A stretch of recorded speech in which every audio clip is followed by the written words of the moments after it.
Hello, everyone. Welcome Hi. to EFAP. Here we are. Oh my Beginning goodness.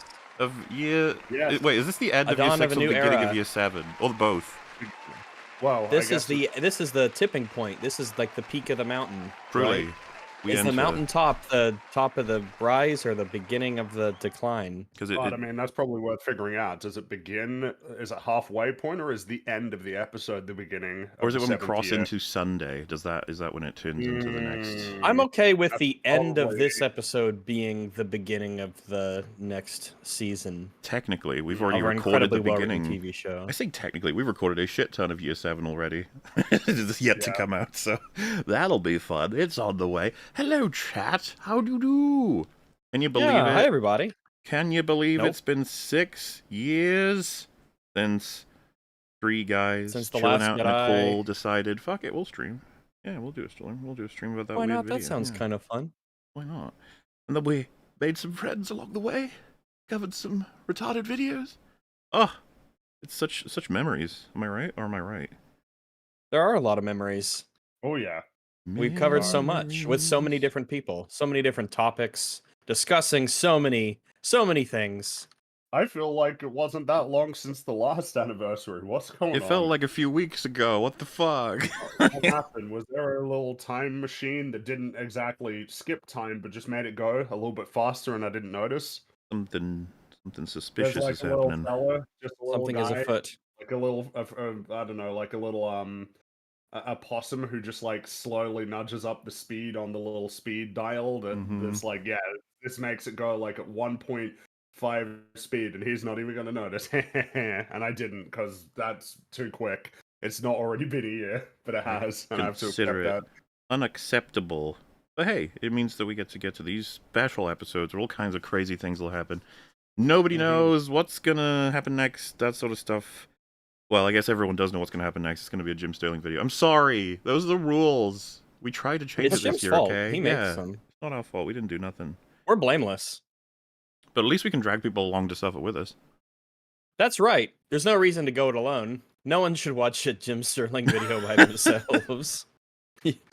Misery loves company, as they say. A classic killing floor quote, you might say. Misery loves company. Yes, that's where it comes from. That's the original. It comes from Killing Floor. Killing Floor 3's been announced. Yeah, for like 10 years. Oh. No, they just did it like this year. That's like a whole 10 years ago. Look how They fast had this there was came like a little about. teaser trailer. Oh my goodness, I'm getting so old. Mm-hmm. I don't feel old though. I remember when the I just forget Killing things Floor sometimes. 2 teasers came out and Toll Biscuit was covering them. Like, giving them all insight. Killing Floor and 2 is stuff. a solid game. It's one of those games that I stopped playing, I think, just because I got like burned out from it. I played it so much that I'm like, you know what? I think I'm done. I played so much Killing Floor 2. I think I'm just I'm all done. And I'm all yet, set. you'll be hours ready for Killing 3. Floor 2. How many hours did you play? Let me check. Yeah, I was hooked on Killing Floor 2 for quite a while when it came out. I wonder what they're going to do to mix it up with Killing Floor 3, because they've kind of really nailed that formula already, you know? Guns. I have Lots 616 of guns. hours. But a lot of Killing Floor 2. Yeah, That is a lot of Killing That Floor is 2. a Good lot. job. I am very, very I've satisfied. played more with that Mario game. Kart than that, I will say. Ooh. I haven't played much Killing Floor 2, but I have played it and I did like it. Yeah, it's really good. I really enjoy the difficulty ramp up system, getting better and better at the game. It's one of those games where you feel a lot of satisfaction in self improvement when you realize you can start doing higher and higher difficulties, taking less and less damage, and being more consistently victorious. It does in the feel like community. It does feel like one of the first zombie horde games that had this sort of roguelite improving over time, which really, I think, really helped its longevity. I don't remember many other games doing that before. I don't think COD did that, did it? Well, I never this came liked out before. wild zombies, so Yeah, I think Didn't it- the first Vermintide. Killing Floor was before Vermintide, though, right? Yeah, I believe so. Yeah, Vermintide that was is a lot an older more.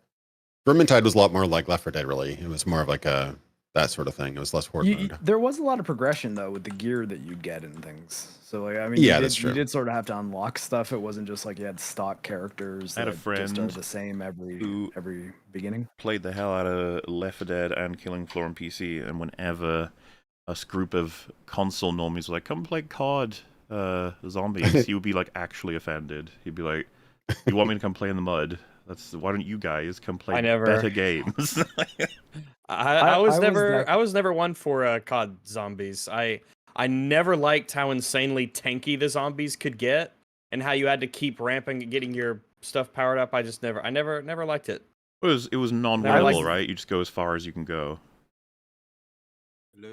Yeah, I think so. Yeah, or at least the original COD Zombies that was in World at War and Black Ops. But I was that guy in a different era because all of my friends were playing GoldenEye on N64, but I had a PC at home and I was playing Quake 2, and they'd be like, "Hey, this is the best first-person shooter ever made." I'm like, "Guys, this is running at like 20 frames a second at best. You come over to my house and play Quake, please." It's funny, by the way, like that you said, yeah. Oh yeah, the original. I mean, like World at War and COD Black Ops. I'm sitting here like, that's all it is. Okay. Yeah. I don't even consider the other no. That was World at War was the first Zombies one, right? No, I'm saying that like crazy? I'm so elderly at this point that those are what it was. That's the whole scope to me. I barely remember anything beyond those two because I didn't play much of Black Ops 2 Zombies, Black Ops 3 Zombies, Black Ops 4 Zombies, Black Ops 5 Zombies, Like Black Ops 6 Zombies. More than it got crazy. I'm pretty sure that now they share the same continuity as well. Like they've changed it to where the Modern Warfare games and the Black Ops games take place in the same universe, even though they can't. But you know, it's probably better for live service. Did anyone play Perfect Dark? Oh yeah, The original. Yeah. I've actually only played Perfect Dark Zero because I never had an N64, but I did have a 360. Well, I'll correct myself. I've watched Perfect Dark through a slideshow because that's how the game ran at the time. I think that's the first game to introduce AI bots for any first-person shooter. It might be the first on a console. Interesting. Yeah. Right. Shortly after that, you got like Unreal Championship and stuff like that for I think PS2, Xbox era. But yeah, Perfect Dark was pretty much state of the art with multiplayer and bots for console at least. And the bots, Unreal you can adjust them to have. Was PS2, Xbox, wasn't it? I kind of remember it being a 360 PS3 era game, but it was older. Do you remember the bots tournament game I played was 3 on the Xbox 360? Championship was the console one though. Like, Unreal Tournament, there was a bunch of them on PC, and I think there's versions of Unreal Tournament on PS2 and Dreamcast, but Unreal Championship was the one that was mostly designed for Xbox Live. But it was basically Unreal Tournament. It was Unreal Tournament at home. Let's be honest. It was definitely like a toned down version. Yeah, it was slower and it had much more aim assist, and like it was in the era of Halo. Yeah, that's actually one of the. It was like that's actually the most objective thing you can say about console gaming was that they actually had to slow down Unreal Tournament to be playable on console because otherwise you just die and not be able to aim quick enough. I like to joke about the incredible damage that consoles did to the first-person shooter genre. Like, it's pretty insane how hard those games had to slow down to account for the fact that people were playing on clown sticks. I could have really used Theo on that Side Scrollers episode where I was arguing about exclusivity. Yeah, it's interesting. I think go well. I think console did some good things too. Like I'd say Halo definitely helped like consolidate some things. There were a lot of like redundant buttons and mechanics and stuff in PC games. So I think that games like Halo definitely helped, but yeah, there was definitely a shift when console games took over. Well, and I guess that's also the more modern consideration of aim assist or like cross input play, where you have people with mouse and keyboard and people on controller in the same lobby, and controller's giving people better outcomes because it has to, because it's just the inferior control scheme. It's like a bunch of old people versus a bunch of crossplay at this point. Marines. Like you can play, Halo now. I think Halo Infinite was crossplay, so you're playing with people on Xbox on controllers. It's like, That's been a huge aims for them, controversy with Apex Legends. As I played a shit ton of Apex Legends, and one of the big issues that game has had is the aim assist in Apex Legend is fucking bonkers strong. Because of the ranges. They gotta help out the clown stick people, okay? No, it's Well, it's not so much the ranges as it is the sheer strength of the magnetism of the aim assist in Apex Legends was insanely powerful. And if the computer is kind of helping you aiming for you in Apex's case, you would be able to bypass things like, oh, if you're shooting in poor lighting, maybe it can be hard to see the other person. Aim assist doesn't care about that. Yeah. Do you have a good sight on your gun? It doesn't matter. Aim assist doesn't care about that. Are there a lot of particle effects from your gun and them and stuff? It doesn't matter. Aim assist doesn't care about that. Of aim flinch, which was what they recently removed, which was whenever you're taking health damage, your character's aim would flinch, which should fucking maybe never be in a video game ever. But that aim assist didn't care about that. So in the latest season, they nerfed aim assist by like 25%, and they removed aim flinching when you took health damage. And it's been a pretty stark difference. One of the reasons I didn't play it nearly as much as I used to is because aim assist got so insanely strong to where mouse and keyboard you were just playing at a disadvantage. If you were playing on a mouse and keyboard, you were at a very strong disadvantage. Someone did a study. That's fairly common at this point in first-person shooters in the modern era because aim assist is so strong so generally. Someone did a study on the statistics of controller players and mouse and keyboard players on R5, which is it's a program that sets up Apex servers and people would use it and play it all the time. And I think one of the stats that I remember in particular was the top 25% of controller players' accuracy was the top 0.07% of accuracy of mouse and keyboard players. So, like, a quarter of all of the controller players had the same accuracy as, like, the tip top, the best mouse and keyboard players. On average, seem fair at all. No, it wasn't fucking fair. It sucked balls. Well, you like a challenge, right, Rags? As do all the mouse and keyboard players. Oh, fuck me. Bro, it's like they were playing a different game than I was playing. They were simply playing a different game. And they had to nerf it. This shit has actively kept me from playing a lot of first-person shooters at this point because I know for a fact that if I was playing on mouse and keyboard, which I would be, and I died to a controller player, I would be so mad. You would feel great shame. Watch the kill cam or whatever. Well, not even great shame because I just watch their fucking magnetism as they just get to aim. Like they don't have to aim while I do. That would piss me the fuck off, and I would not enjoy the experience of dying like that in the game. We've got to get a VTuber of Theo's little waifu avatar and just have him playing first-person shooters and freaking out. That'll clean up. They shoot you, and you're like, all right, let's see that kill cam. And then they're like, no, we should kill cams off. And you're like, turn them on, coward. I want to see. It was so depressing when you'd play mixtape in Apex and you'd get killed by someone and you'd just be like, oh, they don't have recoil. It just doesn't exist. They're just laser beaming me. Where I have to, they got less recoil, they got aim assist, flinch didn't matter, particle effects didn't matter. Oh, I'm so glad they fixed it. And it was shocking how much better I've been doing this season compared to previous seasons. Well, it's like they literally flicked a switch and you're like, okay, mouse and keyboard players, you can play the game again.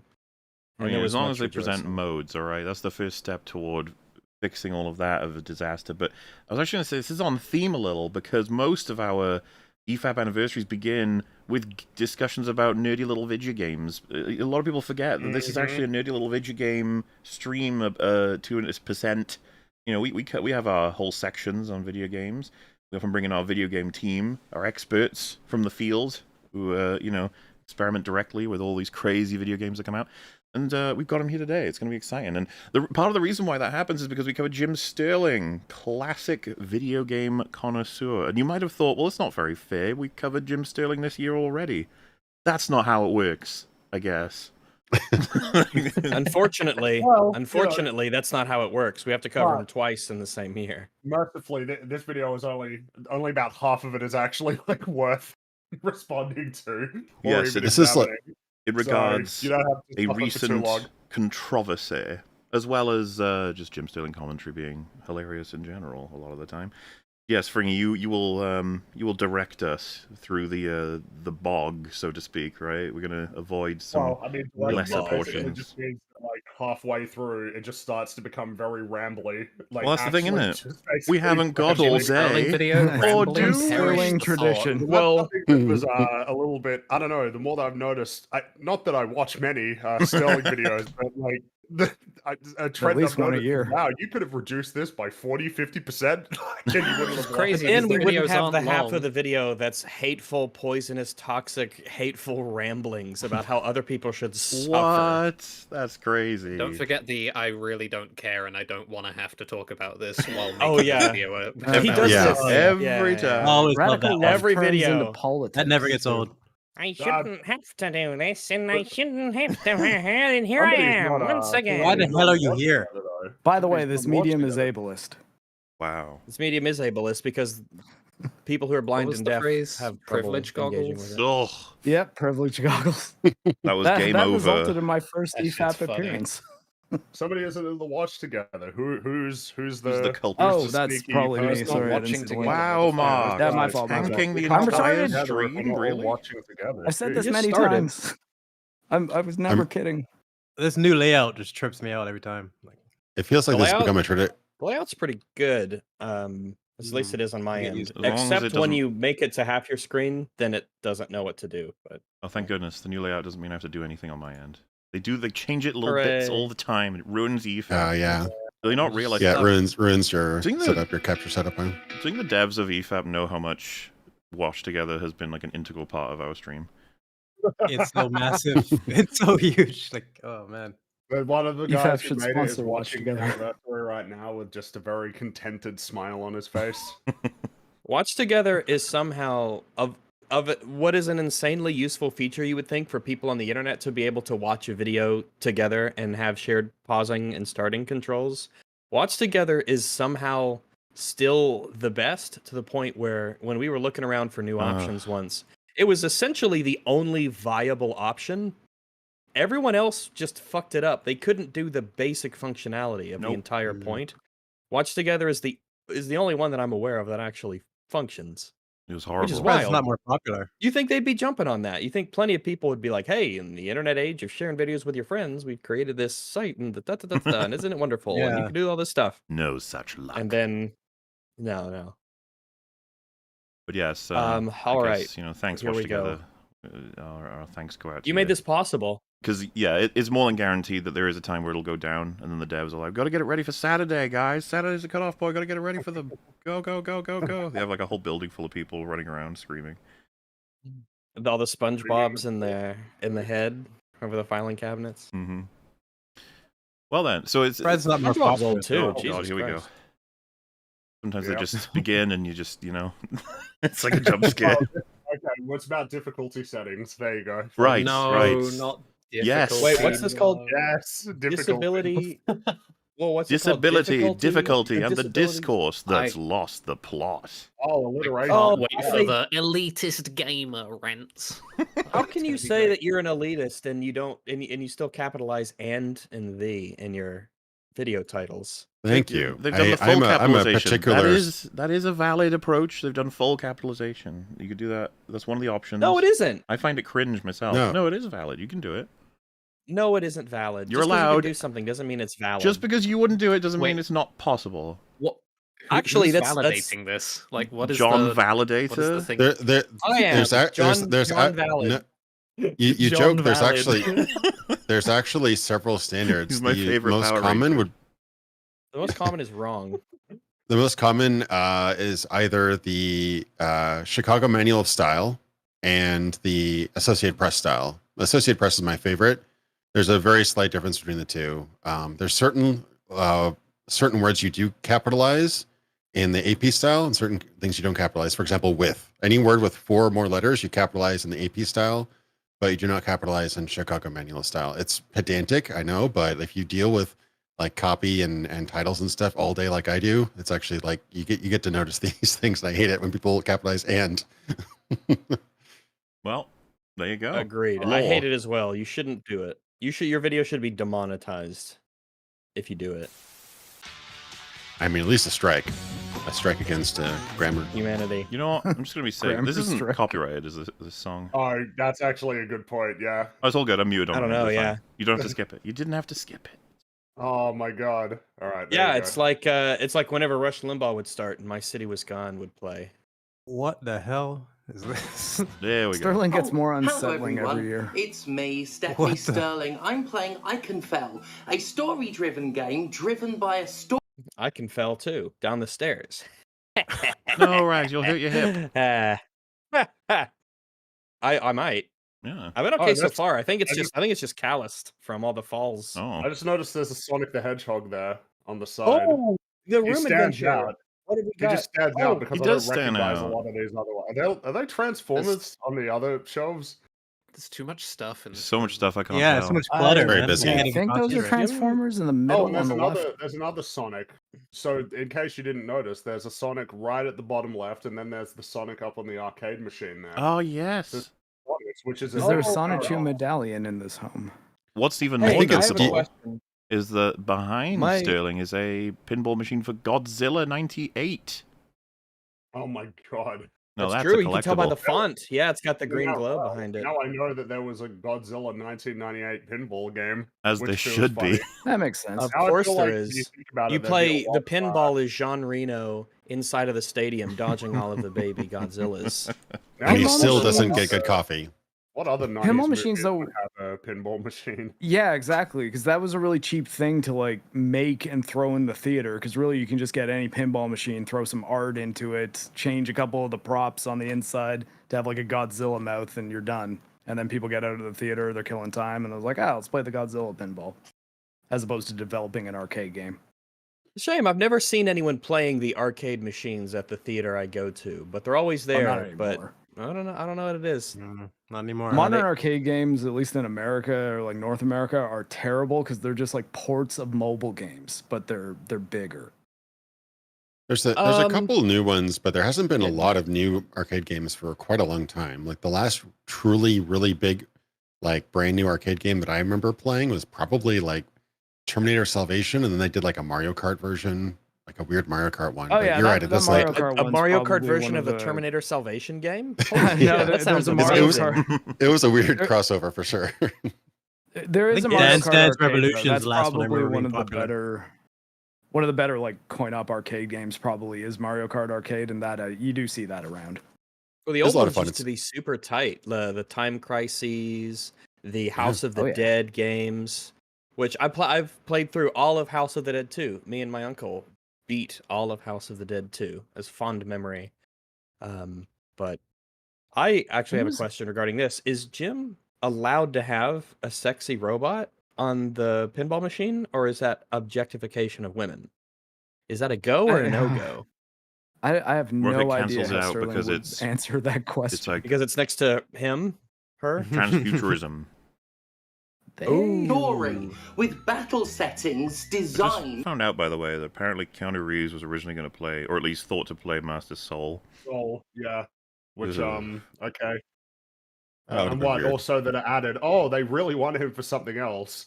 And I saw people posting, hey, he could play Darth Revan, and all I thought is, Oh my yeah, God. it's been... it's gonna be Who bad. cares? Yeah, who gonna gives love a it. shit? Keanu actually Reeves as wanna Revan has see- been a fan cast that's been around forever. It was him as Yeah. Revan Yeah, and but do you Kate actually want to Beckinsale see as the old Bastila. Republic done by Not with Disney. Like, really? You don't. Oh, I don't want them in absolutely charge not. of I don't- anything at this point. Yeah, You don't I like don't- that. Thrawn You're should gonna have- get it. Stop.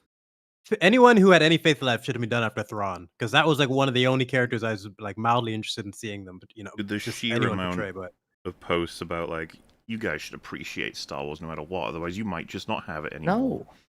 No. no, Like my that I think God. you Appreciate appreciate Andor something 2 no when it matter comes what. out. That would be I think horrible. unconditional appreciation is probably not good. No. It's like unconditional kind of anything. Maybe all of your feelings should have conditions attached with them.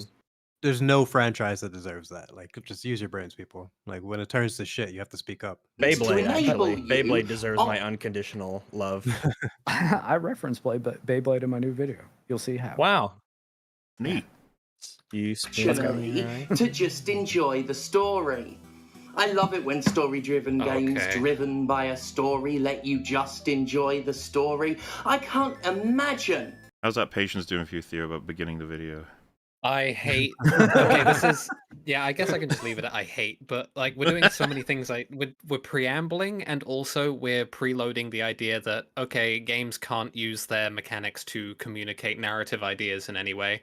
They have to like, if they want to communicate ideas, it's all going to be done narratively in ways that would be conventional to other mediums. It's going to be explained, but the context here is Dragon Age: The Veilguard, which is an RPG. Oh my god! I presume so. You know, like I don't know. Is it? It's a role-playing story. Actually, it's an RPS. Ooh. Oh, it's a brand new genre.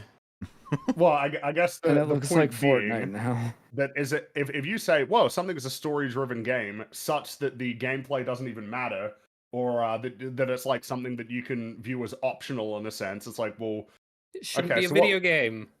I've been playing the original Doom games over the last week, and they have a story. They are story-driven games. You do cut to like text that give you the context, and the titles of each level give you some context as to where you are in this journey. And at least in the original Doom, they always cut to a map screen. But there's not any cutscenes or dialogue in this entire game. There was a video. That's actually an in the potential backlog for us covering stuff on EFAP. I believe it was 24 minutes, something like that. And the title was the part where I was interested in, and it took the preamble 15 minutes to get to that. And I was like, this is too much. This would actually snap minds. I can't do it. I can't force everyone through this. I was like, this can't happen. Why do they feel so entitled to waste everyone's time? Yeah, it's crazy. I think it comes more so from the assumption of the opposite. They're worried that like it'll all go to shit if they rush it. It's like I better make sure I lay out every possible misunderstanding or every possible other interpretation. And you need to know about the history of video games before I can talk about video games. Yeah, it's insecurity, it looks man. like Putting it's it on those more defenses. thorough, well-researched thing if it's longer. You know, it's like, see, it's longer, so it's not Right. really just something I could say in like 1 minute, because that would sound like kind of just an opinion that's a bit hard to like, you know, apply to everybody as something that they should maintain. I had never heard what that was called until Ray Civic posted about that. I don't know if you've watched his channel. He's a pretty cool YouTuber. He called it threat modeling, which is basically, you know, that there's going to be certain just automatic responses, counters, whatever, to a particular argument. And so you try to acknowledge and counter those before you make your argument. And that can work in some cases. And you kind of have to do it when there's a really heated topic. But when you have like 75% of your video is threat modeling, that just kind of, that's not really useful anymore. You're just basically trying to cover or just fill your video full of nothing because you don't have much to say. There's a graceful way to do it. If it's 15 minutes, then you probably have to rethink your entire script. You know, it shouldn't take you that long. Grace incarnate. How dare you? Yeah, I'm looking. This looks. I don't know what I'm looking at here, but yeah, 15 minutes is a bit much. Anybody being upset about that? Because it makes sense. Why would anybody? So, because the actual context doesn't get explained in full. So, Dragon Age: The Veilguard has it's like a difficulty setting where you can customize to a significant degree your difficulty, including that you can like auto aim onto enemies, and then the big one is you can have it so that you can't die. That's like one of the settings that's available in the game. So why would anybody ever get upset about that? Are there any theories, ideas, like why anybody would ever have a problem with that as like an option that's available in the game? It's so sad looking at what to wonder why this isn't an interactive medium. But if it's optional, who cares? They're taking the game out of video game. Yeah, how could this have happened? How did this happen? I remember a really old DOS game. I want to say like 91 or something like that. I got a demo of it, and they had a mode like that where if it's basically like a Mario, like I think you're like a wizard in a castle or something like that. I forget the name of it. But if you fell into a lava pit, you just bounce out. And you know what they called that mode? They called it kid mode. So you could give it to little Timmy who wouldn't shut up because that way he didn't die and get frustrated. He'd just play on and play on. And that was what it was called. It was called kid mode because there was no fail state. I actually remember a really good video about this was actually Total Biscuit. He did around, remember, I think it was Dear Esther, which kind of brought up the whole idea about like what is a game. Like Dear Esther was a well-crafted experience, but it was really more of an interactive installation than a game because there was no fail state, and that was his argument. It was basically let's really a game has to have walk forward, and it would activate. What was it, like little audio files where you read stuff on the walls? I think that was it. That was about pretty much, yeah. the whole Gone scope of the Home game. was another really big one. Gone Home, I think, is a step up from D-Resto. I didn't Gone Home, so I couldn't talk. Yeah, Gone Home was kind of that line. There was a period there where that was kind of like the thing. Indie games were getting all this praise because, oh my god, I felt things and there was story and I felt things. But yeah, I remember Gone Home got a lot of praise. But yeah, and I agree. I think for a game to exist, there has to be a goal and a fail state. If there is no fail state to prevent you from reaching your goal, there isn't really any sort of challenge. Exactly. So, and just putting that in the game. Well, there is no like play really. Right. I mean, There is- especially if it's auto aiming and stuff as well. It's like, okay, so what's It's all by degrees. At of what it. point? Yeah, Yeah, getting just torn watch away. the videos on YouTube with Well, the yeah, story. you wonder Save why you yourself would- $60. I guess you can't make the choices, but why isn't there a mode? Maybe there is a mode. Why isn't there a mode that allows the game to just make all the choices for you? Like, isn't that the thing in the Super Yeah, Massive? maybe there choice should difficult and be. stressful. Fringy. That's the very Some people next step. can't make. Yeah, some people can't make choices. They I have feel that would be undiagnosed advocated for, chronic yeah. stress. Well, it All feels right. like it's something that's worth mentioning is that those new, the Supermassive games, those new ones actually do have modes where it just like it Yeah. actually just plays like a movie. Well, you know Where what? it's like, When I we was determine some outcomes and just plays you a movie. when I was mentally challenged, otherwise known as being a kid, I would like to beat higher difficulties, but if I couldn't, I'd be like, all right, let's at least get that easy one out of the way. And then it's like, all right, now it's a normal, sweet. If I was doing this with Quake, for example, I'd be like, oh, dare I hit hard? Oh, here I go. And if you finally beat hard, you're like, oh, is it time? Shall I enter nightmare mode? Yeah, You know, there is a hidden it's the force experience that I would difficulty. like to encourage rather than, oh, geez, it's a little hard on normal. Why don't you go on easy Well, there, son? I suppose, I'll just press the auto aim button. Oh, it's so much easier. How did this happen? Yeah, I was about to say, what I said was Right. actually the better vision. Going down a difficulty is okay, but trying to make it so that the mechanics no longer exist. Like, exist. Yeah, that's a different kind of thing. Cuphead, though, had an interesting thing where it locked content behind the standard difficulty, even though it did have a novice mode that was intended to teach you how to play the game. And then once you can get through those levels on the novice difficulty, it's like, okay, you understand the parrying, you understand the mechanics, you get how this works. Now try the normal mode in order to actually see the entire game. And it pissed off a lot of people. What you've said that, like, something that I'd be interested in asking as a sort of, because it feels like it's an important question to discuss when it comes to whether or not games ought to have it to where these sorts of difficulty settings are available. If you buy a game, are you entitled to access all of its contents without any effort? No.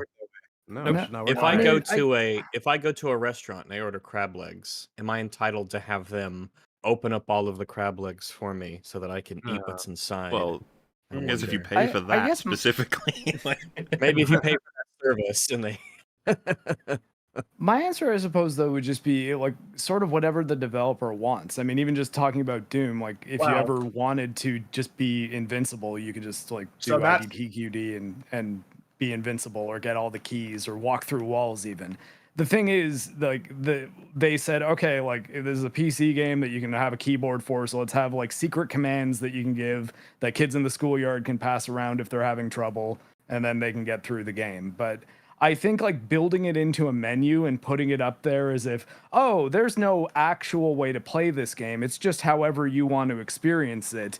And then getting people who might otherwise be engaged in the genre and want to start playing games for the challenge and the satisfaction of beating them might just out of instinct be like, oh, well, I'd like to have super good aim. Oh yeah, I guess I'd like to make my character super strong. Yeah, it would be pretty cool if I could kill the enemies super easily. I guess that's realistically if I'm shooting them with guns.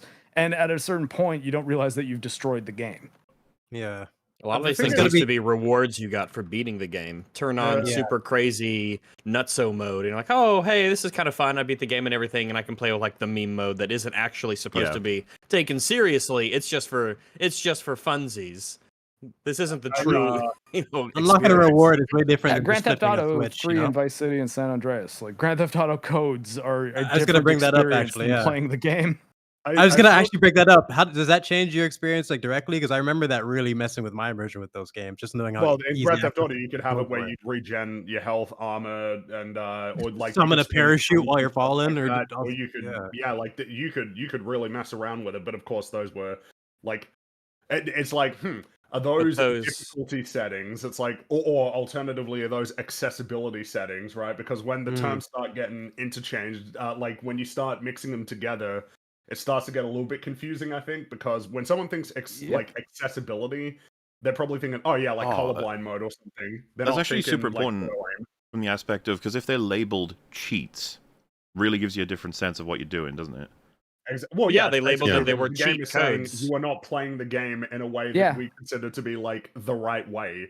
You are breaching the game, which it's the thing that kind of gets added on to the conversation as well. You know, it feels like something that gets completely ignored when a certain side of the debate kind of wants to jump in and talk about it. Is, you know, the developer can like curate and decide essentially how you're going to engage with their game, right?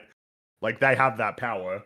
Absolutely. If they don't want to have a difficulty setting at all, right? Like obviously the easy example is Dark Souls, even though you could say that maybe there's like fluid difficulty and that there are certain things that you can and can't do that will make your, you know, playthrough easier or harder. There are ways to significantly mitigate challenge. Well, it's just there's no easy, medium, hard difficulty that's at the beginning, but like, are they obligated to put that in there? Do they have to make it to where you can make it so that the combat is effortless? What if it's an important part of their artistic vision? Well, yeah, obviously my view is no. It's the experience that they're going for. Like the idea of just sending you in there, you get a little tutorial, and then you have to actually figure things out on your own. I think that's missing in a lot of video games nowadays. Everybody wants to fucking hold your hand.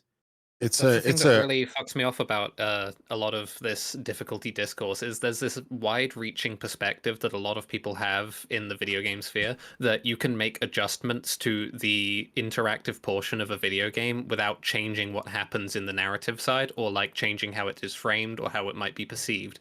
Like these parts interact with each other. The game is a whole experience. It is not distinctly a narrative and a game.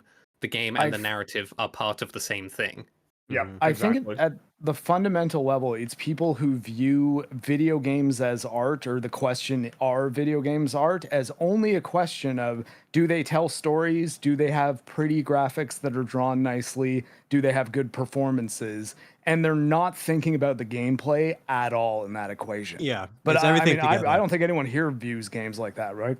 Like, game design is an art of its own. Oh, of course it is. But I mean, I suppose something that you could ask is, well, if players are allowed to curate their level of difficulty to where it basically has no fail state anymore, should they have total control over the story to where there's only good endings, where everything's happy and everybody, like the ending is there's a rainbow and everybody's sort of like running through a field of flowers and it's a happy ending, instead of like a depressing ending or anything, right? How much should video games be more than catharsis machines for the consumer? They're just here to make me feel powerful and strong.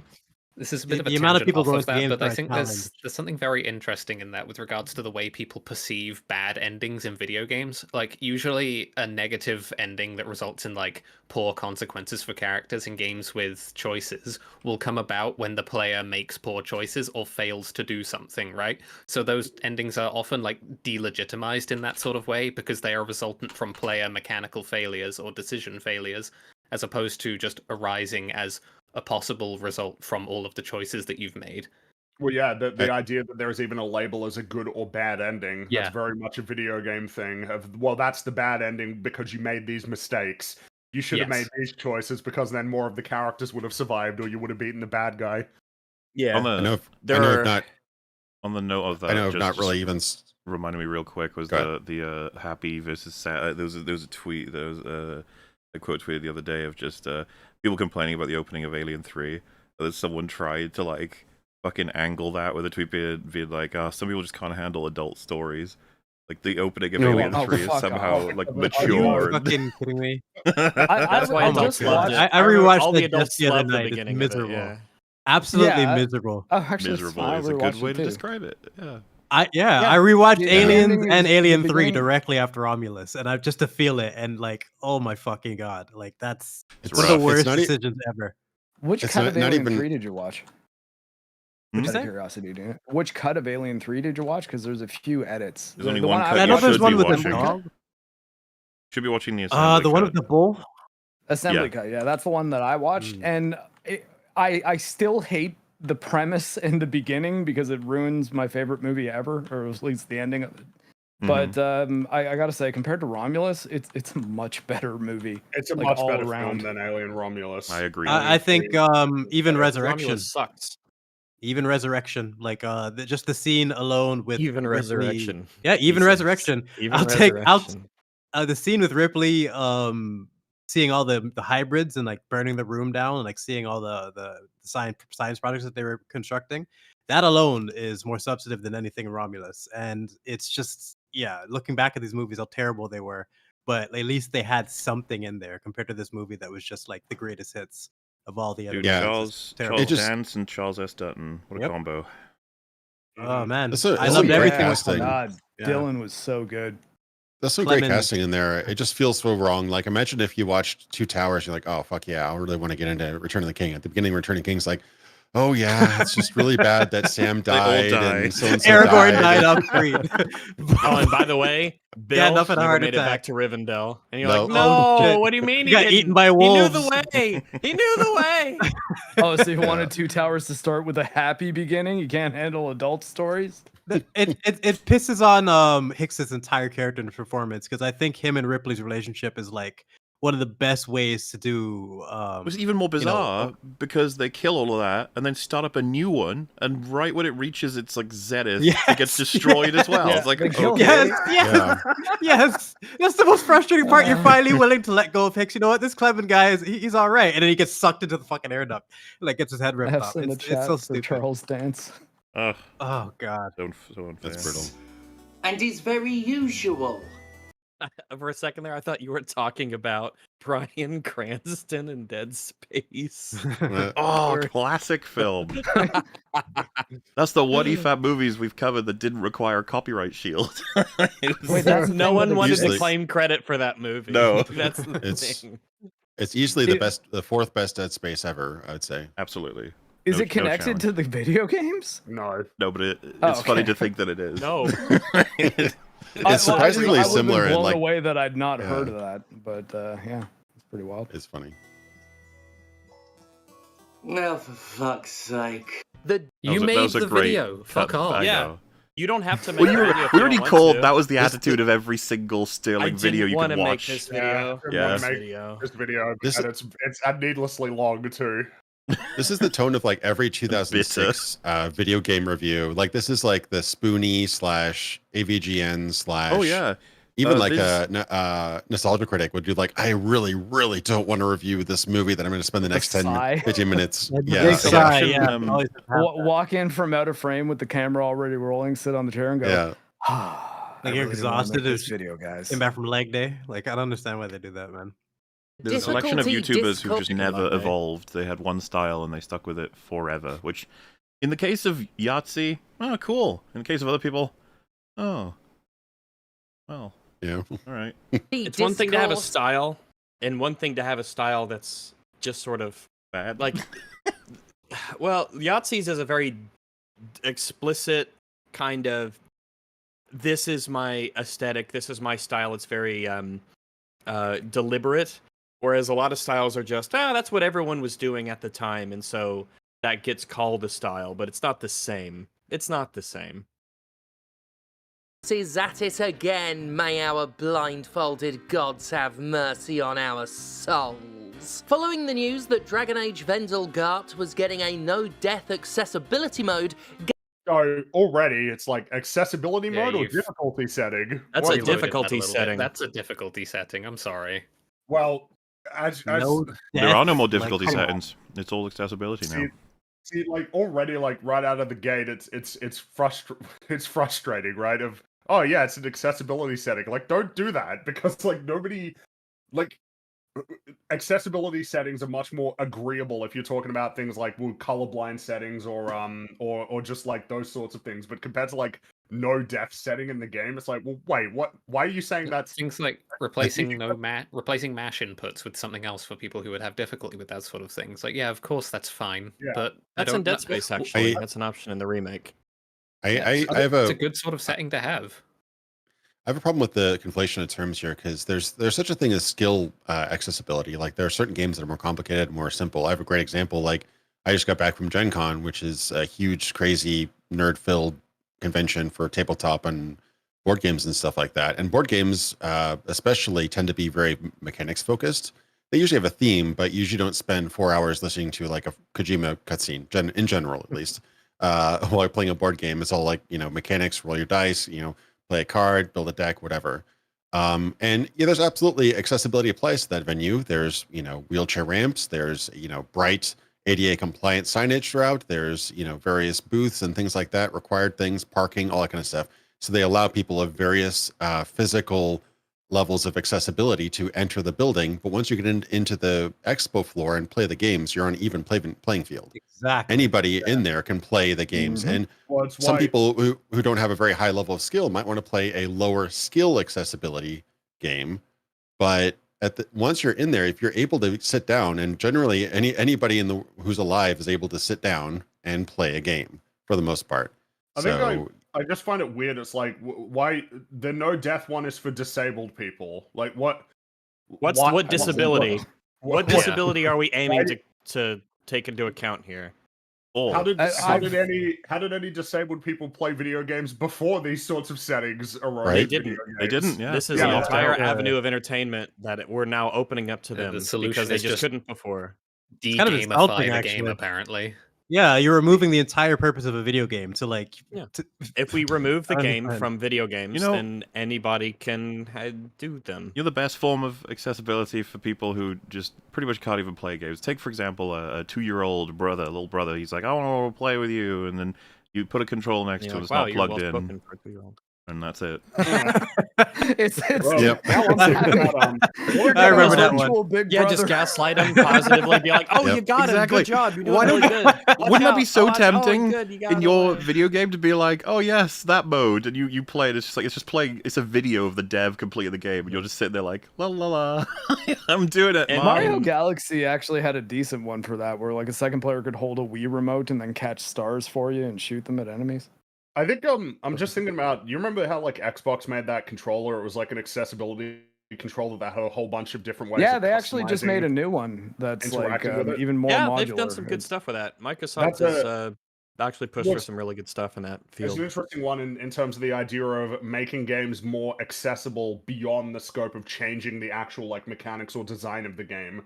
It's like you change the way that people interface with it directly to make it more accessible compared to having a difficulty setting where it auto aims and you can't die. These people, they're not stupid. They just have a fucked up hand. Just make a better peripheral for them to play the game. They're not stupid. The argument that I've had made about I was just going to say about the no death as an accessibility setting is that some people just don't have like the reaction time or like cognitive processing power to be able. I know it's the argument I would make. I just I got an because at that point it's like you can't specialist. You're just not like a functioning member of society. Players of video games, I would say broadly, have a very strong tendency to underestimate themselves and their capabilities. Yes. Yeah. Dude, I feel like Dark Souls as a genre was designed to teach people this. As in, like, you fight it for the first time, you go, no way. And then 10 times later, you're like, a little bit of a way. You can't play a game like Dark Souls unless you truly understand that aspect of video games. You have to get your ass whooped in order to learn. Just take those L's. Well, and when you get to your fucking last try, you actually find about yourself. You're like, holy shit, I'm doing really well now. How's this out? You're like, yeah. And you're talking about, like, the idea of difficulty settings that influence like your capacity, the idea of they're based on your capacity to understand the mechanics or wrap your head around the design. Like, well, at that point, I mean, what should it look like, right? If you're playing a strategy game, how much should like there be a thing that says put your guys here and then you win, or like or like reduces down the scope of the game to like a fundamental level so that it's easier to understand. It's like it's kind of an is that something that's obligated to do for you? It's like adjacent to accessibility, but it's something I noticed while playing a game called Inscription. I don't know if any of you played that. It's a card game. I love that game. Someone gifted to me. I haven't really good game. Would recommend. But I play a lot of card games, and I've played a bunch of them online, like Hearthstone, and whatnot, and Simulate. Hearthstone, Legends of Runeterra, Magic the Gathering, Yu-Gi-Oh, Shadowverse. I never played Balatro, no. Oh, play you got me into Balatro. You got me into Every Balatro. 17 minutes. Slay the Spire. I forgot about Slay the Spire. Fuck. I'm now 90 hours into Blatro because of you, Muller, by the way. It's an awesome game. I love it. Theo, play it, get obsessed and addicted. Go ahead. All right, we'll do. We've got another friend. Every 16 minutes, I see Jay's notification pop up. Jay was now playing Blatro. The thing about that is because things like Hearthstone and Legends of Runeterra and a lot of the PvP ones and stuff, they will have this little eye icon or something that you can hover over to tell how the board state is currently going to resolve when like there's a bunch of stuff that people are trying to do, right? And you hover that and you see, okay, so after everything's happened, what's going to happen? Inscription doesn't have anything like that. And I found that I'd got pretty fucking lazy with my ability to actually assess board states as a result of that, because I'd been crutching on the eye icon a lot in things like Legends of Runeterra. So I'd lost my ability to pay attention to board states and actually figure out myself the way things are going to resolve. And I had to relearn that playing Inscription. So I think a lot of the time, the overprevalence of systems like this can damage player base's abilities to have these skills innately. The engagement within one can damage engagement with the rest because they're not on a playing field that's in any way, shape, or form equalized. Someone else wanted to bring up was this is an impossible stat to garner, but it'd be really cool to know how many people who are taking advantage of these settings are in any way conventionally actually disabled, or are they just idiots? I mean, don't know how to majority not. I would say, would we put it over or under 3%? The board state thing is more of a... I'd put it under. With the journalism stuff, I'm very curious. As well, right? I make these arguments actually in some of my older videos. Things like that, where you can see the board state, they're cool. Those are like they call it quality of life features, where they're not necessary, but they just make things a little bit just more intuitive, right? But things like that can really change the course of your game and how people approach games. Like one of the biggest ones, having markers everywhere pointing exactly where you need to go at all times. And that's probably the biggest one. Mm-hmm. Yeah, you don't need those to play the game, but because they're so prevalent throughout the game, it almost takes away any sort of necessity to choose to where you want to go and or determine where you need to go through the environment. Kind of like that is something that exists on a very massive sliding scale. You can have games that say you need to go to Auric Basin or wherever you're trying to get to, but it doesn't say anything else other than that. Go to this zone, go to this location. It doesn't tell you how to get there. Signs. And then some will say, go to this place, and then it shows you the path, and it might be this waypoint, poo here, and there's a glowing little fairy trail like Fable, and you can't ever possibly get lost, and something like that. It's like, okay. And then you have one example would be, actually, because I played through Dead Space again recently, and I had the same problem the second playthrough as I did the first playthrough, where I want to make sure, and I want to go back and get all of the rooms once I get my security card clearance up, and I've got to navigate through the map and find out, how do I get to this one room? I got this one room here, and it's a little gray box. I need to get to this one room. And I'm cycling through all of the medical deck levels to find the way and trying to link up the stairs and everything, and that's just fucking frustrating. Especially in a game that already has like a waypoint system built into it. Yeah, I think there's some good solutions to it. Like I'm actually one of the 2 players who played Avatar Frontiers of Pandora, and they actually had a setting in there where you can determine at the beginning, I think you can change it anytime, where do you want just that big arrow telling you go this way, dummy, or do you want to give it a little bit of a puzzle aspect? And I chose the puzzle aspect because I didn't want to just be told where to go at all times. And what they did instead is say, okay, here are your kind of open world objectives. Go to this place. It's at the top of the waterfall. They don't tell you where the waterfall is. They don't tell you where on the map it is. You have to kind of just geographically look around. Where is a cliff? Is there water coming from it? Oh, it must be up there. So I thought that was at least like an improvement in some way, because I actually had to think a little bit. I think fast travel is similar in the way that it's approached in games as well. Yeah. Because sometimes, a lot of times, I just want to go to the place and do the thing. You know, I don't want to trek across the whole map to this one thing and trek all the way back. Mm-hmm. If it's a time saver, that's one thing. If the whole point of the game is the things that happen along the way and the just do not fucking, if you're a game, do not waste my time. I will hate you if you waste my time. All right. Sometimes I just want to do the thing. I want to go and do the mission, do the quest, complete the challenges, do the stuff. I don't want to spend half of my life going there when relatively very little happens along the way. I think a lot of it, though, and I'm actually happy that Indigo brought up Avatar having the option there, just mostly because it's a Ubisoft game. Because when Elden Ring came out, there was that whole kind of thing about the UI difference between a standard Ubisoft open world and Elden Ring just kind of saying, hey, here's relatively what you got to do, just go and find it, but you can sort of go anywhere as well. And I think the way the argument that was on the other side of, yeah, that's bad, you should always have maps and markers and everything, falls apart is they say something like, well, just turn off all the map markers and everything in Witcher 3. And I think that a lot of the reason why that is difficult for people to do is because they're all there and on by default. So they seem like they are part of the game as intended, whereas say what you will about Elden Ring's open world design. I know Theo has some thoughts on it for sure, but at least they're clear about the fact that it's like, no, there's no way you can turn on a waypoint. We're not going to tell you who you have to talk to for these quests. You just have to explore this world and talk to people, and that's the deal. That's the game. And I think that the tricky thing about making too many things optional is, what is that intention then? Like, it's really hard to convince, it's really hard to convince a player to give up advantages. It's really hard to do that. I did that when I played Thief 2014. I turned off all that magic crap, all like the seeing through walls and all the other features. And I like that you could turn all that stuff off because I wanted a kind of true stealth game. And it wasn't that, but it definitely made the game better in my book. But you're going to get probably single-digit percentage numbers of players doing that. Good old-fashioned example, that would be trying to convince people to turn off fighter chambers in BioShock. Like, if you do that, the stakes feel much more, I don't know, weighty, I guess. Because, man, if you're fighting someone and then you die, that's just going back to last checkpoint or save, right? Well, you don't lose anything if it's a fighter chamber.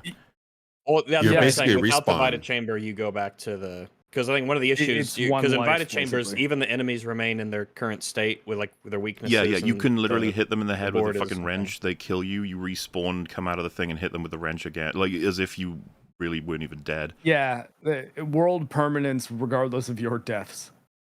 But man, I think was the achievement brass balls for playing on the hardest difficulty without Vita chambers. And I like that. No, I think it makes the game more intense. Should be. Default state for most games. That's another thing that's making me think.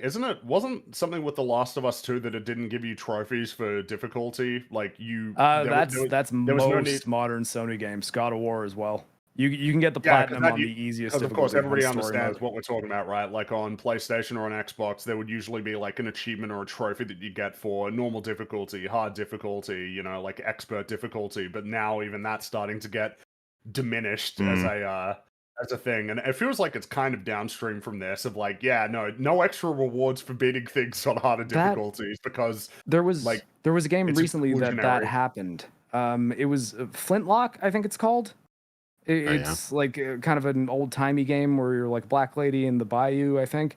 But anyways, I remember seeing people complaining on Twitter that there was not achievements at all, like no achievements, not even like shoot the 5 guys in the head in a row or anything like that on the story difficulty. And they were really pissed off. And I jumped into a bit of an argument. And there are a lot of people who just want achievements to be a thing that you should expect to get if you go around and do the things in a game.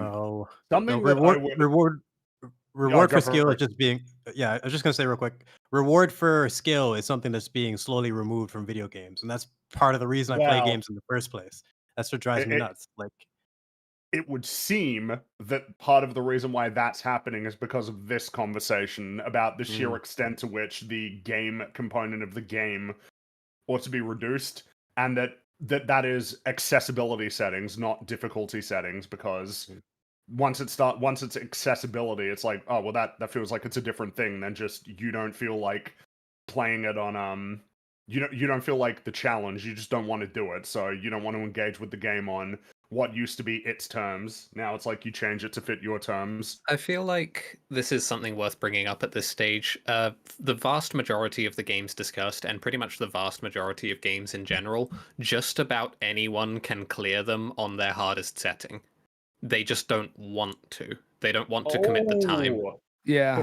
Which is Well, that yeah. is fair There's enough. a consumer element how, to that whether too. or not you want to put the amount of time that it would require to beat a given game on its hardest setting, like I don't know, that's up to you to decide. I mean, But yeah, you all could- of us here would have plenty of games we would refuse to play on the hardest because we read the description, we're like, no, that's boring. I don't want to Yeah, play it's, it's going to be One just bullet not kills worth me. my time. That's exactly the thing. A lot of games' harder difficulties suck shit and are bad play experiences. Yeah, they're not well So- designed. They just like make Yeah. everything completely OP, and it's like that doesn't even sound What if fun. every The enemy challenge took is- 7 and minutes to that's, kill? I was like, oh, it's well, I've spongy got better bullshit. things to do with my life. Something that can Yeah. be tethered to the conversation about like difficulty settings is how much does the existence of difficulty settings and limited amount of development time mean that there will be a specific one that is like the best version, the one that's actually balanced, and then anything that's above that starts to get crazy.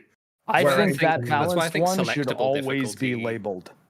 I think because selectable difficulty conscript settings are Sorry, go ahead. almost always just like a bad idea. Not always, Ooh. but they're very often like because they're a black box in terms of the player's understanding of them. Whenever What I about see when you can selectable- unlock them? Well, whenever I see that's a different That's a thing. design. That's a design choice 'cause too, though. When I see selectable difficulties like that initially, like when I'm starting a game for the first time, I have no idea what to make of any of them. Because like if I look at hard mode, how real is that hard mode? Is that like a So- AAA game hard mode? In other words, like normal, or is that an actual And hard how mode? how do you assess how long if you keep dying and getting delayed? It's like how do you know Until- how long yeah. the developers wanted you to be delayed on something compared to Yeah. how long it's actually delaying you? Like am So I dying what- to like an appropriate experience? Is this about as hard as it should be for me to be having like not the right amount of fun but the right experience that the game should be giving me? Or do I need to turn the difficulty up or down? it's How am funny, I supposed to know any of this? Someone could easily suggest to you, it's like, oh, I've got the perfect solution as a dev.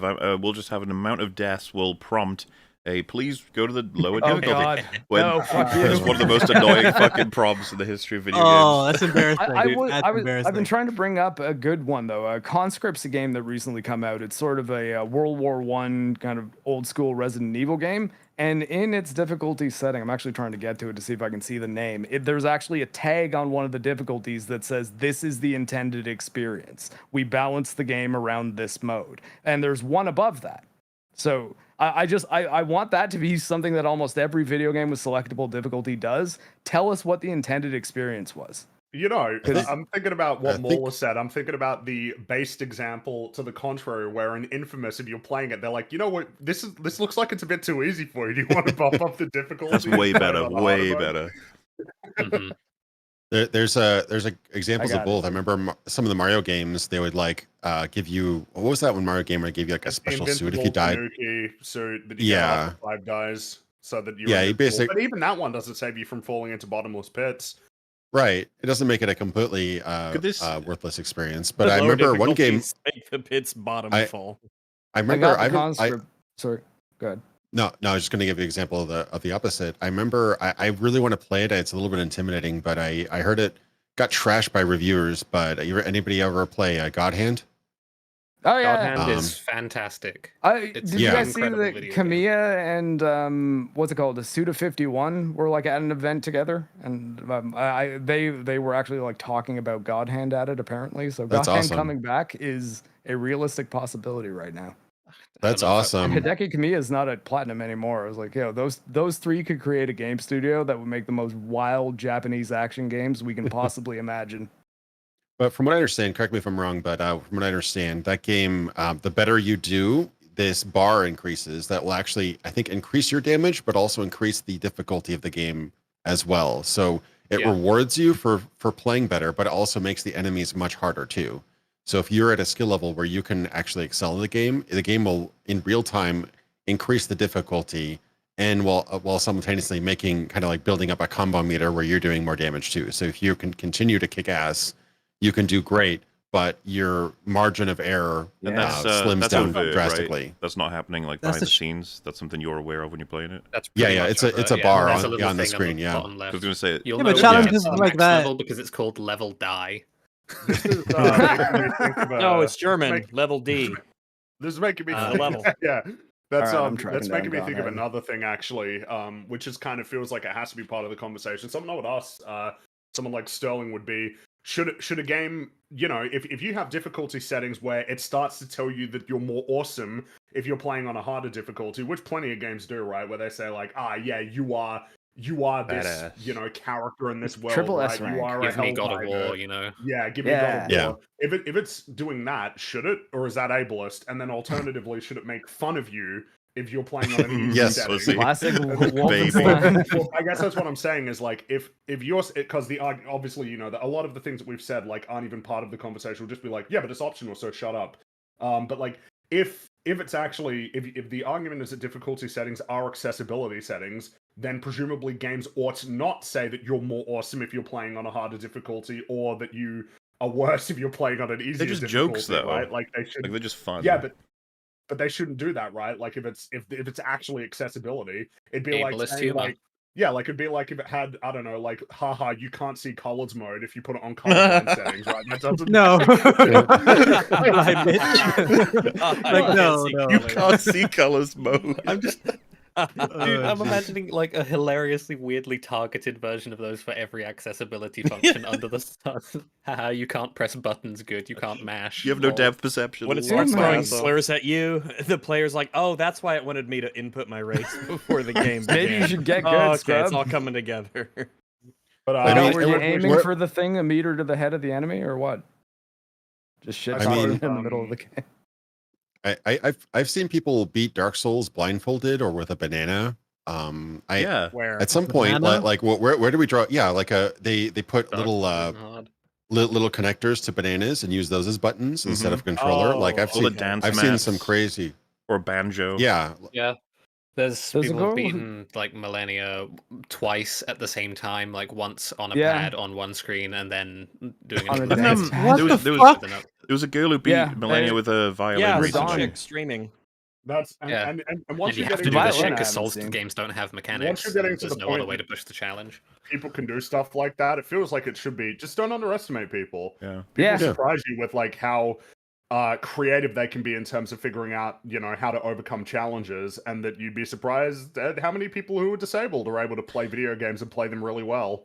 there's Like, that first story time of I that. ever- On Oh The my first God. time I ever talked The side It's okay, that go. seems to make videos like this are often the side that wants people to be complacent with themselves and never self-improve and never strive to be better, to never overcome obstacles or challenges, that tells people that the way that they are is totally fine and there's no reason for them to try and do better, to practice, to overcome challenges. It says a lot about people, like instantly. Like you can tell someone who's willing to take those L's and actually learn and like work towards that win versus someone who's like, oh, I'll never be good at this because I didn't win on my first try. Like I don't know how frustrating. much it necessarily says about the individuals. I think it says a lot about their perception of the medium. Like, gaming isn't respected in that sense.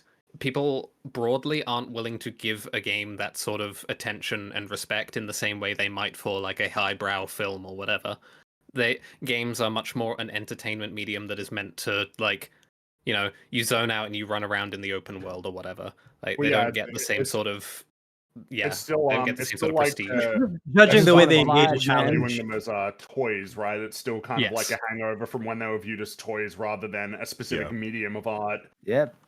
Which is But, funny boomer because mentality. the We should further be back you past that point. go, You can't even take those people seriously. the further back you go, the more they are looked at as toys, like because they're not taken as seriously as art forms and everything. One of the super chats that came in recently said I threw my kids to the wolves by having them play NES games at a young age. It's like playing Castlevania on the NES. Has anybody here done that? I assume Indigo would have. Oh yeah. Yep. Oh, I yeah. have the Game Boy Absolutely. Advance version of it. I fucking but love I never that played it game, on and the NES. I love the nature of the challenge in it as well, because it's beyond uber frustrating, but everyone is capable of pulling it off. You just gotta get better, Yeah. better, sort of thing. Well, Yeah, it's you not be just really that, It's a deliberate, tough yeah. game. It is a When you tough game. Fundamentally, it's kind of similar to a Souls game. It's just, you just got to learn the enemy patterns, understand what the range of your weapon is, what the power of your weapon is, and know how to not get hit. The thing is when you And- had no choice but to, when you had no options but to just get better at the game, like that's just what you had to do. Like if That's you have how I no feel choice, about- you get better at it. That's how I feel about these systems. Is a lot of the time with difficulty and like when you get to the point of trivialization mechanics, you're giving people the tools with which they can make their own experience worse. And I know it probably sounds somewhat like I don't have the mind reading capability to tell that someone's experience with a game is going to be better if they play it in a way that like makes them engage with the mechanics more. But I don't know, it just seems remarkably consistent that this happens when people play games in a way that meets the game on its own terms in terms of the experience it's offering. It tends to go better for them in terms of what they get out of the experience. It can also directly turn people away from a game too. Remember the controversy around Final Fantasy 16 where some player turned on all of the quote unquote accessibility options and just pressed the X button on their PlayStation again and again and again and just won every battle automatically. Like that stream got retweeted and shared so many times. And yeah, it was deceptive, but I bet a lot of people saw that. I'm like, oh, I'm not playing that game because that looks terrible. And it just I think it probably prevents a lot of people from actually enjoying the game as designed, as intended. I think the good way to get people into higher difficulties is systems that are similar to maybe like Vermintide or Killing Floor 2, where the game's sort of designed for you to start at like this base level, and then it caps out the rewards that you can get until you move to the next level. The game gets really easy as you get better, and so you have to keep choosing to play at higher difficulties, not just to get better rewards, but just because it's going to kind of play into the natural desire for, I think, a lot of people, more people than others would assume, to actually be challenged in some way. When you're steamrolling without a challenge through a level, I think most people will actually go, yeah, maybe we need to bump up the difficulty, especially if the game mechanics are designed for you to, like, okay, you've gotten to hero power 200. You can't get anything over that until you play the next difficulty. And that difficulty gives you hero power 300 as a cap. Then you get to that and you move to the next one and the next one. And that general, like, that step process of moving up over time. There are a lot of players, though, who just want to get through the game so they can play next thing. And I think the problem is they're quite loud, but we don't have to do anything for them. They're not even like a part of the conversation. I know. What I was going to say is that the problem in the way that it affects us is that too many publishers in particular, I'd say more so than developers, think that those are the people that they should be targeting because they can make the most money. They cater to them. Well, didn't they cater to them. And God of War famously targeted its difficulty settings to a DSP. Like, what am I? That's right. Yeah, it comes back a little bit to the cultural issue I mentioned, in that games, in a sense, to be very pretentious about the way I'm going to put this, are Sisyphean in a way. Like, they are about the pushing of the boulder rather than its arrival at the summit. 9 times out of 10, you play the game in order to play the game. Yes, how many games? How many games get boring for the victory screen? How many games get boring as soon as you unlock everything and like you're super OP and you have all the best stuff? It's the journey that really matters most of the time, and like people, the journey is the gameplay. Lost. Yeah, a lot of play the game. Which is the no, it's not. It's unlocking the achievements. achievements. With roguelikes somehow. That I enjoy. I think you hit the nail on the head with that, where like they really think it's just about getting to the top of the hill. It's just like, oh, I beat it, it's done. The experience is meaningless. And like everything we're talking about here is about like what type of experience are you going to have during the game? And like there's so many different things that can affect a game. Something as simple as FOV sliders can change a game dramatically. God, yeah. And the idea of having no death or it's just depending on the game, there's always things you have to be able to work around, whether it's something that's inherently broken in the game that we know that we need to avoid this one aspect so we can have a fun, like, fighting game, or just, I don't know. I just feel like reward for skill needs to be the main focus when it comes to game design. And we need to encourage an attitude of self-improvement for people generally, because even if you have a game that's easy to beat, and that can vary depending on who you are, what game it is, and what difficulty it is. If I play Deep Rock Galactic and I'm playing it has 5 with modifiers on, like, we're probably gonna get through it. You know, I'm at that level. We're probably gonna get through it, but I want to get through it without going down, without 0 deaths. When I go through Killing Floor 2, I want to make sure that I don't die during the whole thing, even though we'll probably make it through.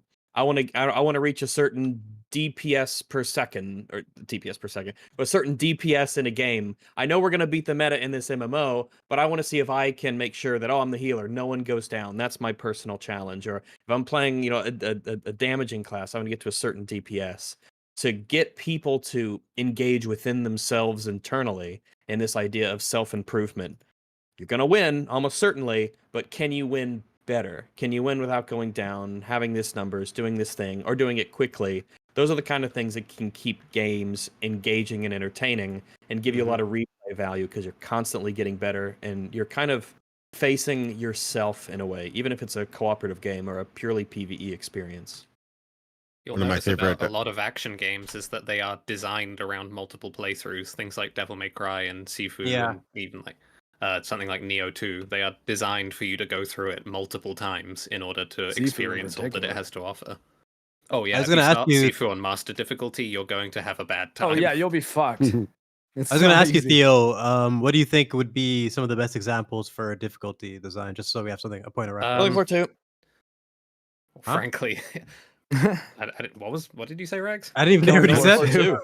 I got number 2. He's saying Shrek 2, the video game. I speak doggo. Shrek 2, the video game. Some good examples off the top of my head would be Hades, Slay the Spire, Hades Devil May nuts! Cry 5, and if only I were making a video. And Sifu, actually. Yeah. Sifu suffers a little bit because, like I said, if you start Sifu on its hard difficulty thinking it's like another hard difficulty, you are going to get killed by the first boss for 20 hours. You know, on a very bad time. On your note about difficulty settings, how much do you appreciate descriptions that involve, like, this is the one that devs would play on, or something like that?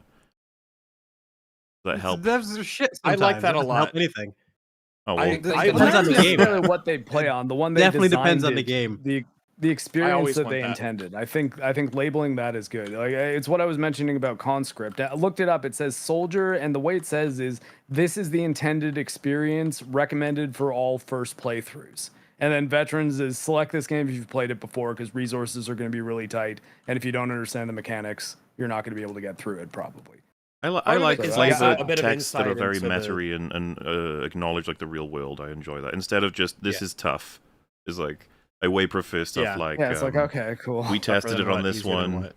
Or like the final one says the devs had trouble completing this one. Best of luck. ESP could not complete this difficulty. It's like, okay, so we're clicking that one then. We're clicking but it's an insight into joints. the developers, and Yeah. it does. I like that because there is a part of me that wants to know when they made this game, what is the general level of skill that they sort of are aiming for in their design. That's why a lot of the times I'll play a game on its normal mode the first time because I want to know what are the devs, what are they trying to create here? What are they trying to build? What do they expect of me? And then I can play through on its higher difficulties later. But it sort of establishes this, almost like this weird baseline of what's expected of most people. But then what do you do with what happens, like with what Theo said, when they have multiple modes that you can start with? Like, how do you know actually which is the intended one? In some cases, like, labeling it, I it's think, almost is a good always. Well, there's almost always going to be a normal or default mode in games. Thing is, though, there are very games rare that there aren't isn't. The intended experience for a lot of games, though, isn't the normal. Like Halo, very famously, Bungie said that heroic is the intended experience. Heroic is canonical difficulty. But no, heroic is what they want you to play it on. Yeah, like so if you want it to be harder, you've still got legendary, but they know that most mainstream people will probably want to select normal, and then people who aren't good at video games will select. I think it was novice. Well, then I would say that if they intend for people to play it on heroic, then it should be normal. That should be normal. And heroic should be harder than that, and legendary should be harder than that. But legendaries mean difficulty anyway. But so Japanese games, often their normal modes will be hard as fuck, but American games have sort of conditioned their normal to mean mass consumer who doesn't really play a lot of video games. So you should definitely buy this one, and the normal difficulty will be just fine for you. I don't think that's a good thing, but it is sort of how it is. Yeah, I've read many stories about QA stuff where like they'll fine tune it to Japanese audiences and port that difficulty to America and be like, "What the hell is this? This is impossible." It does happen. That sort of Berserk taps into the PS2 concern game I was have not about easy. these sorts of that sort of disclaimer on these sorts of difficulty settings is I wonder how far it like implicitly invalidates the other selections that aren't defined as this is the quote unquote correct one, and also how far one of them being marked as the developers intended. You have to wonder like who are they balancing around? Because this is the experience we intended, assuming a player like DSP is going to be a non-trivial number of situations like this. And unfortunately, I'm not DSP, so I get the feeling that balancing around DSP is going to be below the threshold that I'm going to appreciate. Yeah, I mean, that is fair. Although I think survival horror games are kind of unique in the sense that your resource management might involve knowledge of an area, especially if there's points of no return. So I like for that kind of game, I generally would say that identifying what the first playthrough difficulty is intended as would be important, because if the other difficulties are designed assuming you already know everything about the game and you're just trying to get a better, bigger challenge out of it, then, you know, it would be nice to have like some indication of this is the balanced one, and the other one's going to be a challenge if you want a bigger challenge, and the other one is going to be easier if you want it to be easier. Yeah, with survival horror, that actually brings up a good point. You can actually soft lock yourself through mistakes that you made much earlier in the game, so that's actually pretty tough to balance for everybody. Game, right? Yeah, it depends on the game, but one of my favorite mechanics that I don't think they ever brought it into Dark Souls and Demon Souls. It actually kind of helped sell me on the game because of just how cruel it was.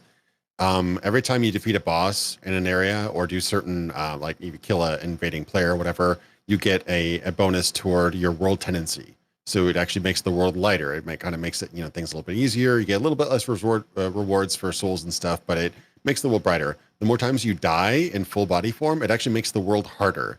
So if you suck at the game and die more and more and more, the game, that area gets actually harder for you. And I thought that was so incredibly cruel, but also funny that it basically kind of, it also gives you more souls per kill. So it actually is sort of good and bad, but that game, the Dark Souls franchise in general is very much incentivizing you to get better. Like, come on, get better, because this game is not going to let up. And I kind of like that attitude.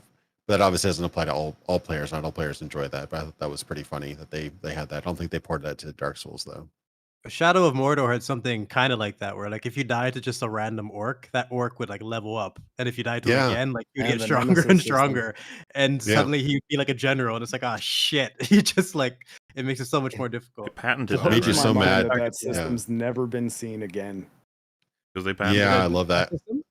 The Nemesis system. I don't know if they trademarked it, but I love that. I could have sworn that was the controversy. I thought it was so unique. That could be its own topic. That was a big deal. And then it actually in 7 years. I thought that was so unique, man. I'm very maybe there hasn't been a ruling on it, actually. I was under the impression that it was deemed that they could not copyright something like that as a game mechanic. They could only make it not be called the Nemesis system and not use the same code. But that might have just been the defense's argument, right? Like, I'm actually not sure. There have been a couple systems in video games that have been patented, and that's, I think, incredibly damaging to game dev, because every game is borrowed from every other game in some regard. Yeah, like there's almost been no unique games. Wait, so you're saying they patented it, but they didn't make any more movies? I'm sorry, didn't make any more James games? Moore in chat at least said that they did successfully patent. I remember that being the big deal. And they haven't made they haven't released a game since Shadow of War, which was like 7 years ago. So it's just stuck. The entire game. Well, there's also just this notion that like what you've done is cheap and mean, like, to everyone else. Another example I think was Bloober Team, where they like patented this particular technology of running two worlds at once. So, you know, you're in a place, and then you know your character has some kind of like mental flame, and then it's like, and you're in a different version, an evil version or something. They had like technology for that they patented, and every time this happens, it's always like, why like you being cunts? Like, everybody has different versions of this across history. You're definitely not the first, but now that you've done this, why I'm pretty pissed. It makes it harder for other people to make their own shit, because now you're going to be there like a vulture, being like, we should be paid for this. It's like, no. Well, you got to think if that was even just a move to get them the job doing the game they're doing now, which is a remake of Silent Hill 2. Because that's the cynical Silent Hill is a universe that assumption. So, you have to give it to us because we own the tech that does this. I never knew that people would actually go to the level to patent a game mechanic, but I remember the first time I heard about it was Eternal Darkness for the GameCube, the sanity system. Yeah, because I haven't seen anything like that either. Yeah, the sanity system, I think, was patented not by Silicon Knights, the developer, but by Nintendo, the publisher, which I thought was interesting. But that was hilarious. If you ever played that game, it would be like you'd go into a room. Like the whole idea is like it's a kind of Lovecraftian sanity, you know, other worlds, other dimensional creatures taking over the minds of people. Oh, and I'm it's- going insane. Using a lot of The crazy Hideo Kojima like tricks, but in a horror game. The first video there's game to ever scare me. Like just a book floating across the room would fuck with your head. Yeah, there'd be times where if you let your sanity, if you let your sanity meter go too low, you'd start hearing voices and like screams in the background, and then weird things would start happening. Sometimes you'd open up your inventory and it'd be empty, and you'd be like, "What the hell?" Sometimes you'd like you'd enter a room and you'd be surrounded by enemies wailing on you, and it said, "Please insert controller port 1." Things like that. It's like Kojima stuff. Yeah, very, very. And then they Kojima-esque. remade Metal Gear Solid on GameCube too. It's the same studio. That's Silicon funny. Knights. Yeah, they're That's actually wild a studio. really interesting topic. I like different concepts that have been patented and just locked away. Because Yeah. the Nemesis system, I'm just surprised I haven't seen that, but it makes sense if they haven't made a game in cunts years about and it. hog in the system. Yeah, that's Warner fucked up. Brothers made a Mad Max game that, at least as far as style goes, was pretty similar to Shadow of Mordor, and like I think Mad Max would be a universe that would benefit from a Nemesis type system. Yeah, for sure. Like you cut absolutely. a guy's arm off, and then he comes back with like a Furiosa Captain thing on it or something. Armless. Yeah, I love Armless. Mad Max 2015. Well, Yeah, that's a great game. 2013, 2015. 2015. I yeah. It think I has to said be 15. 15. It came out the same. Ooh, Speaking of fake gamer Kojima, detective. Fake game. came out the same day as Metal Gear Solid 5. That's actually the That's reason. kind I of didn't play it. funny timing. Yeah, it Yeah, was a that really actually became bad a idea. controversy recently because George Miller said, "Oh, I'd really love a Mad Max game made by Hideo Kojima," Yeah. and that really stung because the devs who made Mad Max 2015, they had built a bunch of DLC and some expansions. They were working on other stuff. I'm sure they would have been happy to make a sequel, and it got completely drowned out by MGS5, made by Kojima. And like, man, that sucks, dude. Way to throw us under the bus. Yeah, it's Avalanche, I think it was. You know, right? mentioning the Yeah. sanity system reminded me of how they did it in Dark Descent. We were talking earlier about Chinese Room doing DRS. When the news came that they would be making an Amnesia sequel, Chinese Room, because Frictional were too busy. I remember that being such like news. And the Machine for Pigs comes out, and it's like, oh no, it was the fears realized. It was a mechanically thinner version of Dark Descent. Oh dear, and things just aren't as good as Dark Descent. Oh no. And it's so funny to look back on because it's like, don't worry, Frictional are returning to make an Amnesia sequel. And then they made like one of the most sinful fucking things. That game sucked balls. I hate Amnesia Afterbirth. I so fucking much. hate it as well. And it's in retrospect, Machine like for the Pigs is bunker. kind of a welcome addition to the lore, to the experience as well. It's just like, well, Yeah. sometimes you never Yeah, know. they were Chinese Room were tossed the very, very production hell infused development of Vampire the Masquerade Bloodlines 2, which I love the That's it. original. I was trying to remember Yeah. what they were working on now. Yeah, Also, and that yes. game, oh my god. It should be said, because I shouldn't just treat history as though it's fucking stopped. The Bunker was good, and that was also Frictional. So, there you go. Yeah, I like that. Yeah, I gotta game. get into that. I've heard the bunker is good. Halloween's You and coming Metal up. I said it was started good, so- Gotta play it at Hooray. Halloween, Rags. Do it. Yeah, I think I shall. It's on Game Pass. Oh, Game Pass. everything's on Dope. Following the Game news- Pass. Shout out to Game Pass. That saved Remember Game Sterling? Pass saved me $40 on Scorn, and for that I am so Ew. grateful. I fucking hate Scorn. I didn't I even get to. I didn't even started playing complete that. it. The fucking game bugged out. Reset me. I remember watching. I mean, I don't started worry. playing You that. missed. You missed nothing. I just went to Metal Stream and watched the rest. I was like, "Fuck this." Fuck it. You saw that I- ending and you're like, "Oh, thank God I missed this." Yeah. What the fuck? What a I played an hour scornful of that. game. And I was like, wow, this is some of the best art direction ever. And then then it devolved into a melee, like, Oh, use a hole puncher on enemies. I'm like, this is the oh worst. god, I've it was done. horrible. Well, they front load one of the best puzzles at the beginning, and it was pretty They decent knew. puzzle. The They wall part knew. where you have to, yeah, And then it's the like, scoopy oh, drill bullshit with the little creature. the scoop and saw, the ska, yeah, Yeah. the scoop and saw, yeah. I fucking hate the scoop and saw. We have It's lots of so trauma related to unintuitive. this. Chat, you'd understand if you Scorn watched the sucks. episode, you'd know. The Anyway, Dragon let Age down. Vendelgart was getting a no-death this guy. accessibility Jim mode. Sterling, that's Gamers right. began I angrily almost forgot. declaring that they wouldn't be buying and playing. Oh, and just before we progress too Jesus far, Christ. Dragon Age Origins, famously Almost excellent made RPG, one of the first Yes, like correct. hard games that I beat. I think it was pretty difficult, especially for me at the time. and I felt very proud when I finally did beat it. So the idea that now that series has become, here's a mode where you don't even die, and I have fond memories of legitimately like sitting down, focusing, and being like, okay, you're doing this, Morgan's not in the party, and so then we beat the game, and I was like, oh yes, I finally beat it. And now it's like, oh yeah, Morgan's the new one. mom was a tough battle. I had a dragon, lot of trouble yeah, with that was. I remember, yeah, you had to go back probably and took choose a me a dragon. week. Yeah, it was a tough fight. I remember it well. I'm thinking about the opening like spiel again now, and does it not just denigrate the craft by saying that all of the work and effort that went into designing the like mechanical systems of this video game aren't worth shit because they're not the point of the game? The point is the story. The point is the Yeah. shitty story. Yeah. The rights What is the happened- real That kind of boss, fucked up. yeah. Yeah, it's. I mean, and also, what happens if I'm like, yeah, you know, Cuphead? That's a story-driven game, so like, I should Oh, be able well, to. yeah, just true. I think we, Yeah. because we talk about this Play the whole thing. typically every year. The conclusion I think that we often come to is just primarily speaking, the artist should have full control over what they want the player to get through. You know, like if they make it so that Yes. their game is literally just you have to shoot at 1 pixel miles away with 1 bullet from your gun, otherwise you lose. Like an impossible thing almost. It's just like, well, fuck it. That was their decision, I guess. Plenty of people play Arma, so They Point can do being that. I is don't that, think I'm going to have much fun. Yeah, no, I was going to say that doesn't sound like something I would enjoy, but at the same time, I would always prefer to have at the absolute peak of the importance pyramid for this shit is that the artist gets to, and that applies to writing as well for reflecting our interests in storytelling. I would want the artist to be able to have the final say instead of being forced by some nonsense argument to be like, you gotta make sure you put in the kid mode. This is the standard. You must have a super easy mode. I think I wonder, though, how much of it is from the developers or from the publishers to say, yeah, we need the biggest audience possible. I so don't we know want why people we who put have so much of the onus on the developers publishers. I'm want to sure sell lots of copies people- too.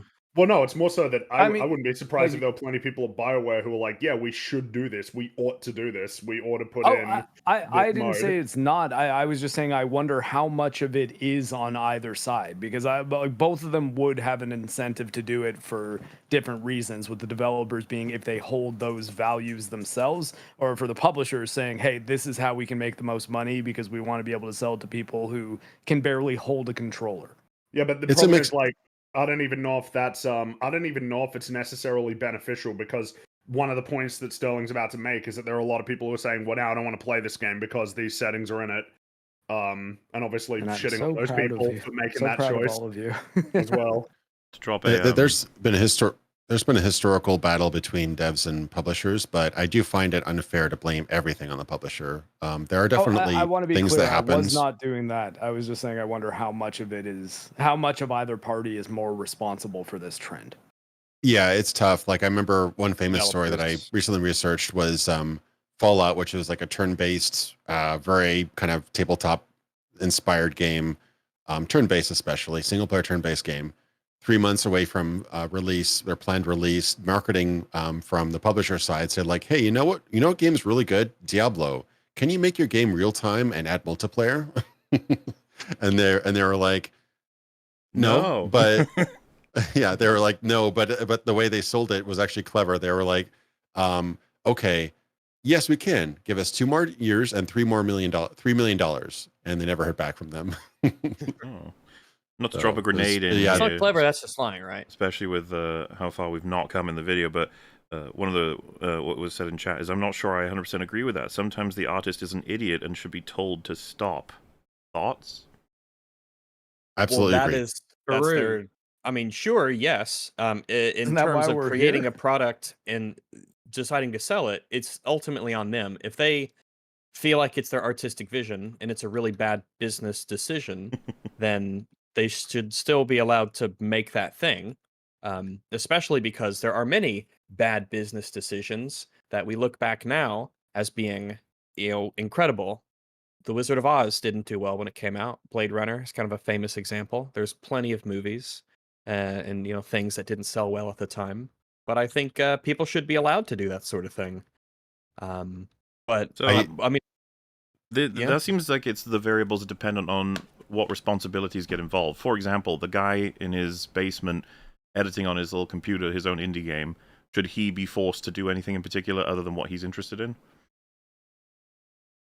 I don't think so. Absolutely not. No. I don't think Well, so either. but if it's part of the conversation, But if right, it's someone like else's money, then practicality starts to become part of the equation as well. Yeah, well, Like, there's if you loads of can't things. That's say, why I said "Hey, variables, developers-" because the mention of Ridley Scott, like, should that guy who in that basement makes an amazing fucking game that everyone loves, then make a follow-up? Should he have now responsibilities toward what the audience are expecting, or should he once again blast through doing whatever he wants?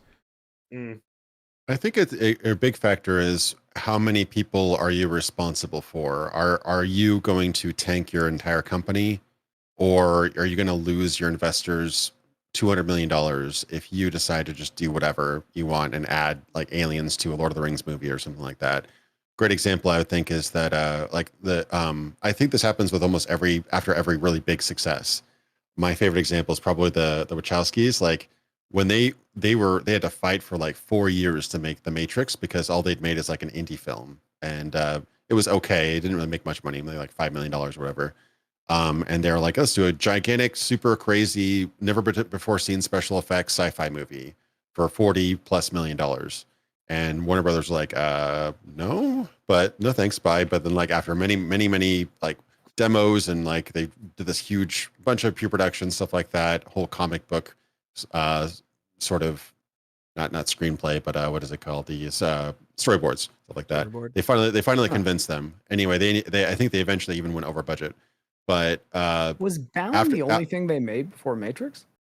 They wrote the screenplay for Assassins, but it got butchered. That was with Stallone. That got butchered. They kind of disowned that. Yeah, they disowned that because that got completely changed. But Bound was the only movie they had made before, which was like a very kind of art house, small scale movie. Its big marketing point was, hey, we have two pretty girls kissing. Ooh. Pretty much, yeah. And then Matrix marketing of the movie, posters, trailers, and all. So Bound made about 5 mil. Matrix made about 400. So it was obviously a huge step up. But during the Matrix, they had a lot of oversight. They had Joel Silver, who was like a producer, has produced all the best action movies of the 80s and 90s, pretty much. Predator, you name it, all that kind of stuff. You get a lot of oversight, a lot of pressure from Warner Brothers, whatever. But after they made 400 mil, they're like, just do whatever you want. And then they made Matrix Reloaded and Matrix Revolutions, which I think that's a definite Matrix what's the last one? Resurrections. That didn't happen though. That never happened. That's a clear example though of like kind of letting off the pressure and just like kind of letting artists be artists and do whatever. So I think that you definitely have to there has to be somebody to say no. And I think the same thing happened with George Lucas with the prequels. Like he had some good ideas, but they didn't somebody should have said like, hey, you need to do a second draft, third draft, kind of think these things through. You shouldn't be coming in after pre-production and we've already done sets and characters and designs and stuff like that with your first draft script written on. Oh yeah, there's a push and pull or whatever with loads of responsibilities and things to fulfill. And then the integrity of the story that he is now has gone beyond him in a sense. Because that's a very complicated question of should the original author have the power to destroy their own story? It's like, Yeah. It's like, does George R. Martin owe us finishing the books and the stories? Like, well, it's kind of a different question, but in a way, no. Similar way. I'd be fine if you just passed it off. But I think the answer is as long as you can still acquire the old versions, which is why I think Lucas kind of failed Star Wars in that respect. Like, it's crazy that you have to get a fan edit to see a good quality version of the original cuts of the films. Yeah, but he'd say you're full of shit and that you don't understand the good cut. I know. Fuck you're I'm comfortable disagreeing with George Lucas. You're a little bit full of shit. Also, welcome, Goga and Fortier. How you guys doing? Hey, Fortier. Hey, Goga. Yo. Hey, dude. Fortier, when was the last time you were on EFAP, you old fuck? When was the last time you liked Star Wars? I think it was like last anniversary or something. Welcome back, buddy. Yeah. We're still here complaining about media. Yeah, fucking get a new thing, huh? Fucking complainers. Yeah, you should go into politics. The one thing that we've managed to maintain is avoiding this Jim Sterling video. That's true. Oh, gee, there's just something else to talk about. Oh, well. Perhaps we will finally get over this little image of Dragon Age the Veilguard. Maybe we'll finally get over it. Sure, it will happen eventually. Link by the time we get to the Watch Together should be available for you both as well.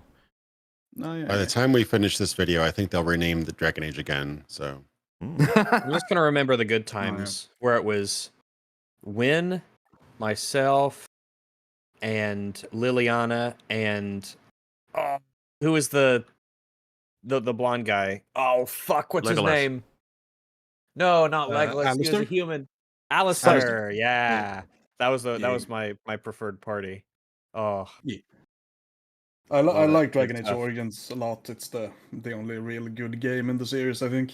The only real good Yeah, game. Like, it was I don't okay. like any It of was the others. fine, but you know, I it's actually, different. I didn't like I guess it. to be fair, I didn't play Inquisition, but I don't know what I didn't heard of either. it didn't I make me did think play it it would a be up bit. my alley. Yeah. I have heard It was nothing originally above built as an MMO, lukewarm. right? So a lot of the areas Yeah. are like fucking huge and empty. And yeah, I didn't like a lot Didn't of things in that Dragon game. I Age didn't play it that Inquisition much. win the though. first Game Awards Game of Yes. the Year? I don't know if it was the first one, but I it think definitely was the did first. win its year. 2014, that was the first one. And I think that's when I think it beat out Wayne. Shadow of Mordor, which we were talking about earlier. Oh. Murder of murder. Souls. Following the news that Dragon Age Vendelgart was getting a no-death accessibility mode, gamers began angrily declaring that they wouldn't be buying and playing the game anymore. Okay. If the idea of boycotting a game because some people you don't know could play it without dying if they wanted to sounds, I don't know, completely fucking weird, don't worry. Well, it's because that wouldn't be their argument, it's you. would it? It's you. What if we just say that's not a I saw you design in the practice video. that I want to support? Exactly. Yeah, well, it's the most good faith version of the argument is just not going to be represented. Instead, it'll be, you hate everyone who isn't you. they just started it from the start. to call it a boycott. What if it's just like, well, nah, not interested. Yeah, Like, I don't think you can anyone's present it- boycotting. Well, it's just you can present it in more innocuous terms instead of saying that they're boycotting it because they're pissed off. It just I sounds agree. bad and I won't buy it. Yeah, there are plenty of If games to that's their buy. idea on game design, who knows what else is in there that I'm not gonna like, you know? Like that's just not the approach that I want. Game design. I'm Considering boycotting the a art- Borderlands game when I hear, oh, there's a new Borderlands game, and I say, oh, that's cringe. Moving on. Yeah. Is that I a think for boycott? Dragon Age, Is it for a Dragon We Age, have to this declare one, to be a boycott. This will be like the good old days. This will be a good one. Yeah. But, this so- one has. Sorry, this one has an art style and like my marketing campaign that seems to really be changing the tone to be a much more casual audience too. And I think that's a perfectly reasonable reason for a Dragon Age fan to be like, yeah, this isn't for me. Like this is going to be the Mass Effect Andromeda of this series. Why would they not think that? And why would that be unreasonable to think? And if you're There going are to pull the some card games of like, that- why do you care for this reason? It's like, why do you care that they care for this reason, huh? Are we going to do this all Yeah, day? you can't pull that wow. card after you make your video. You know, you Going in clearly circles. care a lot. You made a video on it. I mean, I gotta pull the card, but you made me do this. This is your fault. I mean, As but, someone to who's a- just now joining in, like, are people mad about games having difficulty settings, or what's the argument here? Granular difficulty in which you are allowed to, by your choosing, eliminate all challenge or any individual challenges. No death. So it's like Tim said. What do eliminating you think of mechanics, the next essentially. Dragon Age game having a no death setting, a setting where you cannot die? Oh. Yeah, I it's- mean, it's a bit cringe, you know, just a little bit. yeah, I It's mean, great. it This basically was- turns it into a, what are those games Movie? called? Like story games? A Yeah. movie. Turns games Visual into how do you novels. call it? Movie. Well, and remember, it's more than just no death. It even has the ability to do like auto lock on and attack as well. I believe it's like, yeah, it could just be that does- the level of interactivity. So is it just great. plays the game for you. Yeah, At it what leaves point this do very you- lingering sensation of why bother. Yeah, what's the point? Why are you even playing games for at that point? Yeah, Like, I'll just yeah. watch the if I really care about the Dragon Guard story or whatever it is, Dragon Age Veilguard story, I'll just save myself the $60, watch it on YouTube, and You there need we save go. yourself $70, right? 70, $70. pretty that's much right. story It's a mode new at this it's a new era. I'm an old man on the porch drinking my lemonade. Where I Oh, think yes, games are uh, $60. I didn't mention it, by Down the the way, but I road a should little bit, have. too. In the description, there is a link to the EFAP Year 6 survey. Tweet your tipples and give your votes on what you thought was the best and the worst of everything this year, and then we'll go over it in part 3. Sure, I should have mentioned that at the beginning, but yes, in the description. Sorry, What? carry on. You get from why bother all the way through to why did the developers bother? They should have Well, they so, could have I made a mean, cutscene That's the film. thing. I mean, it's something that it has to be a part of it, because the idea of like, well, it doesn't affect you. You could go, well, somebody had to make these difficulty settings and they could have done something else. You know, like if you had a game that had 100 difficulty, like if you could just quantify it as, in order to create these difficulty settings, we lost X amount of content. At that point, it does affect what the game could have been, and thus it does affect you. And in a further sense, you could say that like these design trends being like popular or spreading in some sense has a non-trivial effect on the discourse surrounding games and the perception of games as a medium in a way that I might not be a fan of. Yeah, I don't want to support this trend by buying this game. When I see an article that says this game has these things in it, that makes me think, I don't think I want to support the idea of games being made for people who don't like games. Because I've seen where that shit leads, and I don't think I like it. So I'll buy something else. Would I'll Sterling buy 3 agree indie games that instead. the most important element of all of this is the ability for everyone to, quote-unquote, complete the game? And if so, would then every single game coming with a Let's Play install, as in an option where you can watch someone else play it, maybe a dev, that should be like a necessity, because that counts as completing? I wonder if there'll be pushback at that point of being like, well, because obviously where I'm going with that is I wonder how many things I'd have to push and pull and change until Sterling would actually say, that's not really completing the game, though. Well, I guess an interesting one is the idea of it affects somebody's experience. A question would be, well, wait, like, why is it that affecting somebody else's experience should get in the way of accessibility, right? If it's a multiplayer game, maybe there should be a gun that you can get. It's the accessibility gun where it auto locks on and aimbots and snipes headshot every time. It's like pulse rifle from Romulus. If you're not good at games, you could play on a controller, and you could feel like you've got some talent. And then I prefer the aimbot one, because it's more so like dealing with a fundamental thing of what's the deal? How much should a game be accessible, broadly speaking? Why does that matter less than if it affects other people's experience? Maybe it's a good thing if it affects other people's experience, if it lets more people play, right? Why is that the line? Is kind of what I'd be curious about. That it especially because supporting it will affect our experience by potentially removing this entire franchise from existence when it doesn't sell much, because you've diluted what it once was. So just because it affects me in a more indirect sense, that doesn't mean it doesn't affect me. And even if I want to try and, I guess, get on my high horse for a second, I want other people to have more rewarding experiences with video games. I don't want them to be able to remove their ability to play the game in such a manner that it's going to become an experience that they're not going to remember really at all. I mean, it's the whole Elden Ring argument again, right? Like, people got mad at other people for using summons because summons made the game easier. Like, you are playing a different game at that point, at least. Yeah. I mean, that's the thing, right? Like, the game does become easier, and if you want to play the game that way, that's up to you. But technically, you are, quote unquote, getting robbed of an experience, because you are. Like, I fucking love those games, and I tried beating the game with and without summons, and it's literally another game. Like, it's completely different. Well, I got a fucking shock with this when I was playing through Shadow of the Erdtree the second time. I summoned Egon for Bale, the big dragon man, the guy with the bow, but just because I thought it would be funny, and then I beat him on my first try, and it wasn't even close. Instant win. Same. Well, what's the crazy easy way to just figure it out is for everybody who uses summons typically to just try it without and just watch how much and this is part of the problem on the devs. I think they rarely ever design a boss that's meant to take on 2 people at once. They just don't. Yeah. It makes me think about. Do you remember the boss in Lies of P? For anyone who played it, I know Mark would know it, but I want to say he's like he's some kind of like priest or deacon. He's a big slug monster. He had a back and front. Archbishop? Archbishop, that's it. Yeah, he had a back and front that had different like attacks. Basically, if you're facing his back or facing his front, you'd be dealing with a different kind of enemy, and that both of them, correct me if I'm wrong, could both of those run at the same time when you had a person on either end? Oh, I've never had 2 people in Lies of P. Well, so that's the thing. That's not my point. It's the you can design an enemy that could account for the fact that you have 2 people, but vast majority, 99% of people, 99% of bosses are not designed for anything more than 1. in a lot of Souls games and Souls and the AI patterns break when it's only designed for back one is if you add facing other targets in. and they're But no, constantly that's a let really open, good idea, and it just means that you just hack away. All you need at that point is enough health, as in just to take all the hits that you'd normally. Yeah.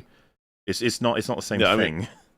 Because a lot of the it's game in their becoming health easier scaling is not on like it's not the summon that makes the game easier. It's the fact that the AI breaks because of the summon.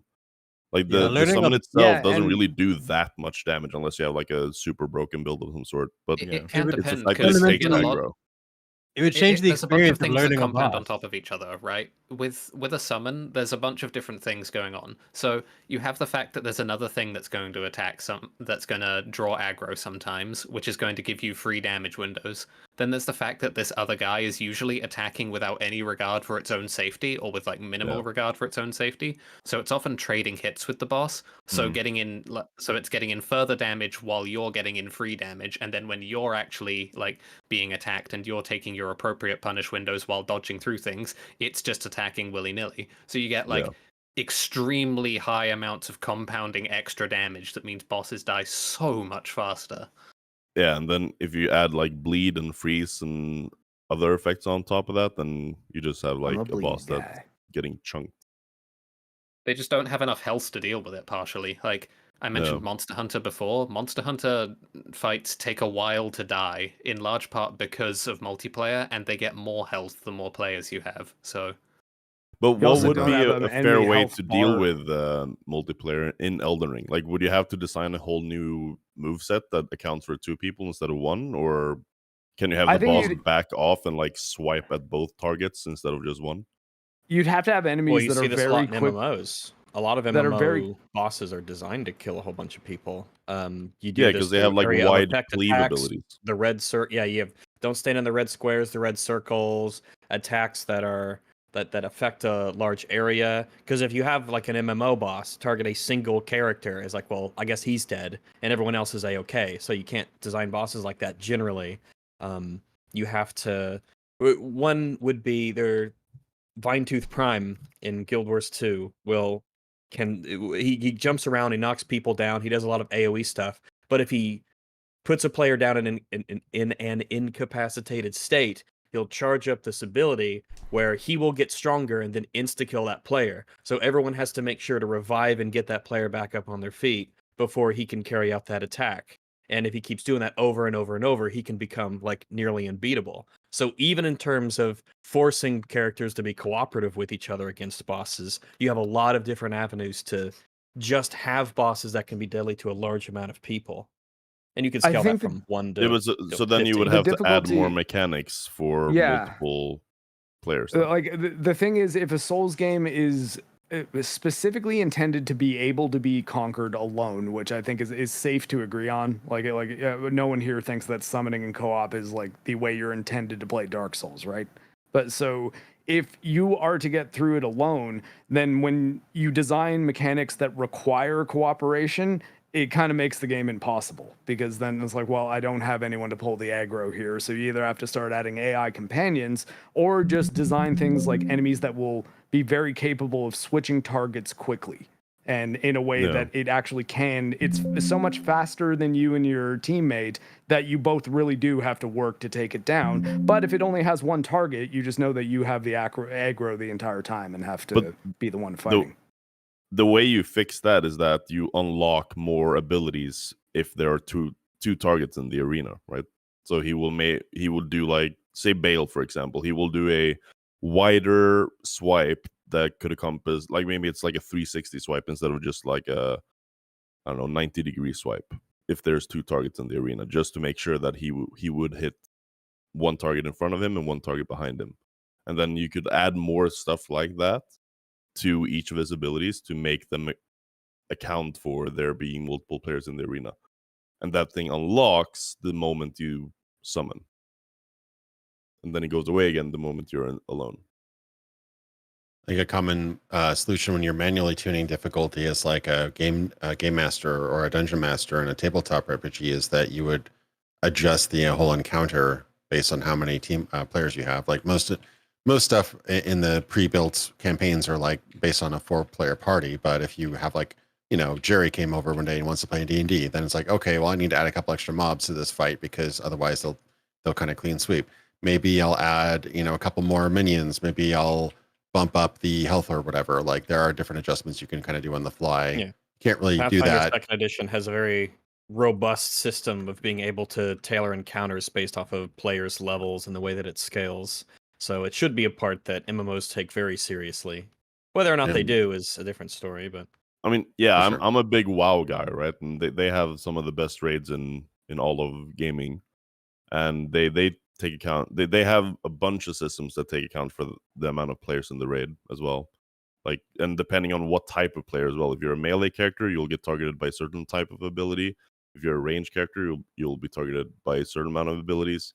And if you have like a huge amount of range but almost no melee, then the AI will target some, like they will switch around how they target stuff just to make the fight still uncheesable, basically.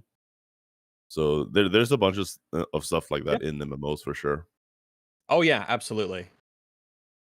I think Your intrepid. just so people are sorry. like a lot of people are saying that increasing the health of the Amazing boss, by the way. The boss is going to be the key to blah blah blah. It's like one of the big failures of any like Souls thing is they might double the health of the boss because there are double the opponents, which doesn't account at all it's for super how spongy. well it wouldn't even matter. It's not even super spongy because when it's two people and you get to freely attack from behind, that double health means nothing. Yeah, while you're still able to kill bosses in a double-digit number of hits, no amount of health change is going to matter. Yeah, like Theo said before, the fact that the summon can like just swing like a fucking maniac, take hits and trade like that while you are attacking from behind, that's not double damage. That's like quadruple damage. It's free damage as well. There's no skill for it. It's just It's removes. It's almost impossible to scale in like the boss's health to account for that because that's not balancing what's happening here. Yeah. Learning Another issue too is one of the the most fact that satisfying parts of like facing bosses in general. And did they do anything to account for the summon whatsoever in the game, or they just left it the same design as the other ones? You guys are completely Did they put ignoring why anything in it? summons are multiplayer in the games. Well, it's in the Oh, main tell game. us. Make it It's not- easier. There's Tell us, nothing wrong. please, because I actually just so Oh, we're on the same Okay, page. If this that person's person can ignoring tell your us. entire point of the last like 10 minutes. It's of just It is a- there to make it easier. It's a misunderstanding. It's really just that it's not really a problem that they're there. It's just silly to assert that it's the same experience. It's a I think very it's a different problem thing to that be. they're there. Okay. I Feels feel more like the like- argument we're making for why it's a problem is that it's not well balanced. It Yeah. is a You shouldn't give broken players thing. options that make the gameplay experience worse. Okay, yeah. I mean, I guess I do agree to that. Maybe I'm more Yeah, extreme than as I someone thought. who's never played Elden Ring and saw the summons, I just compare that to every other RPG game they've played, and it's just like It looks that just easy and breaks it. awkward. Yeah, this destroys the entire concept. Like learning the boss and like learning the mechanics behind it. What's the point if you just have some asshole over here hacking at his ankle while you're trying to fucking keep him distracted?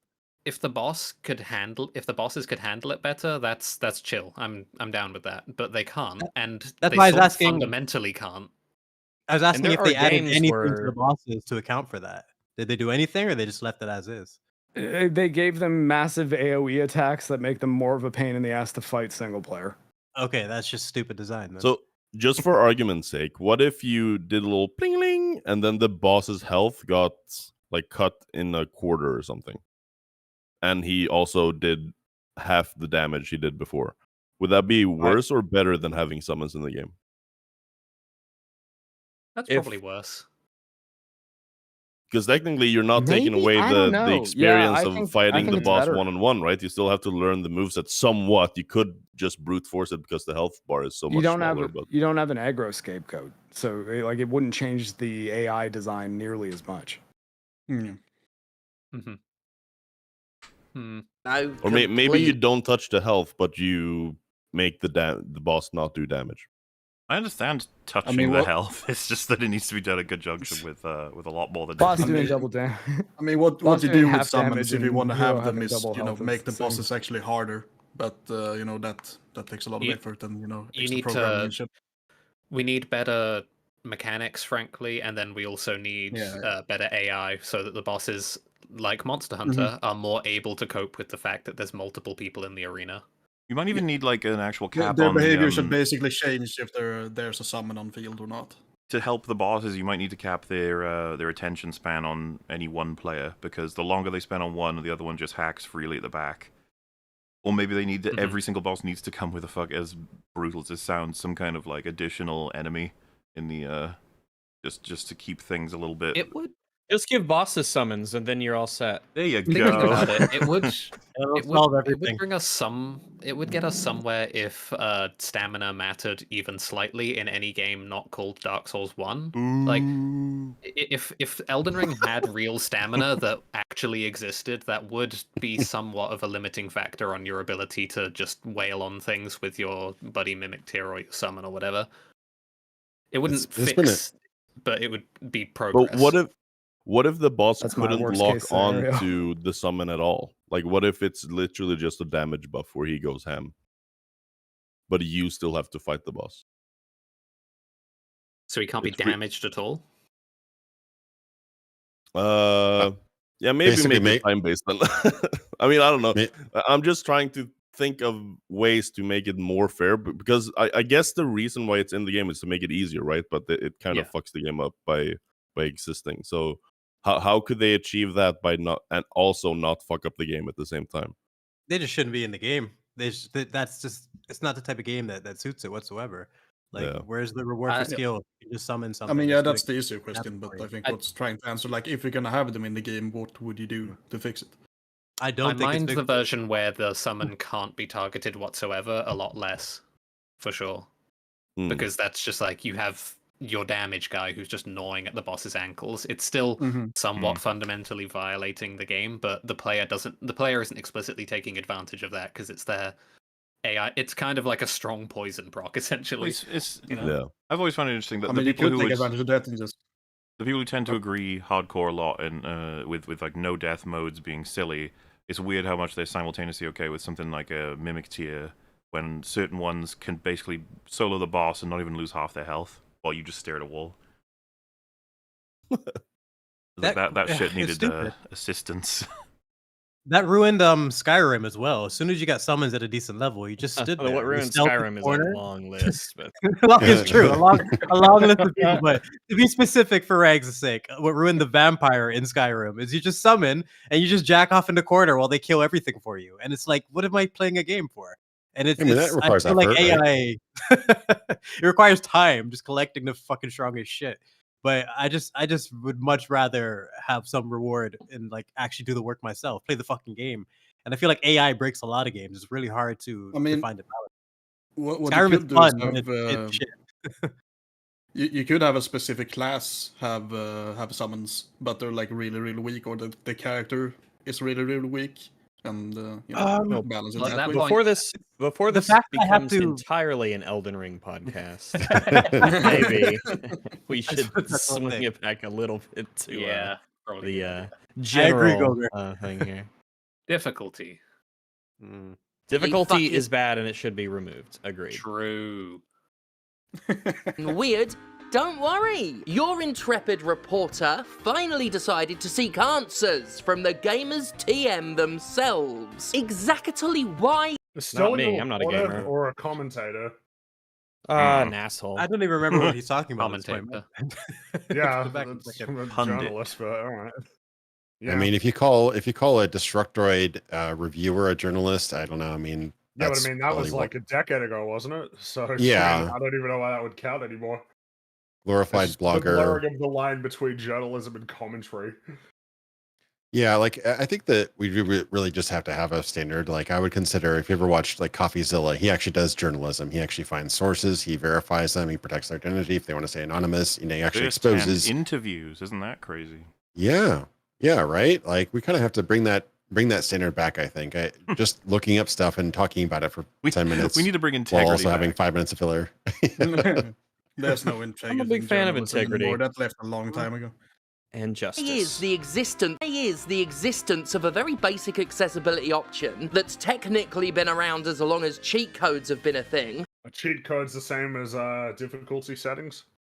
It's the fact that they're they're called cheat codes kind of clue you into the attitude that should be. Well, we went over it earlier. I almost feel like it solves the entire problem if you label all of these things cheats.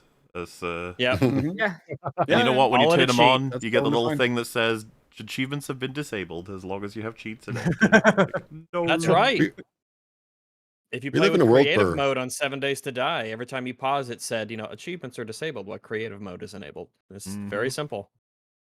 I also like it when cheat codes actually give something visual, like indicator. Wasn't there? I forget what it did mechanically, but wasn't like a chicken hat or remember Donut Drake in Uncharted? Oh yeah, you're fat. Well, that's ableist now. Look what they took from us. Yeah, they literally banned it because it's no ableist. joke. Yeah. That's why they didn't put it in Uncharted 4. They're like, yeah, no, it's offensive, so we're not doing that. Oh, no. I don't know if you remember, but Fat Nathan Drake is really funny. Watching him jump around and climb stuff. Oh yeah, it's hilarious. He is very dexterous. I hope they never don't have the option to be fat as fucking Dark Souls. Otherwise, that's how we'll know the West has fallen. Yeah. That's actually sometimes character select is a big part of games, man. Can't change that. Sometimes that goes wrong too. I played Quantum Break on launch, and they had I bought it through Microsoft Store. Don't ever do that. And it bugged out and thought I pirated the copy, and so I played my entire game where I had like a pirate patch on my left eye. It actually didn't look bad, but I felt kind of wronged. Thing so offensive as to render the game unplayable. Oh wait, hold on. Did they say that's unplayable? It's just that I will not play it. And I get a difference there. Yeah.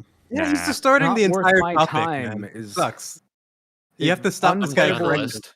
Well, like the only people who are going to fucking like this are the ones that are totally bored in already. There's no convincing. Completely agree. There's no conversation. It's something to bear in mind. There is really no desire to be persuasive here. It's venting. I'm just going to get on my soapbox and I'm going to have a scream into my microphone because I'm angry, but I also don't care. Why are those? It's like you look at the time code and it's like, oh shit, here we go, because there's not going to be much more of it. It's just going to be the entire thing. No. That's why there's some arguments. There's going to be an argument or two, yeah. When I asked why gamers couldn't just not use the no-death setting, I received this answer. I think you'll find that at long last, this explains everything. Wait, are we supposed to read this? I guess we are. Okay. So you can just let it play. Oh, okay. Gotcha. I know I don't need to explain this. I know you already know this, but here goes. Indicators are a thing. If a game is released that has, for example, some DLC that lets your medieval knight have, let's say, a pointed white hood, or a 20th century German mustache enthusiast emblem, or Confederate flag capes, etc., etc., you wouldn't buy that game. You wouldn't just not download that DLC. You wouldn't go near that game. Why? Indicators. That one design choice is an indicator for the design philosophy of the game, and you wouldn't risk spending your hard-earned cash on something whose design philosophy is something you don't want to see in gaming. Yeah. The only problem with this but I get the point. There's a couple of problems, but like one of those is that would be like, this isn't going to work on the Sterling. You've left it way too open to the whole like, oh, so people in wheelchairs the same as Nazis? You're like, no. First off, yes, they made us put ramps everywhere, but it's a shame that this point probably won't be actually engaged with, because I agree with the idea of there's an indicator for something that makes me think, the design attitude of the people who make problem is just totally thrown off. So it's a better real one that actually exists. New Call of Duty games, right? The degradation of art style that it used to be, who do you play as in multiplayer? Just like people as part of armies or different groups. But now it's like, oh, well, look, there's Homelander. Oh, look, there's and Paul Snoop Dogg, or from Dune, or like, oh, look, there's like, I don't know, a duck or something. It's like, all right, this is kind of like, this is running pretty contrary to kind of like what. Remember when the words "Call of Duty" used to mean something? And so that's the case where you'd be like, well, I mean, it doesn't really affect your experience. It's like, I mean, not really, but like, it's kind of weird to see people running around dressed as Homelander, For me, that impacts my experience. Yeah. Takes me well, out of it. it'd be that it Makes me doesn't fucking cringe. I guess that would be the thing. Is it's like, does it affect the experience much? It's like, well, that's kind of complicated because it is aesthetics, so it doesn't that's affect the subjective, yeah. gameplay necessarily. That well, what I'm getting at is it could like for somebody they could be like, oh, who cares? But somebody could be like, nah, don't like that. Doesn't appeal to me. And you wouldn't say like, oh wow, what an idiot, huh? You don't want to play Call of Duty because there's guys running around dressed as like Homelander. You know, like you wouldn't make fun of someone for that. You'd just be like, yeah, okay. It affects your experience, but not not game mechanics. But it's definitely gonna affect your experience if you're fucking seeing Homelander. Well, I'm just saying. I'm just saying that a Call of Duty example is better than saying like, what if it's a medieval game where they're wearing white hoods? It's like, yeah, that's not going to be very convincing to people. I don't know why that's. Are you implying people in the medieval ages were racist or something? Racism hadn't been invented yet. Kind of unironically. I think this one you should stay on very specific examples, though, not ones like that, because indicators is very broad, and the easy thing to be turned on you with this is like, so you just don't like that more people can play. You know, because that's what Sterling will do, obviously. Yes, I'm not going to take this to be of course, obviously interesting or seriously in any way, shape, or form. Well, I mean, the response is going to be, oh, wow, that's stupid. Anyway, moving on. Like, it's not going to actually... Because that's the thing, is the idea of, does the inclusion of a no-death setting in a video game tell you anything about the priorities of the developers? Maybe. Yeah, that was my point. The immediate indicator to me is that they don't necessarily give that much of a shit about the mechanical components of their game. If they can, I don't know if that's necessarily disable them. Yeah. Any developer that's willing to put something like that in their game, it immediately tells me about their entire thought process, and I can't imagine what else is in the game that I'm not going to enjoy. So I'll just pass.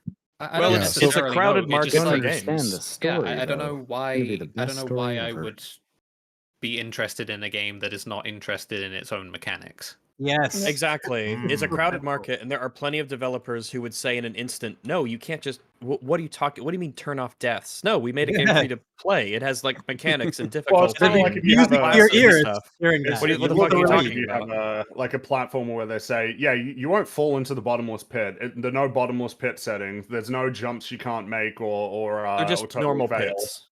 You'd be like, okay. In terms of the narrative experience, I can almost guarantee you can find you can pick out a film that will give you a better story.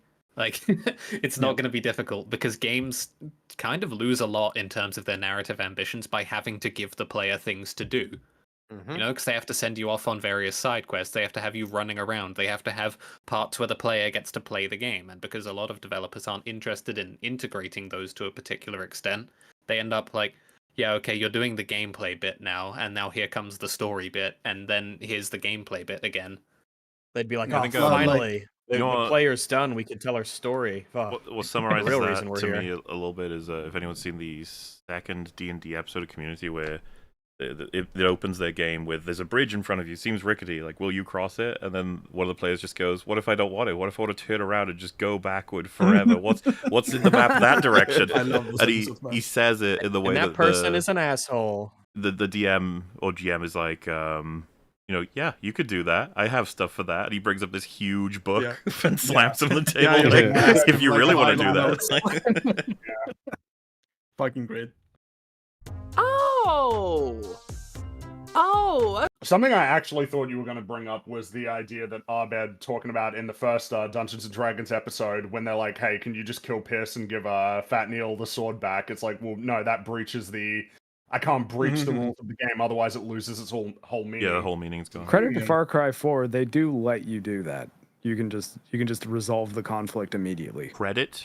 By making... Well, wait. No, you're describing something totally different. You're just describing the thing of you sit in the room for like 15 minutes and then what's-his-name comes back and that's the end of the game. That's like a meme. Yeah. That's not like a real thing. Well, yeah, I know. But I guess what I mean is I appreciate the fact... It doesn't even breach the equivalent for what it tells you to sit down for 10 minutes. The equivalent for a video game, what Fringy's talking about, is like reaching into the fucking code and making it so that whatever you want happens.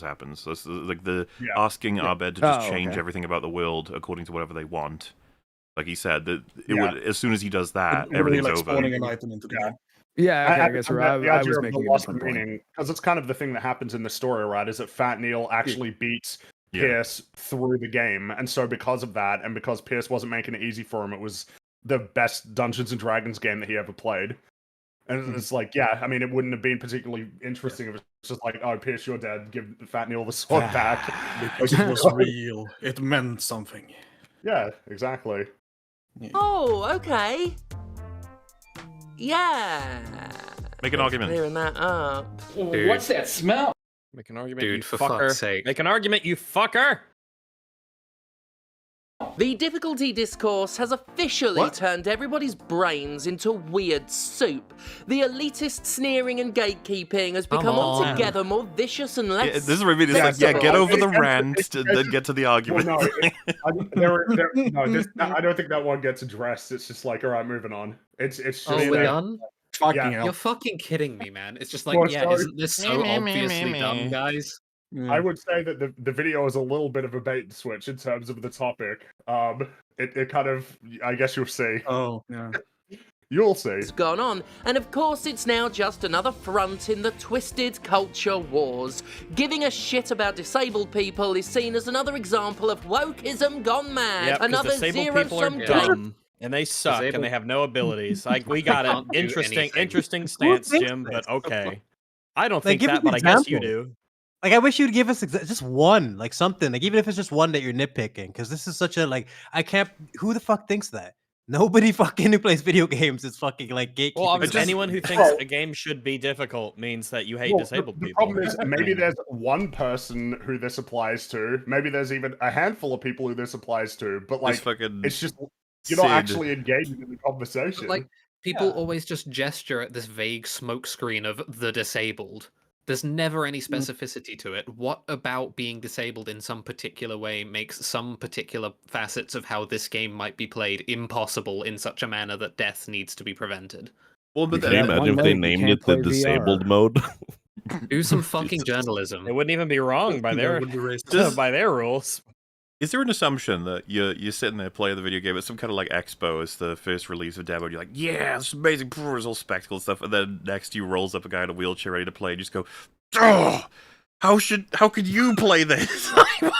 How did you get in here? We got rid of the ramps. It's so wrong that you could play this. He's like, oh, okay. Nobody thinks that way. No, Games it's for stupid. people with working legs only. Everyone Anyone who if sees we someone have with to a take everybody into account, how is VR and AR ever gonna make the market? That's not. I mean, they're privileged to disabled people. Yeah. In which they're losing something somehow. The idea that accessibility is something you need to take a principled stance on the same way you would about literal Nazi iconography really... See, it just leaves yourself open if you make that comparison. Yeah. You used a clunky example, therefore the argument will never be engaged with. Once again, though, accessibility and difficulty used interchangeably. Because that's what Jim does. Everybody every video. even agree that a no death option is an accessibility option, in the same way that colorblind settings are an accessibility option. I would need very specific appeals like in order to file that away as an accessibility option, because it seems so broadly just about the difficulty. Yeah. How could it not be a difficulty option? Speak and volume about what like a Rex cunt said you before, are. it's just, why not just watch a YouTube video at that point? Because it's just walking from cutscene to cutscene and watching, Yeah, I shit can't press imagine you're getting much out of like the actual play experience of the game. If that's what I was asking. If you do that, if you watch a Let's Play of a game with 0 ways to fail it and mostly just walking forward, like going for like a Dear Esther type situation and no fail state, watching that video on YouTube, have you played the game? I guess so.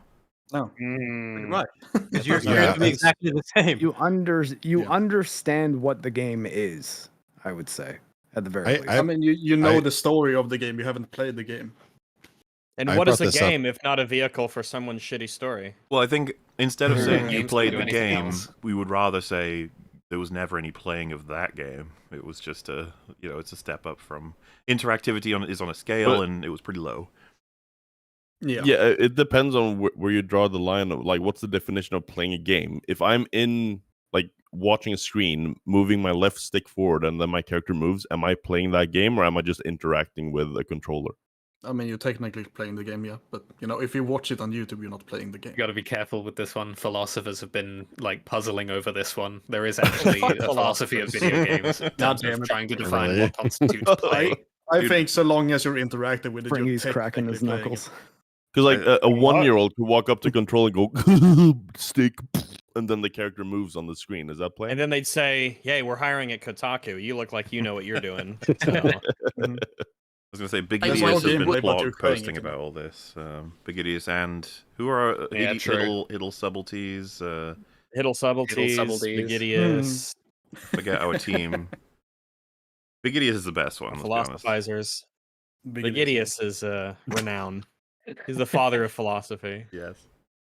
Word about literal Nazi iconography really speaks volumes about what a cunt you are. And don't censor that one, Zilla. These people are having principled political stances about the mere existence of accessibility options.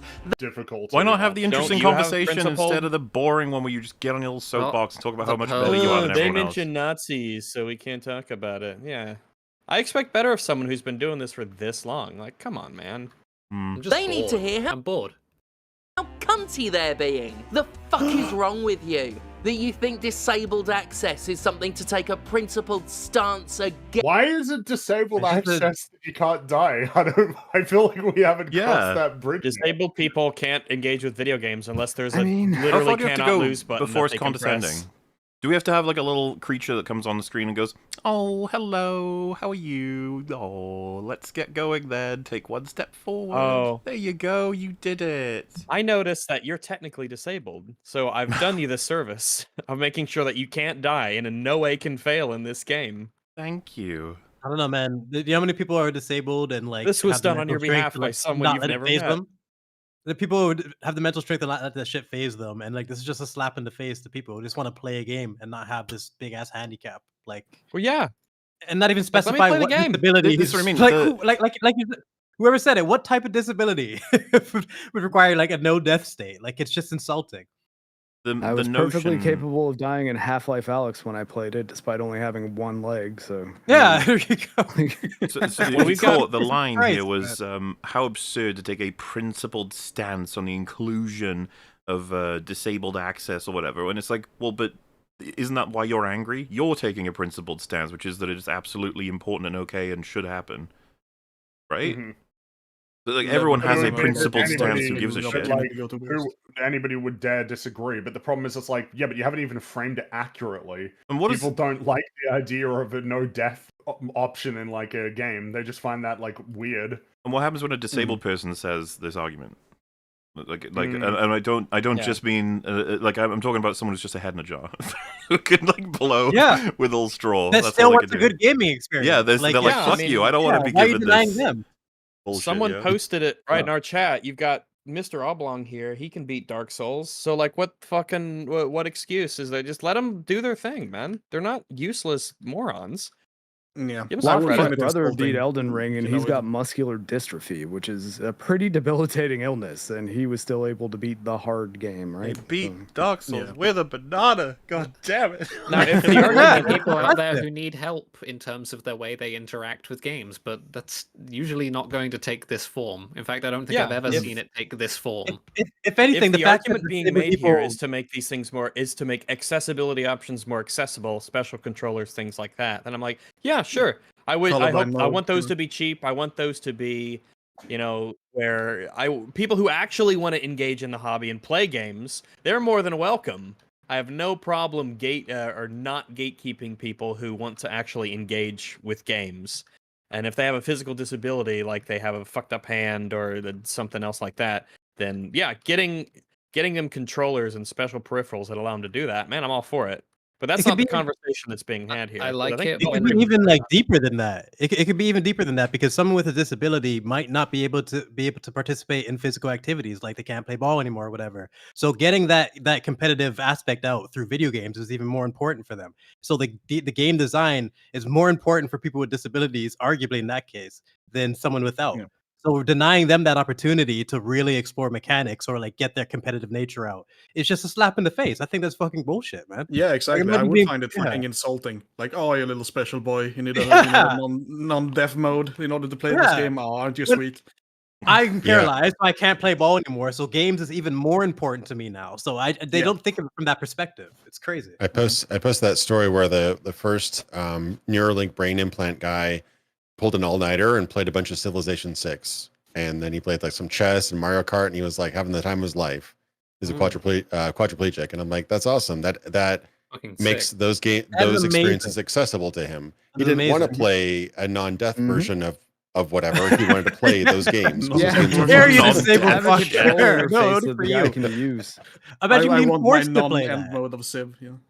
Imagine being forced to have all your gaming like nerfed like that because people just want to handicap. If you played on a mode on chess where if any piece comes within 2 or even like 1 of your king, they automatically die, the enemy. And it's just like he's like, no, I want to play chess, and they're like, no, you can play your chess. No, you're disabled though. Like, no. Yeah, you're playing. Yeah, maybe one day when you're big and older, you can play real chess with the adults. But for now, we're gonna make it to where you can't lose. You can only come in first in Mario Kart. This is the experience you've been wanting this whole time, right? The ability to never lose. Boy, you get to play on special mode. No other option for you. Are not amused. It would be damn and bizarre if this uproar was about one of the usual hardcore gamer games, but Dragon Age Ventrilo isn't even a Souls-like. Dragon Age isn't known or celebrated for being difficult. It isn't known for requiring it. Well, so what? And you conclude that it must be about hatred of disabled people as opposed to a broader issue that applies to all video games. This game isn't lauded for its difficulty, therefore you shouldn't therefore its mechanics don't matter at all. That's essentially just what he said. No, like I said, I think he's trying to go the direction of like this is proof that it's about some kind of like bigotry. It's not about. Why would you care that much when it's a game that's about story and not gameplay?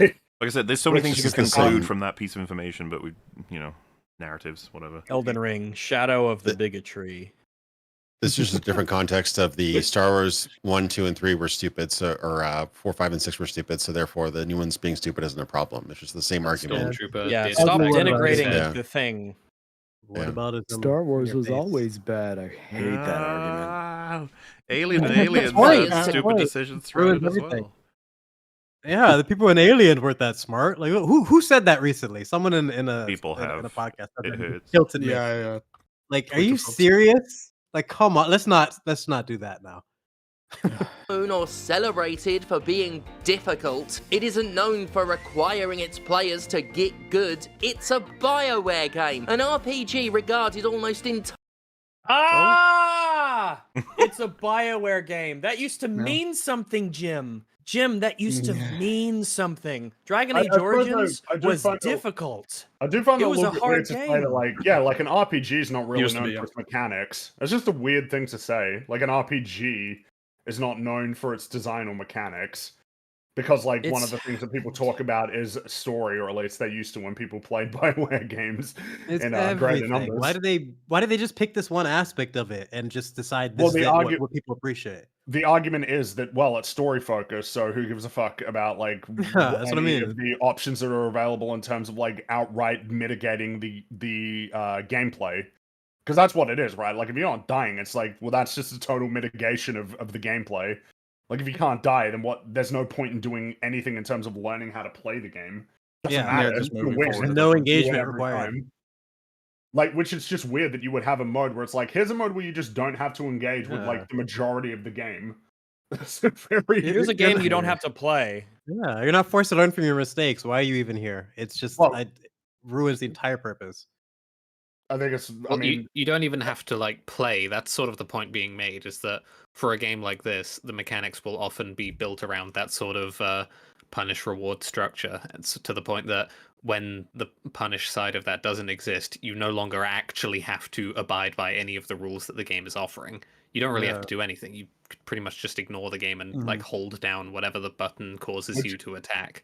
It's just a strange feature because the idea of whether or not fail states is what constitutes a game is kind of That's like a big focal point of the discussion of what constitutes a game is usually fail state. Oh, Jim's not even ready for that kind of discussion. If you have a Super Mario, there are no fail states, it's like, what is that now? What is yeah, it's like is Myst not a video game because there's not a fail state? I mean, it's obviously it's not the kind of discussion that I don't even know if Jim is capable of having. Well, the thing is, fundamental part of games, from like Super Mario to Donkey Kong. Like that's a big aspect. Fail state? You have to be able to work around that. Like learning from your mistakes and go from that. I don't agree.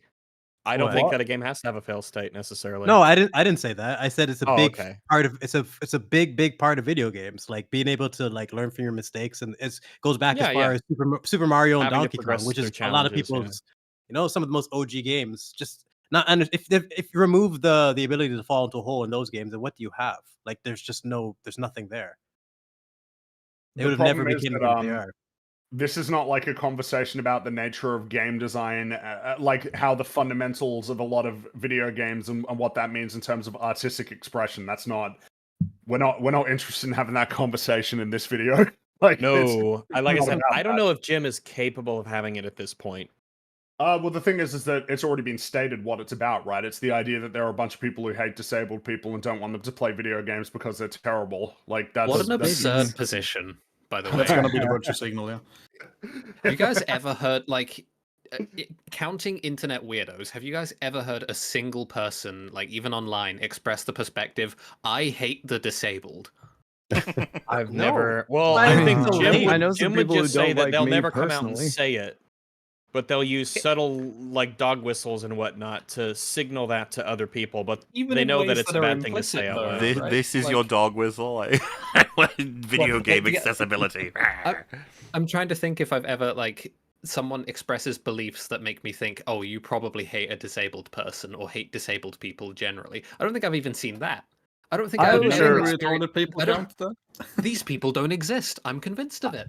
I can give enough pretty sure I've heard people Fringy who say that a dislike me couple online. Yeah, no, not including Fringy because I'm disabled. Wow, Fringy's a special case. Fringy just hates ramps. He's just blasphemy. I can't believe it. This is such a fucked up subject that you would think he would. This video should have started with like a bunch of proof. Like you should have. This is something that you need to provide evidence for. If you're gonna delve into it. Be a fucking journalist, maybe. Yeah, man. No. Journalumbo hardbo. Video games journalism deserves Jim Sterling. Bro, every year these videos, I'm just astounded by how lazy they are. Just rant into a microphone about the gamers and then move on with your life. Well, it's not just that. It's that I am not a gamer. I'm not someone who I don't want to be included in that demographic. I don't want to be included in that group. After all this time, they're a marginalized race. All right, it's like gamers are the most oppressed class in the world. They do need to rise up. Yeah. Entirely for its story rather than its gameplay. I don't know if I've ever seen people shit their diaper. Yeah, see, the dichotomy of story and gameplay as well is already like, that's a bit weird. You can't excise them from each other. Come on, they depend on each other. If I'm playing a game and I'm in control and I'm just walking through like a place that the environment tells me a story, what's happening there? Is that story or is it gameplay or is it both? It's both. What if it's all blank, Fringy? What if story complements gameplay and vice versa? Wouldn't that be neat? No, that sound damn bad. Oh. It's just this weird dichotomy. It reminds it's why would it be like dichotomized to where there's the story part and then there's the gameplay part, and they don't have any feedback into the other. Those are the same people who think there's only character and action scenes and they're separate when it comes to movies. They don't understand that. It is similar to that. I agree. It's frustrating. They separate these components of art, and it's like they don't understand that it's how it all blends together is how we perceive it. And like that's where the replayability comes from, or the rewatchability. It's all these things. Nobody's playing a game that's shit just for the story. You know what I mean? Difficulty often plays into this as well. Like the game I played towards the start of this year called Rain World. Fantastic video game, one of the best ever made, I think. Rain World fundamentally depends on its difficulty for the experience it's trying to present, because it is placing you as an animal in an unfamiliar ecosystem. essentially. And a lot of its systems are simulatory in that they are built around trying to get you into that headspace and experiential space of how you approach scenarios in the game world. Difficulty is incredibly important to that, and a lot of what's going on in terms of how you play the game is the game expressing its narrative content to you. That's right. If you remove the difficulty component from a lot of games, you use a massive avenue to tell stories and build the world of what you have. That's a particularly specific example. Something that I suppose you could say happens a lot more often in games is, think about like Metal Gear Rising, right? When you're fighting Armstrong and then you win. That victory feels really great if you're playing it on a hard difficulty. You know, you're like really hard on a higher difficulty with him. You're like, yeah, shit, that was hard. So this victory feels really great. And it's that catharsis that comes from overcoming the challenge that, you know, if you're playing on an easier difficulty, you get through the game and you get there, but like, kind of, it's not the same experience, right? As if it's really hard and then you win. The catharsis of finally winning after all that, and in a sense being aligned with the feeling of the character that you're playing as, right? Like, how is it the gameplay can align your natural experience of the game, like your joy or frustrations or anything like that? How can it match it with what's happening with the character? And are there any ways that if you mitigate the challenge or make it to where it's basically like irrelevant, that it drives a wedge between the player's ability to essentially latch onto the same sort of experience as the character that they're playing as? But like, you can't have this conversation if you treat gameplay and story as two things that exist in a vacuum, independent of each other. Yep, this is the gameplay part. Once that ends, that's out of the picture, and then the story part begins. And once that's done, the gameplay part comes back in. It's just not... doesn't describe like a huge number of video games and the experience that they're offering. Yeah, there's plenty of video games that, especially in the opening or the tutorial, will use whether it's Golden Sun or Sword of Mana. You'll start off, you'll get your little tutorial combat, hit the goo, fight the bats. It's very easy, you're learning the game. And then you hit the boss that you're kind of intended to lose because he's just so much better than you. It's an intentional difficulty spike that you just can't overcome to establish how powerful the enemy is. And then you have to go through the game to get stronger, then get better. And then when you finally face him again, you've gotten a much stronger, you're on his level, and you can... You know, and that's part of the experience. That's part of the idea. Would the developer be wrong if they said, the reason why I'm not adding any difficulty settings is because I want to have the player experience these feelings, and if you can't get through it, that's too bad. Like, that's not... you don't get to experience that, unfortunately. I would respect the hell out of them for saying that. Like, I would want to try the game just based on them saying that. Like, just the respect they have for the experience they created. There are plenty of games that you've beaten that aren't challenging. And you could be like, yeah, I enjoyed it. It was fine. I liked it. But, you know, I got to the end, and the end wasn't any harder than the beginning, and I never felt like I was tested or challenged. And so I was like, yeah, it's so-so. Yeah. You don't walk away with like, oh, I finally beat this game that I'd spend, dozens and dozens of hours working my way through and learning it and, challenging myself. And I don't want to have that experience kind of robbed from people. I wonder how far in the other direction this pushes as well, because I'm thinking about Undertale now, and specifically the genocide route of Undertale, which is by design unpleasant and bad to play, while also being extremely difficult for very particular reasons in terms of what the game's trying to do narratively. Is it just not allowed because that's bad for accessibility? Is it just not allowed to do that? You mean like the resource difference you can get in something even as simple as BioShock for good and bad? Moral speaking, it's like, well, we can't have the sort of detrimental effects of choosing the evil side. We're going to have to account for them because that would make the game harder. It's like that, but okay. Harder, good. It should be reversed.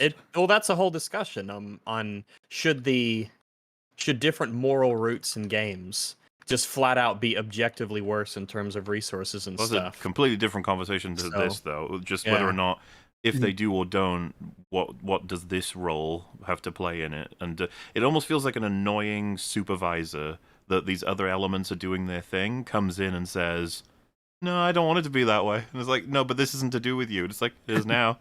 Everything's to do with me now. What if I did make everything about me? developers to this extreme degree over difficulty options in a BioWare RPG before, but if I have, it certainly hasn't been like this. You stink like a dead dog. We can't stand it. I can't put my honey poo through this. As I say, though, the difficulty discourse has finally turned people's brains. This is still just ranting. There's no argument yet. Yeah, this is the ranting bit. I don't even get how that joke Get on with applied it. Go off, King. Get into strange cheese, and the outrage is pure knee-jerk nonsense at this point. Very much like we discussed last week with the gamers TM whining whenever a female... I thought that was James Acaster for a second. I was like, what the fuck is he doing in this video? Character gets a I can't believe he redesign. can say that when he's been nothing but whine for like 10 minutes, or whatever this is. It's just insufferable. It was funny because there was a huge rant. Now it's gonna be like, I remember how I ranted last week about other things. Well, I'm gonna rant about that now. Yeah, this is where the bait and switch starts to come in. It's Yeah, like there is- we're starting to move away from the initial topic. If you come to Jim Sterling for insight, you will starve to death. Well, ironically. that's where we come in, right, guys? We've been talking about it. We've been going over the arguments. Woohoo! I The like backlash Train. isn't about specific scenarios anymore, and it triggers a nasty little tantrum. Pure, unabashed reactionism. Yeah, I can tell. It's pretty funny. Is this like I've like noticed. projection a bit? You know. I think so. There's going to be a lot of projection in these videos. Yeah, like how's Sterling not doing the same thing in reverse? Exactly. Right, There's no that's what I nuance mean. here. It's It's just okay when I do raging. it, because I'm righteous. You've generated the boogeyman in your head, and now anything that comes even close remotely to that boogeyman, you just go, "Oh my god, it's you again," and start ranting about how much you hate the boogeyman. That's got to be the classic- reactionary. Twitter thing of like making up a guy in your head to be mad about.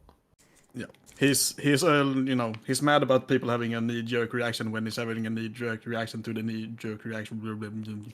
Well, Now we're knee-jerk having a knee-jerk reaction of implies calmly exercise, so- discussing between a lot of people of all different kinds of gaming things. We're not setting records here because EFAP we've had some insane ones, but you know we're doing pretty well. 5 minutes into 2 hours and 40 minutes. Not bad. Incredible. It's incredible. We're almost at the 10% mark for the stream. Hooray. To cry foul over a story-driven game having a story-driven difficulty mode to Story-driven such a difficulty weird- mode. That's Story-driven difficulty mode. Oh, that's The a inability triggering to statement, lose. isn't it? Dude, Well, the it language kind is of so implies Fucking that- slimy. I hate it. Well, think of the Story-driven implications. makes A it worse. story-driven difficulty mode. Does that imply that the hero can never fail in the I'd story? say it's more Does that so, like- imply that the narrative is such that it will end perfectly I cathartically? think Implies I think that it's A no lot more of so- games do have story it's mode. more and so the it's idea not like that, no fail state. It's just easy mode. I guess that's the thing though, is like the idea that the story driven mode is the one where you can't die. It's like what are we why is the attitude that a fail state in a game cannot feed into the story? Like that you're not losing anything by reducing either the challenge or even totally eliminating a fail state, that has no impact on story. What about games I where mean, even something so simple as the narrative stakes or tension. What's at stake here? Nothing, because I can't Nothing. lose. Yeah, the Ludo narrative dissonance sort of thing. That's the word that we love. Yeah. So if I cannot fail, if the gameplay is such that I am never challenged and I can never fail and I can never die, well, that's going to have narrative implications. And what about In games fact, that actually, like- contextualize your deaths? Like they're part of the story. Yeah, exactly. I was just about to bring that Hades. up. I that's actually one of the coolest things I've seen a couple games do. Like Hades is an obvious one where it contextualizes the underworld and him just being revived again and again and bringing back to, the start. He actually gets frustrated and people talk about it, and he's obviously kind of immortal too, so it doesn't really affect him the same way. But I also like other games. Like I think anybody play I keep getting it mixed up with a Pixar movie, Outward. That had an interesting death system too, where if you died, you were like mortally wounded, and there would be some sort of story sequence explaining how you actually survived that fight. Where like, some mysterious stranger fought off the enemies, and then he dragged you away, left you a note and a potion or whatever, or maybe you woke up later or something like that. So it kind of gives you some context, and so you aren't just magically respawning. There's actually a story bit to it. You might actually have some negatives along with it. So I really like that aspect as well. It can kind of elevate the game a bit. Yeah, it's adding to the story. It is not making it so that you're not engaging with the story. It is simply telling a different story, accustomed to your actions. Why is that bad? Imagine if you applied this to something that's really cool in the Thief games. Is that as the games the maps are like contextualized in the world. They're like actual drawings that people in that world created of the locations that you need to go into. And then sometimes the map is incomplete because an area was inaccessible to whoever sourced the map. And so, like, oh, well, I have enough information to get me to this point, but once I get to this point, I have to start figuring out for myself and try to make sense of this location, right? Like, if this is a real place, where would this place be? Could I find this thing there? If you're at a setting where it's like, oh, it's the no stealth mode, where like you just get walked right to your objective and walked back out, and none of the enemies can detect you. It's like, that can clash pretty big time against what was clearly like a narrative intention of the game. One of the things that makes you feel like you're actually inhabiting that role is that you're doing well as being like a master thief. But if you had a mode where it's like, oh, well, it will just show you, it'll actually give you a totally detailed map and it will show you exactly where you need to find the things. It's like, okay, kind of like really can actually harm the story. It's not like Thief isn't story driven itself. No, I would say that difficulty changes result in a genre change. I would say the emphasis on death as a mechanic has inspired many genres like Dark Souls. How many roguelike and roguelike games are coming out nowadays, especially considering the prevalence of permadeath in games like Warzone, PUBG, even Fortnite. That's a huge aspect of why those games became so popular, because you have this emphasized risk of not being able to participate anymore.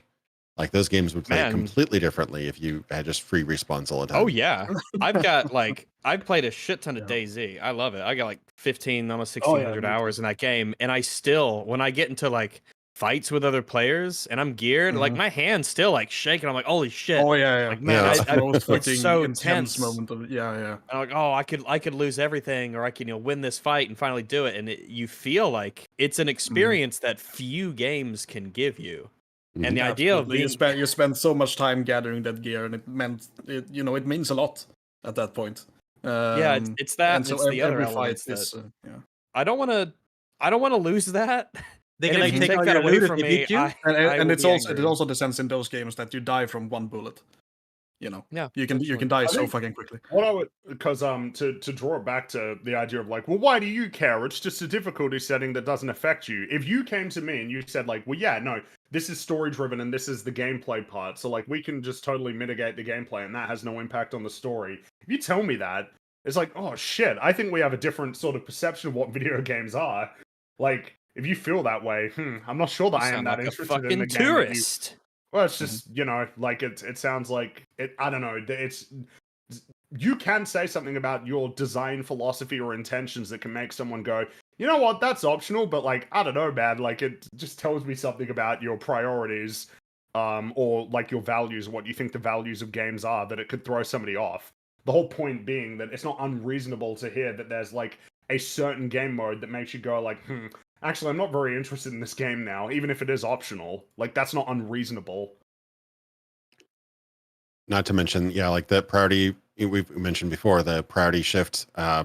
Every single design decision, every single line of code is a resource spent. Exactly. So any effort put into these alternative, you want to call it difficulty, whatever, accessibility. I don't think it's really accessibility, but if difficulty modes or whatever, that is time spent. And what is the cultural effect on that?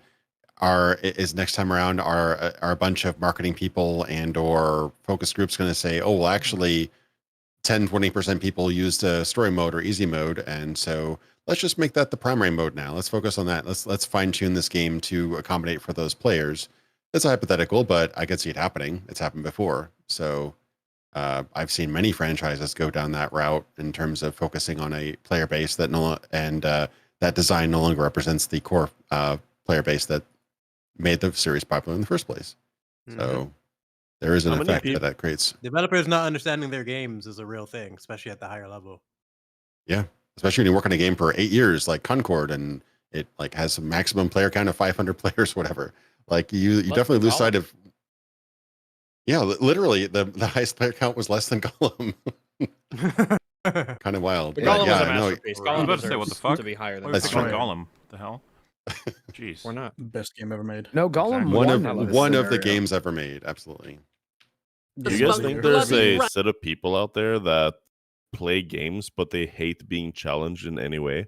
Like they will play a game and just instantly activates all the cheat codes there is. Yeah, It's because they like of people like to that. be told. It's the same thing that a lot of them say anyway. They want to have the power fantasy without earning it. They want to be affirmed in their abilities and their power and their competency without having to do anything that really stresses it. They want to win the game, but not be challenged, not to actually lose, not to have any, threats or stakes, but they want to win. They want to defeat the enemies and press the buttons, and they just want to be guaranteed that success. Want that satisfaction. So if those people exist, couldn't this game mode be for them then? A game mode where you can't die, but they can still just hit stuff? Yeah. Wow, racism. It stems from a place of not taking the medium seriously, and so I'm disinclined to take it seriously as a perspective to cater for. For the future of video games, those people need to be ignored. Like that thought process will kill the gaming industry. Just slowly. Yeah, there's an element there. Yeah, I don't want to support this mindset. I don't want games that feel they need to do this, or that even want to do this. Honestly, if you make games and this is a desire that you have to be like, yeah, you can't possibly lose or die or anything. I don't know. Like, do I want you making games? Do I want your games to be successful? Is that an attitude I want to support? I just think it's bad for art in a lot of ways, because I just imagine, say, a film where you put the film on, but before it starts, it's like, hey, so there's going to be some graphic stuff of potentially offensive subjects, this, that, and the other in here. But if you press the yes button, we will remove all of that content from the film. You can still watch it. My God. I've seen that. God. I was playing an indie game just because it looked kind of funny, and I swear to God, at the beginning of the game, it's like, this game has references to a mother figure. If this is too upsetting for you, disable this option and we'll remove references to a mother. That's sort of the thing, though. It's like in films, no one would tolerate this. No. This is not okay in films. The disclaimer does enough. Theo, you reminded me of a video in the real world if you can't handle that. Like, what the fuck? I used to rent from this place that would have that shit. They, instead of just having a warning, like maybe Blockbuster or some places would have, they would literally describe what type of graphic content was in the movie. They would spoil the whole movie of all the action or any gory bits in it. It's like, what the fuck's the point now? Just reading the back of it and just move on. Whether it's games or movies, you gotta let people just go through the experience themselves. The aspect there is an attitude, I think, removal of the ability for the game to, or the removal of the ability for the art to present you with things that you don't want. I think art needs to be able to do that to be effective. It needs to be able to throw things at you that you don't explicitly and consciously want to be affected by. Like a lot of horror works along that principle, right? It's like you're not exactly enjoying whatever you see. Those sorts of art could be very uncomfortable. It can be super uncomfortable experiencing art. Can pose extremely uncomfortable topics to you while doing so. While the chess business scene is happening in Alien, it's like, would you like to turn the blood green? We can do that. Are you okay? Should we skip to the next scene? Are you all right? Like, fucking hell, man. They even have an ADR line that'll come up if you do that. It's like, oh my god, Cade's blood is green. Why? Must have been the alien. Can't be halfway on the video. Deal with it. Just do the video of meet the pyro. You remember that with the whole contrast of what he sees and what everyone else sees. Yeah, just do what Thanos does in Endgame. Just turn all the blood into bubbles. Yeah. I think one of the most painful ways is the black blood of the Orokai, where you still get a little gore out of it, but it's not as visceral, you know? That's a good way of meeting people halfway, so no one's super offended. I don't mind that. But nerfing everything to the ground. Oh, sorry. If they did that, for any reason, they probably just did it to get a PG-13 rating. That's what I was saying. I think that's a good. That's why Cleon's blood is bright pink. Yeah, it's a good happy medium. You can do with aliens, but it's in a way, it's not even a compromise, right? It's more of a style thing, yeah. No reason they should have the same blood as humans. It's a more effective solution, and it fits the story because aliens and Orokai, like you said, different blood. But then you take that and you try to take that and put it to other things. It just doesn't work. They end up just completely ruining what makes it enjoyable in the first place. You know. And I forgot who made that point, but I could totally see that they're for example, The Thing. They made a Thing game. I don't remember if I had the screen in there, but imagine watching the thing and having there's games that actually have a mode where you can turn, it's an arachnophobia mode where you can turn the spiders. So imagine watching the thing. It's like, warning, there's a spider-like creatures in this movie, and so you're essentially spoiling the head crawler. Yeah, and like, even the thing shouldn't have that stupid scene at the beginning where they show the ship, just like Predator does. They should delete those scenes completely. Yeah, that was producer interference. If we got to a point where they had imagine having that in addition to that. If they had a full ass list at the beginning of every single thing you'd be offended by, it's like, we're going to need a new accessibility mode for normal people where they could just watch the film. That's what that's what I was describing at the video store. They could literally spoil everything. I couldn't believe it. I refused to go to that place because of that. Like, what's the point? That's a fundamental thing with games that makes them interesting, and it's also a big problem for developers, is that players have a lot of control over video games because they're interactive in a way that you don't have with a film. Like, thanks to save states, for example, if I get a narrative outcome that I don't want, I can reload an earlier save and try again. Whereas if, say, the same thing happened in a film, I can't, like, remake the film in some way that I would prefer. I don't have the ability to change what happens in a film or a show in the way that I can change what happens in a game and change my experience of a game. Wish I had that power, man. Save some seasons, bro.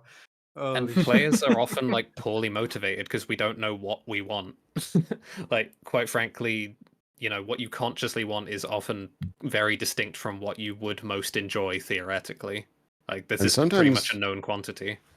And sometimes games kind of have to be a little bit heavy-handed to kind of like say, hey, this is the experience we want you to experience. Don't do that. Stop it. We want you to have this sort. We want you to be actually kind of uncomfortable right now. We want you to actually be struggling right now. Don't just load that save game, that quick save you did 5 minutes ago before you attack that person. Yeah. You know, I kind of enjoy the idea, and you see some more games nowadays doing it more, where they kind of a little bit force your hand. It's like, no, you just can't. You've kind of made this choice. Kind of deal with it. Role play it out. See where it goes. Game having a story-driven difficulty mode to spunk blood in rage over those less able than you getting to enjoy the same toys. Let's just pause. We talk extensively about all the nature of every subject raises. Unpause. Hello. Welcome to every frame of pause. Like, we made 1,000 points in that last 2 minutes there. So many subjects covered. We cut back, and he's just still rambling about the same whiny nonsense. Nothing. Yeah, no. I'm not talking about the EFAP format, Rags. I'm talking about the fact that every time we unpause, it's just continuous rambling about, like, angry... There's no points being made. We have to wait. Yeah. Because, like, we cover plenty of videos that make points. I'd love to engage with this stuff. Yeah. You guys want to just talk about video games instead? That's what we've been doing. It's just been the vehicle to talk about video games. He hasn't really to be fair, contributed. We've discussions. No, we're kicking off discussions. This is all been us doing. It gives us something to we're making better points for him. Does this video have an accessibility mode? Holy shit, man. Yeah, I'm kind of triggered by the visuals here, to be honest. You do is to basically admit you just want players excluded for the sake of it. Yeah, that's it. That's all it ever was. Oh, come on. At least give us the credit by calling us racist or something. Come on. No, that's no fun. It is to admit that you are a cunt. It's a rant you save for the end of a video after you've made dozens of points and you've a bunch of references. You can earn a rant like this, but... You can earn these things, you know. Like my videos generally end with a well-earned rant of some. I'm like, now I've set the stage. Oh wow! Self-described well-earned rant. Wow. No, I feel like earn the rants in my videos. It's something that you should like feel like you've achieved. Like I've told you what it is. Now I feel comfortable telling you how I feel about it. This guy's just like feelings from the very beginning, just going off screech. Like it's not the way to construct the script. Yeah. It's ridiculous. Recently, online personality Alana Pierce found. Sorry, this is the switch. It feels like the first 5 minutes is let's talk about the Dragon Age one, which I would say invites a lot more conversations about like the nature of difficulty and stuff. Now we're moving on to the Alana Pierce one, which I don't know if you guys remember. This is about. I don't even know who this is. A long time ago. You'll get a summary of the situation. Don't worry. There is and it will be a very fair and balanced summary. I'm sure it will. I'm ready to be educated. Before we begin this segment, I think any discussion on Alana Pierce needs to be sort of prefixed with the fact that she is part of the industry. She works for Santa Monica. Santa Monica. So she is on the inside, so to speak. She is not an outside observer gamer. She is a member of the industry with a career in that industry. And I'm not even sure why that's wrote descriptive text. The reality is that a lot of people who've worked at like IGN and places like that end up working for Sony or Microsoft. Like there have been people who've been reviewers who then work in PR for these companies. Like the reality is that there's a huge amount of overlap between. Oh yeah, it's a cesspit of corruption. Well, it's more so just that it seems to be a recurring theme, right? That like there are plenty of times where people who work in coverage of a medium actually want to be like making stuff in that medium, and then the coverage of it is like the potential gateway. But the thing is, if you're, would Total Biscuit have ever gotten a job for, well, Sega, for instance, right after the boycotts? Like, probably not. Because no. That's kind of like. I mean, Richard Lewis, you're not going to see him at basically anywhere. It's kind of the nature of it is like, if you're doing your job really well, it might actually be really difficult for you to ever work for any of those. It's actually sacrifice. Those Being people will. A good journalist means that you will actually have to sacrifice potentials. They will draw the line almost at a certain access because of it's like, for lack of maybe a more suitable term, it's corrupting influence. They'll be like, hey, we talked about this before. If Disney said you want to come out here and watch the new Star Wars and a comfy old chair with your nice, and you're like, Well, yeah, it's the idea. Be like, it's gonna be terrible. Just to be clear, I'm gonna tell the world it's terrible. Will it give you a bag of goodies though?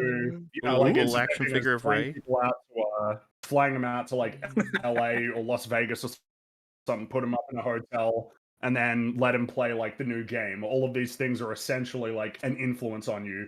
If you got your whole trip paid to go to like some other city to then play a video game, it might influence your opinion on that game because you got treated so nicely by the company. If they introduce you to cast, crew, developers, people like, involved it directly in the game, it makes it much harder to say what you actually think. To criticize it, certainly, Yes. yeah. Hi, I'm the writer of this game. Hi, I'm the writer of this game. This is my selection of 50 children that I have to feed, but by the success of the game, it would be terrible if it wasn't successful. You're like, oh. Yeah, my mother, who I was very close with, she died last week, and that's what I wrote this in honor of her. So I dedicated this. And to she her, said if it wasn't successful, that she would curse me from hell. Like, Here's my 50 cancer grenades, by the way.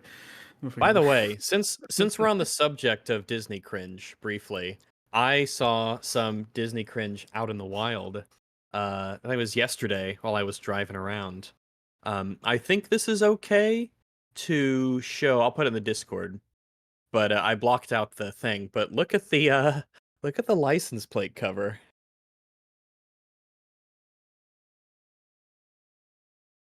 It's taking forever to load for me. Okay, I gotcha. I see Star Fox. My co-pilot is a flurkin named Goose. You see Star Fox. Where do you see Star Fox? Uh-oh. Oh, it's a Captain Marvel reference. That took me so long to figure out what that even was. Where do you see Star Fox? Where is? There is Star Fox. By the way, I would say that as well. Star Fox is not Fox McCloud's name. That is the team. The team is Star Fox. He's so triggered. I apologize. But Star Fox is Rocket Raccoon is what you see. Just to be clear, there is a Star Fox sticker on the back of that Honda Fit. Is there? Yep. Are you sure that's not Rocket? I'm right the whole time. I was fucking there. So yeah, I'm pretty sure that. Okay, you're saying not in the photo. Not in the photo. It is barely in the photo. But it is in the very top right. Is it the top right? Is that actually the tail on the red one? That is a Star Fox sticker. All right. Well, we have to rely on you telling the truth there, then. Well, I like that he brings it up as a dubious concept. Right. It is definitely there. Yeah. Potential furry. But I just there's thought a lot of anthropomorphic. Yeah, I love the Marvel sort of celebration here. There's the two Captain Rocket Raccoon ones on the back. Too long together that flirt. But yeah, the license plate cover for Captain Marvel. A custom plate for Captain Marvel. That's how much you like the movie. Cool. Good stuff. Wow. There's someone out there. Really good film. Really good photographic proof of a fan. Oh, Jonesy ripoff. found the Captain fan, Marvel. Yeah, Like, it's a reference to think a cat and Captain Marvel. This guy's furry evidence is stacking up. Now the real doesn't question even is, necessarily mean they're a fan. They could have that could have been like some friend. could be got it for ironic. them and I was like, oh fuck. Friend Like, playing Oh the yeah, real- whenever I go visit Auntie Agnes, I have to put the fucking It's Captain like, Marvel license plate cover on because she'll ask about it. Well, it's like in Betweeners when they put the bumper sticker on Simon's car. Do you remember that? Anybody here who watched Yep. In Betweeners? Honk if you want to owe. the real question is, why did Rags take a picture of his own back of his car? That's true. I'm in my car. This is technically from the Yeah, perspective of unlikely me story, in my yeah. car. You big can fan of see the, you know what Houston do you think Rockets? that bottom silver hump that little silver hump on the bottom? That's the front of my Miata's hood. How do you know that that Rags didn't creep into somebody else's car and then take a photo from their Broke dash? into right? someone's car and took the Because if I'm That is clearly the texture not speed loading in. Miata, Yeah, I'm he's just taking it. trying I'm to- not. You were I'm not so taking offended by the it. license plate, you broke into a car. I broke it in someone It else's goes a car. long Take a way to picture complete of I've it. got to lie. do something about this. It's worth it, damn it. It's worth it. There's just sirens going off when they're taking the Whatever you say. Herself the focus of a witch hunt after Git Gooders decided to be pathetic little anuses about a comment she made that This is very unbiased reporting. Yeah, like Oh, very okay. valid. This, Journalism. these this match pathetic is game anuses journalism going on a bias. witch hunt. This match is game journalism. Oh, bias. it's this thing. Yes, Oh. it is this thing. Everyone which has is heard of not this the same thing. as the Dragon Age thing. It is not the same thing. No.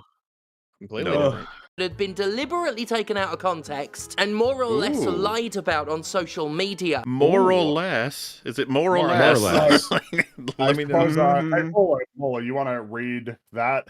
Elden Ring needs to be easier because I have kids. Oh. Do you think she's the... Oh, wait, what are you telling me to read? Is that it? Oh, Or wait, no. I was on the next the next one.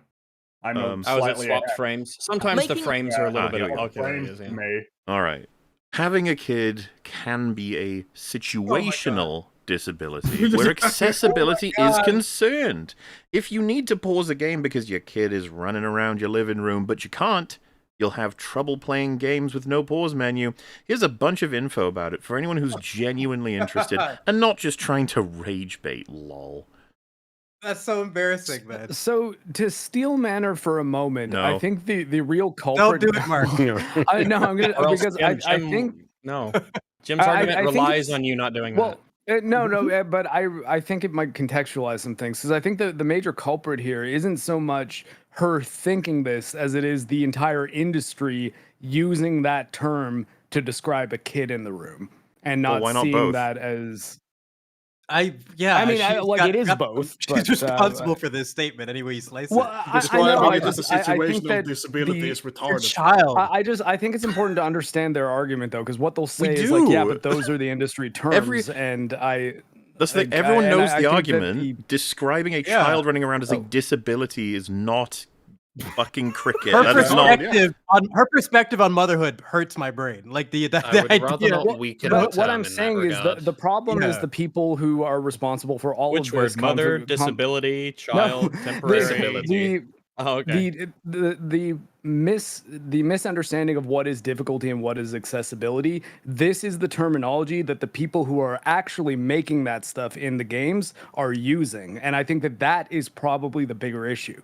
It's that they don't view things in a way that their definition of disabled is what any normal person hears when they hear the word disabled. Well, I think So, I like, think the like I don't even know why that would be, because like to me this strikes me as like if you're in a bubble where people actually say this, like you should probably understand that if you go to just any like regular person out in the world and say situational disability to describe it just a child existing in the same room as you that's fucked up.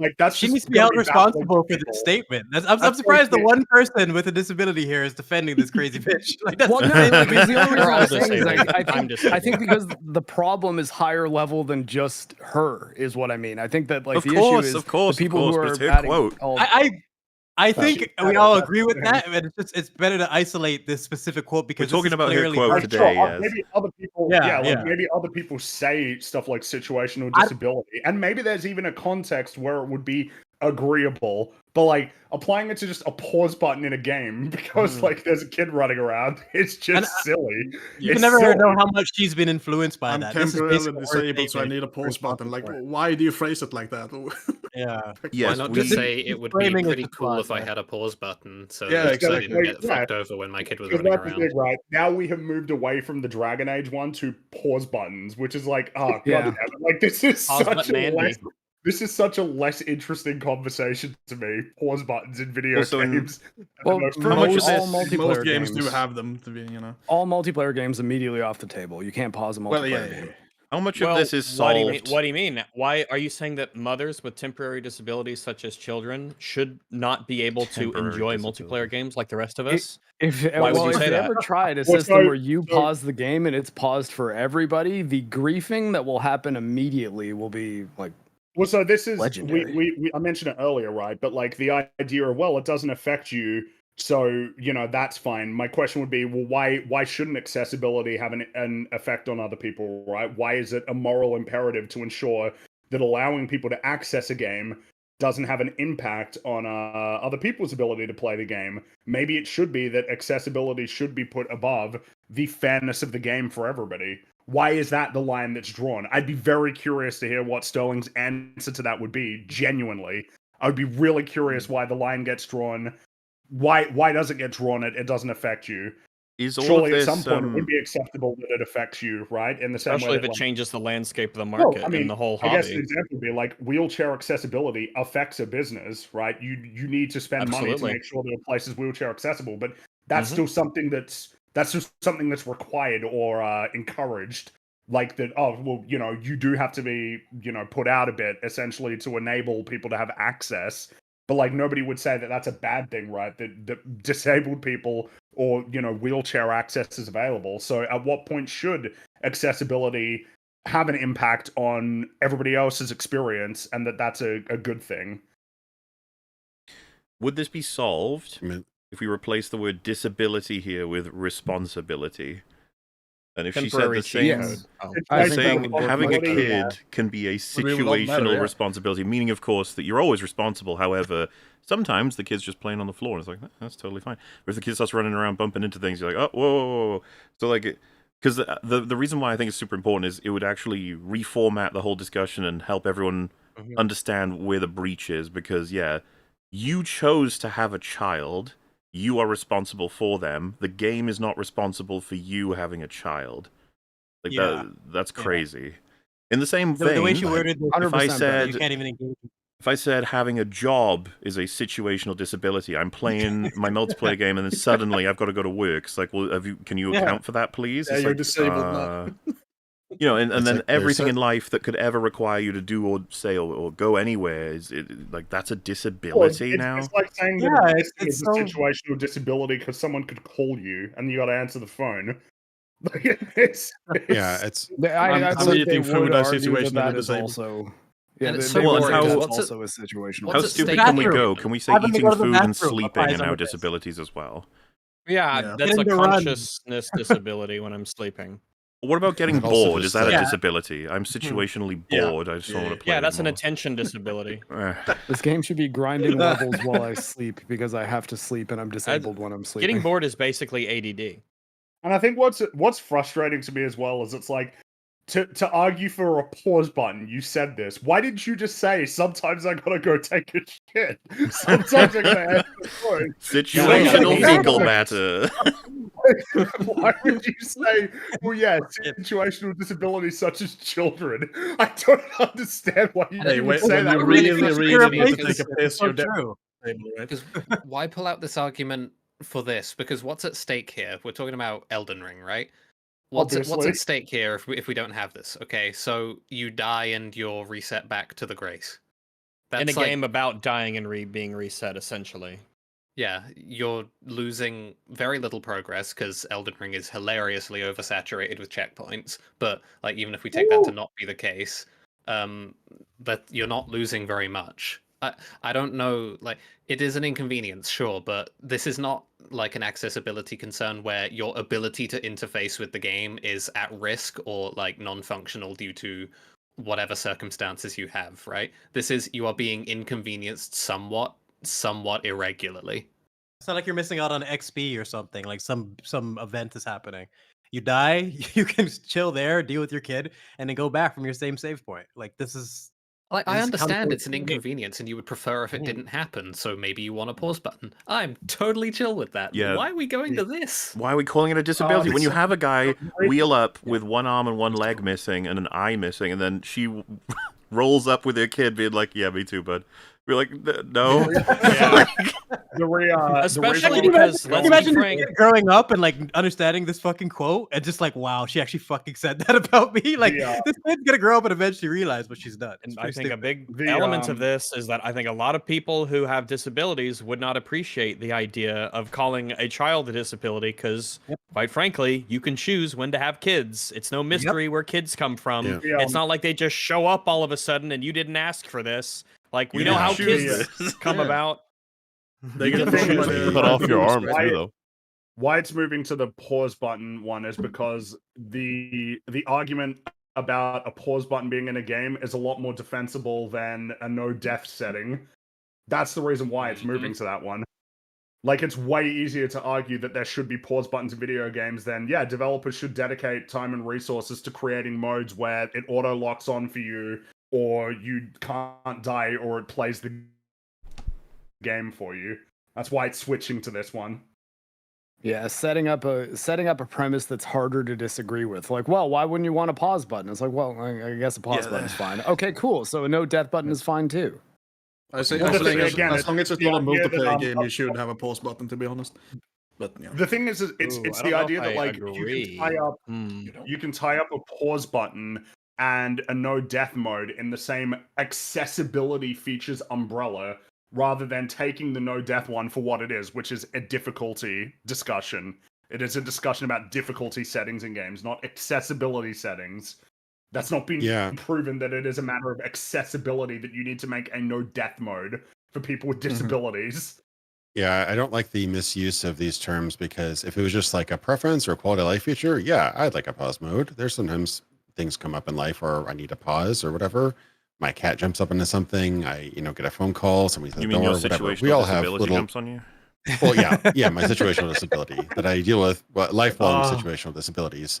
But when you use terms like representation, when you're arguing against historical accuracy of certain peoples in different historical settings, for example, or accessibility, that then gets into legal terms. Then you start to get into like HR, legal requirements, stuff like that, and that gets frankly very ugly, because you're taking what is like, I'd like to see this in this game as a feature or a quality of life thing, and then turning it into like almost like a legal precedent, and saying that like, hey, this is not compliant to our current understanding of ADA and stuff like that. And that gets very ugly, when it should have just been I want a pause function. That's literally would have been the entire conversation. But she describing not only her child as that, which is pretty ugly too, but putting it into like the kind of legal compliance terminology like that. That's where I think a lot of people have the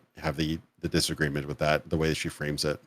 I believe she does not have children, and that also is a part of it that bothered a lot of people. Like, she doesn't have children. Are you serious? Well, wait. You can take that both ways. You can be like, well, why is she even talking on this? She should ever get it. Or you could be like, oh, that's kind of her to argue in favor of things that she's not even applied by. I don't think that necessarily adds or takes away from this statement from her. I think it makes it more funny. But it definitely adds humor to it. She doesn't even have a kid. It has a stupid stance. I think you could definitely go the direction of she refers to children as situational disability. Maybe she had one. She wouldn't do that.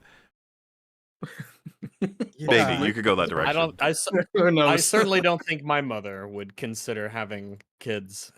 That's a disability. No, I don't think it's normal to think that. That's not the labeling anyone uses. That's just not right at all. No. I understand it's a burden but responsibility is the word, not disability. Like, how did her friends that have kids probably a temporary disability, but You know, like how the friends around her that have kids, how do they feel about this statement? Like, what the fuck? I think everybody in her immediate spheres would be happy to be like, she's she's on point, she's right. You could probably even just call it distractions. Like, I don't think anyone would have had a problem with that. Also, she's Alana Pierce. Everybody in her circles would come out to defend her, even if she said something batshit crazy, probably. Well, they did. Why? Because she's hot. I think she could go crazier than this. Like this is true. Yeah, true. Well, I think she's actually one of the more level-headed of the gaming journalism sphere. There's a lot of people that are far more extreme on this kind of stuff. Sure, but most of them are some type of insane. So I'm so happy I don't know any names in that sphere. Well, I guess I do know one now. But look what you've done. Your life is enriched, Theo. Yeah, also, hi, little platoon, welcome. Hello. We're talking about how games are shit. Yeah, we're talking about how I thought you were gamers talking suck. about disabilities, so I figured I'd jump on. My mum definitely does consider me a disability. It's her birthday at the moment, which is why I'm late. But like the last time we went out for a drink for her birthday, she cackled and told me I was a complete accident, and then she was just completely blown away with how funny she was. It's great. Happy little accident, right? Happy little disability. Well, happy. That depends. Happy little temporary disability. Sometimes happy accident. I am a temporary disability, or a permanent disability even. Yeah. Damn. Depends who dies first. Really beautiful. It'll be her. I'll make sure of for it. a pause button. Really, this is a podcast about family. That's what's so powerful about it. Yeah. Elden Ring, Alana used the concept of parenthood to help non-disabled people relate to disability and understand how. What? What? We can't relate to disability unless we have children? What? Oh my god. Just fucking put one arm behind your back. There you go. Now you. That's a better simulation than having children. Close one eye, you moron. Like, what the fuck are you talking about? Like you know the thing where you like hold one leg with your arm and you sort of hop like that. That's already more than having a child represents disability. What? Yeah, it doesn't look good. Jeez. Prohibitive it can be to play an unpausable game. If you believe the Get Gooders, however, what Alana did was demand Elden Ring. The Get Good. There's not even. It's just a whole other prism of discussion. We're not saying get good because you have a kid. Like people say that as a joke. Like, oh, you have a kid? Well, get good. It's good parenting. Just accept the death. But also, like, who cares? You die once in Elden Ring. It's fine. Get good. Pausing. That's not get good. I know. It doesn't even apply here. Yeah, like you said that nothing's happening in the game, and you're like, I'd like to be able to pause. It's like, well, get good. You just sit there like, oh. Yeah. Gogger, stop making fun of Alita Battle Angel, okay? What even movie is this from? That's Twilight, isn't it?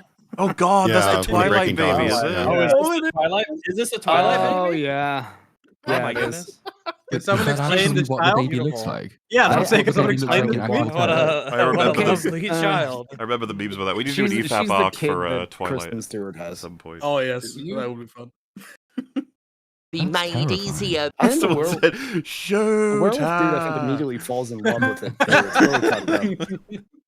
Because having kids is a disability. I don't know, maybe the gamers TM are right and my reading of her words is wrong. Let's look at what she actually said, while also understanding and acknowledging that it's part of an entire half-hour video. This is the kind of thing you'd offer everyone you cover, right?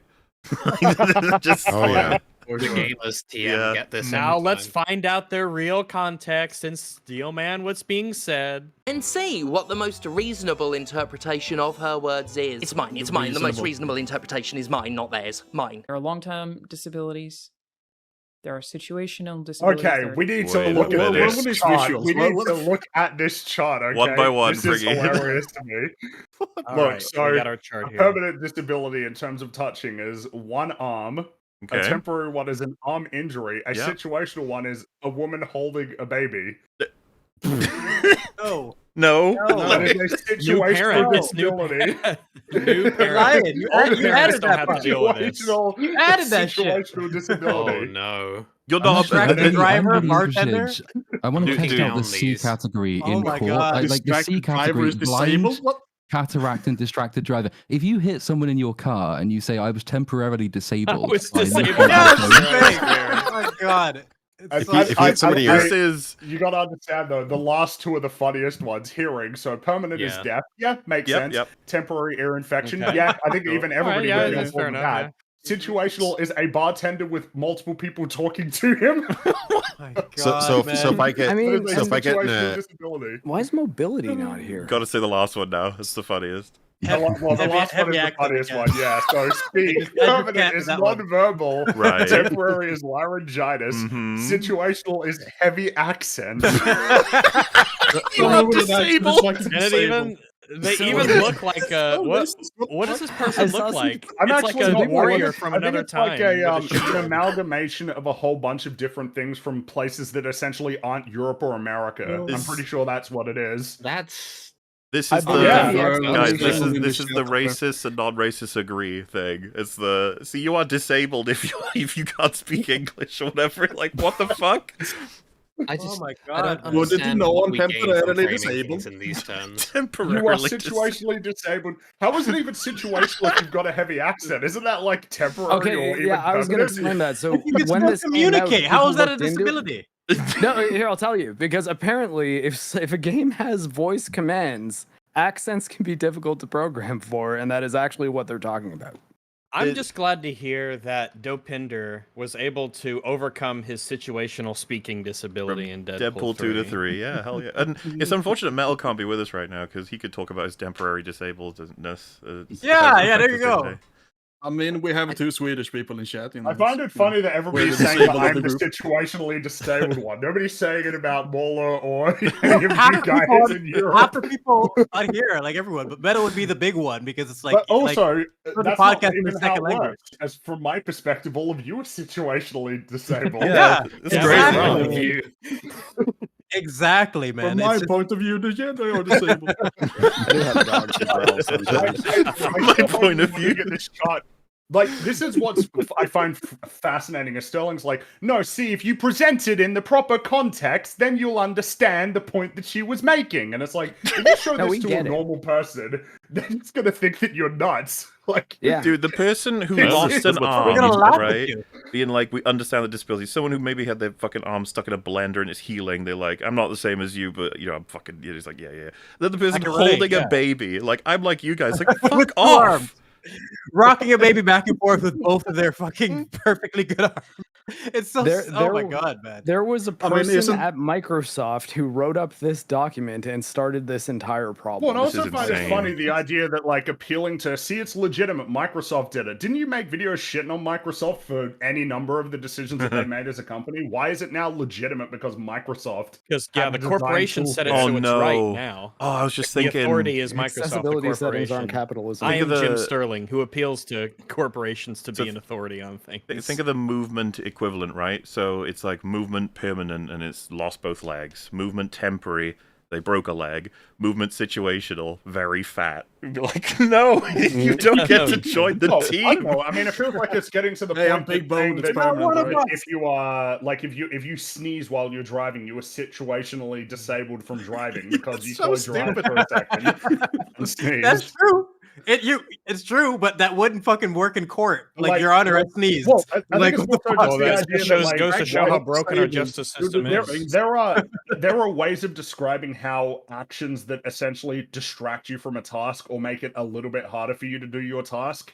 You can describe those in terms, but saying that it's a situational disability, you're just going to lose people. Yeah, but it would be an explanation, not an excuse. Like separating those things is really important. I'm just talking about the idea of just conveying this concept to people of like, yeah, do you understand that sometimes people can be inhibited from doing stuff? It's like, yeah, but don't call it situational disability. Don't call it that. Just call it what it is. You're distracted, or you have a responsibility that you need to attend to. I also want to point out that it's actions. It's like saying that you're situationally disabled because you need to go take a shit, but you're in the middle of a boss fight. It feels to me like a different way of approaching winning an argument that you weren't winning before, where someone says like, I want the pause because my fucking kid is running around. It's like, oh, well, either take care of them yourself or hire someone to take care of them. That's what you're supposed to do. Die. And then they're sitting like they're like annoyed, like with that response. They go, you know what? I'm disabled. There, I said it. So now I get protections that are due. I also want to point out that it's quite the racist to die in the game and take care of your kid. It's also quite it's also quite racist to call basically all foreign people disabled because they have an accent. Like, what the fuck? That's sort of what Goger cannot play Tom Clancy's End War. What do you gain from framing things in this sort of context? Why do we need these things to be included under disability in some capacity? Basically, all Scottish people, I think what's annoying all me Scottish as well people is, are disabled. Then. Oh, we knew that though. Oh yeah, we know that. Yeah. I think that even the and not situationally. the temporary one, I think most people would find agreeable, right? The idea that you are temporarily, if you have an ear infection, you were temporarily like inhibited from being able to hear well. It's like, yeah, okay. But like a bartender, because people are talking loudly, it makes him hard for him to focus. You're not gonna like that's you're that's not gonna distracted, not disabled. It's a different word. Disability. Yeah. That's also a part of the job. Like all bartenders know that's something they're gonna have to deal with, and like they go into it knowing that. It seems like something that ought to be recognized by Sterling, by her, by anybody talking about it. It's like you lost so many people right out of the gate on something that's easy. That games should probably have pause buttons. Like that's easy. That's an easy position to argue for. Also, by this logic, just being in a room that's has loud noises in it, everyone is disabled in that room now because they're distracted.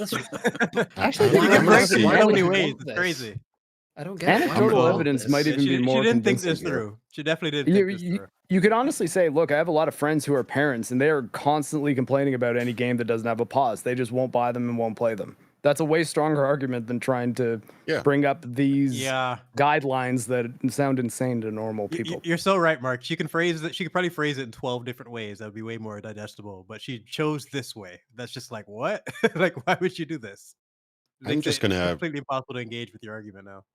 Next time I park in a disabled parking spot, I'm just going to flash my bartender's license and see if that works. My bartender's if that ever happens, I'll be like, okay, cool, let's send it out. Excuse me, I have an accent. I have tinnitus. I have an accent. Can I park here? Excuse me, I can park here. I have an accent.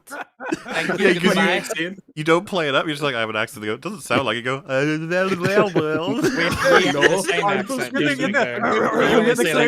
the same accent. They give a good or you can whip out a phone and go, I'm disabled. I'm situationally disabled. Sorry. To be fair, though, getting challenged at a handicap spot is not an uncommon occurrence. It happens to me pretty much every time I'm wearing long pants and there's anyone who doesn't mind confrontation. Well, that's nearby. Because their sight was temporarily disabled by your pants. Well, no, because you can't really tell that I don't have a human leg on my right side if I'm wearing long pants because you can't see. You take it off and shake it at any human legs. Like here, the thing is though, like I'm in the military, so often I'm in an army uniform, and they're like, "Oh, this soldier guy's not disabled. What the hell are you doing, man? There's grandmas who park here." And then the army is the branch where all the disabled people go. What do they mean? Exactly.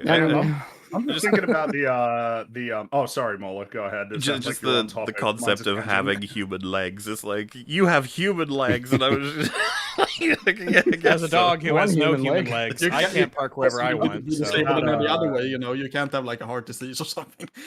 Now I'm just thinking about the Curb Your Enthusiasm one with the disabled toilet. Larry should have just said, "Well, I got glasses. I'm situationally disabled, so I can't." There you go. Because Boogie tries it all the time. I'm fat, therefore I get all the benefits of disabled people. That's what I said. This is Boogie logic. Yeah, when you run through all of the other ones and they're like, you have to move, you're like, no, fat. Like, oh shit, yeah, okay, you got me. All right, fair enough. I mean, ultimately, if the place you live will give you a parking pass for it, I guess get one, might as well. But also, yeah, a lot of people are just going to be like, wait, is your only thing that you're fat? Is your only thing? Do you even have a heavy accent or what? Biggie. I call him Big. Boogie can lose Smalls. weight. I know. Biggie 2988. Maybe you need like 3 of the minor ones to get the pass. I have a heavy accent. I'm fat, and I have cataracts. Well, being morally disabled. I can't believe distracted driver. That distracted in any scenario. I'm disabled temporarily. Oh, that's an attention disability. Oh, you're distracted. It's like ADD. Being distracted is basically having ADD. Well, great. I can get out of anything. Yes, this was very necessary to explain why Elden Ring should probably have a save applause button. Could one argue this is actually hurting Alada's video? Because this is not in Alada's video, right? No, it's making it way more retarded. I believe. I think this hurts so many things. Wait, Jim added this? No, I'm pretty sure she puts this up in her video. It's above. No, you can tell. Look at the frame. Is it? Yeah. Format. Yeah. This Maybe was I just saw it on Twitter. I've definitely seen that document. I agree. You're making her look more stupid. Like this is slight spoiler, but yeah, like Sterling appeals to this as a Microsoft design thing that like this is legitimate, like because this Microsoft is making it said seem. so. This is making it seem like she's committed to this because idea Microsoft's a good, elaborating upstanding entity today. I like that the fucking document is named inclusive, by the way. It's just fucking... I just feel kind of bad for her to an extent because she went after Elden Ring with this as well. And if ever there is a franchise where people are going to go out of their way to defend every single last possible decision in terms of the vision, it's going to be Souls games. Why would you say that, Theo? What's Pause discourse is not new to Souls games. It is. No, you're right. People have been like quite. Like there's fairly entrenched defenses in terms of like, no, these games should not have a pause button, and that's. I don't think they should have a multiplayer option, to be honest. It's part of the challenge, man. Damn, this guy thinks that friends make you temporarily disabled. The weird thing with Elden Ring, by the way, is it friend. kind of does have a pause button. There's a menu option that does actually pause the game. And Rags doesn't remember the friend has a heavy accent. Some weird hidden thing. Another consideration. Yeah, what if my co-op partner has a heavy accent? Can I pause then so that way I can understand what the fuck he's trying to tell me? If you repeatedly pause the game, though, it does kind of put it in. It kind of puts the game in slow motion. You can be consciously disabled.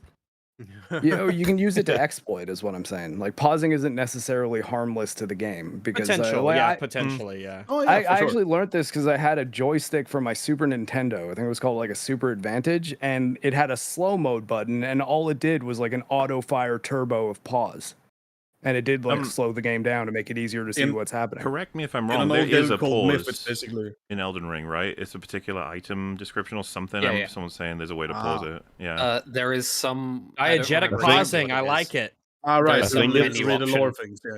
I think it's if you go into your menu and set a password for online gameplay, it pauses the game. I think that's what it is. It was either that. I think so long as you can't interact. I think so long as you can't interact with the game while paused, I think it's mostly fine. Like you could do that in the old Myth games, for instance. You can pause the game and then move all your soldiers around and then unpause, like shit like that. So it's basically cheating at that point. I'm gonna head into the bed and then lie in the bed for like a couple of hours, and then I'm gonna get out of the bed later. All right. You're not gonna sleep. Enjoy. You're gonna be disabled for a while. Yeah, I was gonna say. Situational. Get double points. Heavy accent. Yep. Good night, guys. Good night, sir. Good night. Well then, back to the fringe. Temporary disabilities. Disabled it counts as a disability where a video game like Elden Ring is concerned if you have a kid. No, it doesn't. You have a 2-year-old, you're trying to play Elden Ring, you can't pause. That is a situational disability that you have, where the game... I will only take this seriously if she includes shitting as well. I mean, don't be a coward. Include shitting. Put it on the document. You got a big wet shit to take. You gotta get out of there. You gotta get going. It's the situational disability. I'm anally disabled. You gotta commit. Now that's if you're leaking, Rags. Look at this text here of like, yeah, see, she's right. Like, as if this changes that people could still Microsoft said it. It's right. Yeah, this doesn't help when we've decided that graph is stupider than anything we've heard in the whole video. This graph is a joke. It's a joke. Everything about it. This also isn't precise technical language. I was going to say, heavy accent is not precise technical language at all. It's like comically vague, stupid language. It's temporarily disabled. Okay, which is what it is. I just thought, imagine in Dodgeball, like that era of comedy, one of the main like bad people, whoever it is, presented this as part of their company. We would like laugh at it. It would be hilariously stupid. But like no, now it's like a serious thing. A joke on Silicon Valley. Exactly. I'm not even kidding. Like it's a man having to take a shit being pregnant. Like that's basically how much. Be like, we account for all disabilities. You lost an arm. You're blind. You're deaf. You have a heavy accent. We got you covered. You know, it's like, wait, what? You can't. You know that this ad is happening. And then you'd have a character walk up to him and say, "Thank you so much for the." And he's just like, "I have no idea what you say, but I appreciate it." For you to be able to pause, for example. So I'm saying it writes itself. This is it's ripe for parody, but we won't get it.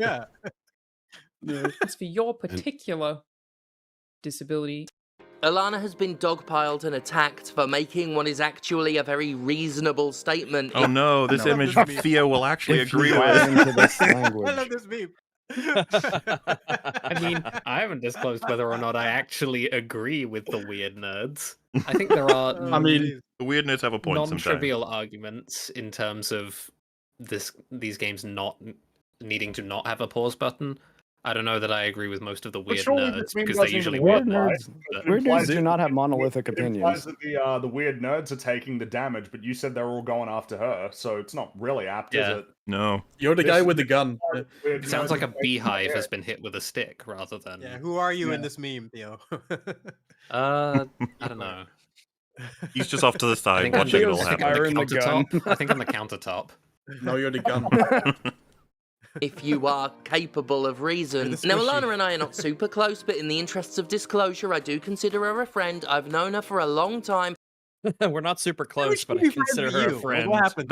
Isn't that a great summary of relationships online? Isn't that weird? We're not close, but we're We're not friends. super close. Yeah, we're not close, but she's a friend. Like, okay then. And I've seen a lot of women-hating chuds disproportionately dogpile on her for having What's with the relatively visual, man? uncontroversial opinions. That's what They don't Chuds like look her because she's a woman. Yeah. Blah, blah, blah, blah. Like the fucking fiend she is. And my god, people really threw their dignity out the fucking window to be upset about this Not one. me, What a though. nerd. Not me, Jim Sterling. Yeah, like, are you kidding, Dignity man? incarnate over here. It's just boring. Like every time you criticize a fucking woman, it becomes sexism. Every time. Yeah, every single God, I wish time. I was a Doesn't actually woman. matter what the argument is. It's just built-in defense. I take And it's Jim crazy Sterling how talking people about just latch dignity onto just that, about too. as seriously as Boogie talking about dignity. Like, what the fuck? Yeah. Like the feel like- Jenny Nicholson thing. I remember watching that, Yeah. like, and being genuinely surprised that there was actually a big reaction to it. And you guys are probably still getting shit for that. You just talked about fucking stories and They're coming Joker and around. just around her.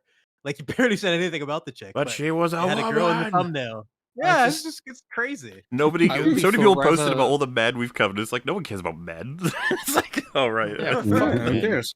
They probably deserve it. I would be probably forever deserved bewildered by the amount of time of day that internet weirdos get from Jim Sterling. Like, you can not talk about internet weirdos if you want. Yeah. Most people get Talk by about just whatever you fine. want.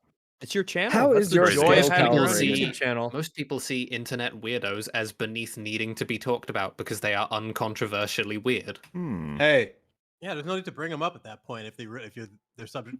If they're what they have to say is that irrelevant. But this guy constantly is half his videos being about complaining about just chuds and like internet weirdos, not making any points of his own. Well, the closest thing we had to coherent points being made in this video so far are not even theirs. It's just from a graph and from Alana. Look at I this identify as a crap. disabled internet weirdo. I have, when I take offense to this. I'm pretty sure that at least Sterling content from like 5-10 years ago would have had a lot of things to say about various Microsoft studies. Like I believe around the time where MMOs were really big, Maybe like 10 years ago. I forget exactly when. I had to pull up the reference, but I remember reading this really, really in-depth psychological study about the addictive qualities of MMOs and how to monetize that, basically. And I don't think he would be referencing that in a positive light if that was on screen. So Chat makes a really good point. Can weird nerd be situational disabilities? No, it's permanent disability. It's a social disability, sure. There's no hope for them. I'm pretty sure you can learn to be less weird. So maybe be more accessible Yeah. to Not weird talking about nerds. me. How about that? Yeah. It's who I truly am inside. No. Well, one of the things that was funniest about that chart was the idea that you have an accent, which you could have for pretty much your entire life, is just a situational disability. It's like, oh yeah, he'll stop being Scottish next week. It's fine. Well, It's just gotta make solutions for these things. Odd categorization. He'll always be Scottish, but he can learn to talk like a proper Englishman. No, he can't. Have some hope. Notably outraged responses said it was the worst Elden Ring take they've ever seen. Oh, fuck off. It's a bit of hyperbole. They're not going to kill you. Yeah. It's fine. It's God forbid we have a little hyperbole in our Jim Sterling To be video. absolutely fair, when God people hear forbid. that children are being rated as disabilities, that is pretty it's a particular kind of insane. Yeah. That's pretty wild, yeah. I mean, I would say it's up there. It's like in the top 10 of like dumbest things. Yeah, people might be like, that's it not has that bad. And nothing it's to like, do with- it's a... It's pretty bad. It implies that you Yeah. have a lot of other insane batshit beliefs. Yeah. Nobody even cares about the game at that point. It's just strictly about the quote. Like what it could have applied to any game she's playing. How could you say something this retarded? Yeah. Yeah, it's about kids, not games, primarily. Hey, someone said the irony of EFAP calling someone else a weird nerd. How'd that be ironic? We'd be good at it. We'd know our own kind. We've never calling anyone a weird We've nerd. never seen ourselves as weird nerds. Literally called myself a weird nerd. Sterling's meme. Well, we're apex aristocracy. I don't mind being a weird here on nerd. every frame fine. of pause. I mean, yeah, I'd have trouble arguing my way out of that label. Also, chat, you also all weird nerds, otherwise you wouldn't be here. So just looking at this is not a podcast for the riff. Really, I've never even looked at it that way. Just like a lot of obsessed with storytelling and game design and balance, and like it's been a part of our lives forever. So it's something we really like delving into. And if that makes you weird, then I've never really engaged with that. Like, am I a nerd? Am I this and that? I like too many nerdy things that I assume I qualify. But I'm absolutely dismissing people. Yeah, I qualify. Dismissing people because dismissing people because they're nerdy or because it's like no, they have interest and they're not afraid to show it. Like, there's nothing wrong with that. I just think it's a weak argument. Mm-hmm. That was itself a far worse Elden Ring take. If thinking it'd be nice to be able to pause Elden Ring is one of the worst opinions about... Okay, that's not what people are saying is weird. That's not what was said, though. It was said that you should be able to pause because children are situational disabilities. You're nice try. Constantly distorting it. I don't understand his image choices either. Yep. I don't understand how the images he's showing relate to what he's saying in any way at all. Well, I think they're supposed to just be for the expressions, I guess. But I don't exactly. What was this from? Anyone recognize it? No, I do, but I don't remember. It's not Brazil or something, is it? Or no, probably not. Cat will know. Yeah. Oh, it might be Brazil. Chat knows everything. We have one Brazil. Razzle. It could be. I just recognize the face. Basically, I don't know. I've actually not Probably seen seen it Brazil. in another image somewhere. Yeah, a couple Brazils it probably is. But I do feel like the image It's is like the sliding Tim in, Burton don't actually version of talking about Grand that. Budapest Hotel. yeah, if someone said video games are very challenging, and I think that something should be done about that in terms of how we approach balancing. And my idea Make is them more challenging. that we have a direct conversation with the lead developer. Everyone should have that access if they've bought the game. And then someone says, that's a fucking insane take and go, it's insane to want to discuss difficulty in games? Okay. You're like, no. That's not at all. It's such a lame pivot, which, to be honest with you, I know it sounds insane, but I feel like Jim Sterling should be beyond that at this, I say at this point. Jim Sterling's been doing this for a long time. What I was kind of wondering is is it dishonest or is it just stupid? I'm not sure. It's malicious. I mean, listen to this. I mean, we've covered Jim before many times at this point. Jim is a hateful asshole. Yeah. Oh yeah, absolutely. The shady very super partisan, completely brain rotted, a very hateful person. And in all honesty, I think most games nowadays are way too easy. I think many of them could do with a bit of more challenge to them. Over here. Yeah, and that's a point I was about to bring up too. Is I think that a good portion of why we got a lot of outrage culture on all sides of arguments is that people are now hyper aware that if they don't make a big stink about these kind of changes, that their games are going to be gone. That what they enjoy isn't going to be around anymore.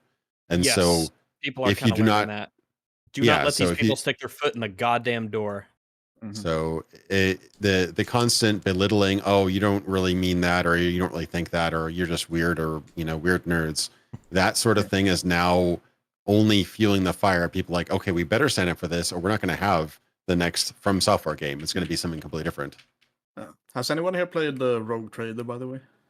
The 40K game? No. Been meaning to. I heard it's really good. Yeah. It's not really. It's completely fucking broken. It's the CRPG one. Yeah. I mean, it's fun and all, but basically you can make super overpowered characters to the point where you will beat every single combat without the enemy having taken one turn. So maybe that's by design. I don't know. I mean, it could be, but it's fucking boring. You beat all the fights without any single enemy having taken one turn. It just gets fucking monotonous and repetitive and boring. Well, maybe it sounds like there should be a higher difficulty level. Yes. I mean, I haven't played it on the highest difficulty, but I have heard people say it's basically the same on that. Fake gamer. Hey, I played it on hard mode. I think there's 5 or 6 difficulty settings, something like that. But yeah, it's basically like super fucking easy. It's still like, enjoyable and all that. The story's kind of meh, but yeah. Yeah, a friend of mine I follow on Twitter, we worked on a couple things together. He did the UI on that game, so I've been wanting to play it. But there's just so many games out there nowadays. There's a lot of games. CRPG is a commitment too. Yeah. Also, someone said you can't do that anymore. I played it like a few days ago, and that's the same case still. They did fix a little bit of it. Like, it's not as broken as it used to be, but it's still fucking broken. Elden Ring you've ever heard? I might be able to interest you in this fabulous new thing called the internet. Because clearly you've never fucking been on it before. I kinda don't want to debate the actual core of the argument here.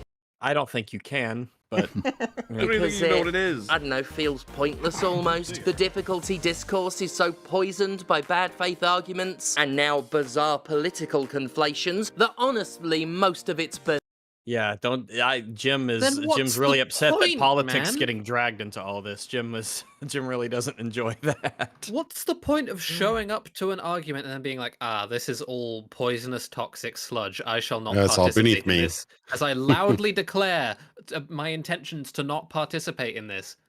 Like, the fuck is this an argument in a Discord channel and they just make clear that they are there and are not willing to engage? It's so fucking weird, dude. Nobody cares.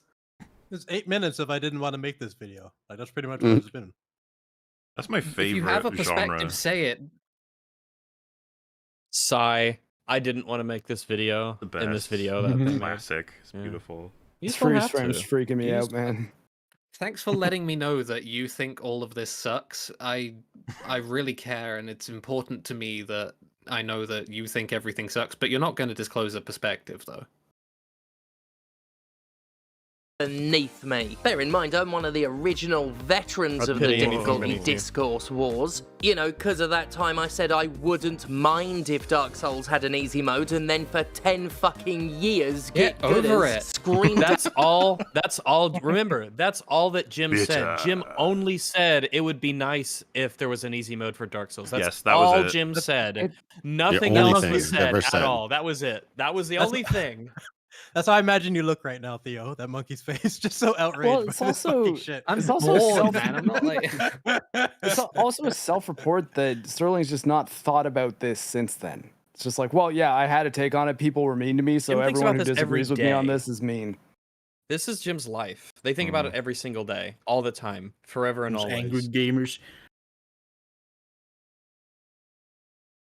At me claiming that I was demanding From Software go casual. I learned a long time ago that trying to be reasonable with these people is a waste of time. Is that the video then? These people are not trying so hard to be reasonable. So then what? It's like, so what next? What are you gonna do? Make this video again because it makes you money. It makes the same video all the fucking time. Like, you have a brand and it makes you money, sure. Go off. No matter what words you use, because they've already decided which ones they're going to stuff in your mouth for you. Oh, wow. It's just irony. Wow. Irony. Arrest this man. It's so funny. Damn. Say our names 3 times and we shall appear. Projection. That said, when it comes to a pause button, I actually am gonna get pushy, because the You always are. Shut up. Wow. You're always pushy. inability to pause an offline game is stupid. And to clarify, I meant when playing a game like Elden Ring offline. I know you can have it I don't online. necessarily. Pause it. Okay, so I think that most games it would be fine if they're offline to have a pause button, but I think there's probably plenty of circumstances where the makers of the game want there to be some feeling of endurance or marathon or a prolonged focus on attention and immersion to where they'd say, no, the ability to just pause it, walk away, come back whenever, completely breaking that is not something that we want to have for this experience. We're trying to specifically go a particular route with things. Yeah, there could absolutely be specific, specific games where you don't want that. But I think as a general rule, you want the pause feature in. You gotta account for people who need to go take a shit. All right. To touch on that, what kind of a person has to do that? I'm just saying, touch on that, Rex. As a general idea, like I would say, pause buttons. Of course, they should be in video games. But whether or not they should be in I like to Elden think of it Ring. as Oh like boy. training the player, though. Like if you can't plan your shits around boss battles, then you're not going to enjoy a Souls game.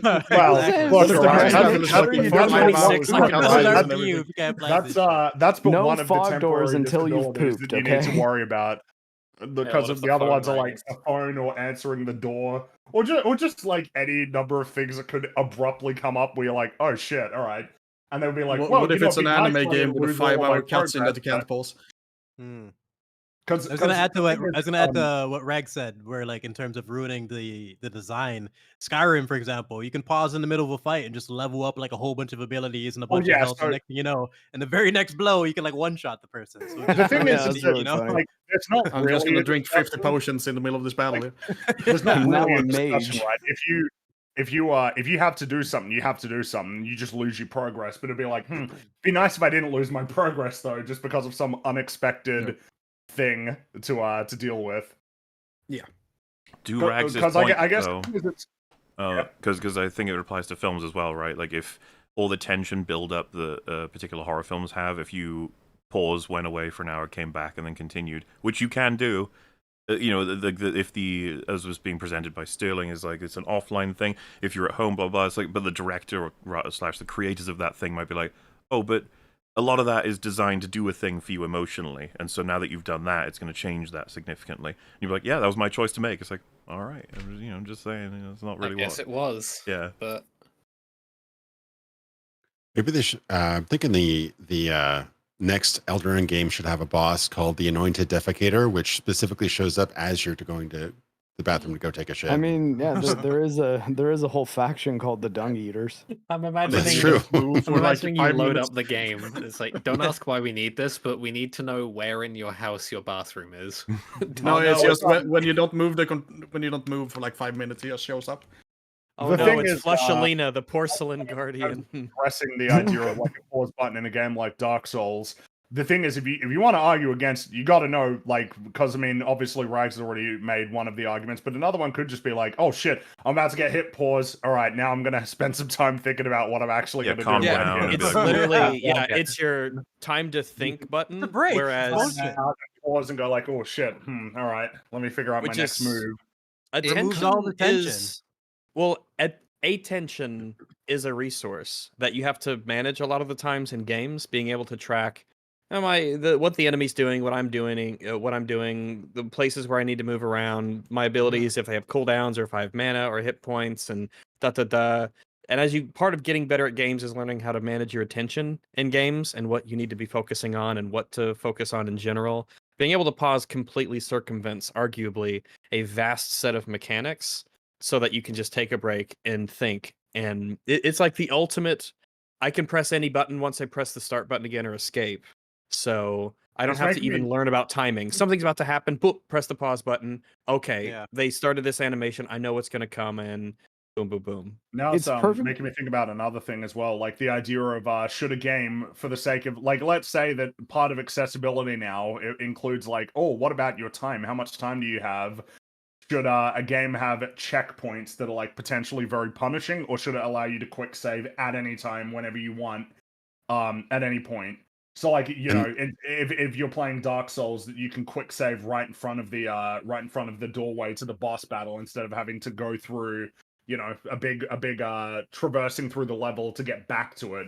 Should allow you to just like, yeah, I'll quick save here, and then if I die, I'll just quick save again. Or like, oh, I've got him down really low and I'm doing really well. I'm going to quick save here so that then if I die, give myself a checkpoint, for the easy boss battle.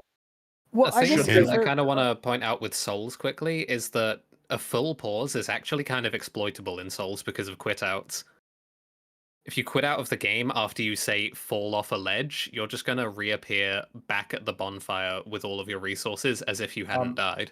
Yeah. So games like that already exist. Yeah, I know. I'm saying should all games do that? That's the point.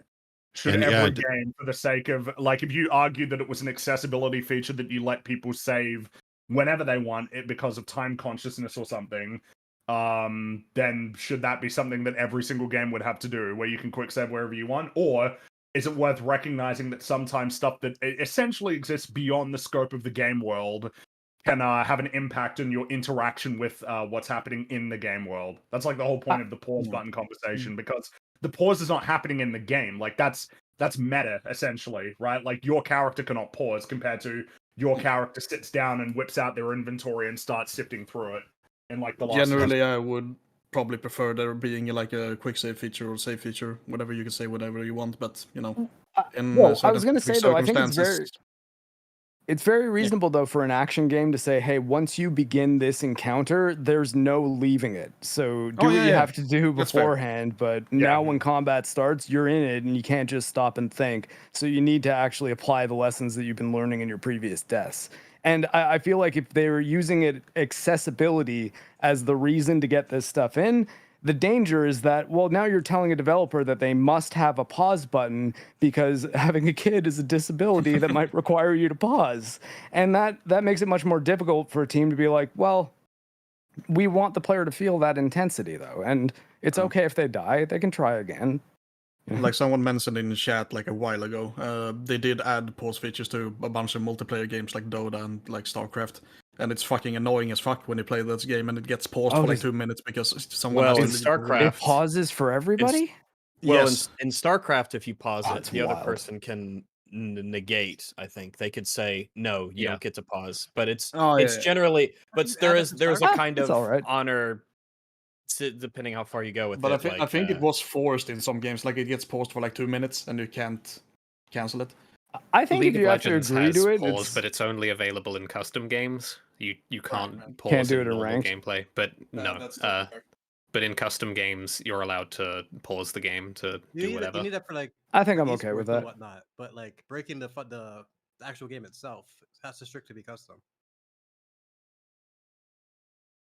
I once recalled at a Super Smash Brothers tournament where somebody, there were two guys, they were playing, they were fighting each other, and one of their controllers became unplugged during the actual gameplay for whatever reason. And so the other person paused it so the other person could get the controller and plug it back in because he was being a good sport.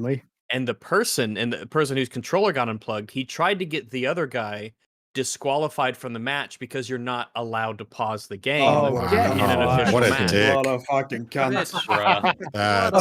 Fuck you, buddy. And he put like through an official motion and everything for it. And I think that he got disqualified for like unsportsmanlike conduct. Nice.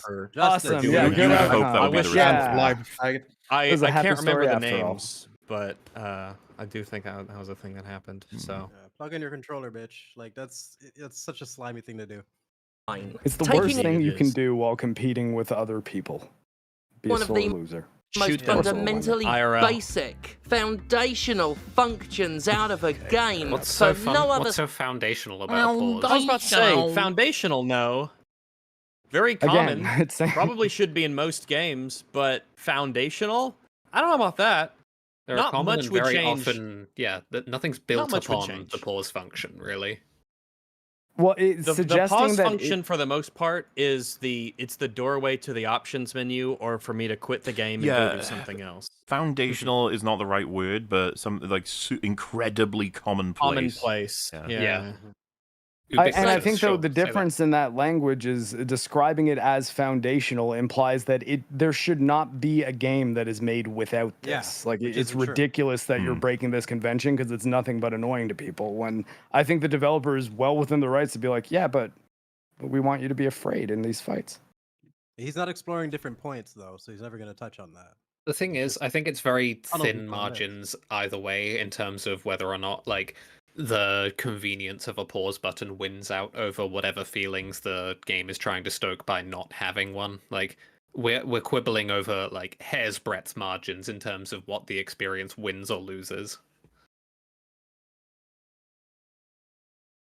Than to do it is honestly bloody clown shows. I love Elden Ring. It's truly one of the greatest games ever made. An achievement of open world design and a landmark. You know what this is, right? I like Elden Ring. Dude, everyone does this shit. Everyone who ever says like It's like Elden Ring has a gun barrel pressed to the back of everyone's head. Of like, anytime something even remotely critical comes up, it's like, no, I love the game though. I was watching a video essay with some friends the other day where some person was like really going in on the game, saying that like they really fucking hate everything about the game. But don't get me wrong, it's a great game, a really brilliant game. It's like, dude, they have to defend it. That's like when someone says like, you are wrong, you're stupid, you're insane, you're blah blah blah. But I respect your opinion. You're like, no, you don't. You clearly don't. You have to What get do you more mean? specific. Okay, If you're going to make that argument, you really have to get more specific about what you do like about it if you've just been criticizing it a whole bunch. It's like, well, if like, why do you think it's good if there's this many reasons why it's bad? You can say your reason, and if it has nothing to do with any of the other things, it's a better argument than just being like, yeah, but it's amazing, no context. Love you though. That's why, like, when we did the Romulus stream, Mark, like when we did the stream on Romulus, like it's one of the things I appreciate about John. He's willing to be honest because he was the only one who liked it, but he could at least explain what he liked about it and understand our arguments. It's like that's just the mature thing to do. It makes it so much easier to have a conversation. We're like, okay, you liked it for this reason, but at least you could understand like all the fucking problems that we're discussing. We still have a conversation. Well, John was also not rejecting our arguments very much. That's what Like, I'm he was saying. like, yeah, you're 100% correct about that. It John didn't was bother being me an as adult, much, but you're which right.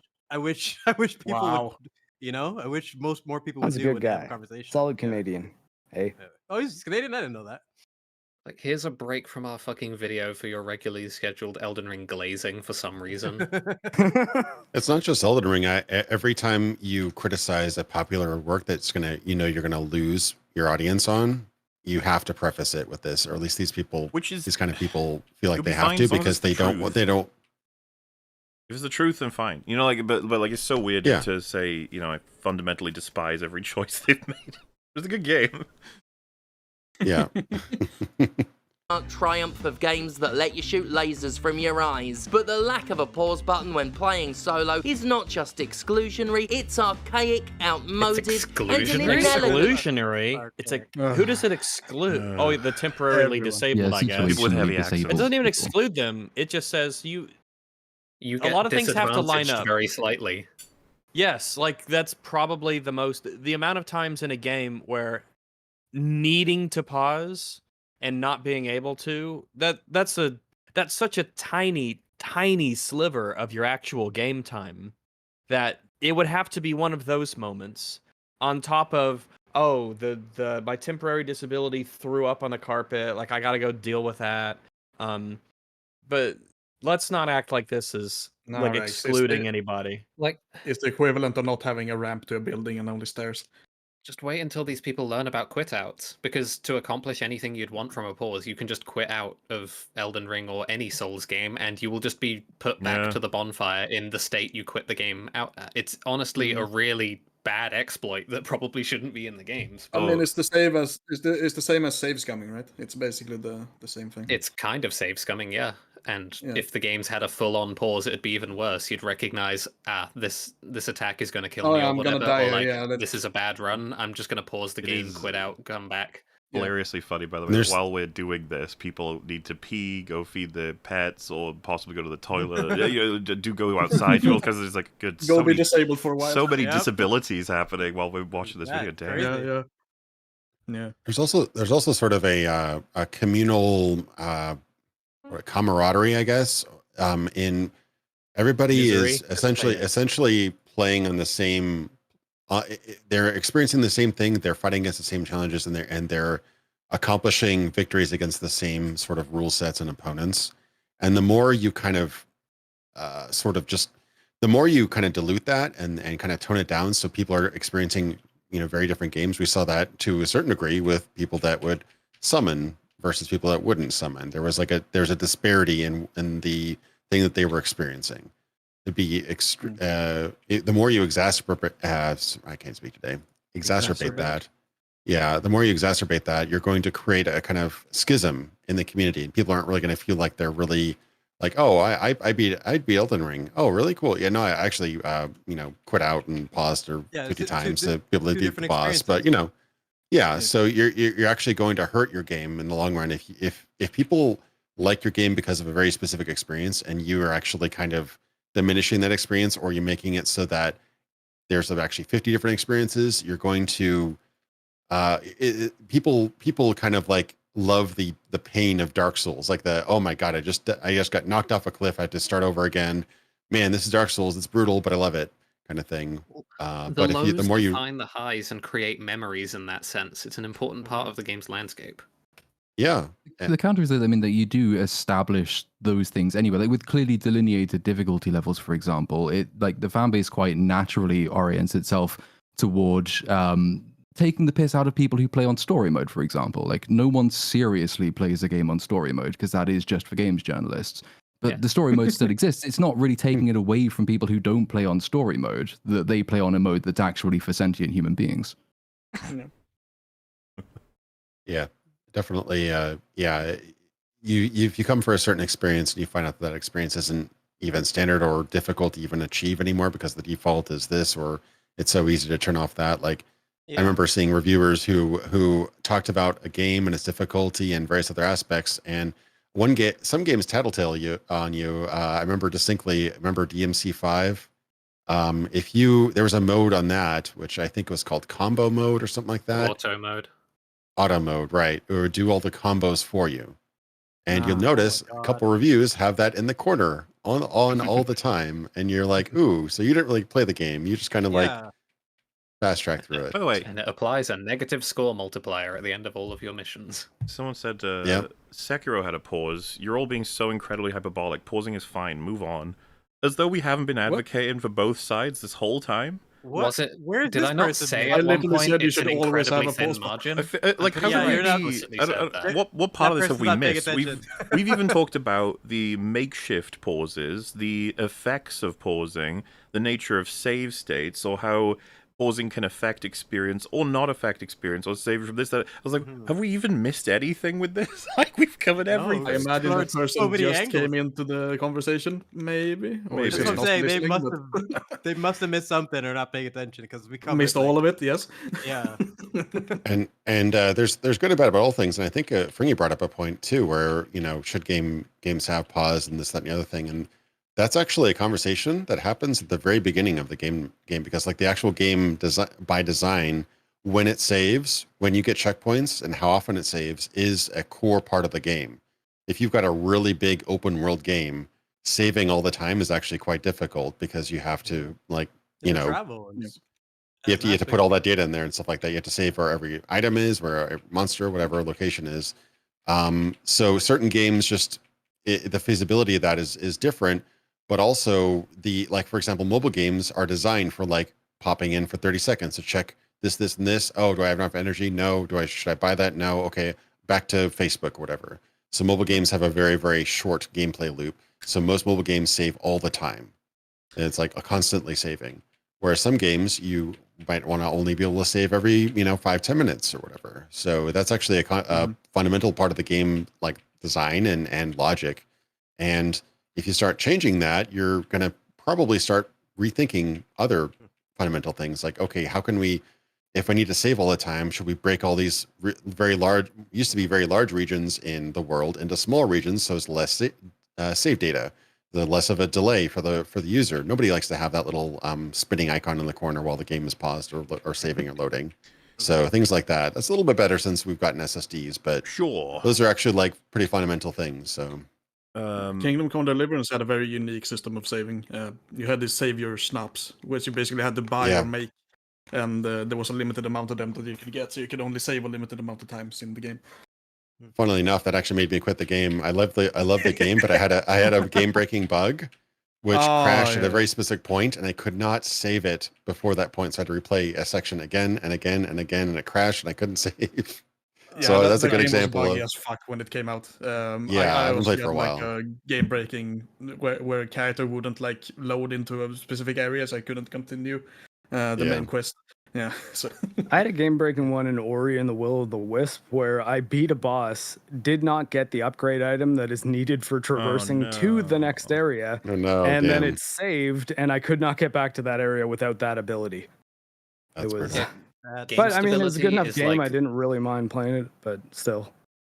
Game stability is like the biggest, if not only, argument to me for why freely available manual saving / quick saving should exist in games. So if we could theoretically like escape the bounds of having to care about game stability, which I don't think that can really happen, then ideally we could reach a world where the ability to manually save like that freely at all times could go away. Or at least I'd want it to go away. Yeah, I get what you're saying.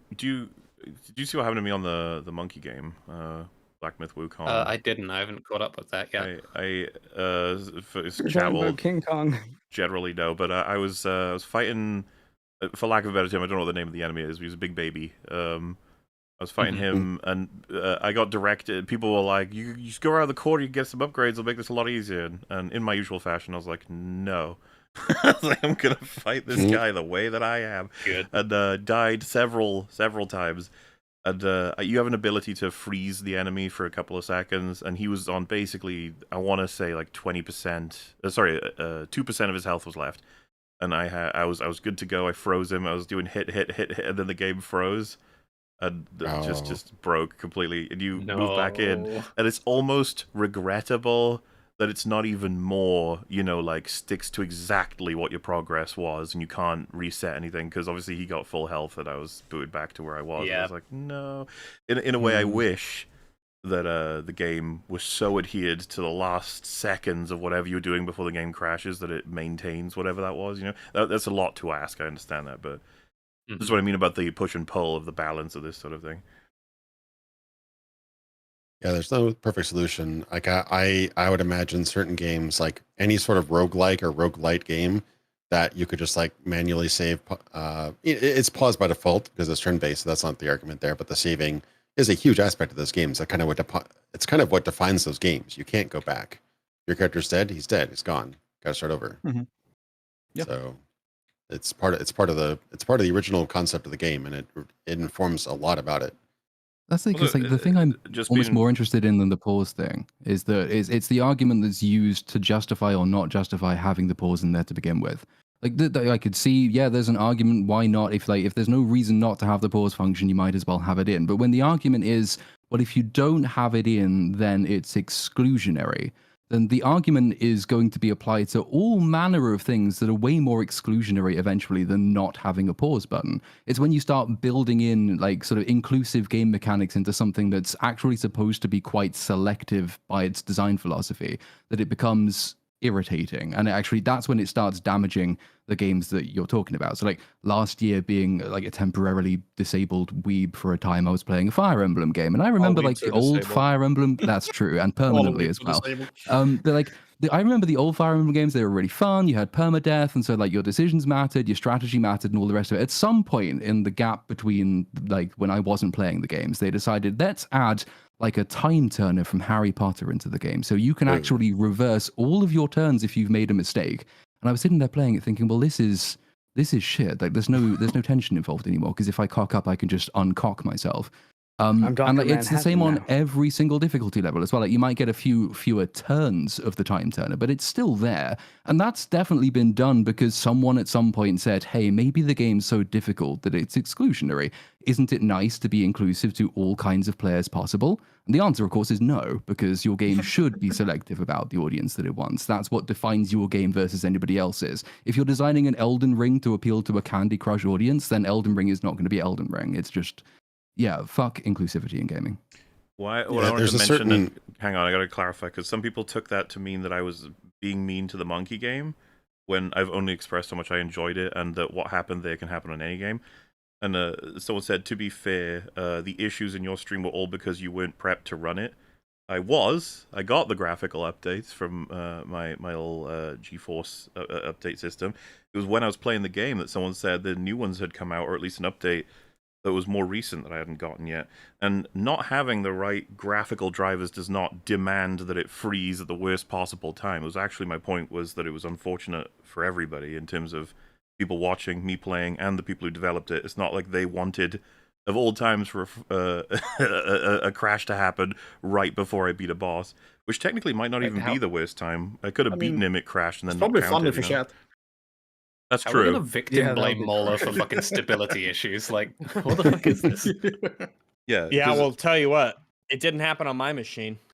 That's true. Yeah. It does work fine on my machine. Yeah, and then so- they were like, this is how screwed up your shaders were. The shaders weren't screwed up for a long time. That was like the latter 20 minutes of the stream. It ran perfectly fine for 2 hours. So you can't use that argument. I watched part of that stream. It was fairly stable for all the parts I watched. I had a hell of a time playing it.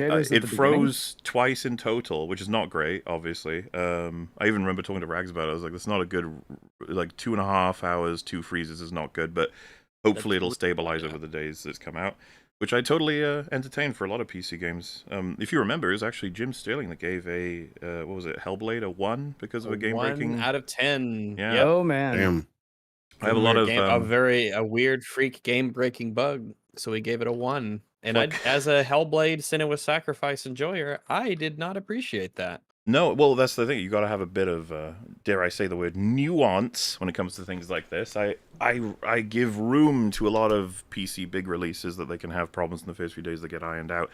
In fact, it's actually applicable to argumentation, right? You'd be like, it's not the problems themselves; it's how the devs respond to it. Their efforts to fix it, their communication to their audience, how they treat their customers, that sort of thing. Like I said, I've got nothing but good things to say about Monkey Game. So everyone getting upset that I said what happened, like, don't worry about it. It's okay. Monkey Game good from what I've played. Monkey Game go. Ooh, I want to play more Monkey Game, but I can't because we do an anniversary. Holdover from its online features. The fact so many Souls-likes have normalized unpausable gameplay as an integral part of the genre is honestly disappointing, because to me it displays a lack of good ideas. It certainly says you're just following a blueprint without fucking thinking for yourself. Any developer who would disable such basic functionality as pausing because they think it increases the difficulty somehow is being, well, fucking bad at game design. Because oh god. Okay. Wait, what? I think I might need to hear that again. How far? Can we roll back? So upsetting. Not too long. I want to hear it one fewer times. I'll go 10 seconds. Yeah, I've scooted it over. Yeah. Developer who would disable such basic functionality as pausing because they think it increases the difficulty somehow is being, well, fucking bad at game design. Because oh, geez. Okay, so he's saying that if a developer doesn't want pausing because they think that it has implications on the difficulty, that is bad game design. Well, it's thus the tangled web of this. We keep going between difficulty and accessibility, and the difference between just like locking people out because it's too difficult versus excluding people because they have some disability. It just keeps going back and forth. It's very confusing. But you can blurrily merge them together in your video so that you can win arguments all the time. Is random guy online even cashing out the you shouldn't be able to pause argument in terms of difficulty, though? Because I'm pretty sure he's not.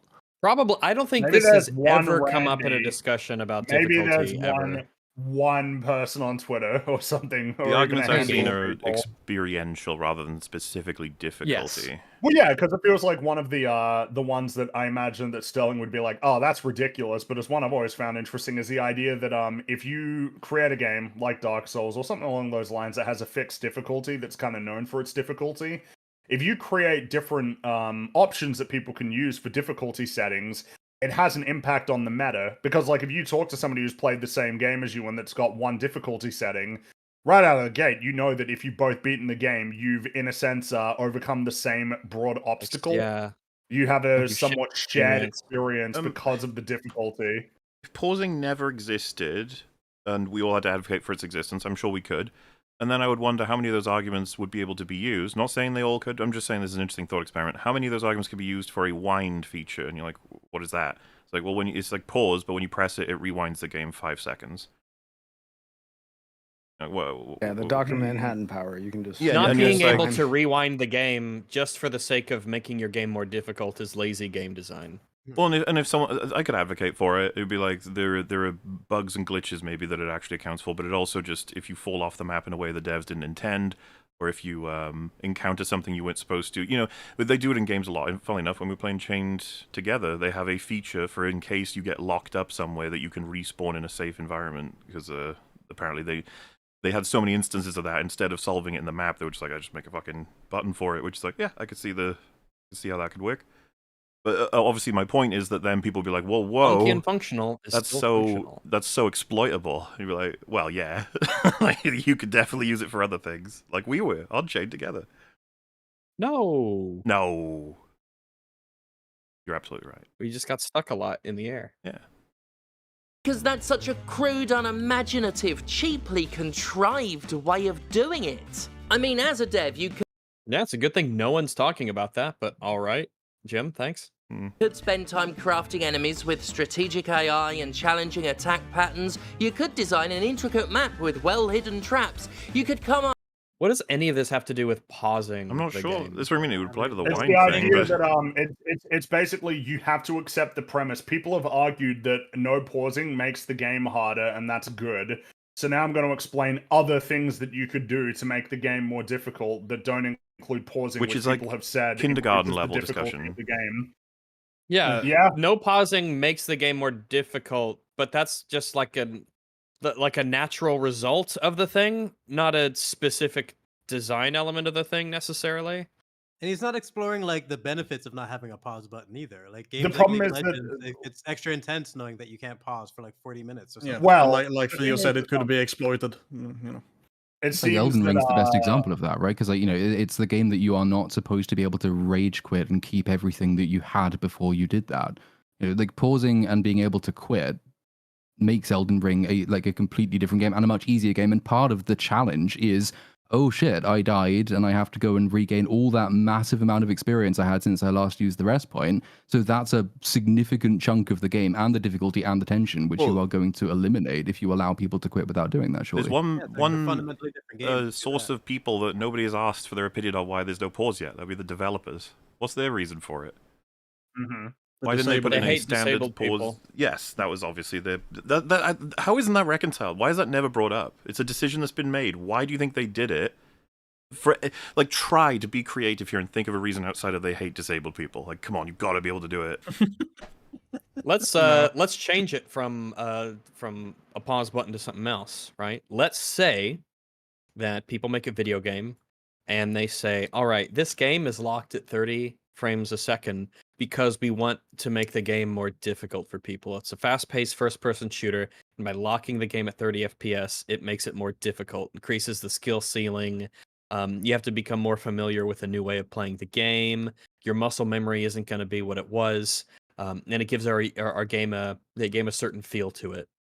Now, that'd be a game that I don't think I would ever play, and that would be different than a developer saying, our game is 30 FPS and it's locked to that because we're trying to go for a certain graphical fidelity that consoles can only run at this, certain, within these certain parameters. Therefore, that's why it's locked at 30 FPS. So either way, you get 30 frames a second, but the reason for those in terms of the game's design is completely different.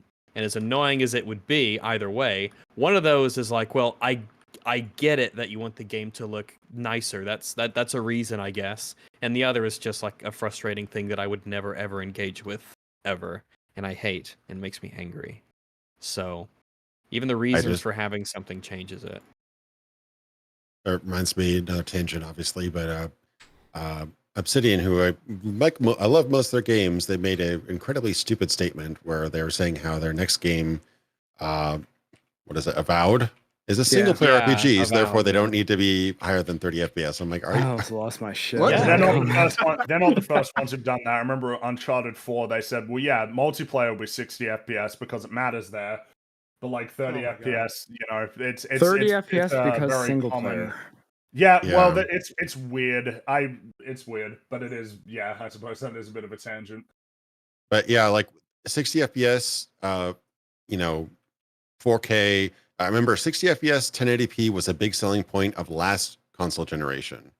The upgrades to last console generation, the PS4 Pro and the what was it, Xbox One X, I think it was, whatever it was called. That had a selling point of like, yeah, we can push 4K. So the next generation after that, we're like, 30 FPS is fine. Just like, okay, Yeah. what are you guys doing? Like, oh yeah, we could do 4K 60 in like the pro versions of these games, and like maybe Call of Duty games did that, and that's pretty much it. Like, I mean, there were other 60 FPS games, obviously, but not a lot of games that were going for the fidelity a lot of that SNES Xbox. and a lot of the old classic games would do 60 FPS too. Every single one of them, because it was based on interlace scan, and it was 30 hertz, but 2 hertz per frame. So it would result in all of those like 2D NES games being 60 FPS. They look fucking great. Someone super chat saying, I always roll my eyes when EFAP starts ragging on rooms of people they cover. Their arguments are especially sterling shit enough. Leave their action figure collections alone. Did any of us make fun We didn't of rag on it. No, we just pointed it out. Literally We just said, oh, look at Sonic. Look at this. We mentioned the Sonic. Like, how am I not going to mention a Godzilla 98 pinball machine? That's so noticeable. Yeah, we talked about John Reno. Did you make fun of it, or did you just comment on it? Yeah, well, not only do we just commented on it. That means that viewer took it as an insult that we commented on its existence, which is strange. If you don't want us to comment on, like, so we're not supposed to comment on specifically that zone of a person's house being used as the backdrop for their videos. It is unworthy of commentary. If you want to go all the way back to make fun of someone's room. If you want to go all the way back to like EFAP 1, where we did indeed make fun of someone for having what was interpreted as a burnt door, and like, you know what I mean? Like, yeah, there are things we will make fun of. It's funny, yeah. Like, there's no reason to think like, or like, remember the half-eaten yo-yo and stuff like that. In the wall? Yeah. Who had the hole in the wall? Was that Cinematic Venom or was that Jared? There are things you should totally be allowed to make fun of in a set. These are sets for like, you know, videos to be made. Look, if you don't want people to comment on it, then don't fucking put it in the video. But to be clear, anywhere. Games. Speaking as a YouTuber who's done like some live streaming and a couple vlogs and stuff like that, not even anything particularly like large in volume. I don't really do video, cam videos that often. Every single thing in frame is deliberate. Every single thing you show, you kind of hope so. You've seen, yeah. You'd think depends on how much you care. Well, and then not all figure collections are the same. You could have fucking weird ones. You could have like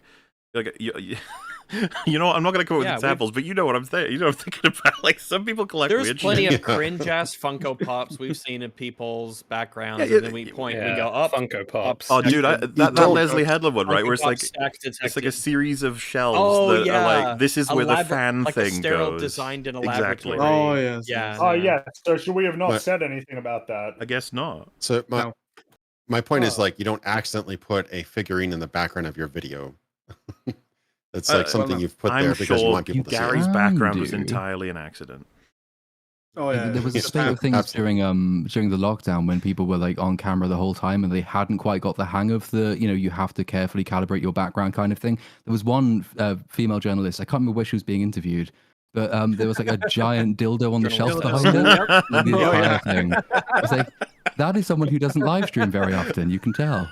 Oh, that was definitely there on purpose. And see I saw that one. That's not something you want to miss by not commenting on the sets. You know, you gotta. But you're not allowed to make fun of people's rooms, guys. So don't comment on it.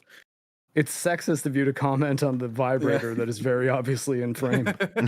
Yeah, come on. Huge dildo. Or wow, that's a suspiciously high quality webcam that this lady has for this random meeting. Interesting. I would have given her extra points if she had one of those big old annoying signs above it saying "good vibes." That would have been perfect. Oh, live, laugh, love. Live, laugh, love. Yeah. With thoughtful puzzles. Or you could disable basic functionality and hope that your players get killed because they had to answer their front door in the middle. Hey, whoa. Situational disability, okay? Yeah. Don't just having guests is a situational disability. And I make sure that they know that every time they show up. Well, is that something we brought up, how like not dying in Elden Ring is somehow being put on the same level as taking care of your children, when that shouldn't even be a consideration at all? Like, they're just gamifying the child raising mechanics. It's how to get get people engaged in it. Matter relative to, you know, taking care of my fucking kid, but dying in Elden Ring or a Souls game in general, that shit really doesn't. It takes a lot for dying in a Souls game to really matter that much. Mm-hmm. And then what happens unless the kid has actually done something really serious, like set themselves on fire? If the kid has set themselves on fire, you're not going to think, "Oh shit, I'm going to pause my game before I go and take care of that child." You're just going to drop the controller and go take care of them. Yeah, if it's a real emergency, you're not really worried about a pause button. You're dropping that shit. It's a choice. It's a trade-off. What do you value more? Your kid eating the weird thing from the floor, or you finally beating the boss? And you can make that decision for yourself. If this was the boss, you damage build right now. Condition damage. Yeah. The kid's off to hospital. You come home and the brother's there. And he's like, "Oh, hey, sorry about your kid, but I was just gonna say." And he's holding the controller, and she's like, "No," and he's like, "You didn't pause." No. And she goes to the screen and realizes he's dead. No. That little asshole. Won't cry for the kid. It's like, don't worry, I won't cry. Yeah, you're safe. Yeah, the kid's got, like I said, 30-degree burns. But the kid's like, "Is your character okay?" She's like, "No, he didn't make it." You're like, "No." No, I lost 300,000 souls. Well, according to Microsoft, you might be able to file your lost souls claims in your medical insurance or something. There you go. The best part is like, unless you've already got a bloodstain now, you can just go and get them back. Everything you lost, you can just go and get it back. Oh god, don't even. Whatever, man. This what I mean. This whole conversation has become insane. With each year that passes, it's more absurd every time. If you're never going to bother to learn why people make these arguments, then there's no progress this conversation can make. It's just everyone tries to create clownier versions of each other. That's all that happens. Yeah. Fight. That's not a balanced challenge. That's a game's balance trying to steal your front door's valor. A game's difficulty shouldn't be decided by when the FedEx guy turns up. Oh, I've almost beaten the orphan of Car. How fucking busy is your house? Who the fuck is you just have people banging on the door so much that this is like a It's weird when someone like interrupts me in that way because it just doesn't happen often. Not here. I don't know. Games if this is such a problem in your life, like even if it is a rare occurrence and you're fighting the orphan of cause, you finally have them down to like 10% health and you get a FedEx package. You're an adult. You can make the decision to either die and get the FedEx package or pick it up the next day at FedEx. You know, the correct decision is to ignore the FedEx your responsibility, man. Why the fuck's he made it about difficulty? I'm so confused. I don't know. Also, I hope my phone rings right now to make the game more fun. It's because it's temporarily disabled, remember? No person in the universe has ever thought anything even adjacent to this. Said literally fucking nobody. Yeah. Oh, yes, literally nobody is saying this. Correct. Yes. Why are the letters fucking? It doesn't add to it. Being unable to pause a game literally adds nothing. It's taking away one of the most rudimentary functions a game can have. Definitely don't agree. Need to. Well, this is what I mean. Fucking bullshit. It's weird that you can't think of anything beyond the functionality. Like, there's nothing you can think of as this person who's played video games their whole life. Really? I was going to say, I went away for a second, and he seems to just be saying the same thing he was saying before, but again this time. And don't worry, we don't have long left. We don't have long left, all right, before we can Are we going to go through another loop of... So anyway, it's one of the most basic functions a game can have, and I'm right, and I'm right, and difficulty, blah, blah, blah, blah, blah. We're nearly at the end. Learn the difference between challenge and inconvenience. Ooh. Even at its least shitty, robbing a player of the ability to pause is a gross inconvenience. I've never played a game and thought I'd be having more fun if I couldn't press pause. I don't care what you think about I don't care what you think is fun. Yeah, you keep... None of this is arguments, just, like, at best, it would be more fun if I cheated in this game against other players, so let me fucking do it. Yeah, I think convenience is evil, by the way. I think designing in favor of convenience is often kind of a death trap because it will come at the lead cost. To some bad places. Mm-hmm. Yeah, it will come at the cost of what your game is trying to achieve a lot of the time. Fast travel is a really easy example. Yeah. I don't understand though when people try to use that as an argument. I've never thought of an occurrence in which this might affect the game as like, so there. What? What do you mean? You're Evado just saying that you don't want to think of any reason why it might affect the game. You're just saying I've never felt I needed to not have a pause. You also don't know what would be more fun because you don't have contained within yourself the full manifold understanding of how every scenario is going to affect you and how you're going to respond to all of them. Or a soul, yeah. Yeah, I mean both. There and pause. Go ahead. Rex. I was just going to say, and even the argument that it's the most one of the most fundamental things you can put in a game. I would say if you took all the hours of video games played and divide it between games you can and can't pause, you'd probably have a pretty even number. Take all the hours put into MMOs, all the hours put into online games, multiplayer games, arcade games. It's actually a lot closer than you think.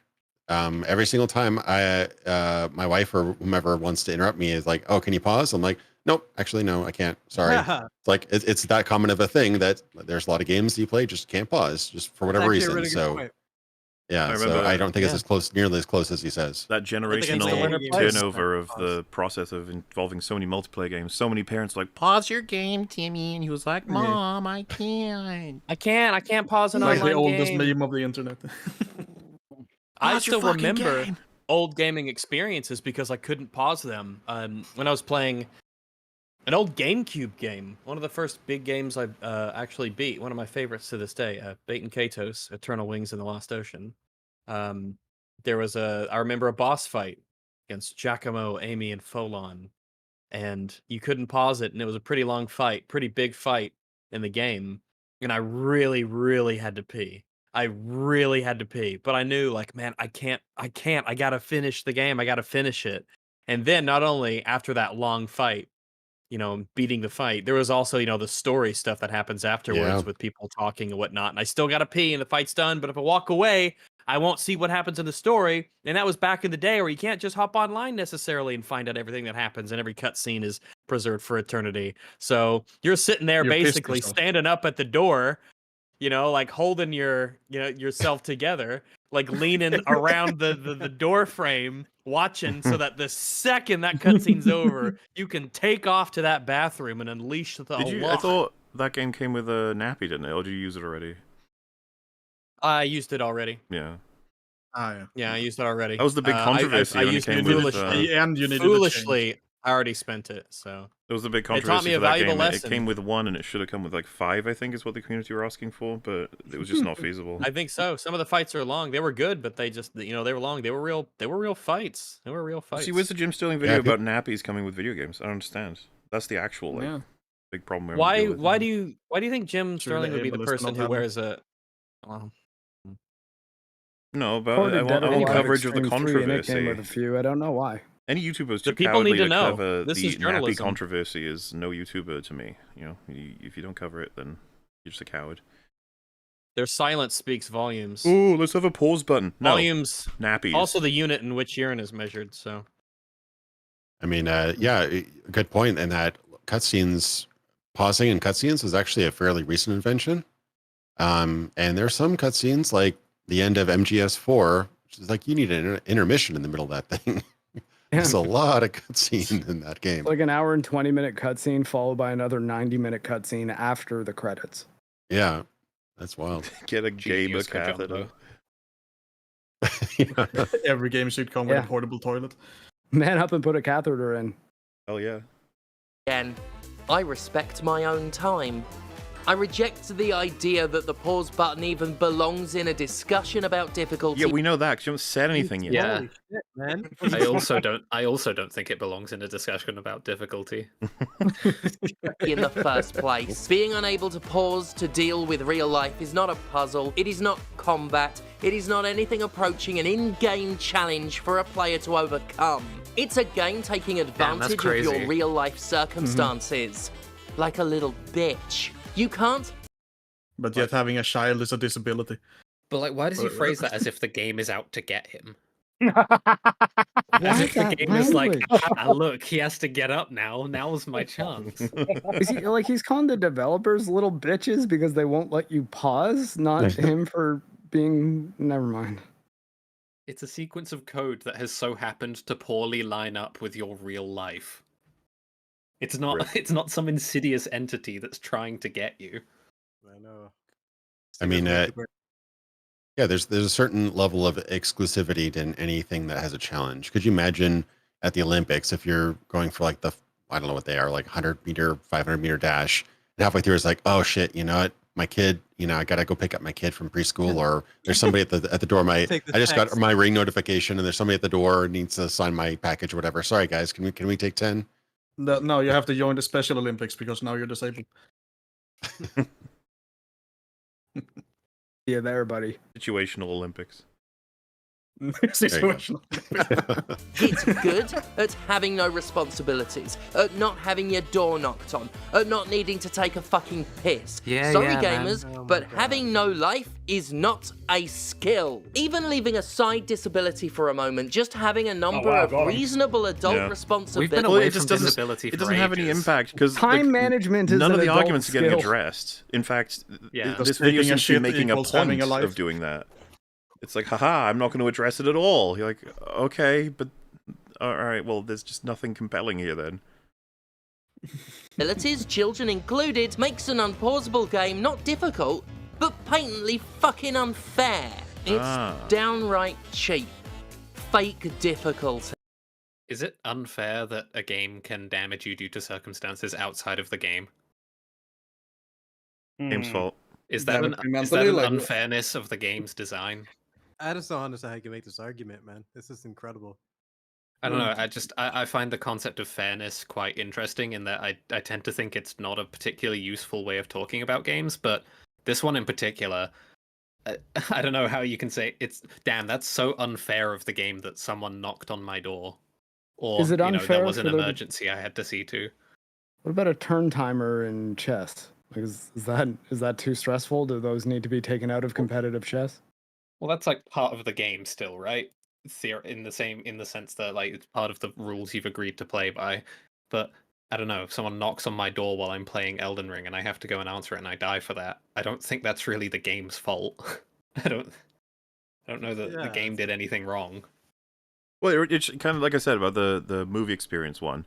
If you're watching fucking Aliens and James Cameron is keeping an eye on you because he's curious about your experience, and then someone knocks on the door to deliver something, you pause the film, but he's like, yeah, you can do that, I guess. Then you sit down and you're like, yes, my Doritos. He's like... My cinematic masterpiece of Avatar 2, 3 hours of fighting whales. Right at the part you wanted to show you. At least it was something important, probably, and then it's like, yes, my Mountain Dew. I feel like it seems to me that it could be, like the reminds me of how the discussion about difficulty in games is kind of bogged down by the fact that people compare it to like other mediums of entertainment and all of the sort of ubiquitous features that they might have. Like, for instance, that if you've got a DVD, right, you can pause it. But I mean, I know it feels like the big difference is, but it's non-interactive, which makes a big difference in terms of the kind of experience that's being offered.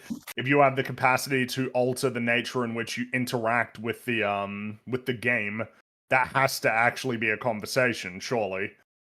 Like, Absolutely. It's the same reason why difficulty settings in general is a conversation. Kind of the reason why pausing is a conversation, like, even in the case of something like Elden Ring. It's something that... Wait, what's this? What's this mean? It's funny. Switching to disabled mode. Thank you. I don't know why, but I love the use of like exotic fonts to represent accents.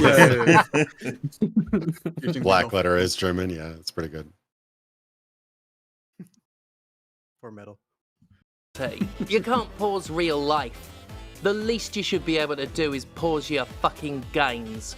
And denigrating the medium subconsciously there. By the way, this is about the point where it's the next like 10 minutes is actually a surprising amount of just like waffling and repeating the same things over and over and over again. My favorite. Oh, it's like the last time. As well as yeah, it's like, what do you mean the next 10 minutes? I look, all right, as well as going off the rails a bit onto like totally different topics that are like completely unrelated. It's is like, that it for the whole video, or is there anything else?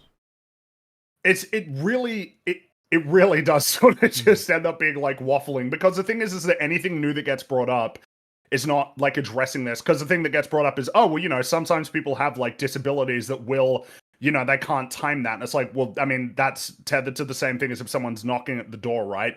The argument would be, I guess, it's more serious, but like at the same time, if somebody has something that prevents them from playing the game, then they stop playing the game, and taking care of themselves is more important than whether or not they die or not in the game. As well as then delving into just politics stuff. It's like, as far as I'm concerned, I feel like the initial part of talking about Dragon Age And then pivoting onto this feels like you're not really like we didn't really have a conversation about the nature of difficulty settings and the idea of whether or not you should be allowed to like reduce the level of interactivity or fail states to the point that nothing happens. So then to pivot onto pausing because it seems like an easier one to defend is annoying. Yeah. It feels like it's a switch of topics midway through to move on to something that feels like it's easier to defend. Yes. Yeah. Absolutely. Well, I guess is that it for like? And plus, we beat all this for like I could do with some other videos. Yeah, fuck this shit. It's been 5 hours. Yeah. I mean, and the reality is that like what's happened here is that very little of this has served as a springboard for essentially like the real conversation about difficulty, which is what we had here with all of these lads. That was mostly us, like spotting those topics. Jim didn't really do much to contribute other than no. The problem is yeah, we just had our own conversation. This video is like particularly venomous. It's a lot of it's clearly like Sterling is big mad on this one. This is a big tantrum. Jim Sterling is characteristically very, very hateful. The very thing is, vile.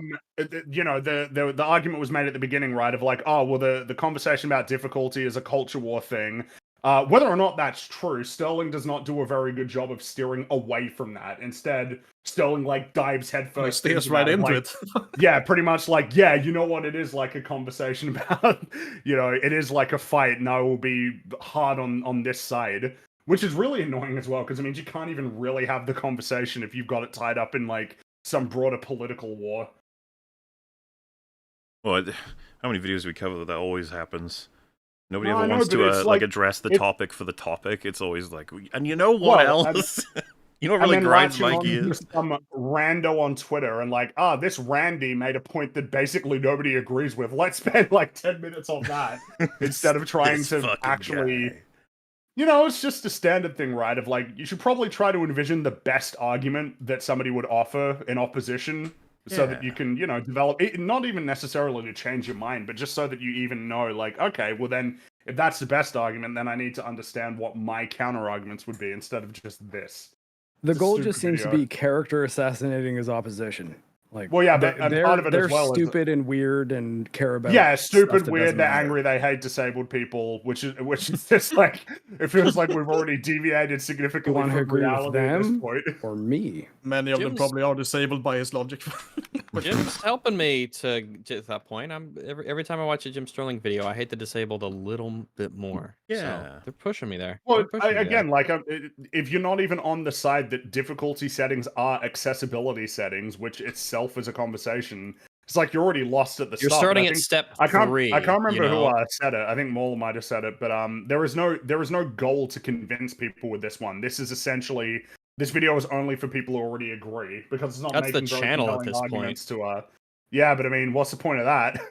I was going to mention I get makes money, I guess. I have this vague morbid curiosity now to go to click through a bunch of Jimquisition videos just to see if it's all this. Because I swear every time I'm here, it's all the ones we've covered, basically. Every time I've seen a Sterling video, which is not often, but every time it's been like that. It feels like 40% of this could have been gotten rid of.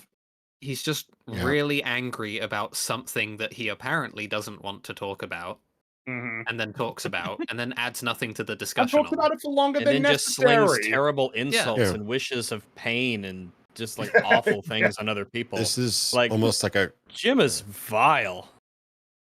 It's like a carbon copy of last year. Last year, I think this might have been one of our first videos we covered for the anniversary. It's always and then I remember we watched like 3 minutes and then skipped like 15.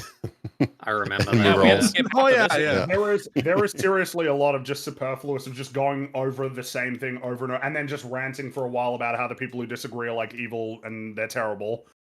It's incredible. Tiresome. We did that with the Fallout video of Jim as well, right? Didn't we? Oh, the Shady Sands one. Yeah. Have you seen the recent thing of it was the Tim creator Kaine, of Fallout, Tim Kaine, right? Getting asked about like, Yeah. or in some way being prompted to talk about Fallout and saying, well, Fallout wasn't really meant to be, it's not really about capitalism. It's about how like war is sort of an inevitable thing as a consequence of human nature. And then that getting I think wasn't it like that it got removed from the Fallout subreddit or something? I don't know. They're I'm so sure it was, yeah. infantile there.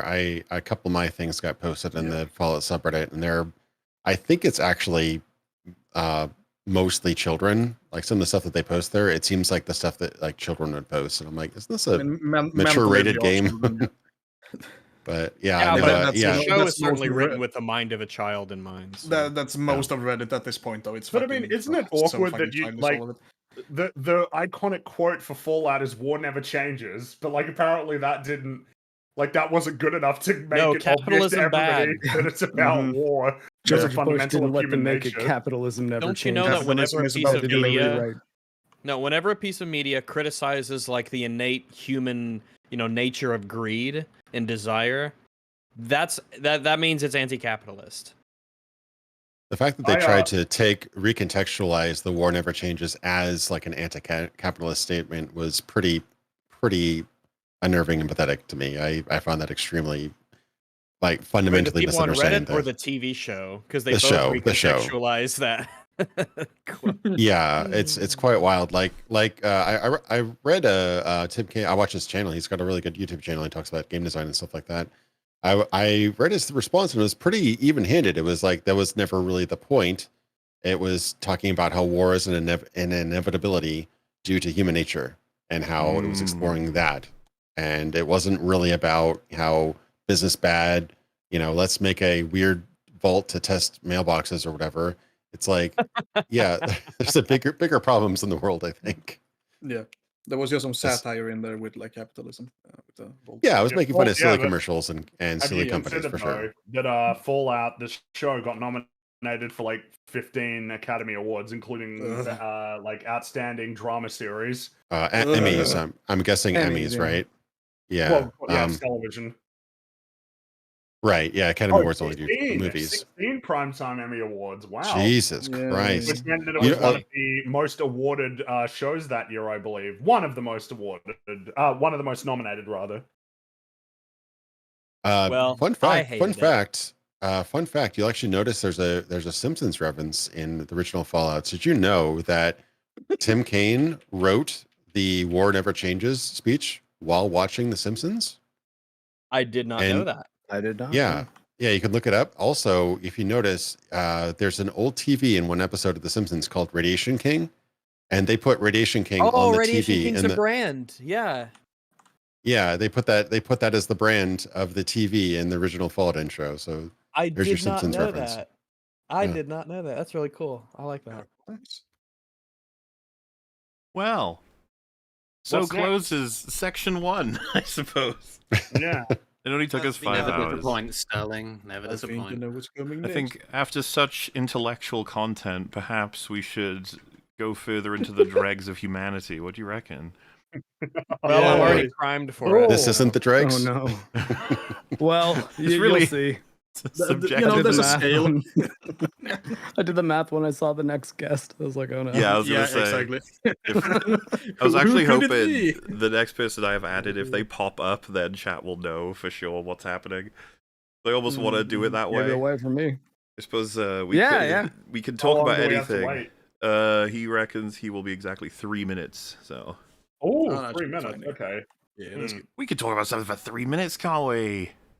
Oh, I know what to mention. I did mention it before, but in the description, because apparently they're like 30 away from 1,000 the submissions of the survey for EFAP of the year. You go have a little look. See, there's loads of little questions and there's stuff to do with memes. There's so many memories in there. And like I said, we'll go over it in part 3. We'll see what the year was in totality. How much of a disastrous mess / amazing exploration to all kinds of ups and downs of, like I said, humanity, media, etc. So just grab that in the description if you want to give yourself a little look-see. And so left right. You know what? And that applies to you guys in the call right now. You can give yourselves a little look-see. You could probably maybe even vote for yourselves if you appear as best new guest. I think Jedi Brooks, this is your first year with EFAP, right? I came on. Yes, because you did Loki, which was after the anniversary. Yeah, the Secret Invasion was my first one, and then Anniversary. Secret Invasion. What a great bit of that content. Before or after? What a conversation. Love it. Yeah, Secret Invasion. Oh boy, the show that made Marvel go off. Yeah, we probably We fucking forgot about that show. I know, isn't it crazy? A lot of people wanted that shit happened. That shit had an AI generated fucking title sequence. That show cost like $250 million to make, or something like that. Jesus. Oh wait, Brooks is the Lost Anniversary. I track this. Yeah, I was on. Like I said, Secret Invasion. I think. Right. Yeah, Secret Invasion. Was honestly, if you before, told me Secret Invasion came out half a year ago, I might have been able to believe you.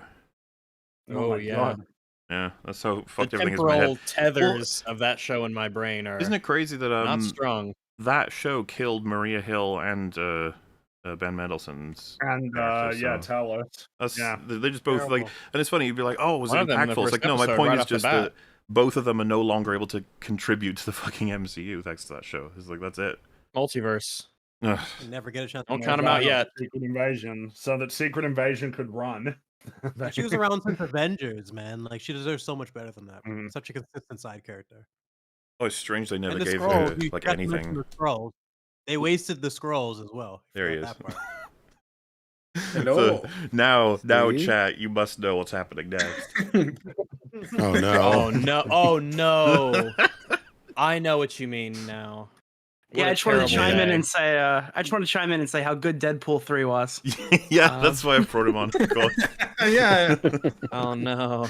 Deadpool. But they ruined Deadpool. If you're all comfortably in the watch together, I have baited some of this because there's something I wanted to make sure that that Nicholas is here for, because I've been very interested in a particular clip in here. But I have 3 sections on Boogie.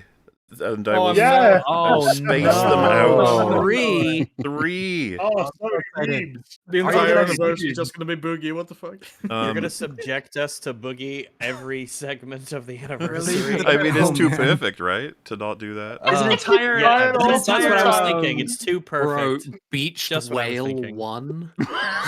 Beached Whale 1. Why would it pause? There's no beaches in Arkansas. Yes, and this is not one video that we're going to watch 3 parts of. This is part 1. Just so we're absolutely clear. I mean, managing expectations is an important part of any entertainment stream. So is it going to be a Boogie section for each part of the... I mean, it's too perfect not to, isn't it? The beginning. Oh. Wait, does that mean I have to come back like every 8 hours after join the stream? Yes, that is what that means. That is absolutely what that means. No choice. No, obviously, if you can't make it, that's all right. But I will say, this is the one that I wanted you to see out of the 3. So, because I kind of like that process. Yeah, I'll set an alarm. I'll come back at like 4 in the morning. Absolutely, I'll let you know. 3 hours in between. We'll be running on fumes, and Nicholas will pop in. Oh boy, man, I just took a nap and I'm all rested. Oh boy, I had so many little wonderful dreamy dreams. I dreamed about Boogie and all this cringe on the side of the road, and side of the road. Ready to go. A special Boogie themed alarm, I think. Well, this has been the Boogie year. Oh, yeah, your alarm needs to be set to "You liar, you liar." I never did. You guys pretty much introduced me to Boogie, so I'm excited. Same. Yeah, well, I had never heard of him before the EFAP boxing thing, and like it's been such a journey for the last few months of knowing nothing about this person to knowing way too much about this person. Exactly, that's the crazy transition. Just say the preview. I really want the Boogie novelty clock now, like that animates every time. I don't even recognize that thumbnail. So no, I know this is going to be a bunch of new lore because we left off. Let me throw it on the pile. Officially on EFAP. We left off on him getting the liar tattoo. That's the story ended for EFAP in terms of chapters. Just so chat, just so you can see what they can see right now. That's what you're. That's the video. It's like that's what we're headed into. No, I mean the technically, but also it's funny on its own. So. There's been streams to follow up that covers the consequences, so to speak, of everything that happened, and there's some highlights, you could say, out of the like fucking 15 hours of things that happened. I've crushed it all down into 1 hour, and we're gonna watch 20 minutes apiece over the course of this anniversary. So here goes, I suppose. Yes, my mother twitted my fucking temples. Think of this as a previously on.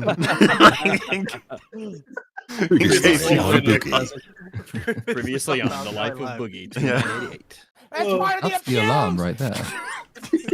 That's the alarm right there. Yeah, either that one or you liar. Or I want to die. I want to die. Nipples is too good. Making another phone call.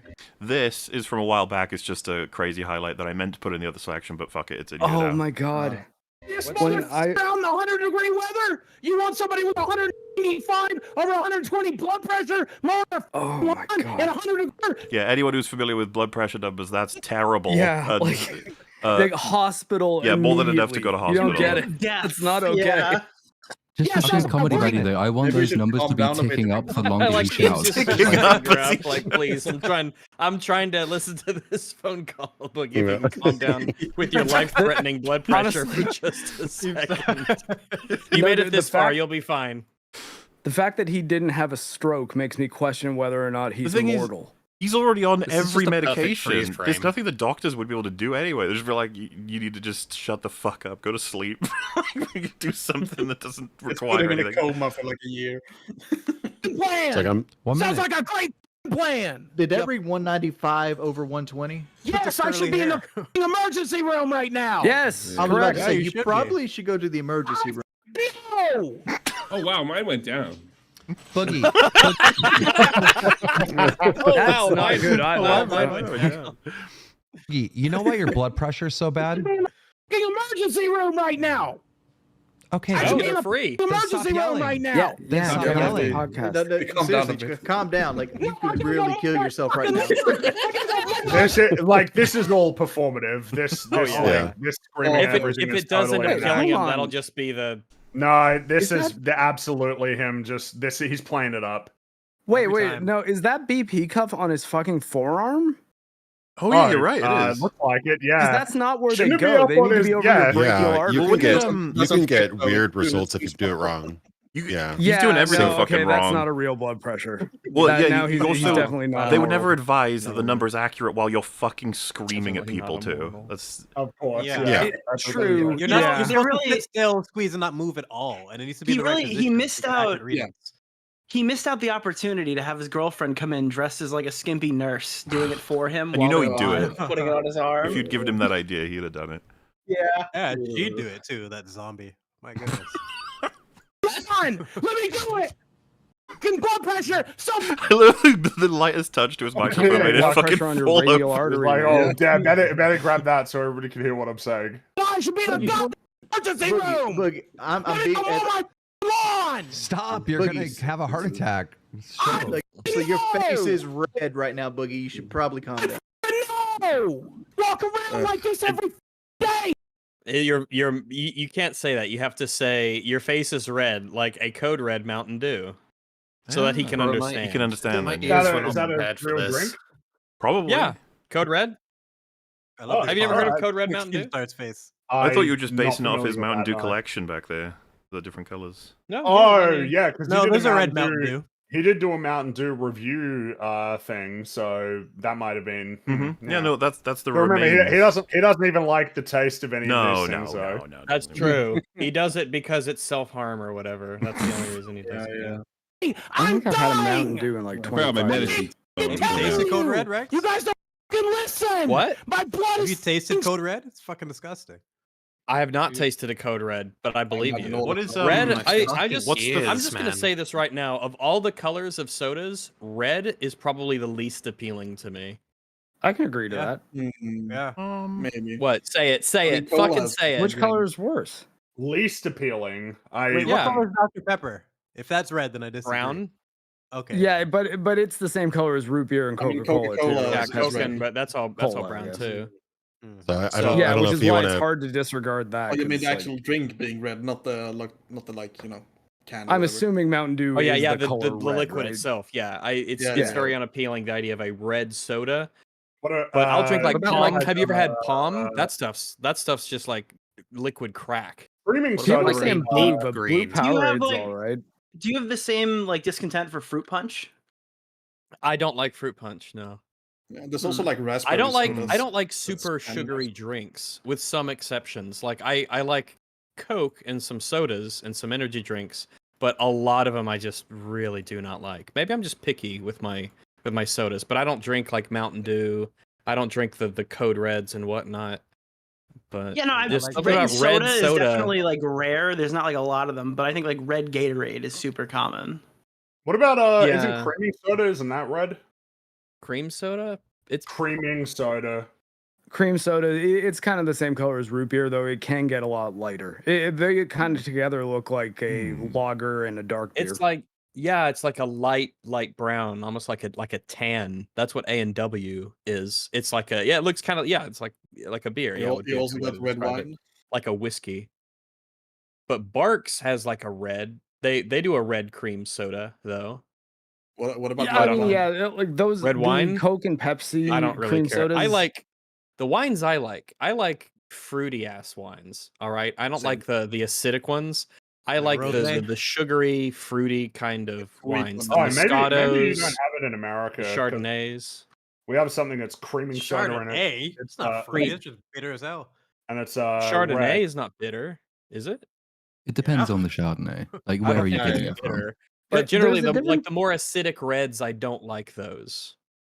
But some like white Zin can be all right. But generally, I'm more of a white wine kind of guy. Not that I drink wine much, but sometimes I do. Wine gives me a massive headache, but I do like the taste.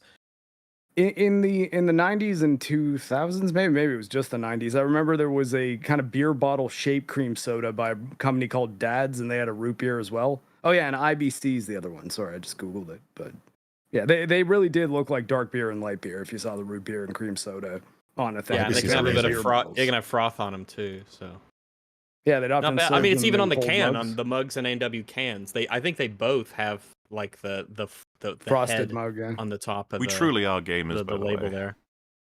No, Boogie would be fucking proud of us if we were talking about some of his favorite beverages. Not Mountain Dew as much. I was kind of maligning Mountain Dew Code Red, but that's not what he likes. He likes the Diet Mountain Dew, by the way. Yeah, I will say I'm getting a little bit I get partially annoyed by the Snorlaxes. Oh, sorry. As long as I'm allowed to comment on stuff in the background, I'm no, you're not. Watch it. Really, tired that guy that's gonna get tilted. Like he probably thinks Snorlax is his spirit Pokemon, but he's not, because Snorlax is chill. My wife. He's inoffensive. Yeah, he's content. He's very content. He has achieved and he appreciates good music. He's like a Voltorb. When you said Snorlaxes, my brain genuinely registered it this way, which I'll set an image. It's Boogie. Oh, 1, 2, and 4. You. There is an extremely large Snorlax. You in missed my one house. too. There's another one over his over the right shoulder. I think he has actually said like Snorlax is his spirit animal from Pokemon. It's not. Snorlax is strong. He's strong though. He's physically strong. Hurt you. Like this guy, I saw him fight. What's Snorlax's blood pressure? Well, it's just Snorlax is really he's peaceful. He is contented. And Boogie is an unhinged lunatic. Snorlax is not insecure. He's just like, nah. No, he's temperament like a big panda bear. He's happy with a fence sitter. He's not a fucking like what the hell. High self-esteem, I would say. Syrup! I have polycythemia! Yeah, see, Snorlax wouldn't be doing that. No. Wait, that line is funny though. Way more chill. Yeah, remember this is all before the reveals of the cancer and stuff. Listen! My blood is syrup! I have polycythemia! I'm dying over here! Audience, all right? Type of... So this, and there's a reason I've got April 5th, 4.5 months ago, well before all the cancer stuff. I'm curious, Nick, if you've seen this clip before. One in the chat, if you think it's a good idea that Boogie puts his pride and all his anger aside and all his worries about the internet's reaction and just does a fucking GoFundMe like a normal person would. No. They will eat me alive. Look at what fucking Charlie did last time. Look at what fucking Mudahar did last time. I'm not going through that again. Go fuck yourselves. I will not go through that again. I will not go through that again. Yelling I all the almost time put a is getting bullet really in my old. head over Yeah, that. dude, my ears No, actually he had can't to handle know. this. This He is had to know. Can we apply a compressor on This Watch is Together? actually very fascinating. So this was before it all blew up. Just wait. And similar to the documentary, he just doesn't want to. He doesn't want to get money here. He didn't want to name it there. I think he knew this was coming. Let us continue. I am not doing that again. Okay, stop yelling, dude. These motherfuckers want me in the ground. There isn't. Maybe not Mudahar. Maybe not Mudahar. Do you understand there isn't a problem that you can throw at me that I don't have a solution, a potential solution? Yes, it's a bad solution. Here's another solution. I could rob Fort Knox and steal all the gold and sell it to But you're not leprechauns. going to You ever. can come up with this. Wait, okay, that's a stupid idea. You don't have to sell gold to leprechauns. Leprechauns have gold. They're the ones that are usually with the gold. And that's it's not like selling. It's like selling sand to the sheep. problem with the It's statement. like, Capture the leprechauns if you wanted to get anything. But Yeah, couldn't you're not gonna count it for the leprechaun's ability to teleport. Yeah, and they have the rainbows and they have their own stashes. The leprechauns are set on gold, Boogie. This is a stupid plan. Exactly. He didn't think about this at all. He didn't think this through at all. Dumb. The chat is saying that that's actually a good idea. The chat is. Charlie's not. Listen to me. Listen to me. Charlie won't do shit for me. And if you think otherwise, you're dumb. Well, what if Muta does? Muta's a good guy. Muta's already doing this. Doing what? I'm grateful that Muta's helping with this show, helping with this podcast. He had me on his podcast last week. He's doing more than I could ever ask of him. God bless Muta for doing what he's done. I'd love to collect all the things he said about Mudahar over the course. I know. I'm just rolling them all through my head right now. Like, what the hell? It's Wasn't hard that to the same track. conversation? He must have a notepad that has this all written on it. He doesn't have a notepad. That's He why he's doesn't so have a bad notepad. at it. Yeah, He exactly. should have a notepad. That was our criticism of him earlier. He needs to write this stuff down so that it's A easier notepad. to keep himself straight.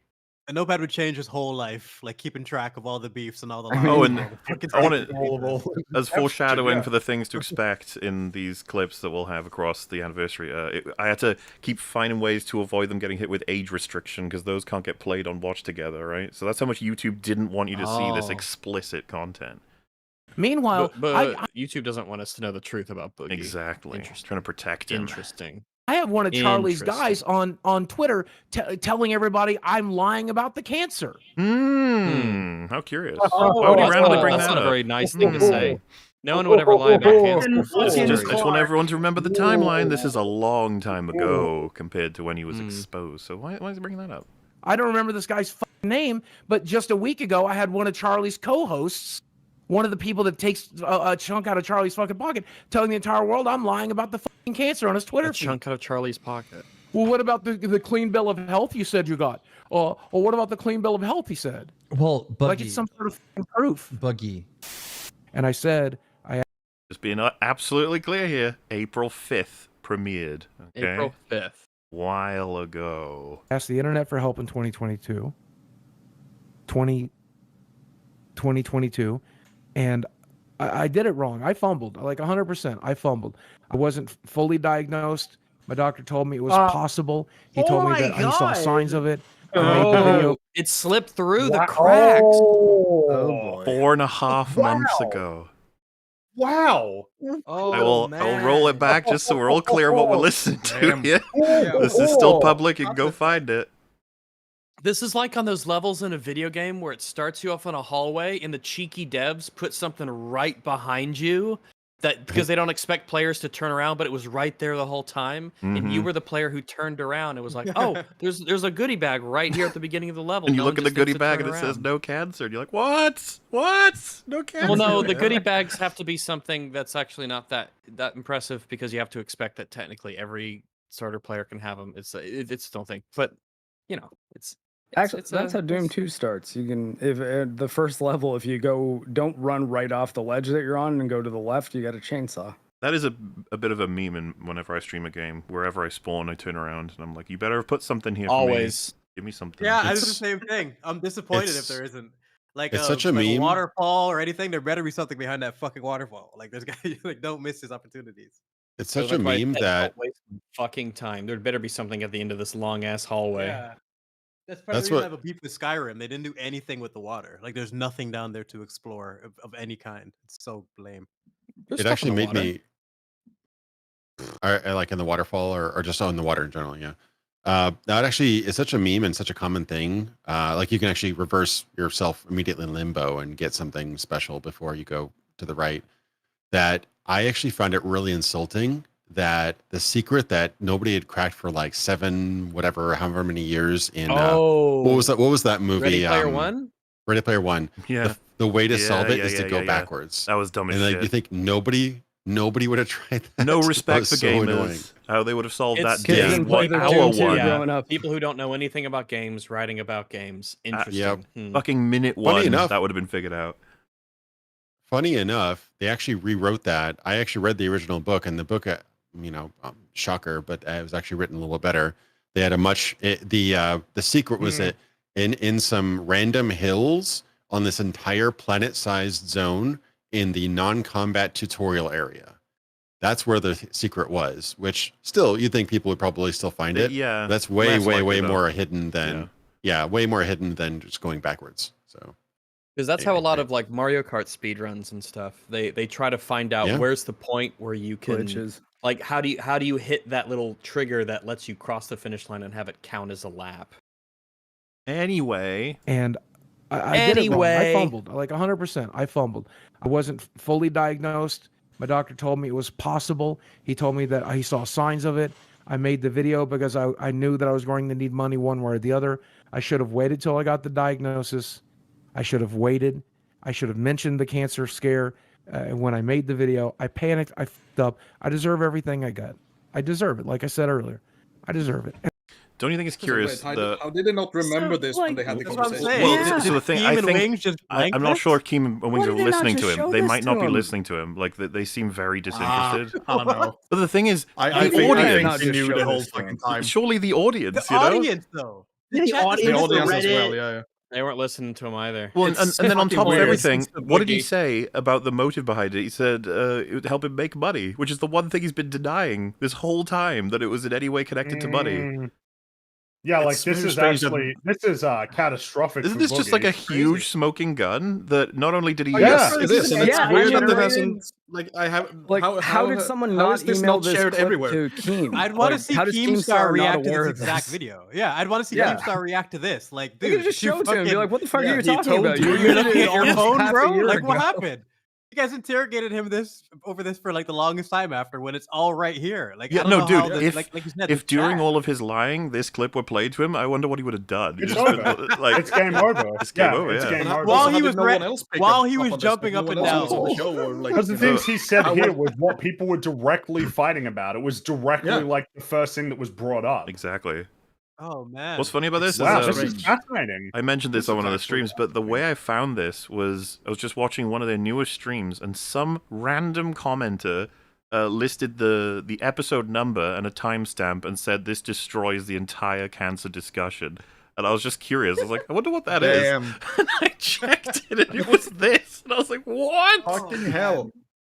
Like, how has this not been shared everywhere already? Like, fucking hell. Like I said, look how people long must have ago known as about well. this. Because when People are did so invested in this subject, you would think someone would have found like got this everywhere by now. Like, Yeah.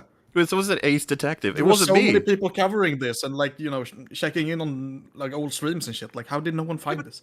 but the fact that you found it so casually, just like you. Yeah, exactly. No, I couldn't fucking believe it because, because, like I said, not only does he admit that he doesn't have cancer, that he told everyone that he did, and that he did it for money. Yeah. Yeah, It's fucking he everything. said his He just- motivation was that he was going to fucking need find money things. either. And that he deserves anything that's coming to him. It's just like, well. Oh my god! But then when He does- Destiny he does Destiny say hits those him with all of words. this, he denies it, which is so fascinating. He truly doesn't remember the things that he says. But Well, like, I how did did no all the one send research the amount of Destiny people does. that How did clip to Destiny not Like, have this clip? the amount of Yeah. people that had to just like sleep on this moment. Boogie forgot. Yeah. Keemstar and Wings were asleep. The Mudahar. chat just like DC'd or something. Like I don't know what happened. There should have been someone who found this there. Well, and I This is thought it was crazy. super curious too because of that person he brought up just before this clip, where he's like, "Yeah, one of Charlie's friends is saying I faked the cancer," and then he goes on to say this because he knows. Oh shit! it's coming. I may as well get ahead of it. What he goes on to say it, and then he also said right at the end of this clip, "Oh, I deserve everything that's coming." It's like, well, that is very different to the approach that he took when it actually blew up. True. He was screaming and yelling and fighting hard against it.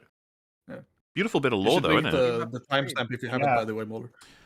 You know what? That's a really good question. I should have included what... Well, this will help narrow it down. Premiered April 5th. Whatever premiered April 5th on Lolcow Live, the channel. It's a video, and it has 62,891 views, at least when I took that, which was from like a day ago. So. Do you remember like around what time it was? Use the transcript. Just Control F, any keywords that he says, and you'll find it. Yeah. It'll be easy. Yeah. You know what? While I'll play it again while you're on that, and then we can say what this is from when you find it. Oh, do you want me to find? Okay, yeah. If you can, I'd super appreciate it. I should have done it myself. I just didn't think. I wasn't fully diagnosed. My doctor told me it was possible. He told me that he saw signs of it.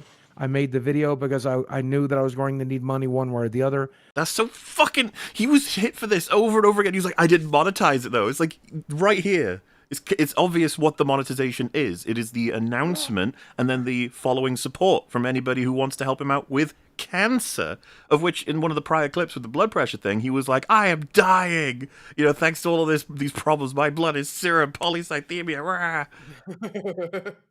All coming together. I should have waited till I got the that now. Can I talk about that? I actually had a little bit of a health scare last year, and I bought one of those kits, and the instructions I just posted in chat. Instructions on those blood pressure kits. They say 30 minutes before, no exercise, no caffeine, aka Mountain Dew, and all that other stuff. You can't go 30 minutes without caffeine. Rest 5 minutes before taking pressure. Cuff above the bend in the elbow. Yeah. And you always take 2 readings. And sometimes each arm can have a different reading too, which you go with the higher arm. But also here's like the if I was like a lawyer in court and like, given my case, whatever, you can actually save readings on there and pull them up usually. So like you can save a reading every day and have it stored within the device. That could have been a reading like a month ago. Those devices are a little more expensive. A basic blood pressure cuff, an automatic one that they'll usually give to patients, you just hit a button, it pumps up and gets the pressure. But you are supposed to take at least 2 readings. And if they come into clinic, when we do a blood pressure survey on a person, we leave them alone for 5 minutes in the room so that there's no medical care professional in there so that they calm down, because some people just get nervous being in a doctor's office.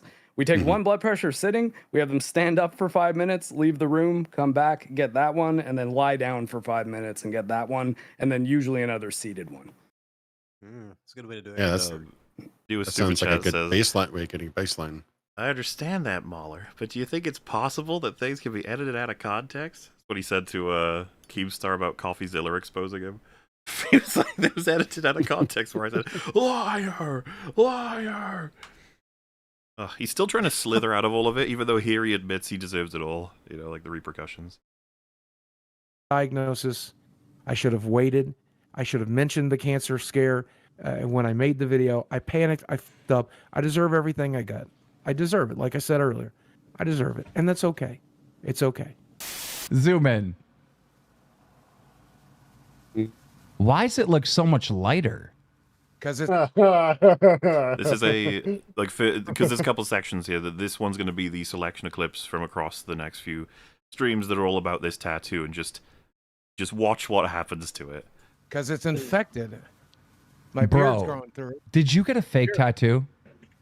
No, you saw the needle going in and out of my face. Chris the Narc says, I see a path with Boogie faking the tattoo. Baby, it's right there. Here, I'll leave you with this. I'll leave you with that. It's a little Lots bit of lighter. people are saying they're... Does that look fake to you, son? That Is looks that like you're nice, having it disgusting, lasered off. infected shit show?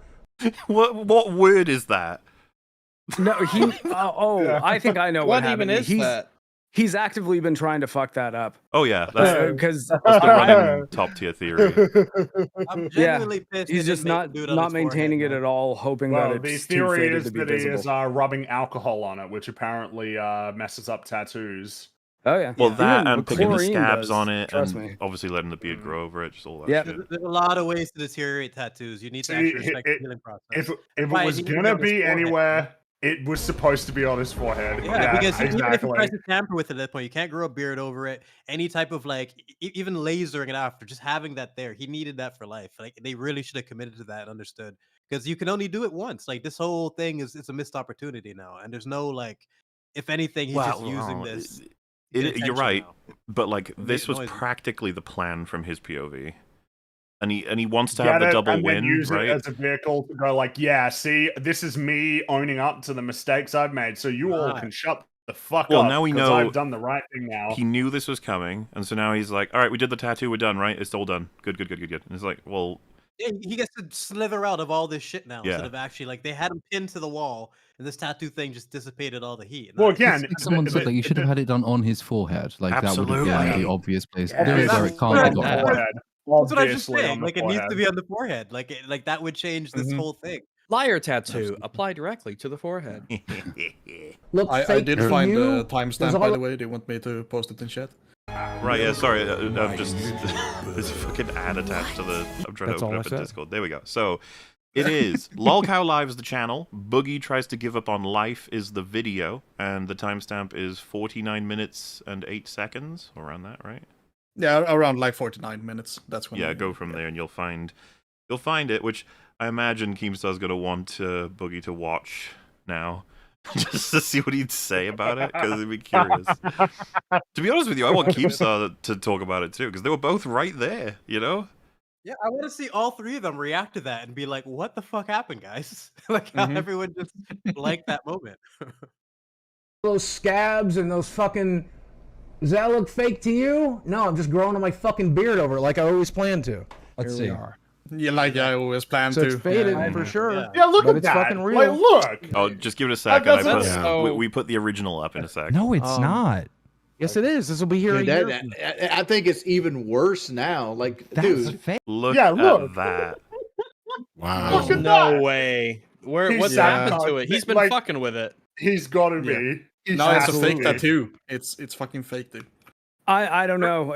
I can believe that he's just been intentionally tampering with it so that it heals terribly and is not very Like it's visible. scrubbing his face, like Yeah. What you Like, can say is doing it everything may you as can do well to be make fake. sure that it's a shit tattoo. It may as well be fake. Well, it's just this is not. This was not the to point. discuss it, you know? The I point don't- was not that you could get it, put it in a place where you could even conceal it with your beard, but then also sabotage it. The whole idea. Such that you can't even read it. The thing I is, wanna- if it's a real detrimental. tattoo, you can't really do that with it. Like you can't really scrub it away. Well, but I mean, there's a Damage it, tattoo. right? Blur it. I have a tattoo on when my it's chest. new, you can that- a little bit, I think. But Well, I think that's what I'm happened. serious. I have one Maybe. that's fucked up. I got a tattoo on my chest during a military course where they told me there was going to be no other water stuff that we were doing, like pool PT. And the day after I got it, they're like, "Okay, we're doing laps in the pool." And I was like, "Hey, I just got a tattoo. Is it okay if I don't?" And they were like, "Nope, you're in the army. Get in the pool." And yeah, I never got it fixed, but that's on me. yeah. But yeah, I like to think that he just hasn't showered and it was dry erase marker. That's why it's like. I can believe that. Yeah. Oh yeah, sorry, Yeah, I think Nick. we're- What did you think of that clip? By the way, I was just curious because you're more into this than a lot of people are. Oh no, it's absurd. I messaged Mutahar immediately. I'm like, how the fuck did we find this? This is insane. That's what I've been asking here. Like, how did everyone miss that? Because I know how like invested people are in breaking down the Boogie like No, phenomenon. it's not even just us. It's all the subreddit users. It's people Yeah. in like Kiwi farms and stuff. Like That's what I everybody mean. I missed think it. everyone, subreddit, chat, like everything you could possibly think of. It's just bizarre. It must have been it was just long ago enough, and the way that he said it maybe made it's got to just be like a presentation thing because there's just no way you can explain it in any other way. It's not like everyone was given amnesia. It is kind And the of thing is, revealing when this about was Boogie, initially though, right? streamed, Sorry, I was going to say it's quite revealing about Boogie that like everyone just tunes out when he's speaking and no Yeah. one actually Yeah. listens Yeah. to him. That's what I'm trying to wrap my head around. Like, how is this man so boring that he just fucking made thousands of people just tune out for that split second? It's yeah, and when we jumped into this whole thing, that was like the zenith of the show's popularity. Like there wasn't more than like 500 people watching this when it originally aired. Just got away. But then it's so weird to think that he admitted it. He knew that. And then when Desi came in with it, he refused to admit it. He was on the cusp of that clip being shown to him at any time. He probably didn't remember. Alternate universe. He must not have remembered, yeah. This would be evidence, what's it called? Exhibit A, a primary piece of evidence in an alternate universe that everyone would just show right off the bat. Who knows? If that had happened, we may not have gotten all of the memes. Yeah, that's true, actually. All of the specific Would have reactions. just admitted to it right off the bat. Now it's a double dip. Now it can. We may not have gotten the tipples are if not eating for well that. tonight. Yeah. Hey, we've done about what is it, 21 hours of Boogie content on this channel alone. Yes, which to be fair is small considering we covered his entire existence on the internet pretty much. It's hard to crush that, 1 year per hour sort of thing. Pull a fucking tattoo up when it first got done. It was nice and vibrant and black. I mean, the eye is not even there.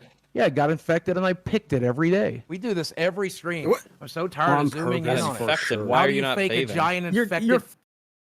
You only get an infection on your face if you're not taking care of yourself. Like he didn't want to, you're though. trying to. That's not a big surprise. Let's be honest. He genuinely, I think he did every Google search you could imagine to get rid of a tattoo without getting rid of the tattoo. Yeah. How do I get cancer? How do I infect my tattoos? How do I get cancer? Honestly, I like the memes of him sticking his balls in the microwave with the South Park. Yeah, Antifon's got a good. It doesn't even. That doesn't look like an infection either. That just looks like a tattoo. That's been. I mean, it doesn't even look like. It's barely like red around it what you get with regular tattoos. Like it gets a bit swollen and shit. If you fuck with them during the healing process, you can come away with them faded like that. But like I feels like he did that and then some. Like he's been actively trying to like wear it down. Like he's going out of his way to do that type of self-sabotage. And this is part of the reason I'm like we've all been saying, forehead. Because even if he was doing this, it was on the forehead. You can't hide that shit. Like he should have really. That's the storybook ending this thing needed, and I'm really just so frustrated by the whole liar thing. Like you missed this opportunity in the biggest way. Someone on Reddit pointed out a bottle of hydrogen peroxide on Boogie's desk, so he's been bleaching it out. Boom.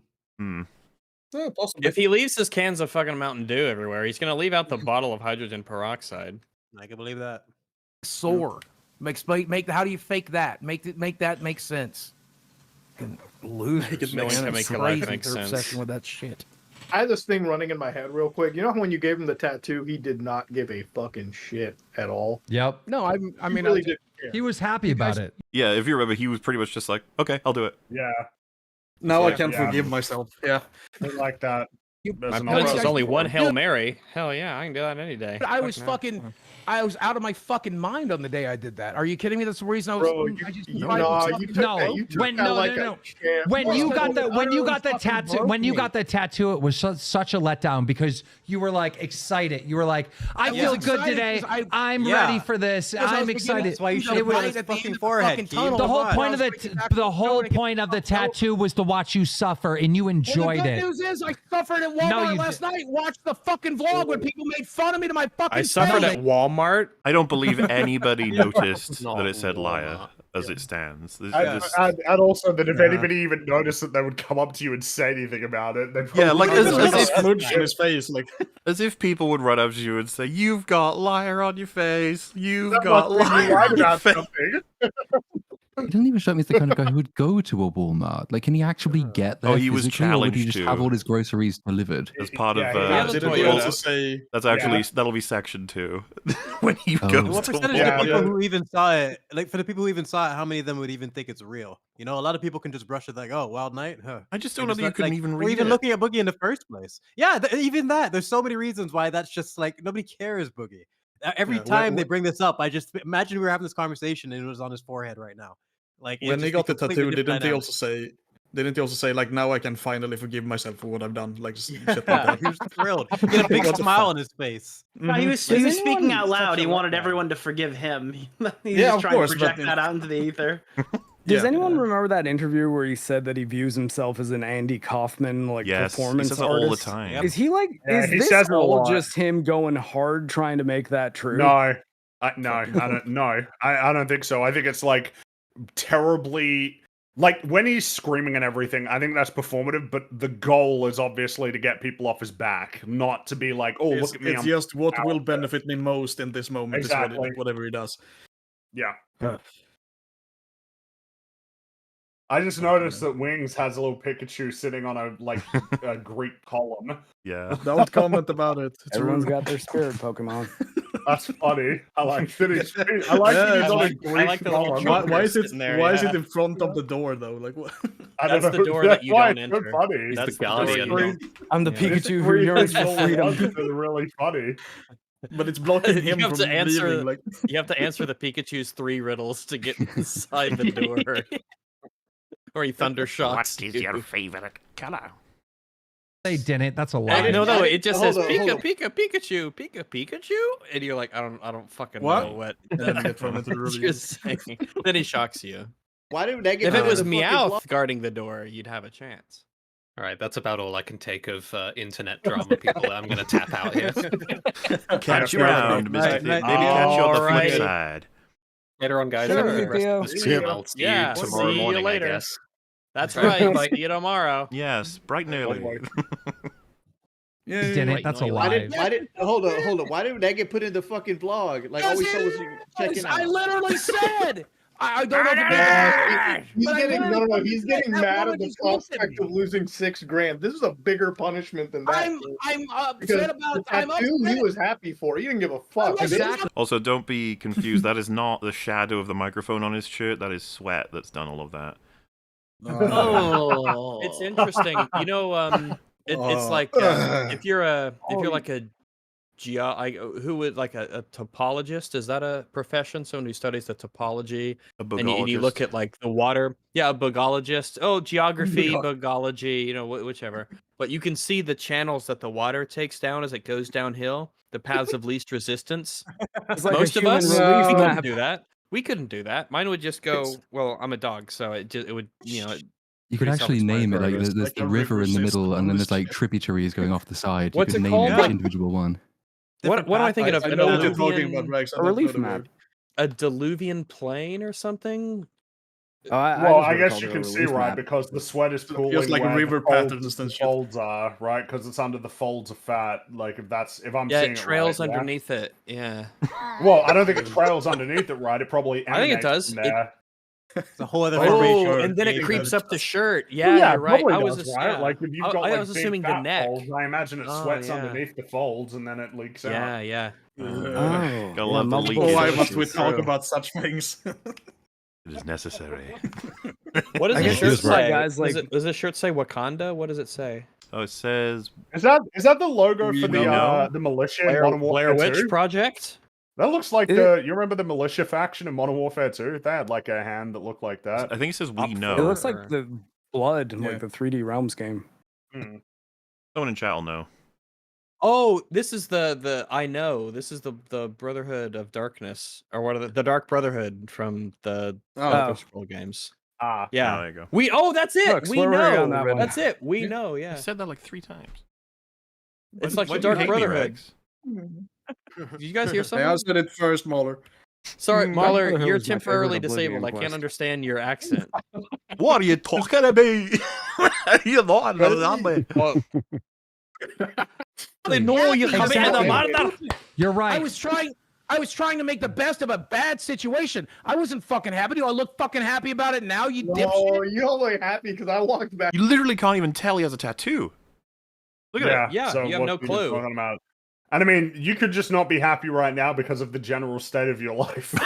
Yeah, Yeah, you're just Mr. never Constantly happy. depressed. This is your default state. Back in, That reminded tattoo of is the vote so count lame. and said, maybe that money is better kept going to charity. Buggy lies again.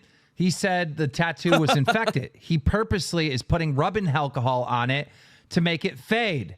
That's why he was that's why he had the rubbing alcohol in his desk last stream. Google rubbing alcohol on a tattoo. Ooh. I wonder how that factors into life.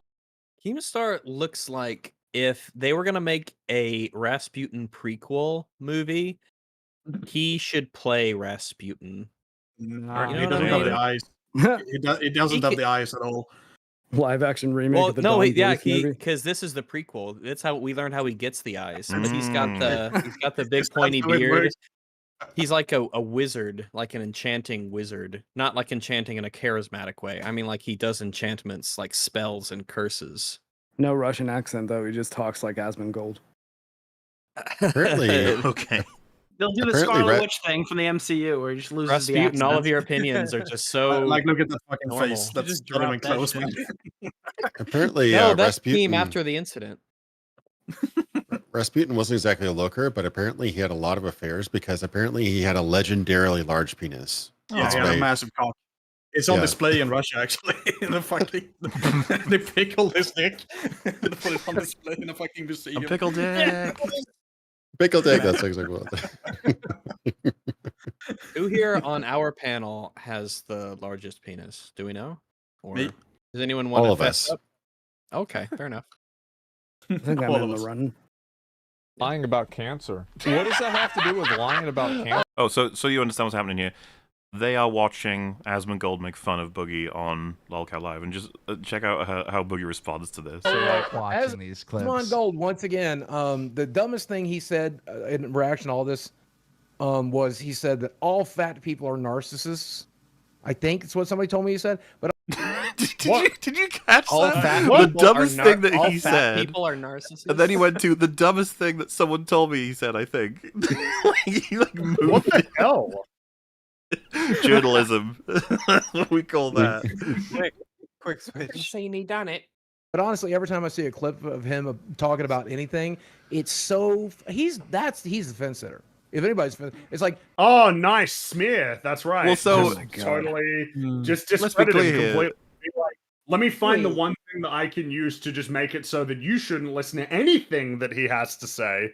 Anybody who's Boogie familiar. famously not a fence sitter. Well, Well, that's it's kind just of the his same point, thing right? that He's like, happened he's with the true fence sitter. It's But like anybody going who's on familiar with any social media of any fucking kind knows that Asmongold's been getting in trouble like a lot for his opinions. Yeah, Asmongold got in trouble for that AI, like what was it with the Power World? The Dude, with that every got him in some game, trouble. every game that Yeah. comes out, Yeah. he got in trouble recently for saying that he thought Black Myth Wukong was better than Stellar Blade. That's all he said. Wait, and his- wasn't there like a whole animal abuse situation, and his take was like "fuck dogs"? Oh well, What? I haven't heard of This guy's that not a one. fence sitter, bro. He's not a fence sitter though. No, he's not. No.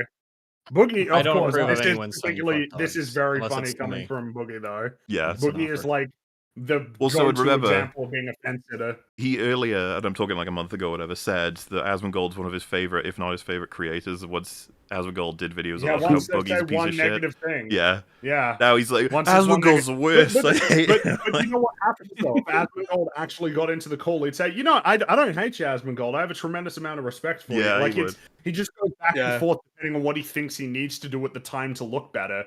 Flip It's- flopping. I Yeah, call he- it. yeah. He's tactically visceral. Ugh.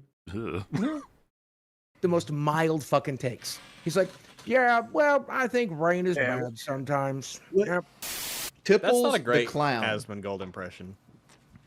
Man, You already got Oh, sorry. So yeah, this is Wings is saying you should become Tipples the Clown, and check out Boogie's response. the hair.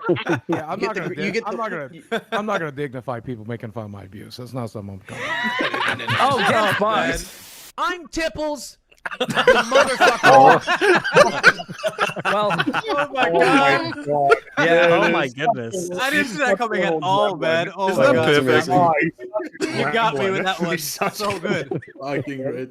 I will My not God. dignify making fun of my abuse.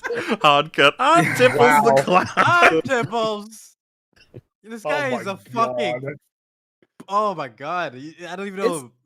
Is he a Always gift to it's- humanity or a curse? I don't know. So No, I think mean- he speaks as if he's in a role-playing game where you return to full health at the end of every encounter. Like he just goes back to neutral in the Yeah. next encounter. He Yeah. can just do whatever As he long wants as I again. can scrape by. Mhm. then I'm Yeah, still I in just the have to get game. through this, and That's the it. only way you could admit cancer on stream and then fight like or no, admit that you don't have it and then fight that you do for like months and months on end. Like it's like that's the only way that could possibly happen is you're just blanking out this shit. You don't even remember what the fuck you said.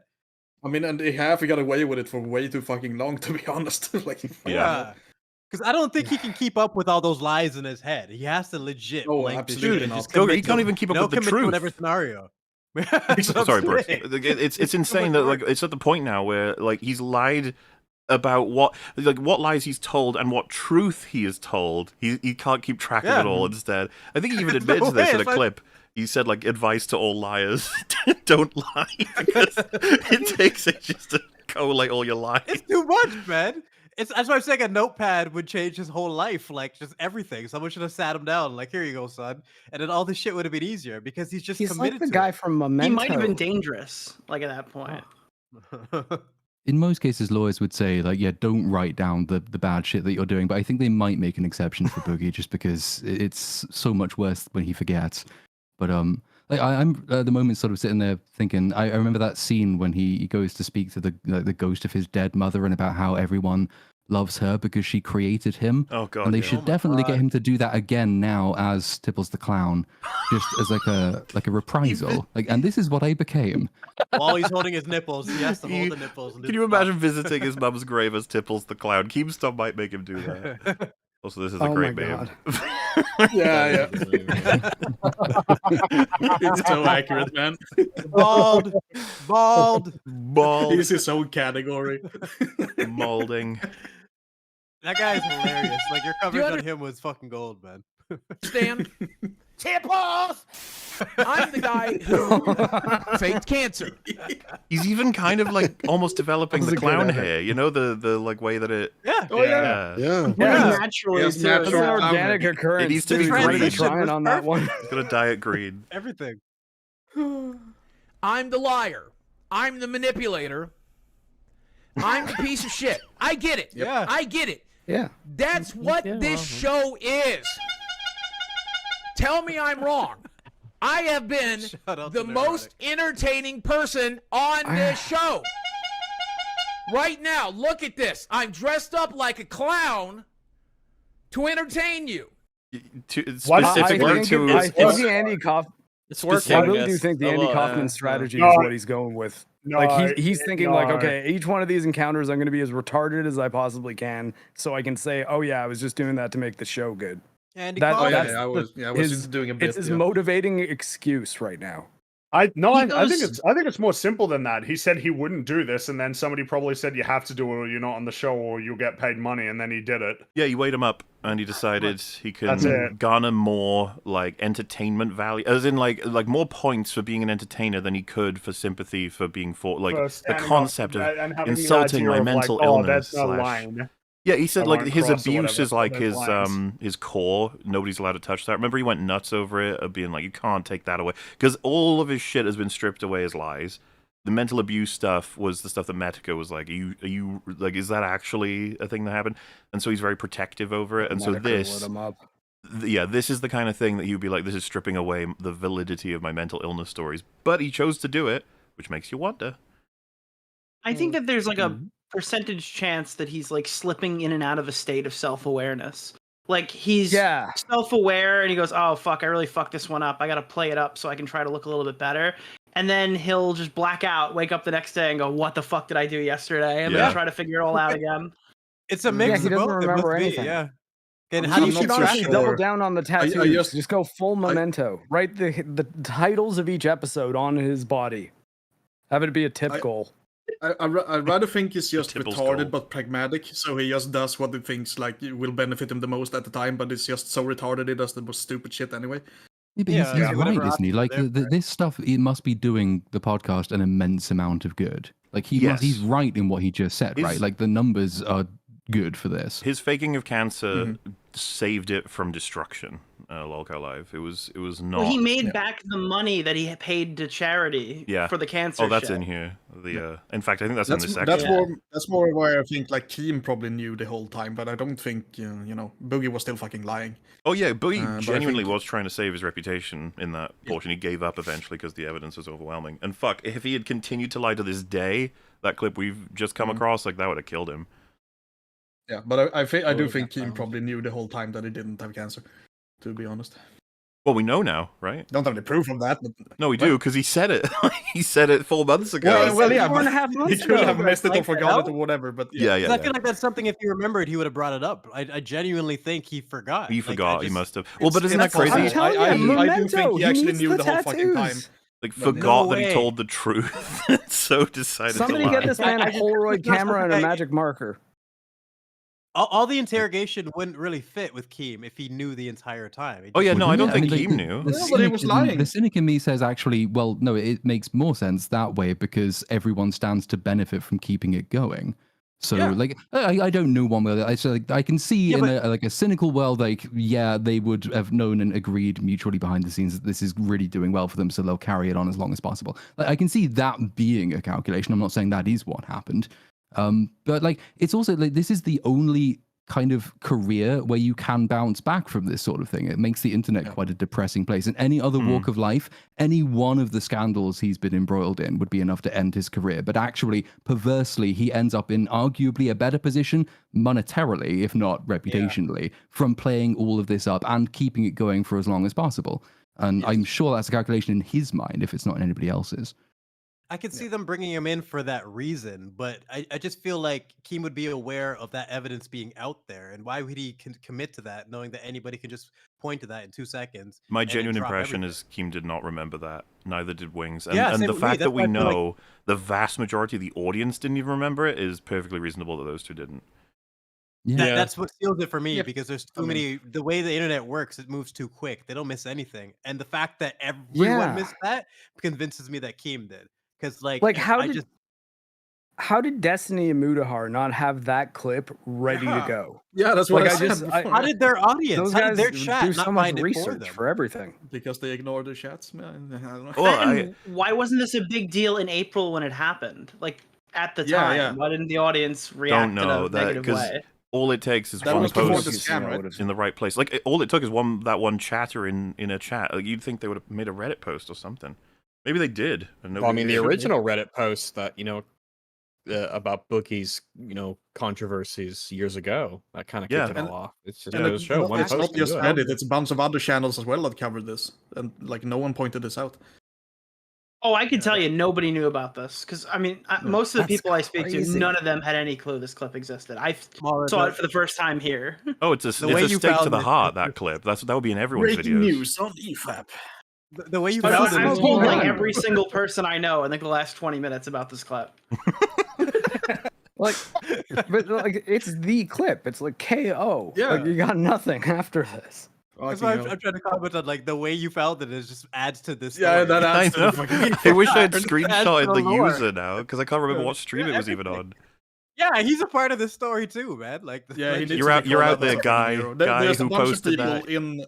You know who you should be in the call right now. We'll get this guy in the Discord. How does it feel to be the guy who was just listening to the stream? Yeah, there's zero chance a few people this is in AI the chat Boogie. as well on the actual video that points this out. Like it gives timestamps. So that's how I find it. So there's a bunch of people in there pointing it out. I've been doing this job for 17 years, and if you include the porn sites and stuff I read back in the day, I've been doing YouTube. What? I've been doing it. That is law we briefly covered. He's got a bunch of porn blogs and stuff. Yeah, he was reviewing dildos and shit. The less you know, the better. that was before Mr. Rogers. Okay. Internet since 1996, since a lot of you were before you were alive. I broke Xboxes. I set off fireworks in my home. Why is he saying this like it's an achievement? I don't. Because iShowSpeed made a lot of money doing that recently. I destroyed television sets and arcade machines.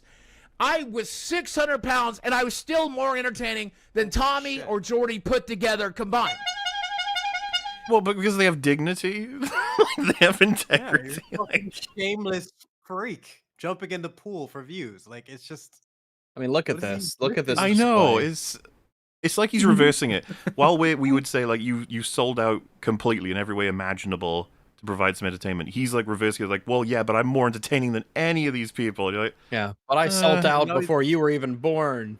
He always skips that important part, the fact that you're a fraud, shameless. Yeah. And also just he wouldn't be saying any of this stuff if he was still back where he was, like 8, 9, 10 years ago, where everybody thought that he was a good person and he was getting hundreds of thousands of views per video. Like, the idea of, I'm really entertaining. Like, who do you think you're kidding? Everybody knows that you're a loser. Like, you're on the loser end of your life. And it's funny you said... That's what's happened. You said 8, 9, 10. It's like, you could actually say any of the selection of, like, 4, 5, 6, 7, 8, 9, 10, 11, 12. All of those he would prefer. Any of them. He would just pick one. True. Any one, yeah. Like, the idea that he's going, hey, well, I'm pretty entertaining, so I'm happy. It's like, this is just... It is that meme of except he's got the clown makeup on the mask that he's got on, but beneath it he's crying. Yeah. It's like he's the sad clown. Yeah, he's the sad clown with the oh god, with the facial hair and the cigar. I Looks just mean homeless. the Wojak one, but you just put clown makeup on the mask. That's all. Boogie Lax used cancer. Item not found in inventory yet. Super effective. Decent people level 100. Oh my god. This image here too just sums it all up, man. Boogie Like, Lax. which one you think does it more? Like this clown image here, or him as like the cow, like dressed up on the ground? Like, just which one would you send to, like a book 10 years ago? His level is in kilograms. Fucking... Oh my god. Yeah. Fucking 872 kilograms. And in the Like, last how is iconic? week, in the last month, I have been pure gold. I'm kryptonite anywhere else. I'm kryptonite anywhere else except on this show. And on this show, I'm pure fucking gold. Because I'm a clown. I'm Tipples the fucking clown. I'm not going to dignify people making fun of my abuse. That's not something. Jesus. You've committed. I'm not going to do that. I'm not going to do that. But cancer's not something to protect. So if you remember this fucking famous video, I guess Keemstar wanted Boogie to react to it. And about cancer's not something to joke about. You did though. Oh my god, you did though. It was such a bad video. Oh my god, this video is so fucking bad. Yep. This is Boogie at his most manipulative, trying to cover for the lie. Why is he saying at his most manipulative as if it's not him? Disassociated. It's not me anymore. I'm not him. I'm a new person now. I've forgiven myself. I've forgiven born myself. again. I can't discuss that. I've come such a long way from that guy. That guy Yeah. and me. And looking at this, by the way, and I don't see how anybody didn't. This is why I think people like Jackson Clark figured it out.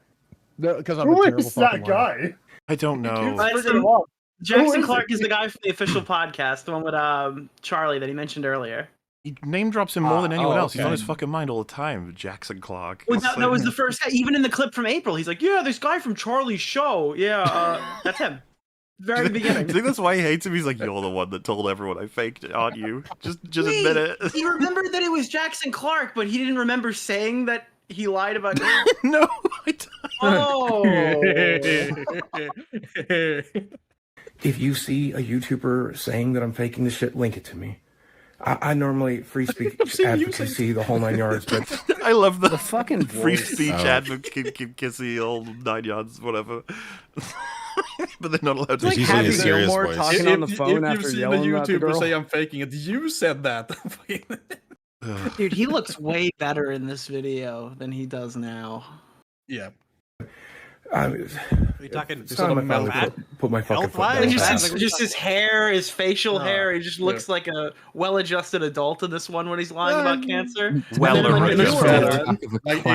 the newer ones, he just looks like he's he's melted in the adjusted chair. to calories, but he looks fucking like a mess right now. So he's looked worse. Yeah. Well, that was before he was that was before he was diagnosed with tachypelitis. So I mean, that's pretty beautiful. For the record. And thirdly, if you see the shit in comment sections, if you see videos of Oh wait, don't you mean Pizzathemia Farah? Oh, maybe both. I don't know. He's got a long list of stuff. Yeah. Got it all. about it, shout these motherfuckers down. Let them know. Yep. Let them know reality.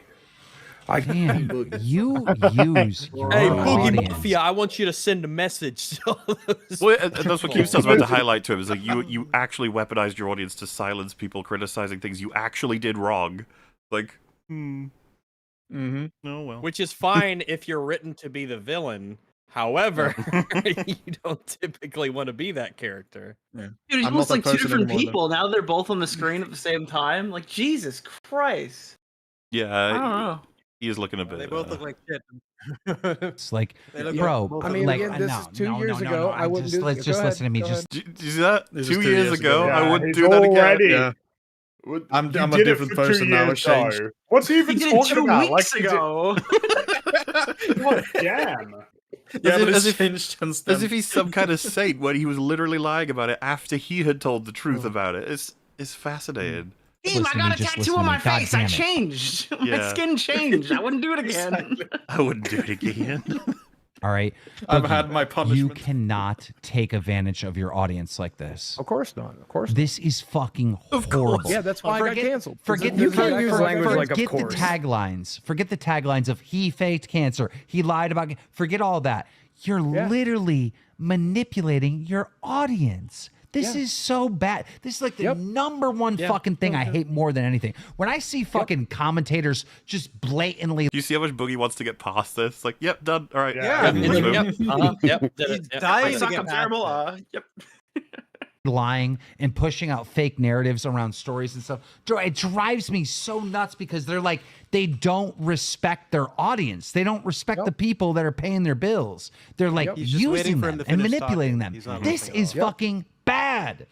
Yep, that was me doing that exactly 2 years, trying to use them. Yeah, there he goes again. Oh yeah, no, that's 2 years ago. Yeah, 2 years ago. Yeah, I'm saying he just repeated himself. He went and then repeated himself. That was it. Like it's so frustrating to watch this guy.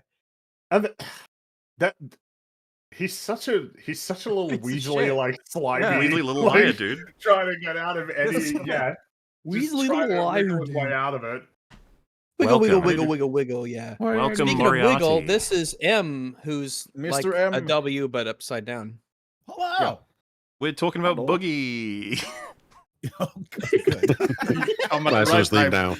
Yep. Oh, good. If you want to jump into the watch together, bombshell though. I get a whole blast of him. Well, yeah, I don't know how familiar M is with any of the Boogie lore. Baja Blast, if you will. I watched. He was in one of the streams. Yeah. Shit! Well, did you watch the? You were on that, weren't you? But but did he watch? Did you watch the? I mean, to be fair, that's dwarfed by the second two. Because we did his whole last life in those off the charts. He was there for protein and urine. He was. Yay, protein. Yeah, you were great on that one. Another classic. I would genuinely like on the protein and urine streak. Chat. How do you feel? Just like a general thing. I could do a poll, but I'm too lazy. It's a 1 for the protein and urine stream, 2 for the the first half of his life, and then 3 for the second half of his life. Which was your favorite out of those 3? I guess we'll get the answer to that in the survey as well. But the jokes were popping in the protein and urine one. It might have just been the chemistry that one. That meme has got that was true, but 3 has got to be 3's like Return of the King. All the payoffs are in 3. the big payoffs. We got all the setup. Yeah, people don't appreciate the setup. Yeah. Two Towers is not getting the appreciation here. It should though. I think the fact that it was all in one you sitting, compared the Shire protein and to urine one. protein and urine. No, protein and urine is Am on head. Because we had all the setup, but it's like that's the big payoff. There you compare that to protein. Calling part 2, we should call it the 2 showers because that's what I had to do after I watched that.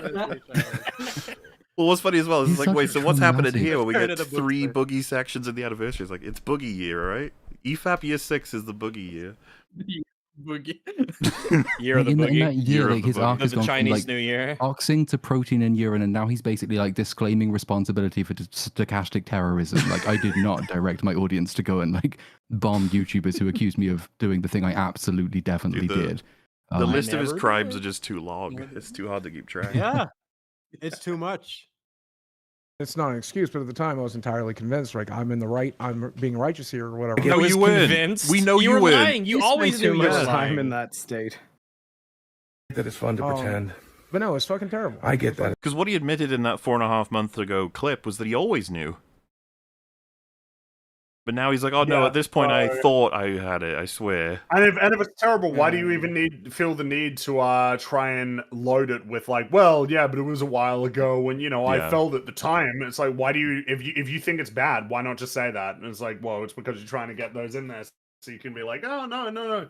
Leave me alone. Leave me alone now, please. I think that will work. Like 2 I lied about cancer. It was 2 years ago. Yeah, like that's a lot of time. So don't call me. Actually, I have a quick question for Mahler and Nicholas. What do you think is the worst thing that Boogie has done? Like, is it lying about the cancer? And if that is, like, what would be like number 2 or 3? Like, what's Boogie's top 3? I'm inclined to agree with Keem. Actually, I think the number 1 might be what the spirit of what's happening in this video. He lied about the cancer in order to garner himself a lot of money and sympathy, and then when people started to figure it out, he organized his audience to shout them down, silence them, and hopefully get them reported. Like that. Yeah, that's so layered. I think that's the number one of just like, fuck me, you're a horrible person. You can't beat that. Tough to top. I think prior to this year, it would have been lying about swatting. That was probably the worst one. The crypto scam is up there for sure. At this point, he's done everything but touch a kid. That we know. Is that foreshadowing? Please don't let that be foreshadowing. They're gonna point this guy back. He's kind of, if you're counting this zombie chick that he's dating, he's kind of done that already. Like, no. I'm looking forward to being quoted on the next EFAP we do on Boogie. I'm looking forward to Mauler clipping that. Remember Nicholas knew. So damaged. That girl's just broken. My life, I get it. But fuck you if you're doing that. I don't Also, I was gonna say, fucking Nick, you remember what You're Cloud never gonna be said on intimidating. the second stream, right? Like he's already outclassed you on that one. Yeah, no, he was even further. He said, like, didn't he say, like, he'd be surprised if that didn't come out? I'm pretty sure he said he just is. He just said, I'll say it, he is. And it was, we were like, what are you basing that on? He had strong opinions. No. Oh yeah, I remember that. Oh, Lolcow Live is in chat. Oh, I texted Keem about it. He wanted to see the clip. I can't just. I'm not running the stream, Keem. I can't just play it back. We can ask Keem right now how he did that. Yeah, can you Keem, line that up? How did you? We can do that for Do you Keemstar if he needs it. Hang on. So it was it's the earlier part. I'll know where There's it a is. link to the clip though if you need it. I'll find it. Line it up. Yeah, I just linked it to him in chat. Boogie archivist here. The Boog historian. All right, here it is. The Boogoid. And I said, I asked Don't the internet go for in help. private video now. Also, yeah, just let it be clean so everyone can hear it as well. Yeah, And I said, I asked the internet for help in 2022, and I did it wrong. I fumbled, like 100%. I fumbled. I wasn't fully diagnosed. My doctor told me it was possible. He told me that he saw signs of it. I made the video because I knew that I was going to need money one way or the other. I should have waited till I got the diagnosis. I should have waited. I should have mentioned the cancer scare. When I made the video, I panicked. I fucked up. I deserve everything I got. I deserve it. Like I said earlier, I deserve it. And that's okay. It's okay. There you go. Just to be clear, April 5th, that was premiered. Yep. That was a while ago. Yeah, that's what I'm saying. That's what I was laughing at. You're in the I didn't video. want to interrupt it, but that made me burst out. Wait, that clip is not from April. Oh shit! Well, yeah, it can only be earlier, right? Like, because Yeah. Oh yeah, true. Oh god! Well, I don't know what the original date of this clip is from. Keem, Yeah, in in the playlist, like last week, though, like the right? re-upload is. Yeah, it could be just a week. It can only be earlier, yeah. Oh, it's earlier. Oh my god. I mean, it is funnier if it's from March rather than April, though. I mean, it very well could be because this is a re-upload, right? So People it keep should be, saying, like, maybe "Get Keem on." If he wants, we can chat with him. I'm assuming he's gonna want to be doing some other stuff. Let me text him. We'll because we got some other shit to see in this election. I'm so excited. Well, none of it's as revelatory as that. Most of it's just Like, memes. Hey, that's what I went in expecting, so that was just a little bonus. Keem said he can drop in 5. All right, we'll have to make room. I think we're fully Yeah, stacked right I now. can drop out if no one else wants to. I'm so ashamed to be a Daggerfall fan. He's wearing that shirt. Damn it. Yeah, Daggerfall is a fucking great game. That's just actually Daggerfall is just a reference to the suicide he'll never do. Okay. If anyone here is planning on leaving at any time soon anyway, just let me know because that would be the first priority. Yeah. If no one wants to, I can hop out and make room. So that's fine. Very well. I can hop out and make some spot. Make a spot if you want to stay over. Yeah, and Dora, you could always Alright, end up coming back if there's room. Then again, that'll be if you're awake still. Like I need to make food at some point anyway, so we will be losing most of the British people at this point. It'll be the Americans that are coming in, and then we'll enter the dark hours where everyone's asleep. USA. Because I don't think I have Keem on Discord, so you're gonna have to do that. Oh, I Nick. can add him. Yeah. Yeah. In that case, Indigo, you jumping out? Do you say? Yeah, I might jump out, just open it up because I'm sure you have other people waiting. Very well. Appreciate you coming on, my good man. We're gonna. Yeah, thanks for having me on. Move you out. Like I said, we can have you back later if you're around when this calms back down a bit. Yeah, Nice to see you again, dude. Yeah, we'll be here a while. Yeah, as always. Thanks, everybody. I'll hopefully come back. Otherwise, have a good rest of the anniversary. Bye, bye. Will do. Yeah, We will see you later. Take it easy, Indigo. See ya. What a good lad. Well, there you go. Room has been made. I'm not even sure what exactly is going to be achieved here, other than just trying to figure out exactly when this happened. Which I need to know. Did he just blank on this? Like, what happened? well, I guess that'll be fun to figure out. Yeah. Funny. Yeah, just looking. I'm trying to read their body language while the clip is playing. They do look distracted, but like this is such colossal. Yeah. So it's the 36th episode. So maybe he can clarify when that was live. Yeah. Is the live version of this down and is like an edited one up? 'Cause I think they used to do that at one point, right? Well, yeah, that's how that was the old. That's probably it, yeah. Because even if it came out earlier, like, what difference does that? What difference does it really make if it was earlier? I guess it's like, funny. The further back it goes. I mean, I guess so. Yeah, because the reality is this is still way before everything started to blow up. When it has to be before April 5th, then at least. It's just the fact that There's it's a distance documented. where there's a distance away that he could be talking about another medical issue, like at a different appointment. But he said cancer specifically. Yeah, They he said didn't cancer. say the specific maybe it's cancer. the thing that happens to him often. Yeah, he gets lots of cancers. Yeah. Well, Or at lots this of point, he close fucking calls, wishes. Lots of cancer near misses. Yeah. I'm trying to find. But he said he's been battling cancer for years, or like a year or something, right? He was diagnosed like 2 years ago, right? Plus 2020. Yeah, and he said he's been battling cancer forever, and this is definitely in this year. Yeah. Hey, Kim. Hello. Hey, what's going on, guys? Hey, hello. Like I said, I came across this thanks to some random chatter in one of the Lolcow live streams pointing it out. All they had was, I think it was a title or an upload date and then a timestamp. So See, I'm so confused because I don't think the clip is from April, but look at Boogie's hair. Like, Boogie has big, long, bushy hair. Oh no, this is still on your channel. Yeah, that's it's relatively short. That well, the thing is that even if it wasn't April, it would only be earlier, right? Because this premiered on April, so if it was done before, it would have been before, not after. What I'm saying is, other than the clip, you guys have went to Lolcow Live and you've seen this exact thing.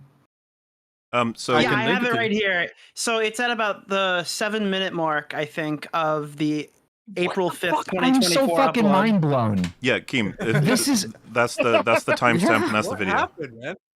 Okay, do you guys understand what's happening? Boogie cries about his health issues so much and blah blah this and blah blah blah. When he's talking about it, we all tone out. It's not just me and Wings. It's literally everybody watching the show. Not a single person heard him say that.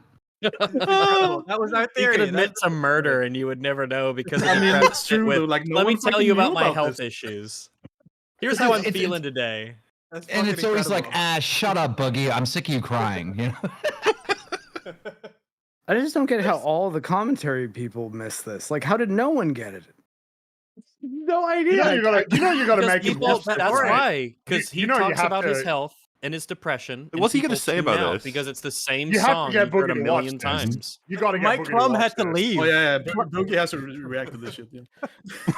I think the only evidence we need is that Mike Klum had to fucking leave the documentary. He couldn't even take that shit anymore. So it just makes sense to me that people would zone out anytime Boogie talks about his bullshit. So God, that's he my really theory. did leave, didn't he? He was like, I needed to take a break from my Like, depression. this is, everything that he said here is the same stuff that he was fighting everybody about as soon as it started to blow up. Yeah. Yeah.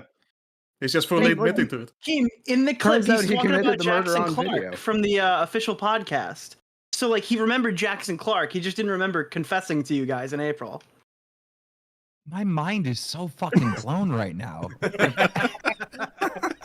Is this like Mandela effect or some shit? Like, what is this? Like he pulled some Doctor Strange No Way Home spell shit. Well, if you watch the clip, you can see as well, you can Keem, see your face just that's why doing it's so something else funny. when he talks one about of the it. things I find so interesting about this as well in this lack of clip, interest. he admits this for money too. He doesn't just admit that his doctors told him that he absolutely cannot confirm he has cancer. He says he had to run home and make the video because he knew he was going to need money. Yeah. Just one more time. Can I hear the clip? Yeah. You and the watch do you together. have the watch together link? Watch. Do I just hit I'll send it share to you. stream? Yeah, just link it again. Yeah. No. You just jump in the. Hang on, I'll give him the link again. Yeah. Definitely want to hop in there. There you go. Because that's what we were trying to figure out this whole time of just like that's the only explanation. Just a blip where everyone just ignored him for that brief moment. I'm ready. Some sort of proof. Boogie. And I said, I asked the internet for help in 2022, and I did it wrong. I fumbled, like 100%. I fumbled. I wasn't fully diagnosed. My doctor told me it was possible. He told me that he saw signs of it. I made the video because I knew that I was going to need money one way or the other. I should have waited till I got the diagnosis. I should have waited. I should have mentioned the cancer scare when I made the video. I panicked. I fucked up. I deserve everything I got. I deserve it. Like I said earlier, I deserve it. And that's okay. It's okay. He fought you on this for like 48 hours worth of content, by the way. He was turning down $50,000. Well, I still don't think this is fake. I still don't think this is real. Like, is it? You're no right, way. dude. You're right there. I was gonna say, legitimately is this the best AI video your ever? brain went to this to the despondent tune out zone because Boogie's talking about his depressive health it's again. so- I've heard this song a million times. Because, like, to back you up, it's so unbelievable, right? Some people are speculating that you knew and did all this to farm it, but the fact is, this was public. Everyone heard it. Yeah. Everyone could have known this at Everyone, any time. yeah, it was but- always there. No one fucking remembered. This would have been fucking everywhere. You know, the shit was going down. Not just myself and everyone here, but like Nick as well. Everyone would have brought this up if we knew about it. Like, obviously. Yeah. People who made videos on it too. Like how did Destiny not bring this up? Like how did no one link this to Destiny? It's a silver bullet. It's completely. The time code should be spammed in chat anytime anyone was talking to him about it. This is 100% the reason why they didn't include the cancer stuff in the Mike Klum documentary. He knew because he said this early here, so he asked Mike Klum not to include it. That's 100% what happened. The only thing that's coming to mind right now is, damn, I never should have got vaccinated. Because you couldn't hear him say the shit as a result, or what? It made me extra not care about Boogie's depressive. If I didn't take those jabs, there's no way I would have missed this.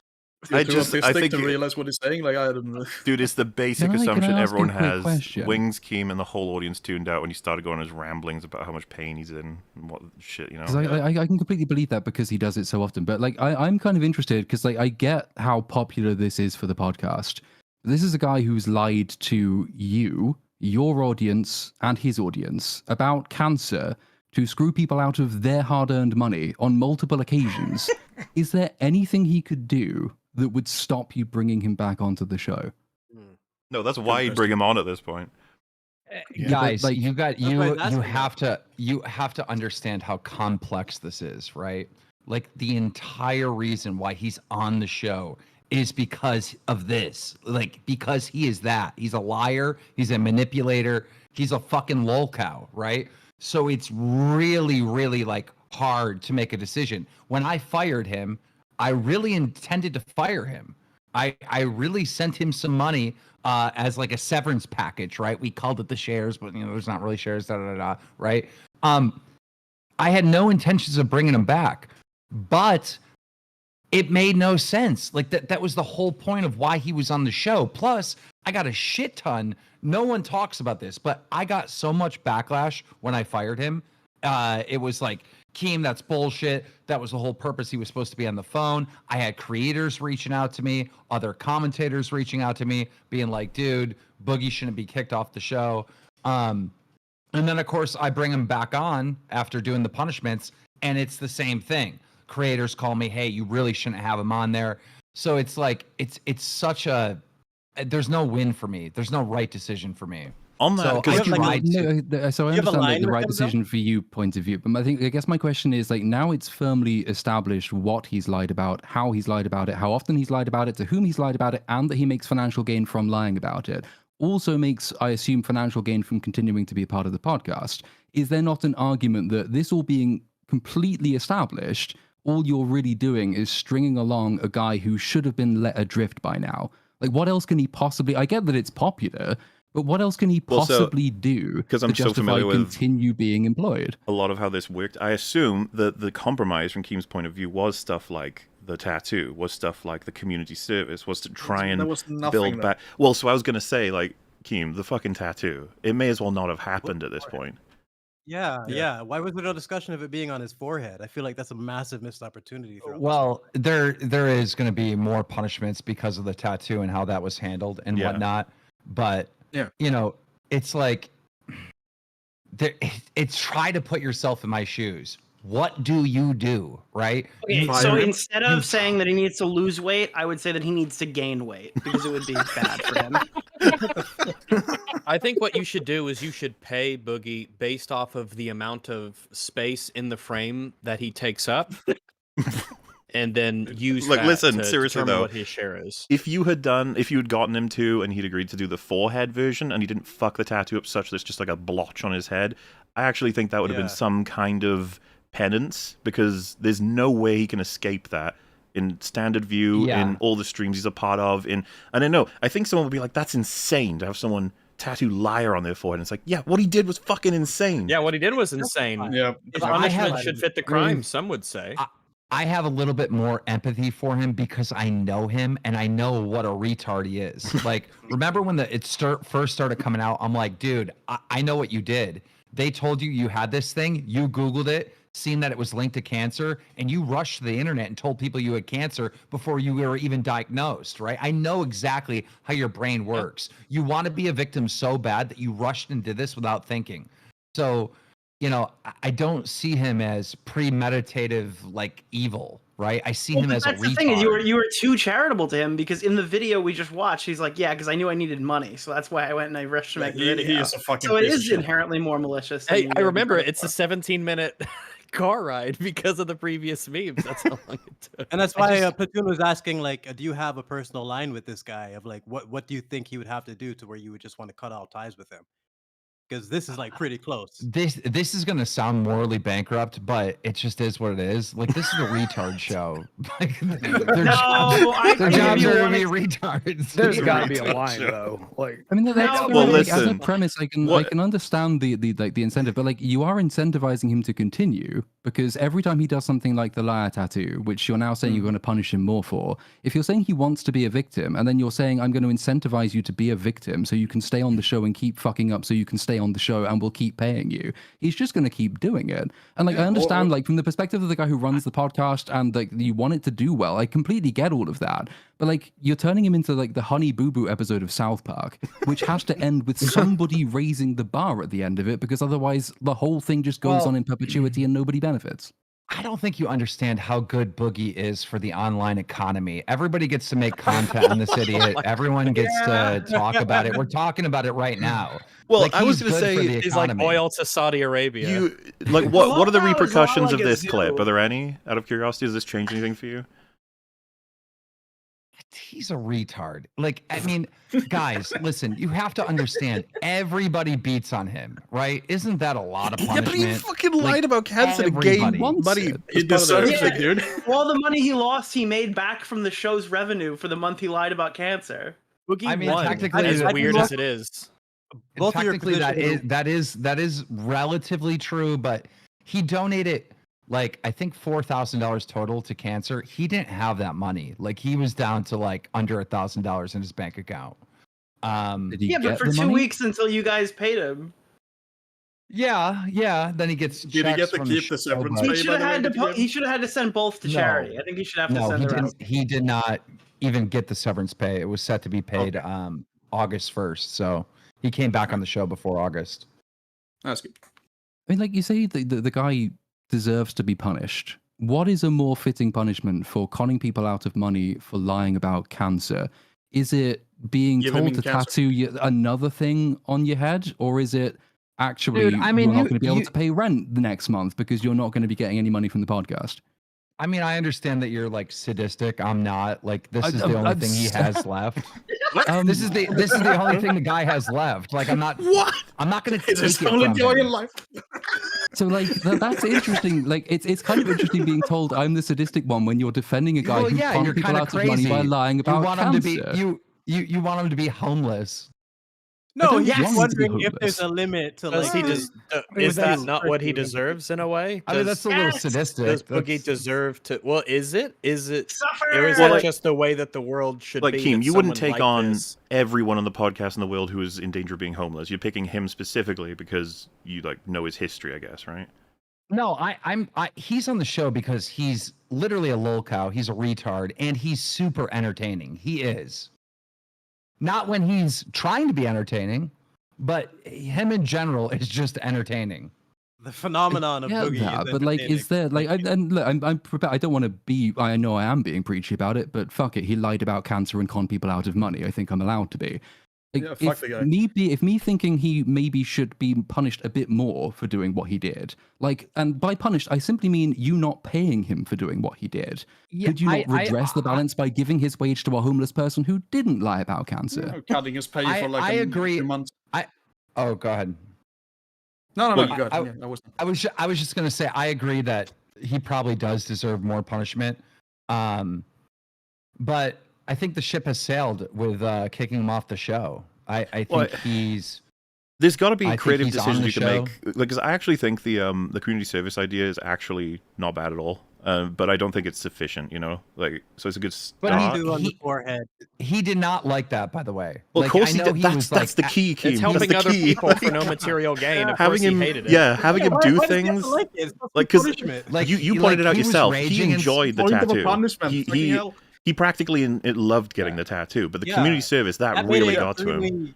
He said, "Now I can forgive myself for what I did." Like, it's physical. It combines all of the things that he hates the most: physical exertion, actual charity, doing things for other people in the community. Like, as funny as it is, it would actually be more of a punishment if you just had him like work out for an hour or something.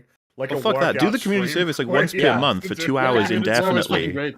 Like, genuinely speaking. It would also be great content to just like film him doing that stuff and being fucking mad. And all when you said like picking up pretty good memes, picking up dog shit at the park or whatever, and he was like, "Ew, I'm not doing that." I was like, "No, yeah, that should be the kind of thing that he does." The community service stuff is a good idea. You know what you should do for members content? Boogie. He should have to film himself mowing his lawn with no commentary once per week, and it should be uploaded just as archival footage for members only. No audio at all whatsoever. It's just him mowing his lawn for however long it takes, and then posted. I also revisit the whole tattoo thing, like the fact that it's I stand by the forehead tattoo is still on the table. That should definitely be on the table. Conversation. That would change one of so those many weird things. alpha male camps where like they treat you like I'm afraid if I kick him off the show, I'm afraid if I kick him off the show and he becomes homeless, there'll be a lot of small YouTubers that are also homeless because they won't have material to make content. Well, we just gave you a whole bunch of stuff. You don't have to kick him, right? But how is he gonna be homeless when he's got that big ass house to sell? Like he needs. That's the only thing that gives him joy in life. to what Platoon was saying, try and reverse engineer this such that good acts keep getting produced by him staying on the show, like the community service shit. Like, that is a good act, you know, undeniably. So, and I still stand by the tattoo on the forehead. There's no reason we can't still get that done at some point. Oh my god, could you imagine like the boys, like a scene where there's a kid with cancer and they're like, yeah, Mr. Beast, and then they send Boogie instead to like greet the kid on his deathbed. I don't wanna ruin anything, but I will say this much. Boogie is going to have to sit down with real cancer patients in the future. Oh my and he is not gonna like that. So yeah. We have a lot of stuff planned. All right, yeah, no, okay. Well, you have to tell the kids that Mr. Beast was supposed to be there, but he couldn't make it, so we sent Boogie instead. He's gonna yell at one of them, isn't he? No, he wouldn't have the balls to do that. So I'm assuming that's for a podcast episode, right? Is any of the money that is going to be brought in by the podcast from him speaking to cancer kids going to go back to Boogie? Yes, and the logic is it keeps him from losing his house. It will. You know, he gets a percentage of the show and what the show makes, and you know, without that carrot in front of his head, we don't get to really punish him, do we? Or he just walks away with no accountability. I mean, does that not logically entail that he is monetizing his lies about cancer, and then he's monetizing people who actually have cancer in order to keep being paid? I don't know who you are. you, Kim, to be honest. Homie, I don't know who you are. I've never met you. But I feel like I'm in Twitter a couple years ago before Elon took over in the midst of cancer culture. Like, you know, it's just insane. Like, there's no negotiations. There's no middle ground. It's just he must be homeless. No, I'm asking you questions to try and understand what your moral premise is for continuing to run the show. I've accepted that it makes money. It's very entertaining. Hell, we've had entertainment value from it by watching these clips. I'm fully complicit in that. I'm simply asking if there is anything.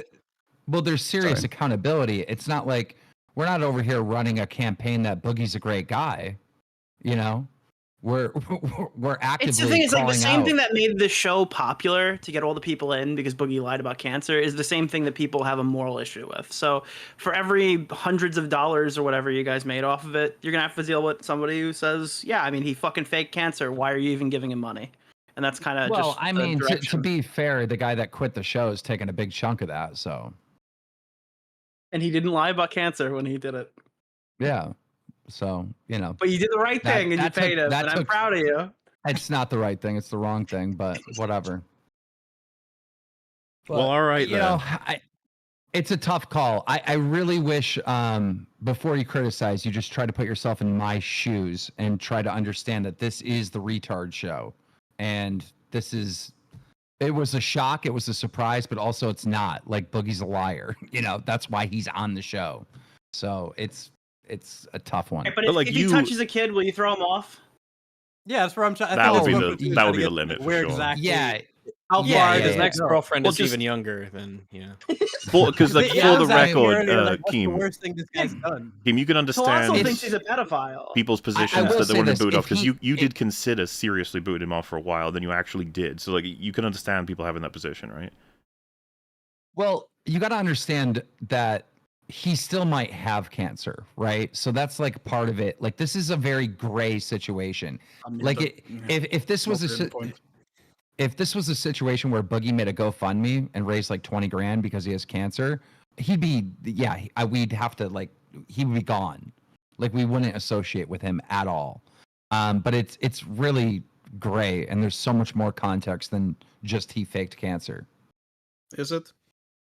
I mean, yeah, there is, because he got a diagnosis and he Googled it, and then he rushed and told people he had the cancer version, and he doesn't even know if he has that, even though he's being treated for it. But now we have the clip. But then he knew for like a long time that he didn't have it, and then also admitted to not having it. Yeah, 4.5 months ago plus, he admitted that he'd fucked up. He knew he'd fucked up. He'd essentially lied. Yeah, and then he like lied for fucking months about he kept the it shit going. and, like, you know, gaslit everyone. He even admits in this clip that he does it in the interest of getting money, knowing that he's not going to stop.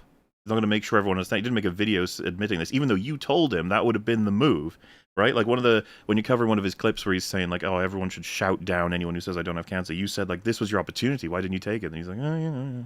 Like he has one right here, and he doesn't take it. He doesn't make sure this is known. He just sort of casually admits it. And then moves on. It's like, well, if you continue to say I do have cancer and have sympathy for me, and he'll continue to say, hey, I'm fighting every day, man, or I'm doing this, I'm doing that, I have cancer, when he himself knows that's not true.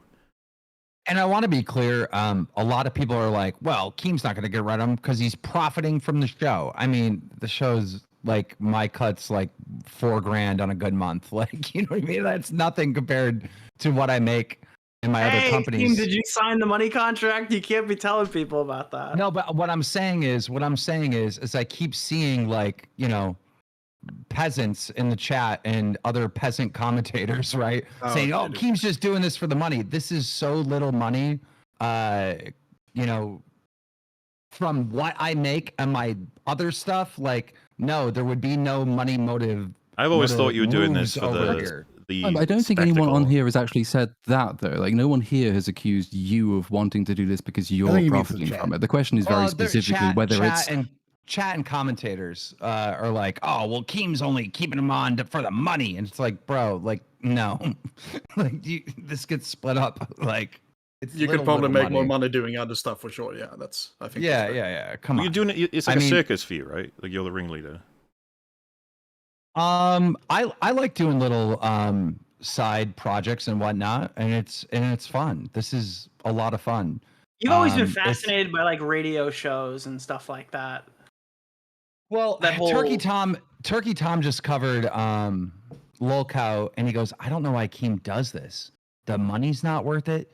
The views aren't worth it. It's just a headache. I don't know why he does it.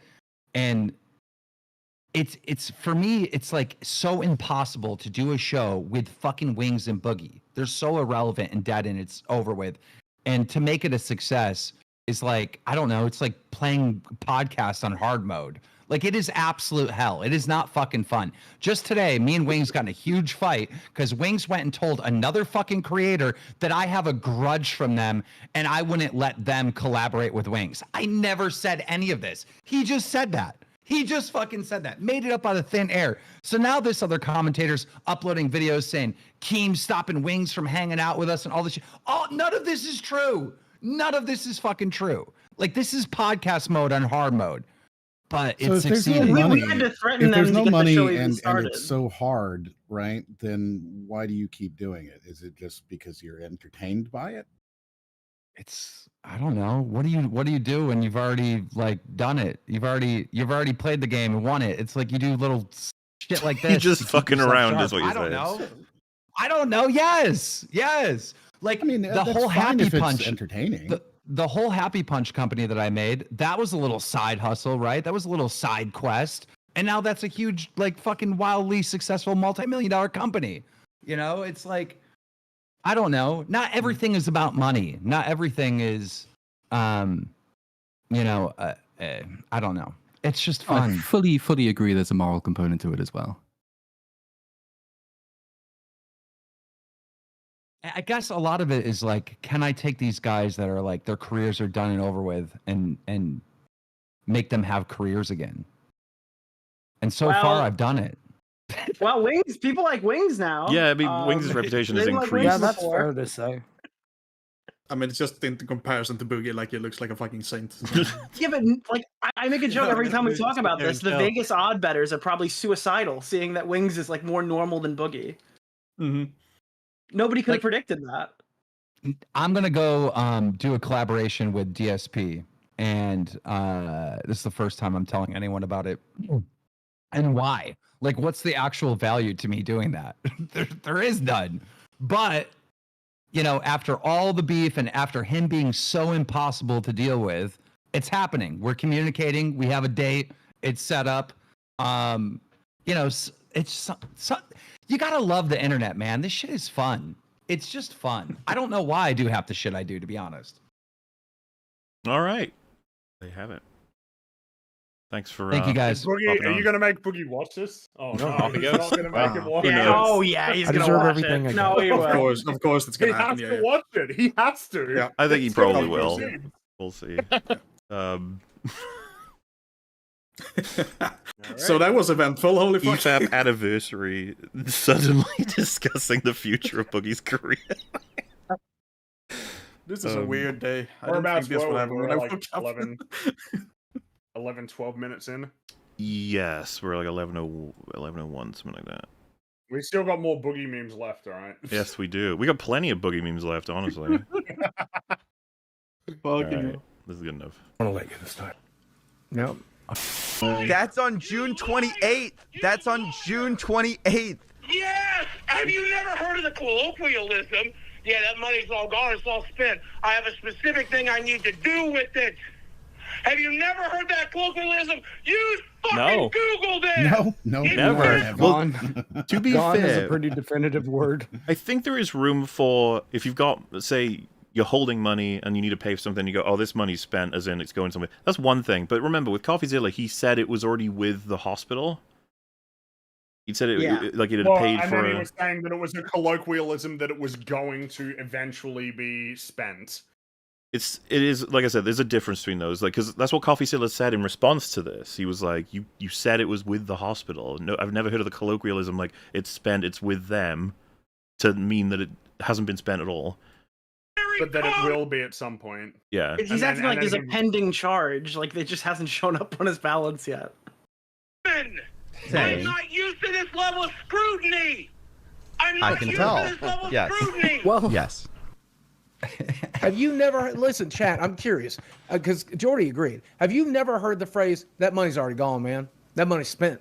You ain't never heard that phrase before, Jordy. You've heard. You ain't never heard that phrase before. Yeah, this weird slipping between accents. That's just where did that come from? South, he's like... Was he channeling some kind of a movie character there for a second? Well, that's actually one of my favorite Vosh memes. Is when he turns into the plantation the old owner. Southern, yeah. Oh God! Oh It's so no! funny. It just reminded me of that one where he just suddenly breaks out.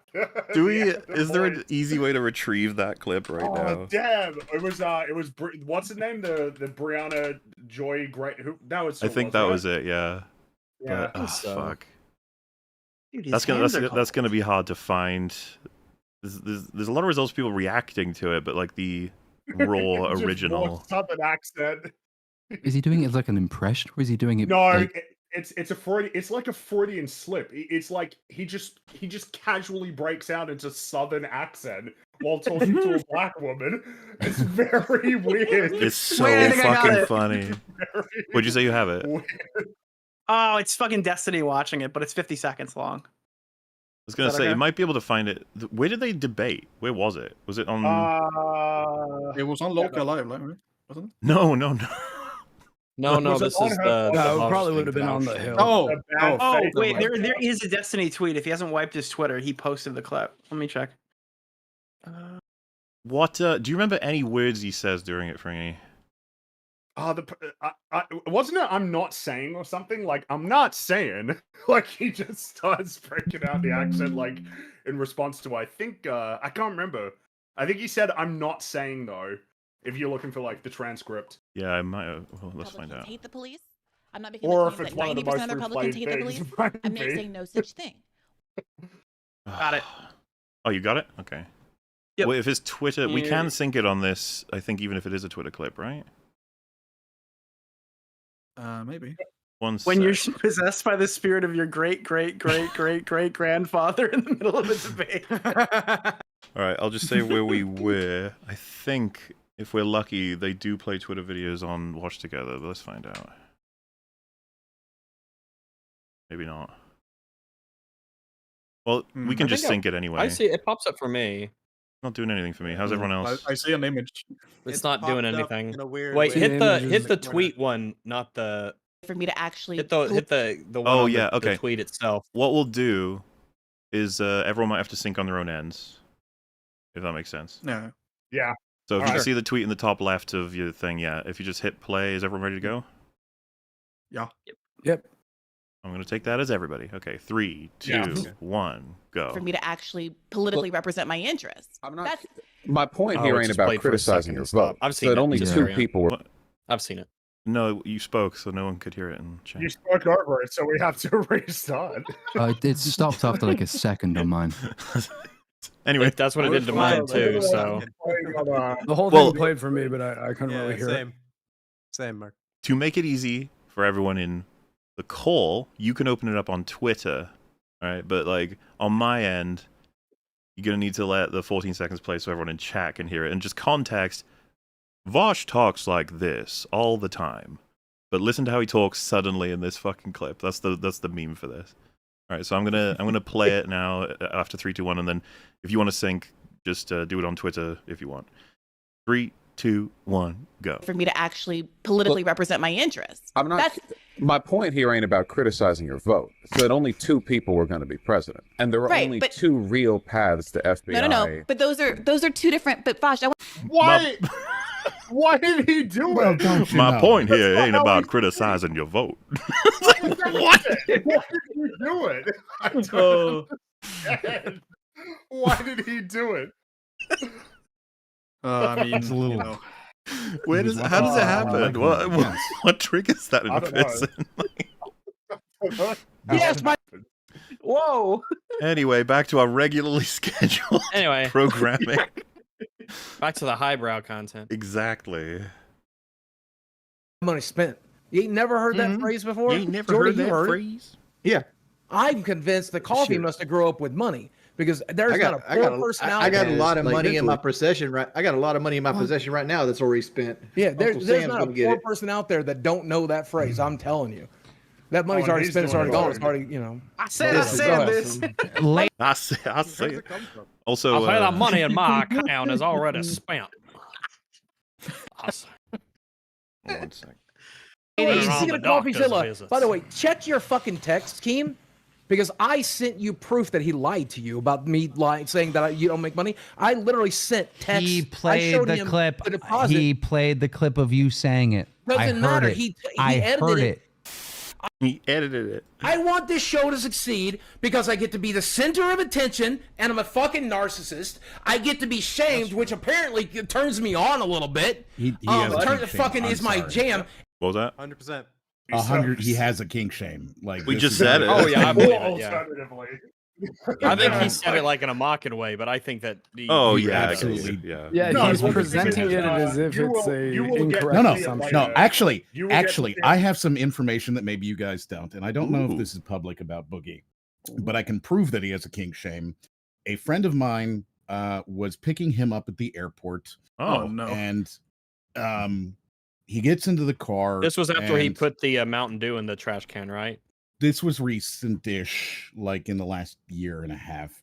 Picked up Boogie at the airport. I think they were at PAX, maybe.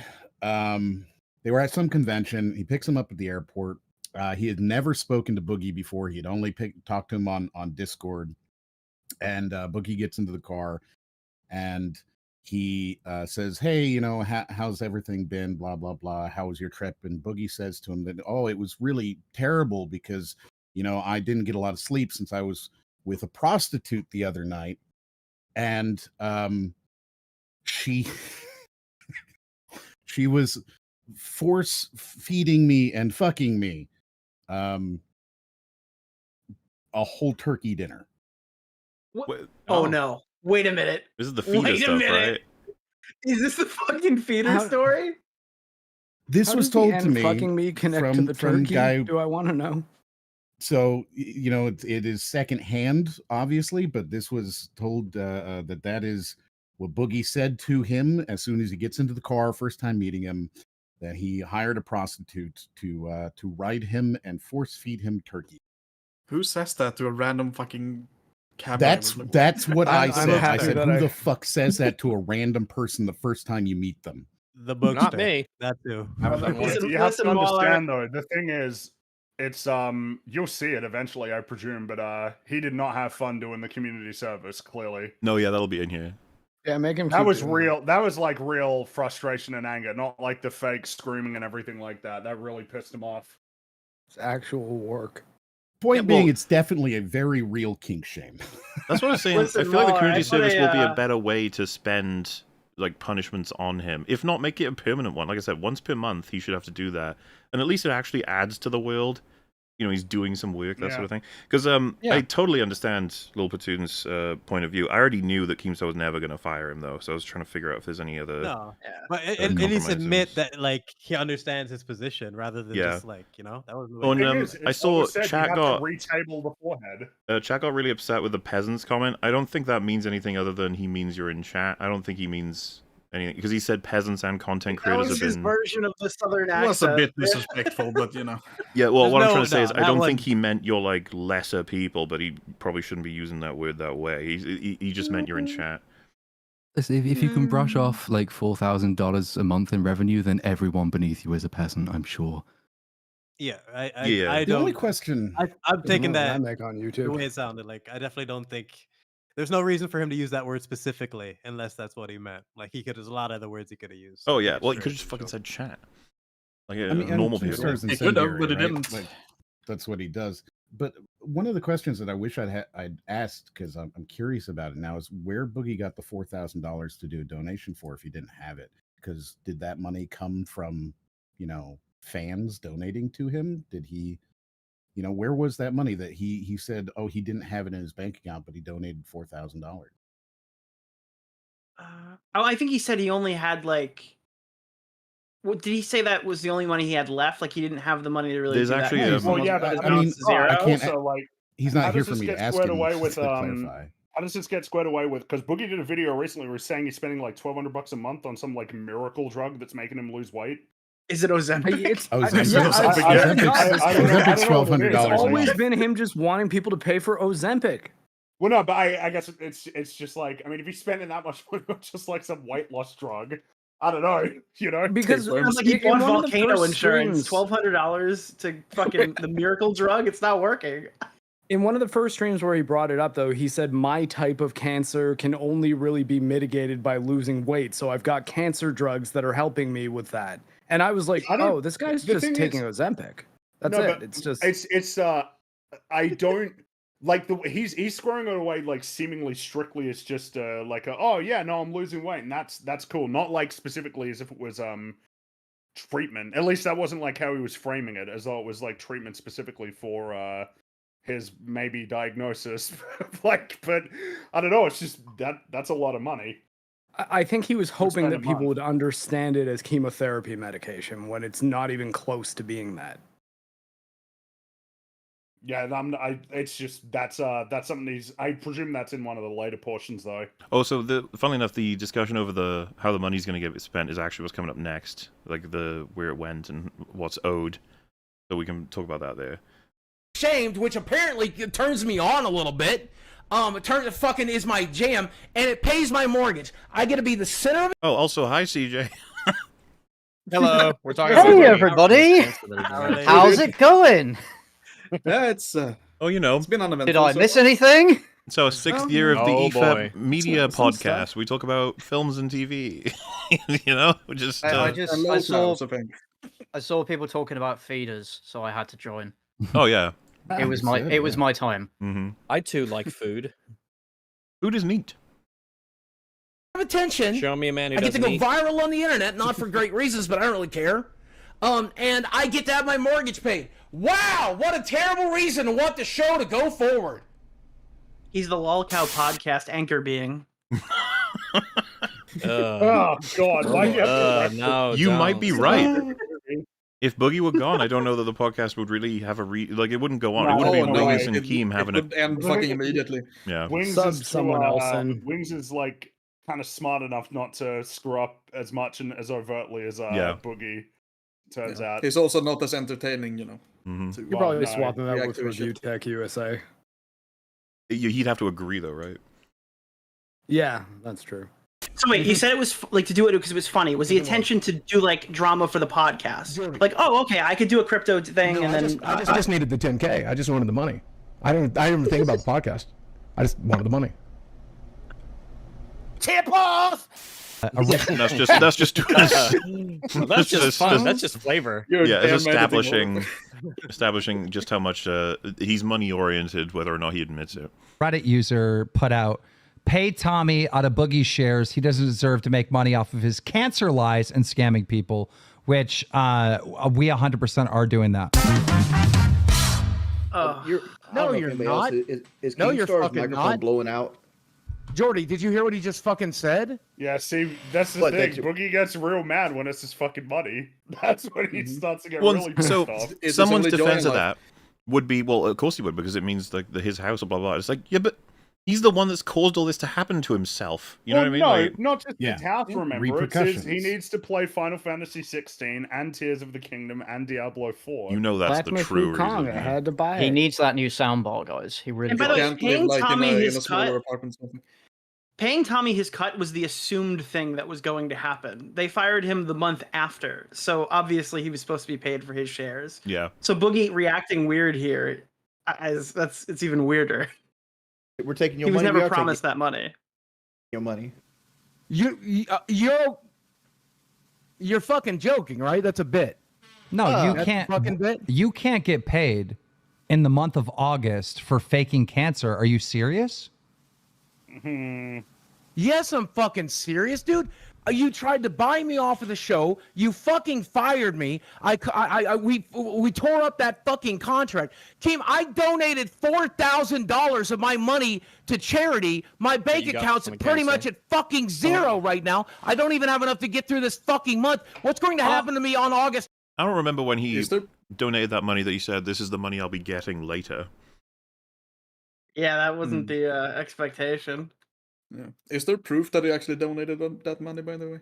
Apparently there is, yeah. Just curious. I think Mudahar and Keemstar also- confirmed it. Also, I mean, if he's paying a mortgage, he's not on the verge of homelessness because he can always just list his house for sale, sell it, get an apartment, and be fine until he can figure out some other way to make money, which I know might involve getting a job. I don't actually, dude, I don't believe it. I think that if he were truly unable to pay for anything and the money income was only from local life, he would find a way. He's got so many other options. Yeah.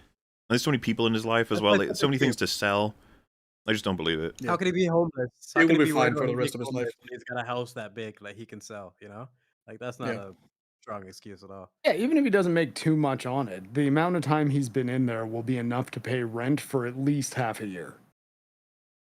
Fucking first, team. Okay, No. Okay, calm down for a What second. happened to me on August fucking 1st? calm My down. mortgage is due. My health insurance is due.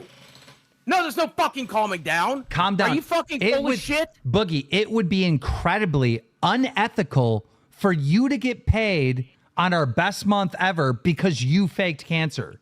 I already gave the money away. I already gave the money away. I was hoping to get some of it fucking back, but I already donated $4,000 of that fucking... Okay. Well, he is really mad about having donated the money, but also it sounds like Kim did not want to pay him at some point for related. You'll find out. Obviously, we're watching the arc unfold. We know the end of it now.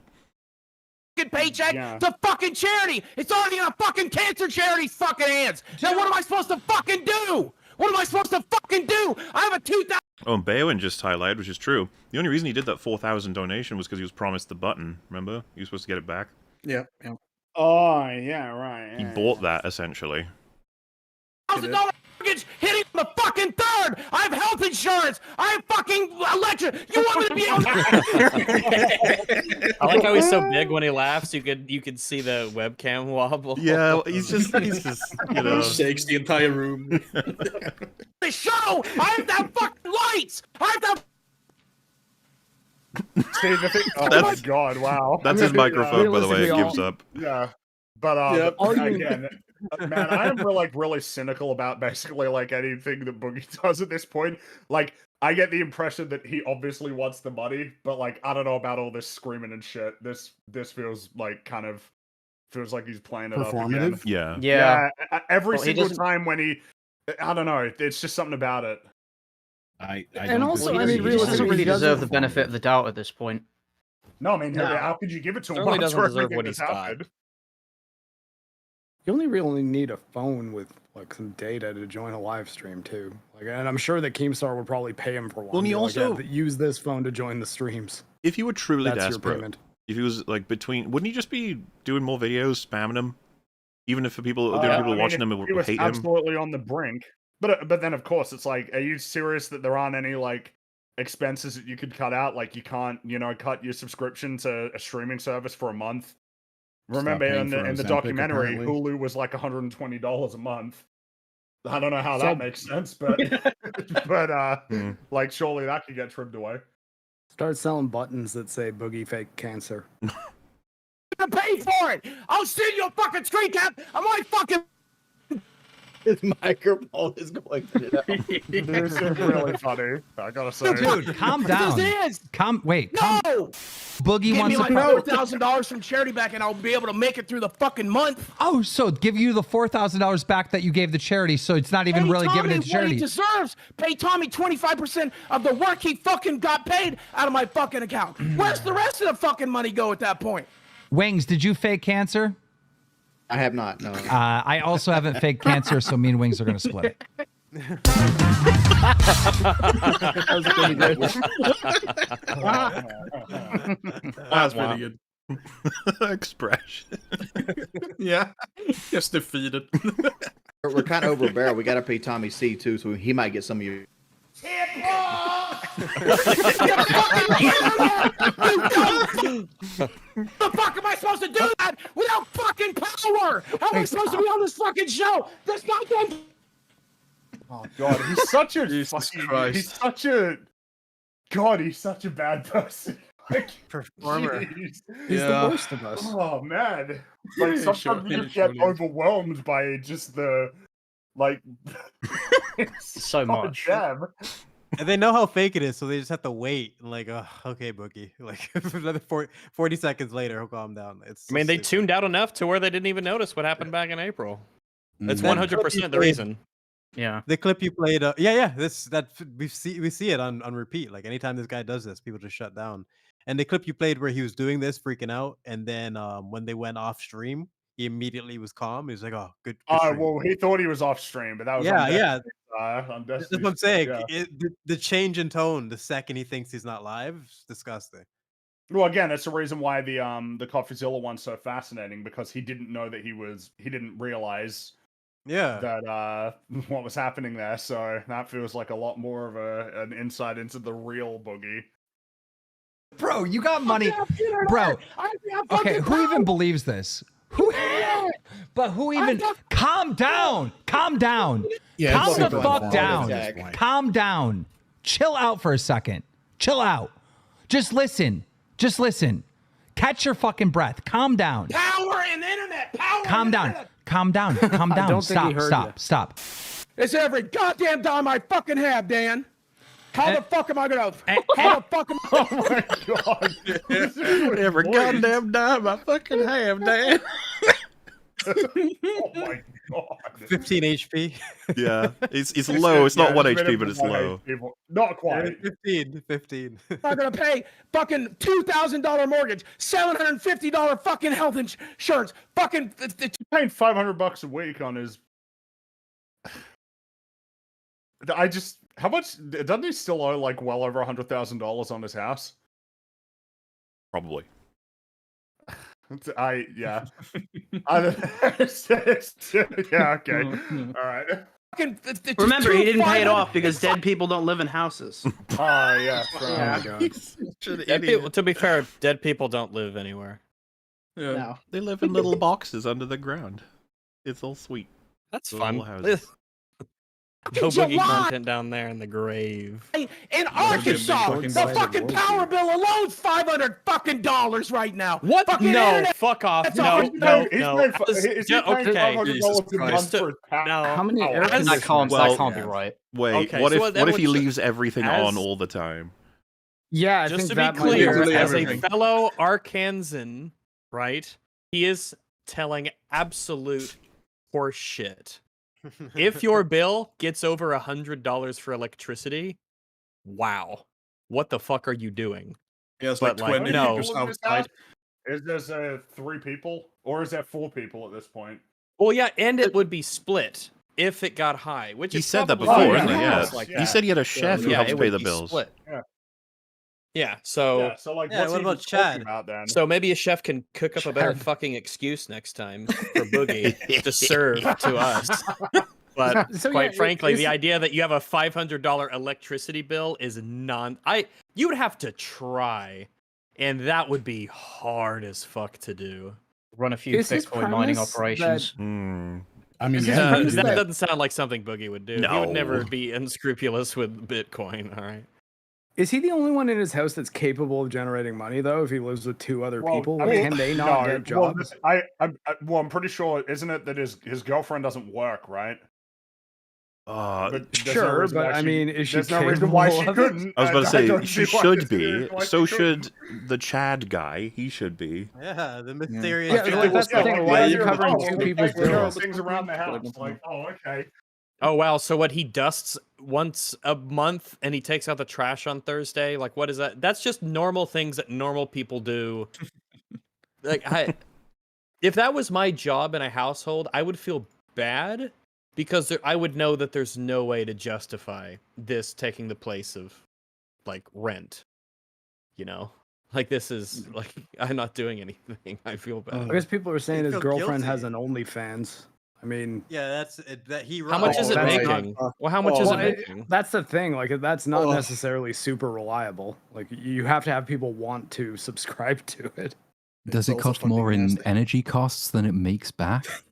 I mean, I guess based on the evidence we're being presented with. Fucking 50. Like, sad as it is to say, people would subscribe to that shit. Well, of course they would. I don't know. Still Like, fucking. I mean, they some would. Not the majority of Probably people. out of Some people curiosity, do, I bet most people would do it out of curiosity. Just like what this is weird. This is boogie content. This is in a strange way. It's like, I mean, some would just sticking around. She's a part of his lore now, and it's though. kind of sad. It's fucking gross for that girl. Like, she's gonna look back at this, or hopefully she Yeah, does, it's and really like, fucking sad. This is a really fucked up phase of her life that she's gonna regret, but it's so public. She's never gonna be able to take this back. That's what's so How sad hard about is it just to get a job at a Starbucks or something, though? Like, that girl can get a job, but waitress, bartender easily. of course, all these people who say, "Oh, I can't get a job." No, you're lying. You just don't want to get a job. Yeah, it's not Do really we that really hard. want her to wake up from that fever dream, though? Wouldn't it be worse for her if she actually did sort of come out the other side and look back? Maybe it's better for her that she just never does. I don't know, but every time she speaks, you can just hear the trauma and damage in her voice. She sounds like a decent person who's just genuinely. Well, didn't Boogie say that they like bonded over trauma or something? But you can hear it. We're all like, you can see healthy. it. You can. It's layered. Like, that girl has all the damage, and Boogie is Imagine, the only like- way you can have someone. Girl has all the damage. Imagine putting up with. Imagine putting up with having sex with somebody like Boogie, and then when he dies, you don't even get money. I don't want to imagine that. No. Yeah. I'd What rather is this not. fucking Hellraiser? Like, why is this happening? I'm hoping like Good plot twist, equivalent, like she's been playing dumb this whole time, and she's really like a genius, and she's trying to get. She's a fucking government agent. You know, seriously, that's what I want. Slowly I poisoning feel it. way better. Like, oh, She's doing phew, like a all right. secret audit. He is a Because, like, very, there's that- very committed Boogie historian, and she's found a way to get onto the inside of his life, so to speak. While he finds a that way to get one- into the inside of her life. Even she's making the great sacrifice for her nation. That one Surprise shot that you guys ending, paused Chad on. is Pinhead. Just a Cenobite from Hellraiser. That's why we've never seen him. It was the one freeze frame that you guys paused on, where like she was on camera, and then he just steps into the frame, and you just see him like looming over her. That's the only Oh, time yeah, where yeah. this got really like, okay, I'm kind of like worried for this girl now. Like, I hope this doesn't have like a really tragic ending, because she just needs to get away from this guy. Like, that's There- something about that shot. Ugh. There are some moments where you'll catch him in like lolcat live streams where they'll say like, "Oh, get Desi for blah blah blah," and then he'll go, "Desi, come over here," like that sort of shit where you just Yeah. like, why? Mm-hmm. You catch him. Yeah, and it You makes catch you those wonder. moments, and you just, yeah, you can. He's just... talking to her How am I like one talks to a dog, like it's Kinda, yeah. I wonder if her father was a portly, angry man. Maybe. very possibly. That's why I mean it. Like, all the damage, like from father issues, everything you could possibly think of. Like, I love it's how gotta you be say layered. was in past tense, as if like he must be dead. He must be dead. I mean, no. Like he did not make it this far. I only phrased it like that, meaning I'm assuming he's not in her life right now. Otherwise, what's he doing, allowing her to continue Didn't this? specify life? in the documentary that they were alive. I'm not sure. $3,000, pay for $6,000 worth of shit. Why are they saying this though? Okay, why are they saying this on Reddit? Pay Tommy at a Boogie share. He doesn't deserve to make money off of his cancer's lies and scamming people. Why are they saying that? Is that not a good point? It doesn't matter if it's a good point. It matters if you Are want they me on wrong? the show. Wait, but if they want me on the show, Doesn't I have to matter. have fucking lights on. I have to have fucking power. I have to have fucking internet. If you wanted power and internet, you should have showed your medical records as quickly as you showed your bank account. Bank account doesn't have Wings, the boxing match is over. You don't have to do this anymore. Oh, he's already He's still throwing jabs. Keep pumping Wings. I By the fucking way, love it. Here You comes show the that strong chair. right cross. If I had a time machine, I'd go timing is back and show perfect. that clip, because like his fucking catchphrase was "through the power of the internet." That's actually so power of funny the that he just internet. yeah Through the power and His the internet, iconic- both of which I need. His iconic catchphrase. It sounded a little different there. Boogie's iconic catchphrase. Well, catch what he says back. This clearly pissed him off. Power and internet, you should have showed your medical records as quickly as you showed your bank account. Bank account doesn't have my fucking social security on it. You dumb bum fat fuck. You know. But it'll have your name on it, and we know who you are. So why does your bank account need your social security? It just says your name. Just have it say your name. Even if it was, just black out the number. No, but it's the actual reason is because Boogie fucking knew, like, that he couldn't show it. It was obvious from the start, yeah, we'll do that again. How's he shit. still making excuses? Can I also just highlight he's so like fat tired? Do you see the way he stumbles over the words at first? As quickly as you showed Yeah, your he struggled bank with that whole thing. Fat tired. Bank account doesn't have my fucking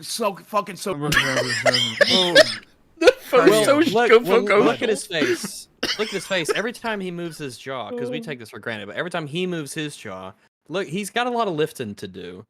That's like he's got to work just out. sloshing around down there. It's the tisk twitted my tipples. It's literally the same thing that's happening. It's twitted my tipples. You should have showed your medical records. He's so angry, he can't get the words out right. And they all come out jumbled. It's always funny. You showed your bank account.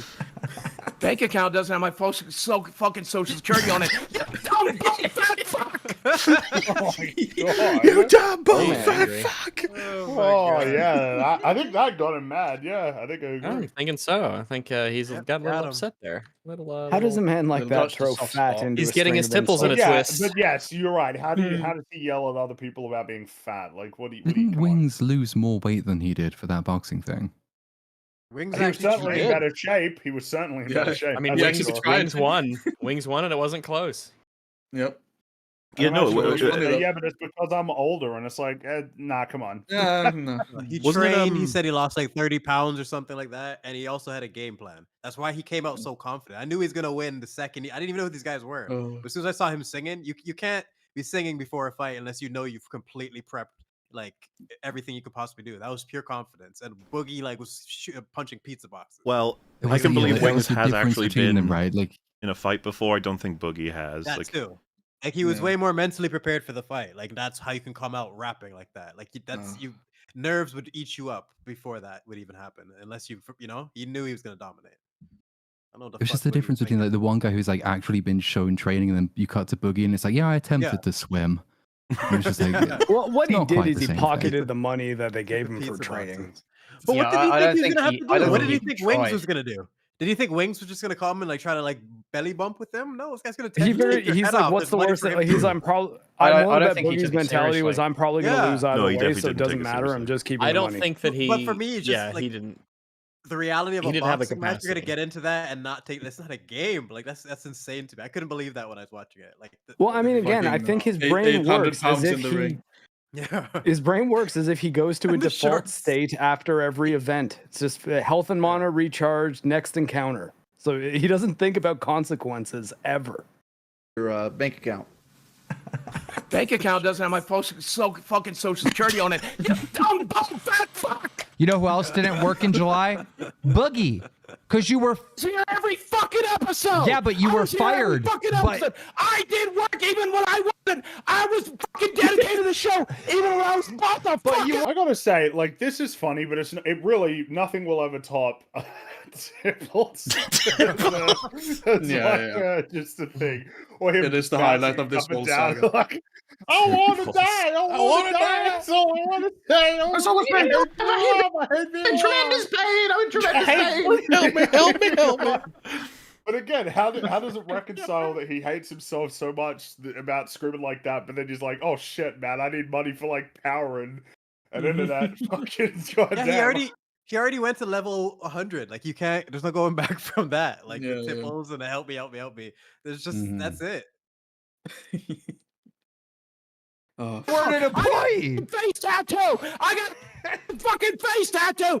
He can't scream about the tattoo. He can't scream. No, he can't. Well, the tattoo is a big L. Covered by the beard and appears to be massively faded when it should have been right in that forehead. And that should be back on the table. Like Joker. That was the one question I was trying to get in with Keem there. Like, is there going to be any discussion of like getting the tattoo on the forehead? Like, that was a missed opportunity. That He didn't really address it. Gotta be back Who suggested on the the knuckles? By the way, there was someone who suggested like on the knuckles. So he says Keem's got a bunch of plans. Actually, He's knuckle not telling tattoos people. I are think hard to maintain. like that one about the visiting cancer patients. That's gonna fucking be incredibly hard for Boogie. I don't know about that one. Well, I think my that you point should is get that more self-destructive shit, I'm like a not fucking sure what- teardrop tattoo. I'm not sure Make what him would do be hard work. for Boogie. Like this guy is just shameless. community service. I think that was a good Make idea. him do work. Make him mow lawns. I think the liar tattoo is like literally number one because you can't escape that in any way, shape, or form. Imagine going and trying to meet his girl's family. Like you can't. His life is like he deserves that. He really does. And then His greatest- anything else on top of that. Well, Because if he's his gonna greatest like punishment is deal him with helping other people. Yeah, but In, if Keem is willing to deal with this whole thing with Boogie, like morally, it's he's willing to live with this. He's comfortable, having someone like this profit off of him. Then you really need to commit to the punishments. That's why I was like trying to like chip it a little bit here and there with what Platoon was saying because it's this whole thing's kind of gross. But Absolutely, the forehead tattoo and then giving back to the community. That's something that I think can Yeah. actually make the difference because it's going to be huge for him personally. And then it's also actually adding good things into the world, which would be nice. exactly, it would make this whole thing a much more easier to digest. in But terms of how it seems like everything that was being suggested, Keemstar has other plans. So I don't know if we'll just have to see how it goes on in future. I'll give him the benefit of the doubt that he was trying to avoid spoilers at the same time too. But I wish he addressed the question a little bit more because it's funny. He brought that same question up in this thing a few minutes ago when he was talking about someone's tweet or something. Like, is it? Dude, I right just to, like, can't believe they fired a guy right after this, and it wasn't the guy who lied about cancer. So hold on, the other guy got fired. Yeah. Tommy got fired. Yeah. Do you want to give the brief history on that? 'Cause you're going to know better than I am. Yeah. Yeah, This so is- I this is mean, left. I thought he was on his way out for a while. I heard rumors that I didn't hear rumors. I heard from the editor that Keem went on a rant that he wanted to fire him in December. So that's part of the reason why I didn't really want to work around the show anymore. Because I called Keem and asked him, and he told me no. So I was like, oh, okay. I don't know what's going on here. I don't like it. It's a little weird. Say why? No, because he kept saying like Tommy interrupts the show a lot, which was a criticism of like his first episode, not like more recent stuff. Then Keem gave him like an opportunity to go on vacation with his family, and then kind of turned that around after he got back by saying like he didn't really want to do the show. That's why he didn't show up for the whole month, even though they said he could go on vacation. So yeah, it was kind of going in that direction. Wait, they fired a guy for going on a vacation they told him he could go on.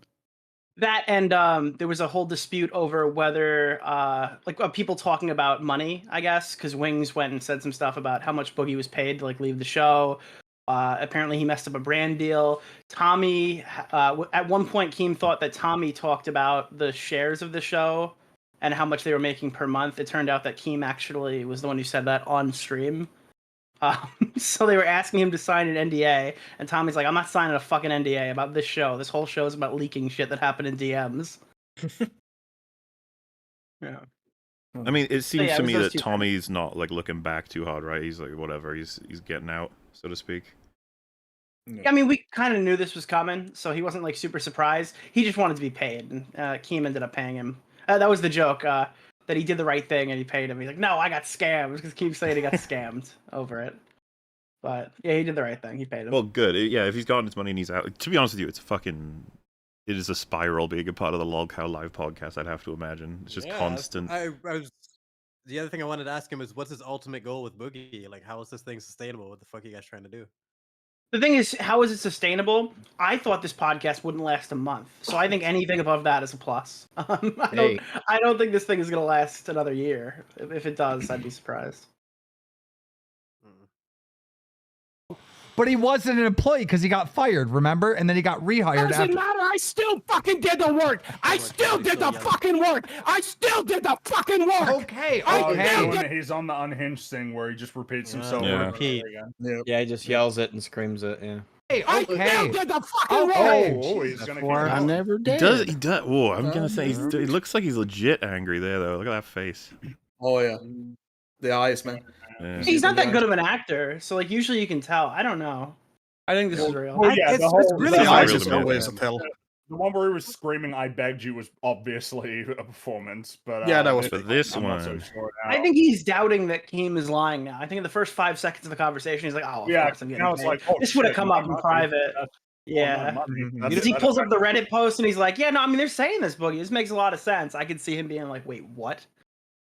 So hard to Lord tell with Rush this is guy, willing to but I buy know your- with Destiny got under his skin real quick. That was one of the real times where I can tell. Okay, he's Oh definitely fuck yeah, he got those are like He his got- most he got furious. real Some of those angry. clips. Yeah. yeah shredded. Gold play button. I don't even fucking damn it!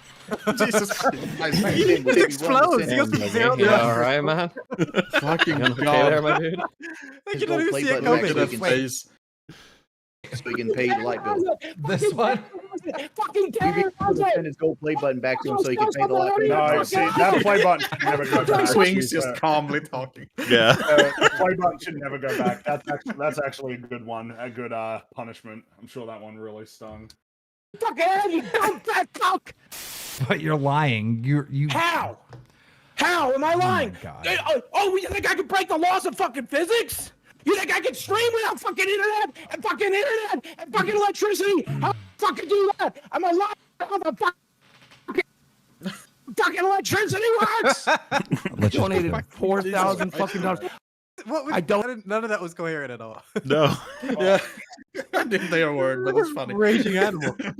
Donated everything you're giving me back. I already gave it away. So I'm being scammed again. How are you being scammed? You paid me for the work I did. What's the scam? You paid me for the work I did. What's the scam? I was here. Tom wasn't. You're gonna pay Tommy money when he wasn't fucking here. Man, and this I is just was, embarrassing. And I'm not getting fucking paid. Look It at is. my Well, imagine being. That fucking freeze is perfect. Oh my god.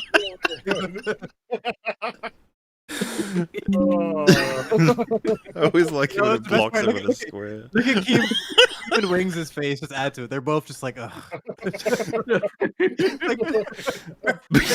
But imagine being this aggressive about receiving money for having lied about having cancer. God damn, dude. Just cut out all three of them right now, and you got your thumbnail. Like it's perfect. Oh my god. my fucking That's face. a good Look fucking at my meme fucking face. I was fucking here. Fucking own anymore. Yo, how are you gonna get repossessed? How's your house gonna get repossessed in fucking like a month? You're gonna get a paycheck in a month. How do I fucking ever get caught up? You're turning your everything I said to Coffee. You know what's becomes funny? True. Keem would know about that. Do you know Keem's house almost got repossessed? No, I didn't know that. No. Oh, it's a fun. You gotta. It's almost better if you hear him tell the story. But he, you know the game Fortress Craft. You ever hear that? Yes. Yes. So he, that was his thing. He sold that to Microsoft, and they were gonna cut him a check. I think he was getting like a couple million or something for it, right? So he walked into his job and told everyone to go fuck themselves because he's a fucking millionaire now and he can go do that. And he found out he wasn't getting paid for 3 months. So he was like poor for 3 months, and apparently the people were coming to take his shit, like, and throw him out of the house. He's like, "Wait, can you please just drive me to the fucking? I have $3 million in the bank. Please just take me there. I can pay you your money or whatever." Yeah. Damn. Possessed in fucking like a month. You're gonna get a paycheck in a month. How do I fucking ever get caught up? You're turning your everything I said to CoffeeZilla becomes true now. You literally.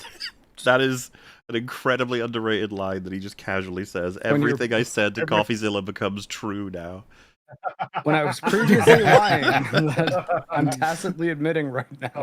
Oh man! How quickly and how Boogie casually. observes time and like all at once. He's like a magician or a sorcerer. He's transcended the planes. Supreme. He's got the time stone. There's no for work I fucking did. Boogie. For somebody that's so keen on his balance, why are you doing instant transfers on PayPal for $12? Yeah, true.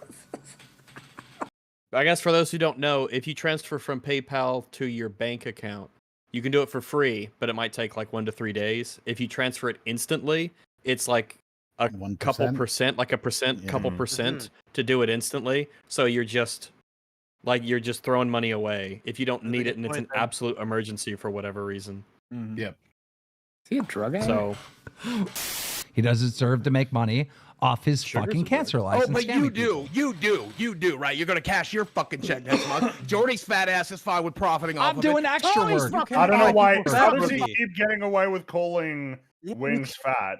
You can't call someone who's you're a fat fuck and he beat your ass. You can't call him fat. It's over. Yeah, you've lost that right.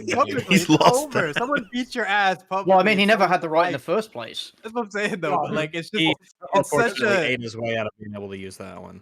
like Wings can just teabag this guy anytime he wants. He beat your ass publicly. It's just over. Like, stop. I respect Wings for not like taking every opportunity to just shit on this guy. He just like lets it roll off his back. He was pretty chill, like, you know, all things considered. No, Yeah, I he's wouldn't. one I'd pretty fucking weird. roast this guy every chance I get. Buddy Pikachu's sitting on a Roman column by his door. He's content and happy. Fine. I'd call him Tommy's in the middle fucking of the night fine. and say, "Boogie, I Hey, beat I'm your the ass." one. Tommy's fucking fine. I'm the one that held you I was the accountable. one in the fucking tattoo chair. I'm the one who sat here and let Mahar and Medicare talk about my fucking childhood abuse for 3 fucking hours. Talk about me getting my fucking dick pinked for the fucking fun, for the fucking little jerk off amusements for 3 fucking hours for this goddamn fucking show. Those sick, disgusting fucks. Do you want to work at Those sick, disgusting fucks is what he said about Medicare and Mutahar. That childhood thing is fake as fuck as well, by the way. Didn't he say you respect Mutahar like an hour ago? Well, he said like he didn't hate Mutahar, right? Yeah, like he said he complimented him. He said this many times, like, oh, I don't have a hateful bone in my body. Yeah, Like that within too. this stream. Within this fucking Yeah, stream, it started with him. Oh, not Mutahar though. Mutahar, something about him, like you trust him or something. And then now he's a scumfuck. I don't know. This guy is flip flopping all over the place. Wait, stop. Do you- okay. This is great exercise for him, though, I'd say, compared to. Yeah, what he usually unironically, does. this is the most calorie expenditure he's done all week, easily. Probably not good for his heart, though. You know. Okay, Well, do you want to Boogie, work the this loss out, of or Boogie's heart is our gain. do you want to just yell and fucking scream, Boogie? I'd like to fucking yell and scream a bit more. I don't know He's why. good.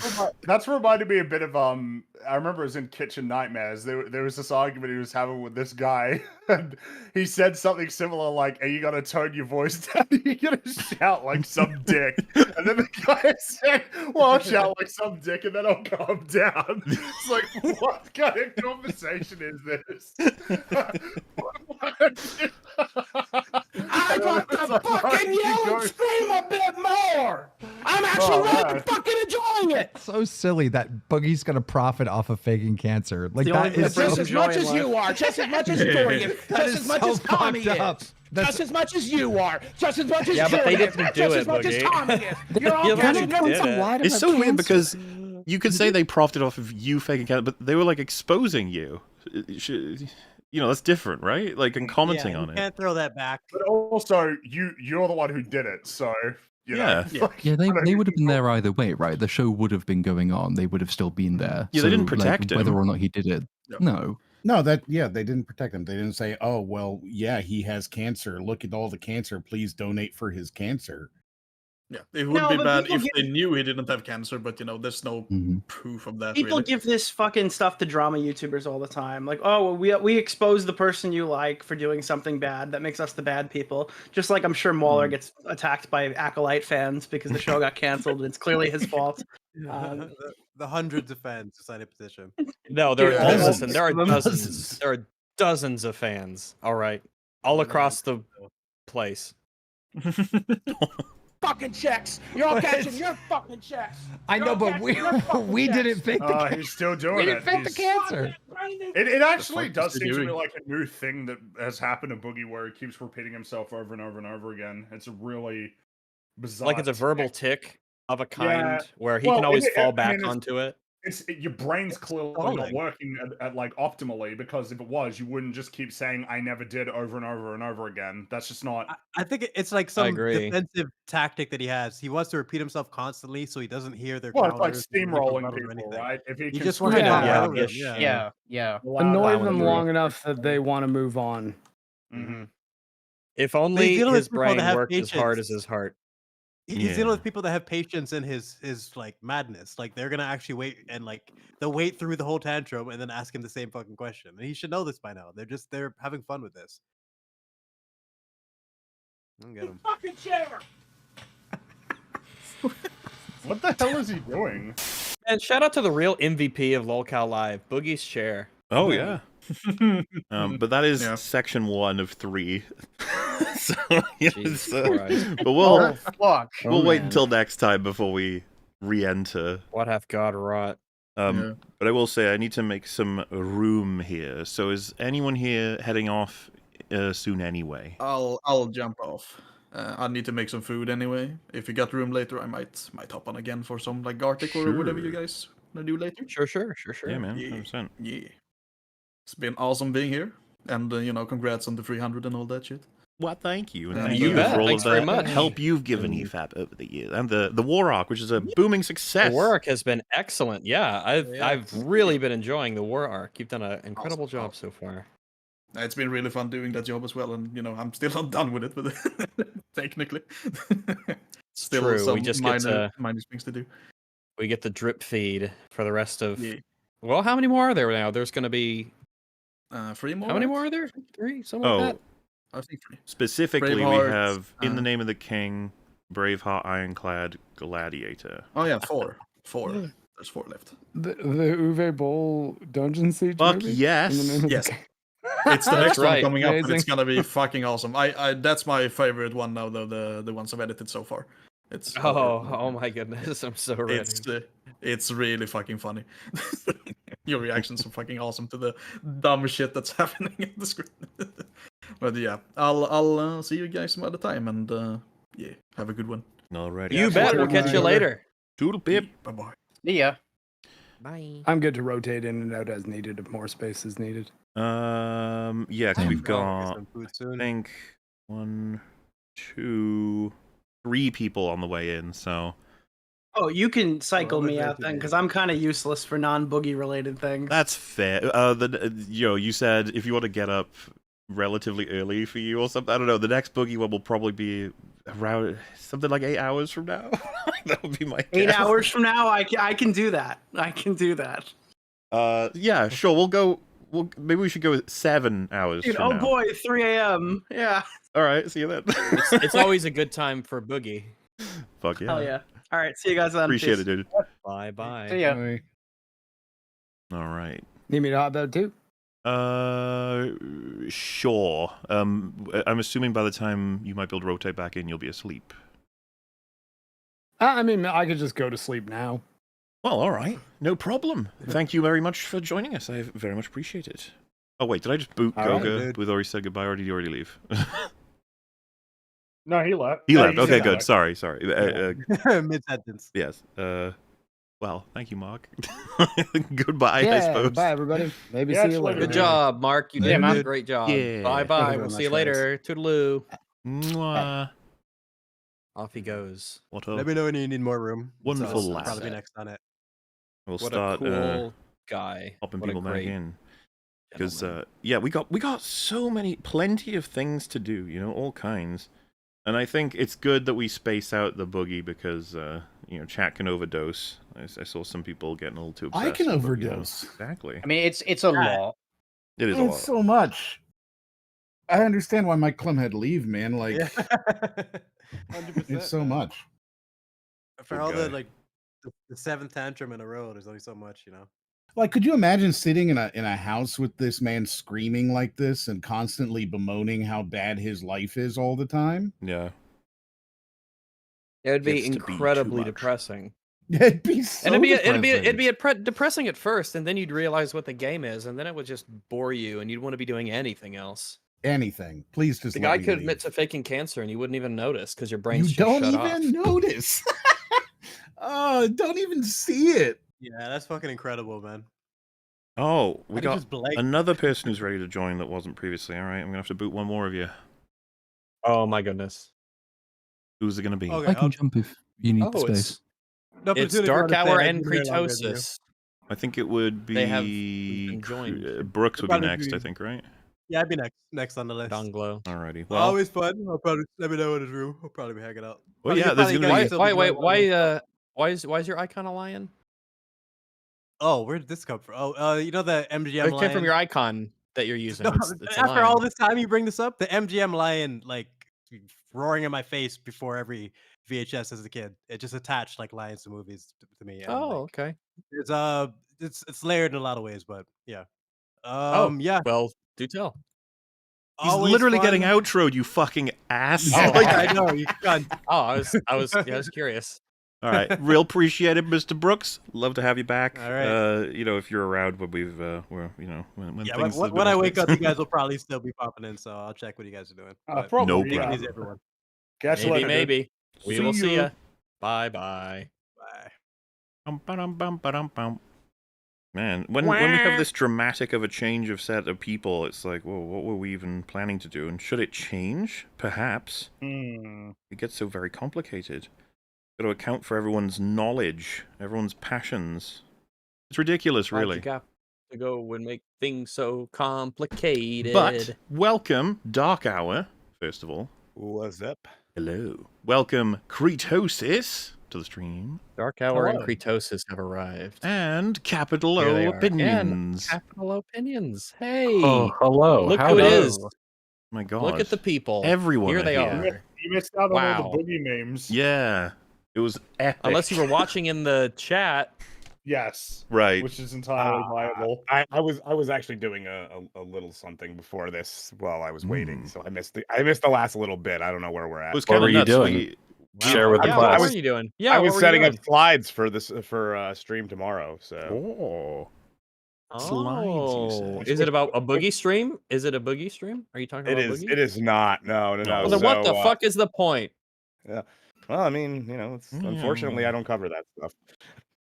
You could, any day. Never But too late that's- to start. that's Yeah, up you to could be like us, where you discover he openly admitted about his lies of cancer 4 months earlier than everyone thought he did. You could become a boogoid any day, Yes. anytime. The power is within you. I will Join I will us. keep that in mind. Do it. Well, I appreciate that. We have so many options in terms of the things we could cover next, and since we're still away, 4 hours until the cap. It's 11.5, I think, is our cap for parts. So we could check something out. And I think maybe it could be Marvel, it could be Star Wars. We got plenty of people here who are familiar with those franchises, right? You guys have I've seen heard a Star of Wars those before. names. Yeah. I've heard Star Wars mentioned. What's Marvel? Marvel is the one with the guys who run around in capes and stuff. You know that one? No? All right. No, He doesn't all right, seem to all know right. it, no. I mean, Well, I that's tried. fine. That's fine. It might even be for the better. It sounds vaguely familiar. I believe it died a while back, though. Oh, we like to I believe make no that claims. maybe something else will happen. Well, I've got an idea. We could check out a video that ranks the 5 best and worst Marvel films. Does that sound interesting to you guys? Yeah. Well, I don't know. It might be. It depends on who's it by. Is this the one who? Oh no, actually, I don't want to spoil anything. Well, it's What? It's In from case I'm someone wrong. you all know very well. What's being spoiled? It's a Who? famous lad Oh, who wait. we cover every once in a while. Oh. Da, da, da, da. Already my fucking- God! Ben Oh Shapiro! no! Oh my goodness! Man, I can't. You know what? I can't wait. I cannot wait for this. Yes. I'm so excited. And you just can't hide Ben, it. tell me what the movies are. I want to know his picks. So, yes, Well, if especially as an aspiring screenwriter himself, like, Oh, yeah. I'd be very curious what it's I like. can't about wait for Marvel Daddy movies. Ben to tell me how I should feel about movies. I want some insights. Ugh. That is the Watch Together Are his link if video anyone takes hasn't already joined. generally like good? Hold on, Because I've not really watched them ever. In fact, I've avoided them He's a deliberately. weird Is he? mixed bag of stuff. ones? You never know what you'll quite get from him. We've covered Yeah, he's him, a I bit of a think, wild 2 or 3 card. times. We watched him I play think so. Minecraft, remember? Yeah, We did. It was kind of that was lame. kinda fun. Well, No, Well, it was Ben's was kind of lame. The other Wasn't no, it, it was the Five 'cause Nights it at was Freddy's one that Matt was lame. Walsh, right? Yeah, Matt That he Walsh was did the boring another one. Yeah, his That was the really one. boring. Okay, yeah. Yeah. Ben was all right. He had a bit of a curator walk him through the experience. They no, should have better. Ben's a bit of a. You don't quite know what to expect. There are a lot of people where it's like, yeah, I know exactly Oh yeah, what you're gonna say. but he with- ranked Star Wars, with didn't him, he? it's And he put Rise of Skywalker like really high because he said it Yeah, which undid TLJ. Ain't that just fascinating? Yeah. Isn't it just interesting? And interesting is valuable in a sense. Interesting Like, is valuable. That's one word for it. If you ask me what are his favorite Marvel movies, I'd be like, I actually have no idea. I have no idea. Shall we guess? Can we guess and then like tally it up? I feel like that sounds pretty interesting. Because I bet we could simplify it by just guessing his top one. That might just the top streamline it.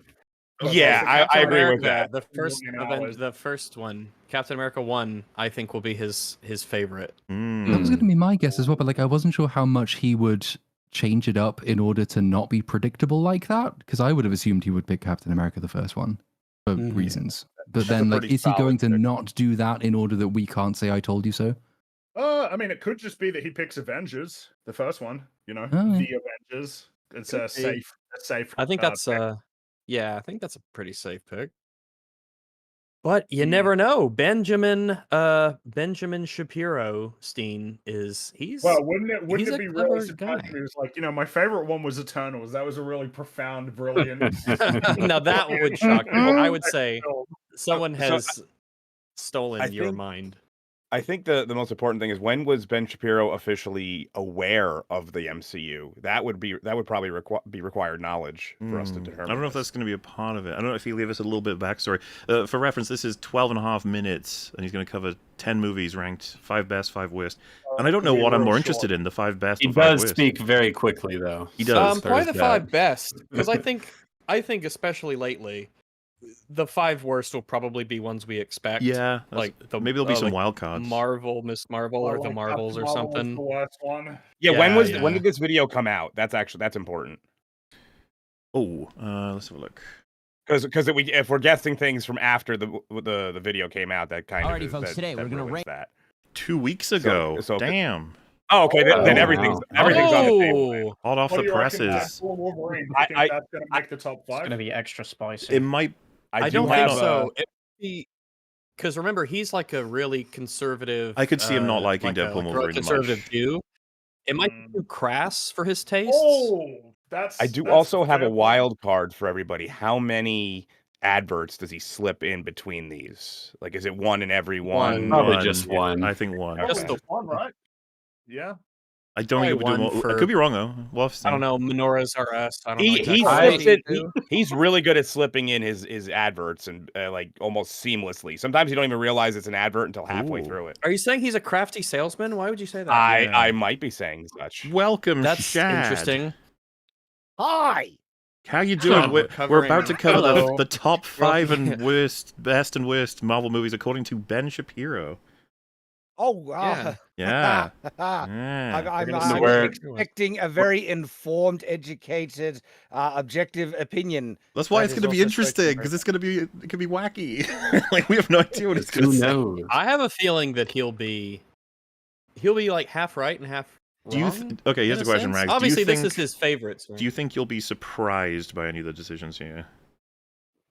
I'll be surprised by 2 of them. 2 of them, okay. I think 2 of them will surprise me. You know but what? I don't think I'll be that surprised.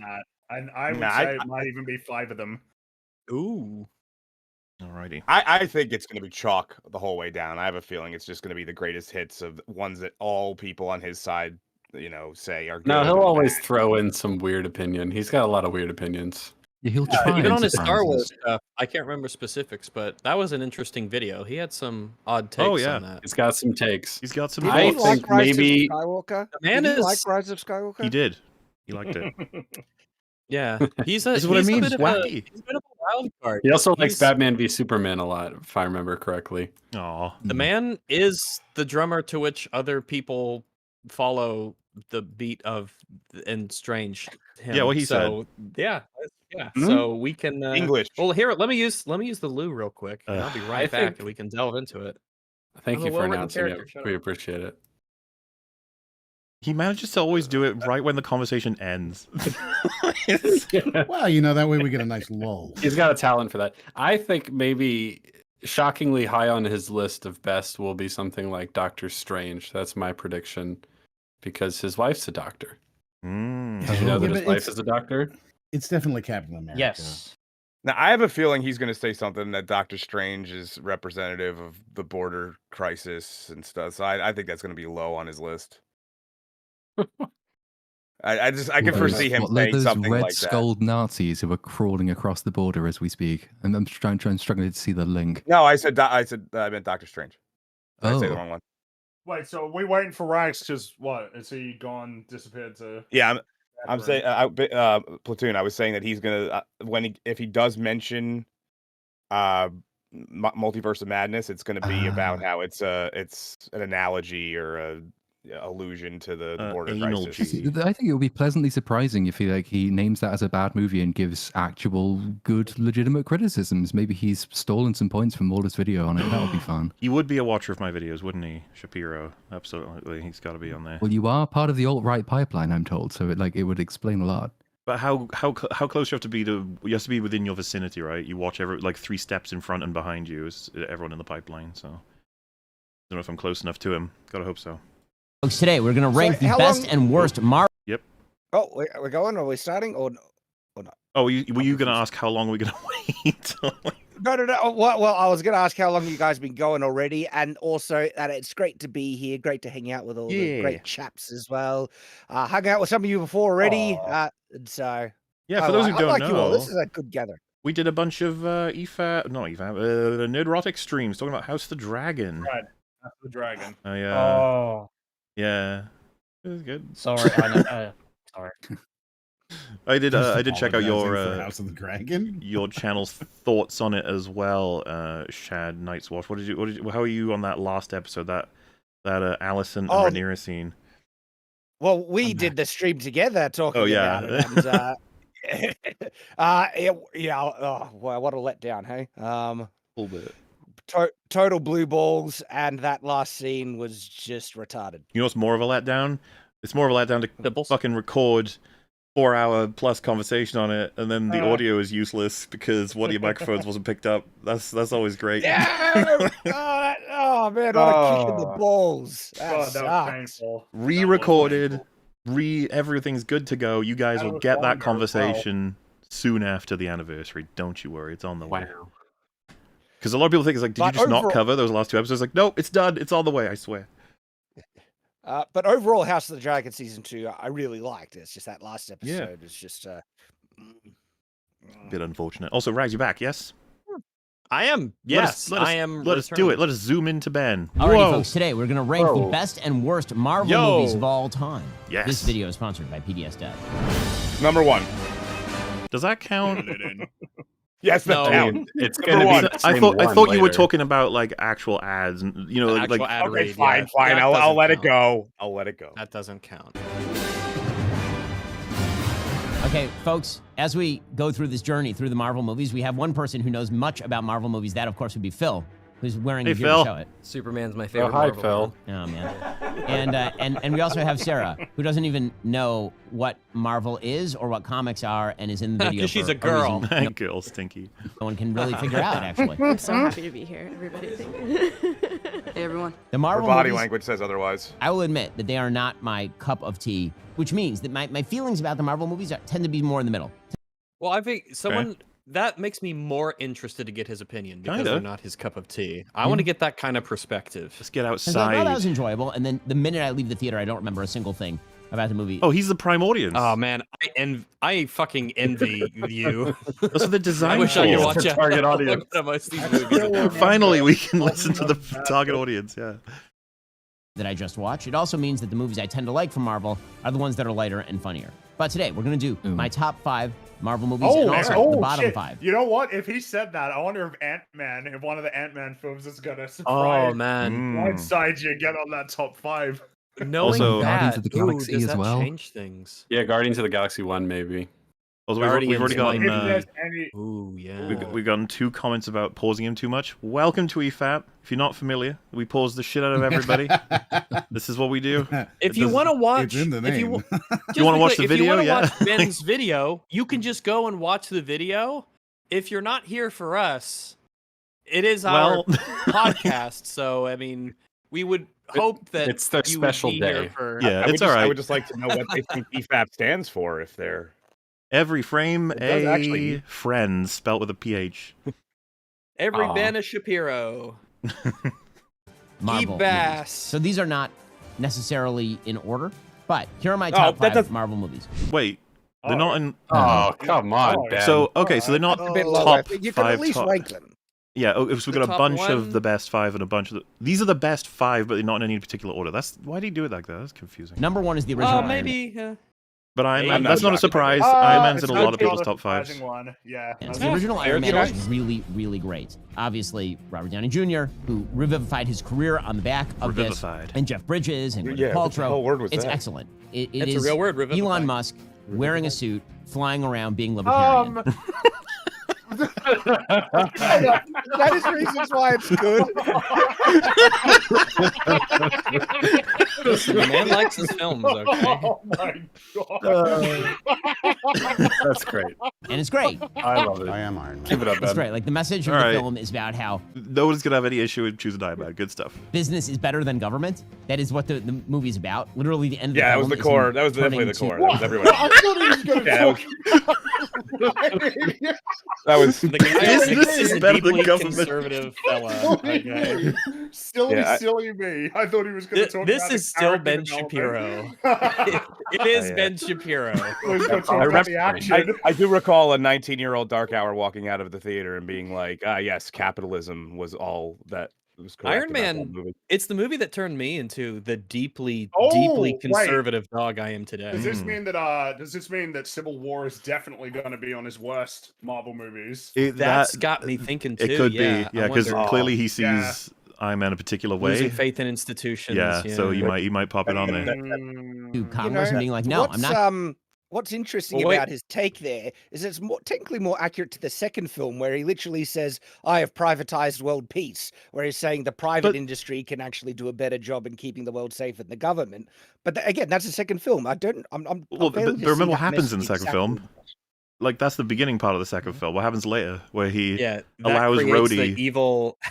Remember, it's made pretty clear he allows Rhodey to get away with an Iron Man suit, and he knew that would lead to the like American government having access to it. Like, he wanted that to happen somewhat because he realized he was no longer the best person in charge for it. Which is it's a gradual arc of the MCU that I think a lot of people don't appreciate. Is that Tony comes to understand that he should not be the only one in charge of such great power. But it's more complicated as a question than okay, everybody. It's like whoa.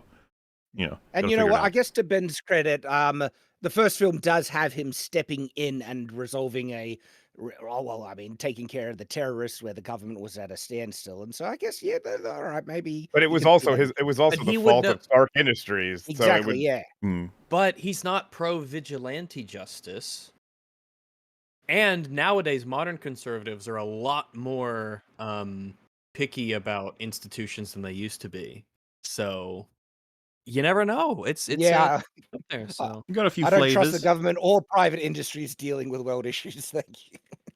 Not giving you my multi-billion-dollar weapon. You don't get to control America's national defense anymore. I do. I'm into it.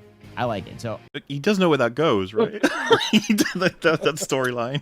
That's the really interesting thing across the first films is because you start going from the position he's now here describing to actually government oversight is completely necessary, while Cab goes from on the opposite journey from faith and trust in government to no, I don't trust this oversight body because I've seen what the government's going to do. That's one of the things that makes the original sort of first 3 phases of Marvel really interesting on the backside of things, is you get everything that leads up to the Sokovia Accords, and then you get the break apart, but that only really is as interesting as it is because the characters have to go on the journey that takes them in the precise opposite directions from the points at which they start. So, if he's being consistent about this, he would have to rank Civil War as one of his least favorite ones, right? Because everything about Tony Stark that he likes in this one, he doesn't like in that one.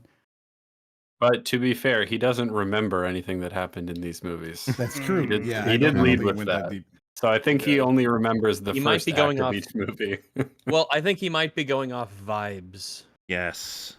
Which is how a lot and he of did people say that these other judge people movies, were giving him some input, right? The he's getting some help at the beginning. We're also, but they're going to share very similar politics to him. Probably it's about vibes. This is a vibe check. Ben Shapiro vibe check. That's what this is. Once again, our yearly Ben Shapiro vibe check. Will I'm just hoping 3 for automatically be on the low list because of the socialist ants? Is that how this is going to work? Oh, you mean? I hope so. Yeah, I think that would be fair. I think that's likely. I'm almost more curious now as to which are going to make it into the top 5. Man, 2008. That's my number 1. Number 2, Guardians of the Galaxy. Barely. Okay, yes, yeah. I had a Guardians. feeling. Yeah, I thought he cool. might put that He as his barely number had 1, anything maybe. to say about why Iron Man's a cool movie. Not really. No. Well, he's got to pump out 16 videos. Yeah, technically we've done 1, so out of 10, so he's got to get going. Let's see. So the original Guardian of the Galaxy was a real breath of fresh air because very careful with this music. Yeah, it feels pretty identifiable. Surely they would. I have a feeling that Ben's going to be going with the more normie takes for his popular ones. That is just kind of gravitating towards what. Well, I believe this is genuine. I think he's just saying this is what he enjoyed the most. His takes are normie descriptively, right? Yeah, yeah. They're normie takes because we can all kind of agree that they're pretty good. So, but his reasons for why are funny. The fun parts. Yeah, well, that's the fun that is part. true. Yeah. And who knows? He could surprise me. That was just. What does Guardians have to say about government? Do it. It's just funny. It's Chris Pratt and Vin Diesel and Bradley Cooper, and it's creative and gonzo and bizarre. And Wait, he likes James Vin Gunn Diesel really- in that?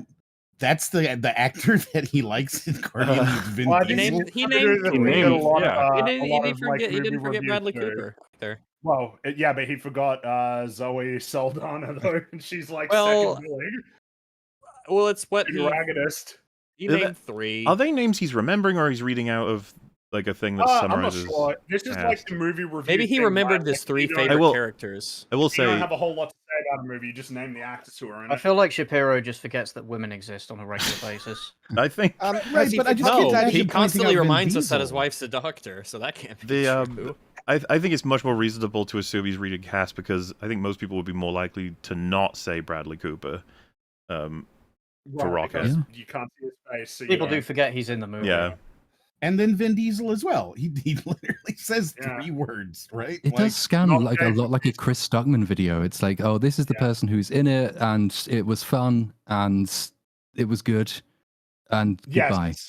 Well, he did say that Iron Man was fun because he's flying around being libertarian, which is pretty funny. Yeah, but he also did the thing where he's like, yeah, Robert Downey Jr., Jeff Bridges, Gwyneth Paltrow. It's just, this is like the generic movie review thing you do. Where you just list a bunch of actors who are in the movie because you don't really have much to say about the film. Except that he's not the cinephile that Chris Stuckman is, because he mentions the director. Oh my god, that's Very actually really much funny. I've clearly seen this movie. Sometimes he I do. mentions the cinematographer.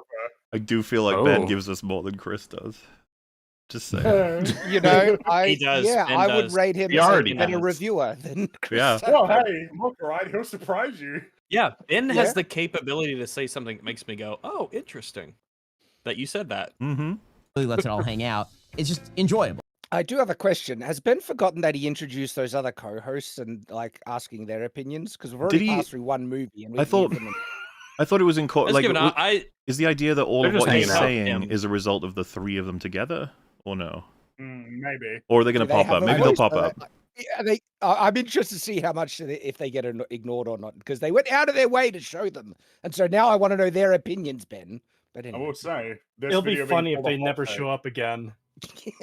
So far, you know, these are not hot takes. Well, I mean, I guess the rationale is kind of, at least for the first one, but we're not getting any spicy takes yet in terms of the actual picks for movies. I'm excited though because there's still room. Yeah, and it's not meant to be serious. It's not meant to have any sort of actual It's not meant to be serious. Come on, like the ending payoff is very with them getting the serious. Power Stone, and yeah, like what are we talking about? Like the intro is very serious. Oh yeah, shit. That's one of the most. personal, dynamics between them We are are serious. Groot. fun. That's pretty serious. Yeah, that's that's the a whole thing serious about moment. Guardians is it does a really good job of balancing the comedy and the drama. When he reaches out to his mum and the big payoff at the Yeah. end, of course, that's very serious.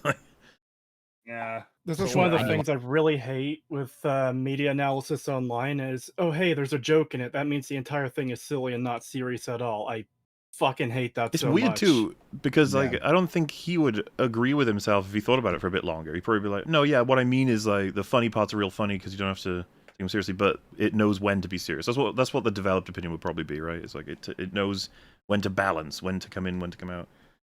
But yeah, weird. Logical core. It's just a bunch of people going around doing fun things, and those people may include a non-talking tree as well as a talking raccoon. Well, he talks. He says, "I am Groot." That is the very definition of speaking, is what he just showed. And he He's does it in loads of really- different ways. Just because he's speaking Groot language doesn't mean he's not speaking. Yeah, racist. God, what a bigot. I don't know. I might be with Ben on that. About to open up a big debate here. You said that. Wait, Great what soundtrack? Bad villain. Yeah, Lee Pace is now like every villain. There you go. So we got to hear from him. Ronan would be a bad villain when compared against great ones, but in the MCU, Ronan's not that bad, like compared to. He's pretty decent. He's probably middle of the ground now. Like when you scale Yeah, it. he's so. Yeah, he's all right. Pretty much the base. He's the base level. He's shallow. Yeah, which is better than being incongruent and incoherent, which is what he at most least of the main stuff are. But he has a foundation for that, Mhm. like the Kree culture and not wanting to. He's a renegade to the peaceful Kree. He upholds the old ways, the more martial warrior kind of thing. It. He wants power, he wants revenge. Pretty straightforward motivations, but that's better than One Day in Multiverse of Madness, who was actually nonsense. Well, Like, everyone just flat-out nonsense character. post Infinity War is just fucked. Yeah, I would say if anything hurt his legacy, it was the way they treated him in Captain Marvel, not necessarily the way he was portrayed in Guardians of the Galaxy. Oh yeah, but if we're going just from Guardians of the Galaxy, he's not what we would cite as like a great villain. He is a very standard villain. So no, yeah, he's I was saying he's very like all right. basic, but if anything takes him down, it's later appearances, not Guardians of the Galaxy specifically. In every movie, right? Can you explain the raccoon thing? I'm so confused. He's The not raccoon a raccoon. thing. He's Oh, jeez. raccoon-like. Don't call me a raccoon. No, he's a raccoon. What I what think is you need going to. on? He's a raccoon. Rocket just said, Rocket- "Don't call him that." Yeah, He doesn't like to be called a raccoon. You just said but it he's pretty right. rude of you, Fringy. Rack, rude have of you you. forgotten the ending? Have you Yes, I- forgotten the ending of Guardians 3 where he embraced his name, Rocket Raccoon, the one character who came out of that film in a better place? I'm Well, sorry. we're not talking about that. We're not talking about that movie. We're talking Yeah, about. but if he embraces the identity of a raccoon, why would you be sitting there saying like, "Well, he's not a raccoon"? You need to respect his pronouns. You're not doing that. What do you mean? He's a He raccoon. clearly said it. He He called said it right himself there. Rocket Raccoon.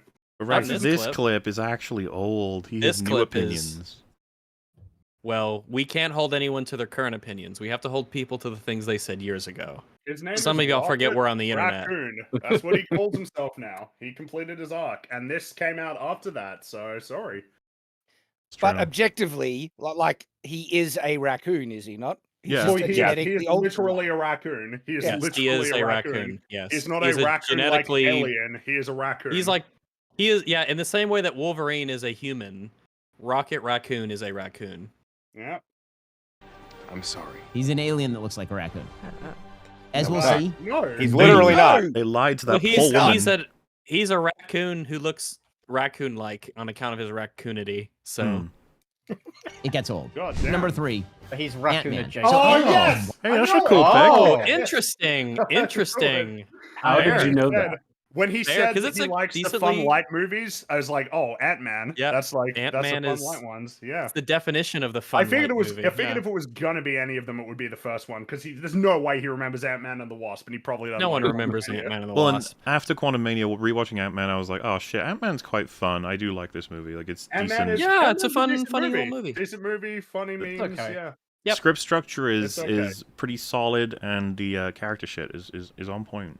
It was mostly the thing that held it together the most. I can't remember the actor's name, the Hispanic dude who recants everything, but badly. Oh, That was- Danny Trejo. I don't know why I've forgotten his name. I know what you're talking about though. I think the character's name the character's was Luis or something like that. Oh, Antonio Banderas. Yes, that was Almost. definitely Antonio Banderas. Michael Pena. What? Right? Michael Pena, That's yeah. his name. Yeah, there you go. Yeah. He made that movie way more enjoyable than it ever should have Well, been. he's funny in it. Yeah, and the movie itself is not like anything great, but at the same time, I don't know. It just scaling not is interesting when you have more things come out. Wildly underrated to me. It's a fun movie. There's nothing serious about it. There's nothing intense No, that's not. No, there's lots of serious stuff that's very good in it.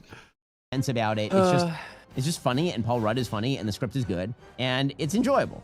And that's all I'm looking for from Marvel movies. I understand there are people who watch the Marvel movies and like very into the Captain America, very serious mythology. But one of my big problems with Marvel is that Marvel is wildly inconsistent with its own characters. And we'll get to that when we get to some of the... True. I wonder why you he's would pretty say accurate with that. We'll pick a phase. And what does that have to do with it being not serious? What's that got to do with anything? I guess he's saying the less serious it is, the more you can have fun, because of when it is too serious, you can't take it seriously because of how silly and inconsistent it is. Also, the fact that he's clearly not too up on the what he's calling mythos, but it's really just the lore and history of the comics. It allows him to not have to worry about that. You don't have to track the comics though to have those opinions on the MCU. Well, that's what I mean. I'm saying that's his justification. I'm not saying necessarily that people need to do it, but that's his justification. He's saying he doesn't need to worry about that stuff because that's one of the reasons why people take it so seriously, and he doesn't since he doesn't care for it as much. In that case, he probably would have liked Deadpool and Wolverine a bit. I don't know if it'll make it in though. The Captain America stuff, because you will note that there are no Captain America movies at the top of my list, even though people really, really like the Captain America movies. I am shocked by that. I am shocked. Ooh, Doctor Strange. Hey, Doctor Strange. I got one.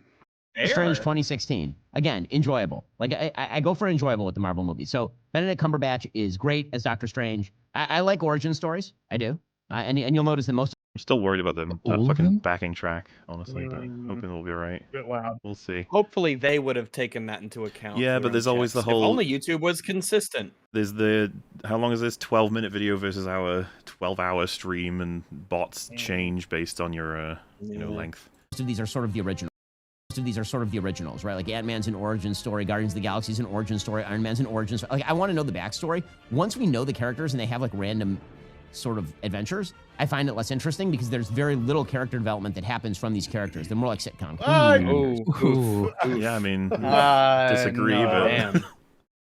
I mean, it's so weird to hear him say Iron that. Man 2 and 3, he almost and then had Civil War, and then Avengers and all that. Oof, that's a big oof. He almost had something there because he almost instead of if he wouldn't have said sitcom, he would have said it becomes episodic. It would have been closer, but the way he went about it was definitely It's weird though, because like just take Thor.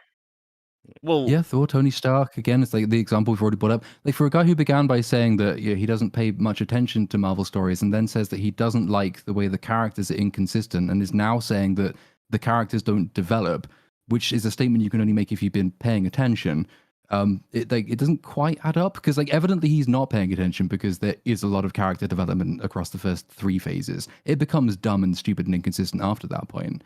But like there is an objective arc, even from like Iron Man, who he named as his favorite. So, like a Winter Soldier, that's a huge change for Cap from beginning to end of that film. You wouldn't call that sitcom. You'd have to rank that as as much as, if not more than, an origin story. He was looking for episodic. He was not looking for sitcom. Implies that things reset back. It's very whereas episodic would have a consistent growth for the characters. I think that's what he was going for, but he said it wrong. No, I mean, it sounded like he meant, sitcom-y. He doesn't think there is any growth. He talks so fast, I'm missing some of what he's saying too. So I'm pretty sure he very specifically means that I don't think there's any growth. It's like a sitcom. It resets every time. Well. What are your thoughts on the criticism of him doing like a second-rate RDJ impression as Doctor Strange? Kind of, maybe, but I don't know. I feel like that's a stretch. Also, if you're imitating somebody who's been incredibly successful as a superhero, then that's gotta be too loud on the music. I swear, it's just so noticeable. I mean, pausing it every once in a while is probably the safe way to go. Also, seems very reductive to say, yeah, Benedict Cumberbatch was just being Robert Downey Jr. as Iron Man when he played Doctor Strange.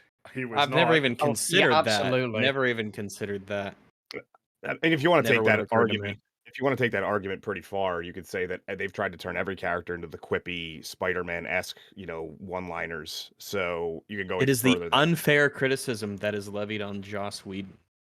Well, it might be the fair criticism levied on the latter phases of Marvel's content, because there is developed as a criticism that everybody's pretty much molding into the same creature. People blame him for other people trying to do what he did, but very poorly, oftentimes, and samey. And I don't understand why that's terrible or bad. I think it's kind of a weak criticism. Okay, and then again, filling out my enjoyable but not important movies. Thor Ragnarok. A lot of. I was about to ask if he was going to put this on the list. That's a bit of a surprise, actually. Which we did. I don't think so. Not based on the way he. Iron Man, Guardians, Ant-Man, Doctor Strange, Thor Ragnarok is his 5 then. Yeah, based on the fact that he was saying that he loves the lighter ones that have funny ones, the light funny ones. I'm not shocked by this in the slightest. I was going to ask if you think this would be number 5. I'm not I don't know. surprised at all. It's well, isn't it interesting that he just said not too long ago that he was mainly interested in when they're doing like origin stories, and Thor Ragnarok is the end of a trilogy in a sense. Yes, but I think the funniness, I think the funny nature and the humor win out over that for him because it's a very enjoyable watch. Oh yeah, I mean, I think it's hilarious, but I'm a little bit surprised that he picked this. I figured it would have been Avengers. That just, especially since in a sense you could say that it kind of fits into the origin story. The origin of them as a team, in the kind of loosest way possible. Yeah, exactly. The origin of the Avengers as a team. Yeah. All right. People like original Thor. I'm not as big a fan of original Thor. I think it takes itself too seriously. And Thor Ragnarok is just pure silly. Interesting, because a lot of people have the reverse take, right? Yeah, I don't know anybody who likes the first Thor. I know. I mean, I like half of it. It's starting to. It seems like now people are starting to kind of wonder, like, maybe we went a little bit too far with Clown Thor, which I mean we have. But I mean, I wouldn't say it's not like a Ragnarok problem. It's more like an Endgame onward problem. Fat Thor was a bad idea. It was a terrible idea. Yeah, terrible. Do you want to see Thor playing Fortnite and yelling at people over Xbox Live? No one said yes to that. Because Ragnarok Thor was very funny because, well, actor has a great, sense of comedic timing and delivery. But it also Ragnarok had very serious moments in it. I mean, it was kind of like the culmination of his, arc and Odin, and it was a serious movie. It was also very, very funny. I tend to pair it. If we pair it with Infinity War, I would have an analysis like that. Which I do think Infinity War doesn't hit as hard without Ragnarok if you watch them together. But I would say that if you compared the ratio of serious moments in Ragnarok to all of the films before, it's not really close to those ones. I'd say it is very much. It is insane that so seriously most of the time. Infinity War fixed Thor fully. Finally, he was fully realizes why we should have him as one of the main 3. It really feels like without the work in that we wouldn't have felt like they'd actually earned the shot in Endgame where the 3 of them are heading towards Thanos. But for some reason we had that huge deviation with Fat Thor that just fucking damaged the shit out of that arc. They just thought it was funny. They thought it was so funny. And you're like, this is just funny. The scene where he's in the arena and suddenly the Hulk appears is really fun. It's one of the most memeable Marvel movies, Thor Ragnarok. That's just, I never thought I'd be hearing this from the reason Ben Shapiro picks Thor Ragnarok is because it's the most memeable. You're like, all right. Ben's been on the internet a while now. He has. Ben is not actually, he's not old, and he's been on the internet quite a while now. I think that, the diffusion of meme and internet culture it will get through to him through proximity eventually. Yes! And then they proceeded to just destroy Thor as a character. What the hell? Why? We'll just make Fat Thor. Okay, that's a one-off joke. You can't do anything with that. But he spends all of I guess there are things you could do, but they didn't. There are things you I'm with him. I never would have recommended it. It's just, Bad move. Avengers just being fat. Now, Avengers, Infinity War, and Endgame is sort of my extra here. Will admit, do not love it. Okay. You didn't cry in the theater? Not even remotely. Wow. I liked the only reason it makes the top. Oh God, this music's gonna kill us. Is he saying? Is he gonna be honorable mention? Is that what he's trying to say here? Yeah, I think that's what I think so. I guess so. Yeah. All right. You know what? Yeah. 6 is because of the ambition of it. One of the problems in the Marvel universe, just generally, is that I have to pause. This track particularly is gonna get picked up like crazy by the bots. The villains are not that good. The small. The villains aren't that good. Wait, but he said about Infinity War and Endgame. Was he saying that about Marvel movies in general? Wait, was he saying that about the movies in general? Or well, we'll be able to guess from content. I don't want to rewind him because we're risking more and more to get the stream fucking shut down, unfortunately. So in the DC universe, you have Joker, who's an all-time great villain. You have Lex Luthor, who's an all-time great villain. Just pausing for safety. Yeah, but those are sure. Those are not Yeah, like but the same now I'm cinematic curious universes, about, like, but what's gonna sure. happen though. Like, he doesn't include like Doc Ock or Green Goblin, you know, like particularly high up or in high regard. I'm not sure. These are where these like he's going with amazing this. villains. And then you go to the Marvel universe, and it's like Thanos, whose logic doesn't even make sense. But what about Loki though? He's pretty good. Well, Loki's pretty good. until Thanos is, until his own show. Infinity War Thanos is He good. isn't counting Spider-Man villains then? Huh. Okay. So, what do you guys think about his statement of Thanos' logic not making any sense? But Have you dived into that? it's You kind can of argue true. the logic. You can argue that for sure. The problem they made was Like, that they I agree. didn't push him. They should have had Doctor Strange push him to the fundamental question everyone wants to ask, which is why not create more resources? And if Thanos said, because I'm not trying to make everyone fat and complacent until they eat up all those resources, I need to. The new world needs to. Didn't he say something at some point that once they've lived through that experience, they're not going to make that same? That was supposed to be the permanent Come out solution changed aspect. or something. Yeah, it was supposed to be. I only have to do this once, and from generations on, they will know what it means to like value their lives, to value the resource. Like if you can make him crazy and make him say that, but at least that's better than not answering the question as though you're afraid to answer it. Yeah. Because yeah, I mean, the mad. they could have played up the crazy a little bit more. He Yeah. is the Mad Titan after all. So Because It is still a massive stretch. Like he's confusing shortage and scarcity. Like there is no scarcity of space and resource in the universe, right? Like he's looking at people who have run into shortages on specific planets and saying, "Oh no, we've completely run out of everything we need. Therefore, cull half the population." But actually, because on we Earth could we're have doing accomplished okay. exactly the same thing just by using the Infinity Stones to spread people out across the universe more efficiently. Yeah. No, this is what I mean. There needed to be more criticism and more answers. They have their scene, the Doctor Strange Thanos one. That should have been it. They should have covered most of their bases there. But it seems like they avoid it because the writers can't quite justify that motivation. Yeah. I never saw that scarcity in Guardians of the Galaxy. Earth seems to be doing just hunky dory. I never saw it anywhere else. Well, why can't he create infinite resources somewhere, and then everyone keep can doing take from it. it? We have Infinity Stones. I mean, why couldn't they generate food? Which is what I mean. They Like just these generate all things, Big Macs. Lunch can be whatever I want. there needs to be answers for this stuff, and there wasn't, which definitely gives him weaknesses No as answers. motivation. No questions. Thanos, who's Do you guys remember when James Cameron said that Thanos had the right idea? Yeah, did he? I don't remember that. Yeah. He you said have Thanos had the right I don't idea, know but the that. problem is no one wants to volunteer to be the person What to leave. Yeah, No, that's but a real after what thing. after watching the Avatar movies, I wonder what he thinks about humanity. It's a weird kind of like, what a strange guy. It's like there was overpopulation on my planet, and that caused war. So what if I just make half of everything disappear?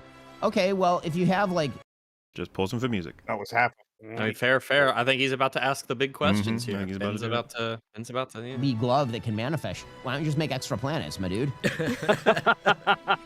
But the big problem that I have, again, in these universes is that Just pausing for I like music. how he calls it the glove that can manifest shit. He's right. He's like, well, I mean, yeah, that's the good name. The glove that can manifest shit. no one actually dies. Like, nobody just stays dead. Like, just stay dead. Like, if you're down, stay down, man. You just don't know when to give up, do you? I can do this all day. Wait, so are these not following the comic books like at all? Like they just are making stuff up? Why'd you have to keep playing the soundtrack? Yeah, Please. stop. Why would you tempt fate? Surely it's bad even for And then- their channel. You'd think. Also, these two are the highest grossing in worldwide box office. Is that because Oh god, I'm just trying to be careful. I'm sorry. I hate to pause this No, it's much fine, it's on fine. every frame of pause. Yeah. they're good or because they had the most characters in them? It was an event. This is an event movie. This is like Truly it was. That's true. Yeah, Truly it it was was. really an event. Yeah. There was Yeah. there was definitely some reductionism going on right there for sure.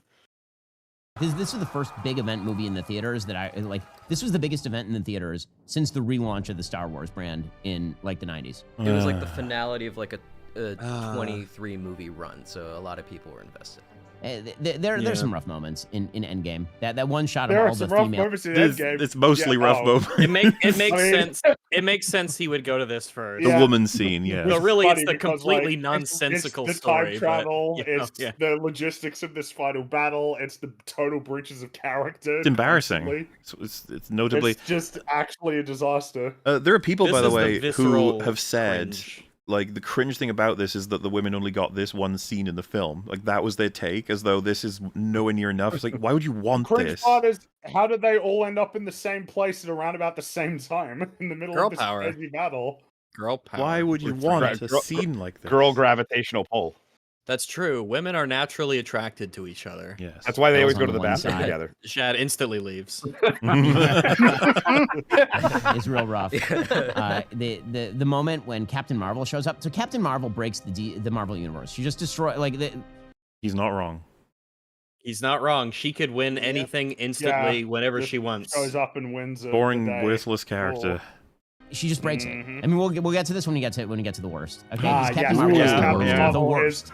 We'll get to more of these rankings, which Ooh. you're either loving or hating. in Ad just one moment. time. First, getting Ad into credit. time. The rankings, By the way, they're I'll okay. say- They're okay. They're pretty good. Yeah, they're I'm pretty fine. good. I liked all of the movies that he mentioned, with the exception of honorable mention number 2. Yes. But Endgame had a great moments in it, little oases.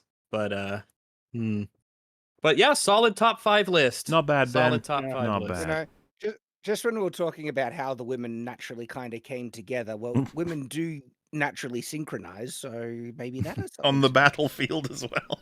On the battlefield, that's right. It They're just fighting extends outwards. styles. Their natural, Yeah. how their cycles naturally synchronize, it draws them together like that. That's I see. women magic. They They are can hit magical 100% as well. They can fire You this giant synchronize with sky your laser bros? as well. That's how it works. beings. Exactly. Really easy, but getting out, the system is set up so you have a hard time doing it. True. If you're struggling with credit Yeah, cards, agreed. personal loans, collections, or medical bills, you need to check out PDS Debt. PDS provides a service to match Purity you with debt debt solutions. solutions. PDS sounds like you've Yeah, got a it's fair. disease. PDS. I have PDS. Yeah. I have penis Derangement deflation syndrome. Penis derangement syndrome. No, We what's used to the call that penis envy. What's the opposite of that? I have that. Penis deflation syndrome. Penis. It's when your penis gets deflated and you can't inflate easily. And then it cuts to 'Cause it's this filled with- image, and you're 'cause like, it's- what is this? Like, Those are the doctors looking at the test results for your penis penis deflation. Hang on. Is this the condition that happens whenever you look at Lizzo or something like that? No, she's in No, Star that's Wars. inversion syndrome. That's a very similar, but not the same. Okay, I'm getting educated on this. Sure, it's your Penis financial deflection syndrome. situation. If you're making payments every month on your debt and your balances still aren't going 9-3, down, PDS has 311, solutions for you. 404. Everyone with 10 grand or more in Oh, eligible she was debt doing qualifies. math. There is no minimum credit score required. Bad and Wow. fair credit are accepted. So if you ever get into these debt situations, it's What does this have to do with superheroes? Damn it, Ben. really rough to get out. I have friends. These PDS, they are the Avengers of Loans. debt solutions. Yeah, they're superheroes. They're like those lame superhero mascots that like, oh, I'm an insurance. We sell insurance. Here's our mascot, and it's like a superhero, and you're like, oh, stop. That's lame. Have it be like a dog or something. It's a highly relevant advert. Like, have you just spent $250 million on Secret Invasion? Then you will need PDS. Yeah, you'll need PDS. Yeah. Friends who've had this, it's really tough. PDS Debt is the best way to get out. PDS Debt has customized options for anyone struggling with credit cards, personal loans, collections, or medical. All of these images are 3 people. That's got to be some kind of standard, I guess. Oh, Now I'm just thinking about that Family Guy Illuminati joke, right, confirmed. where they had all of the stock images with the commentary on like the professors holding the class outside with all of the students on the lawn, like. Like this isn't it's a litmus test. I'm not saying it's the best litmus test, but if you want insight whether, one of these promotions are actually truly endorsed by the person, they will say if they really use it. And I think Ben does it as well. It's like, this is something I actually use, guys, in my real life. Yes. But if it's that's big, yep. yeah, if it's conspicuously absent, Hmm. makes me just wonder, like, Or maybe he's just not in debt, loser. Or maybe he doesn't have penis deflation. He's a financially conservative guy. He's going to try to avoid debt or make sure that he manages his debt. So he's not going to need this. He's Ben Shapiro. So, You're saying his penis is fully He'll inflated. be all right. Ben Shapiro has a fully inflated natural, well, not natural, it's circumcised, but his penis is Great. I think I'd rather go back to talking about Boogie, actually. Yeah, let's talk about debt. They strive to understand your specific scenario. They can help provide alternative solutions to becoming debt-free. Save There you more while go. paying off your debt in a fraction of the time. Stop waiting. PDS. Start saving. Get a free debt analysis right now at Oh, that's clever. pdsdebt.com/Shapiro. It only takes 30 seconds. That's pdsdebt.com/Shapiro today. Again, pdsdebt.com/Shapiro. Go check them God, out. it's gonna get annoying after you say it like a million Okay. times, isn't it? Yeah, PDS.com. But they said in their thing, you /Shapiro. gotta say it 5 fucking times. If you don't, we'll come. He for says you. it like it's on the radio, and you'll miss it. Yeah. Right now, And I'm driving. pdsdebt.com/Shapiro. I'm driving. Oh, Now- this is what we would call a temporary disability. If I'm driving in my Ooh. car and Ben Shapiro on the radio is telling me about pdsdebt.com/Shapiro, and I'm Oh. trying to focus so I don't kill myself Remember, and or others. we would have and I'm- cycled. Oh, I need debt solutions. We would have cycled by then. For example, Shad and many people in chat have no idea what you're referencing. But earlier, Oh, it was you're right. discovered that having things such as a heavy accent or people talking around you counts as a situational disability. Situational disability. Listen, if you You. Oh, what You kind are of going- accent? heavy, that's all it A says. heavy Like, accent.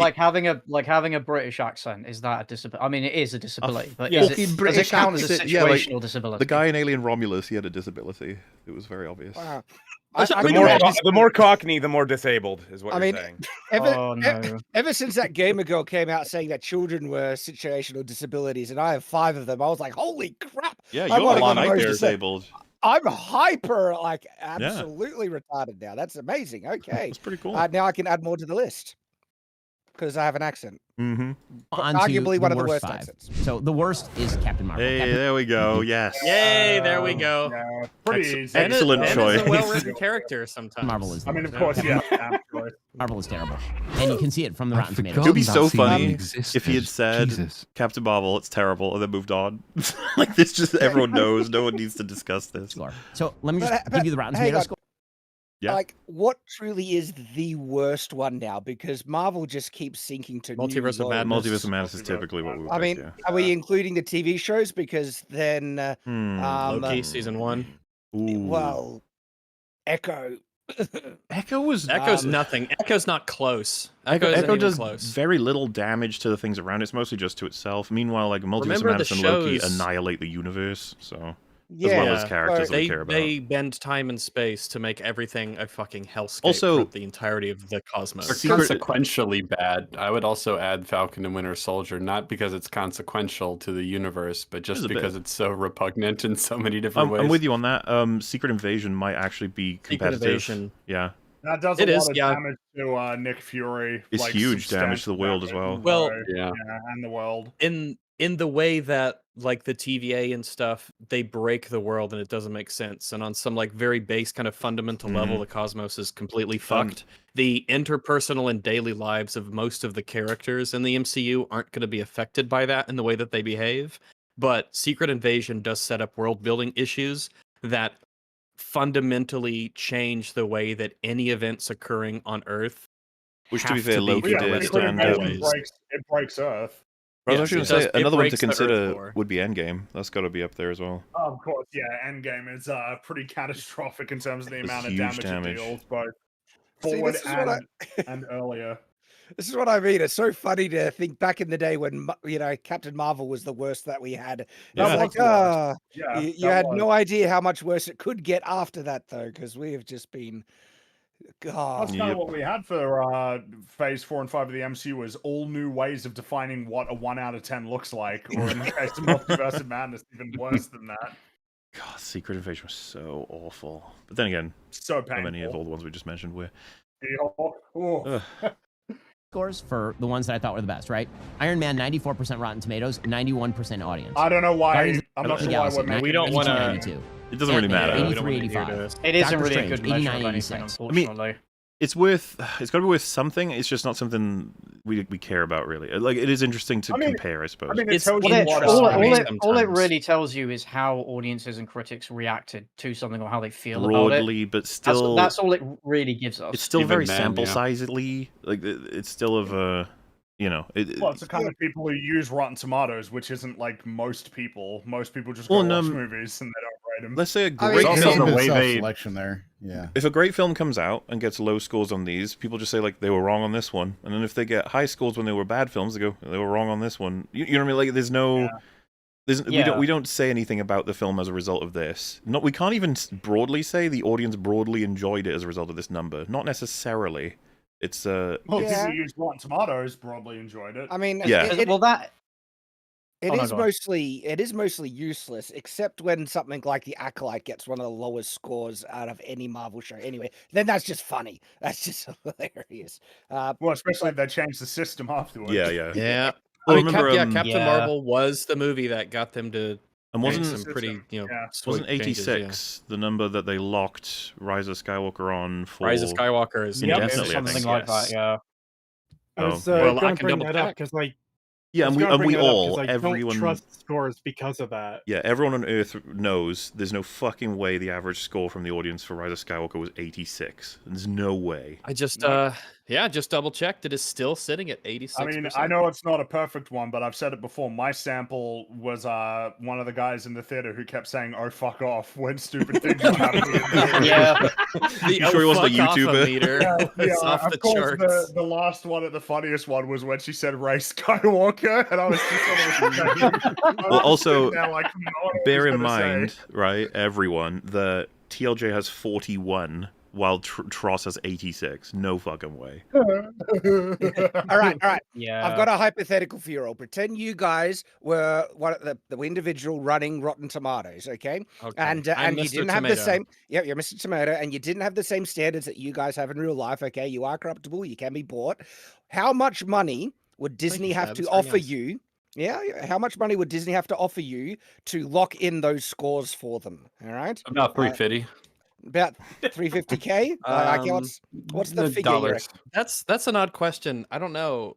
If I was a different person, how much money would it take for me to basically become corrupt on a website that reviews movies and keeps assuming you owned it as well. Yeah, the purpose of the question is I wonder how much Disney actually paid them off. Like, I do think money was probably a lot. Yeah, I think so. Yeah, in theory, there would be a number for all of us, right? There's usually an amount. Yeah, absolutely. Yeah, there is a number. Assuming it's 100% privately owned, just whatever you got in your pockets, man. I'll lock it at whatever you want. Feels like it's got to be more apt in terms of the idea of like, well, what is the relationship between like press and reviews is stuff like ads, right? Of like, if your website's getting massive ad payment for a specific thing, surely that may have some influence on the way that they would rate that thing in a review.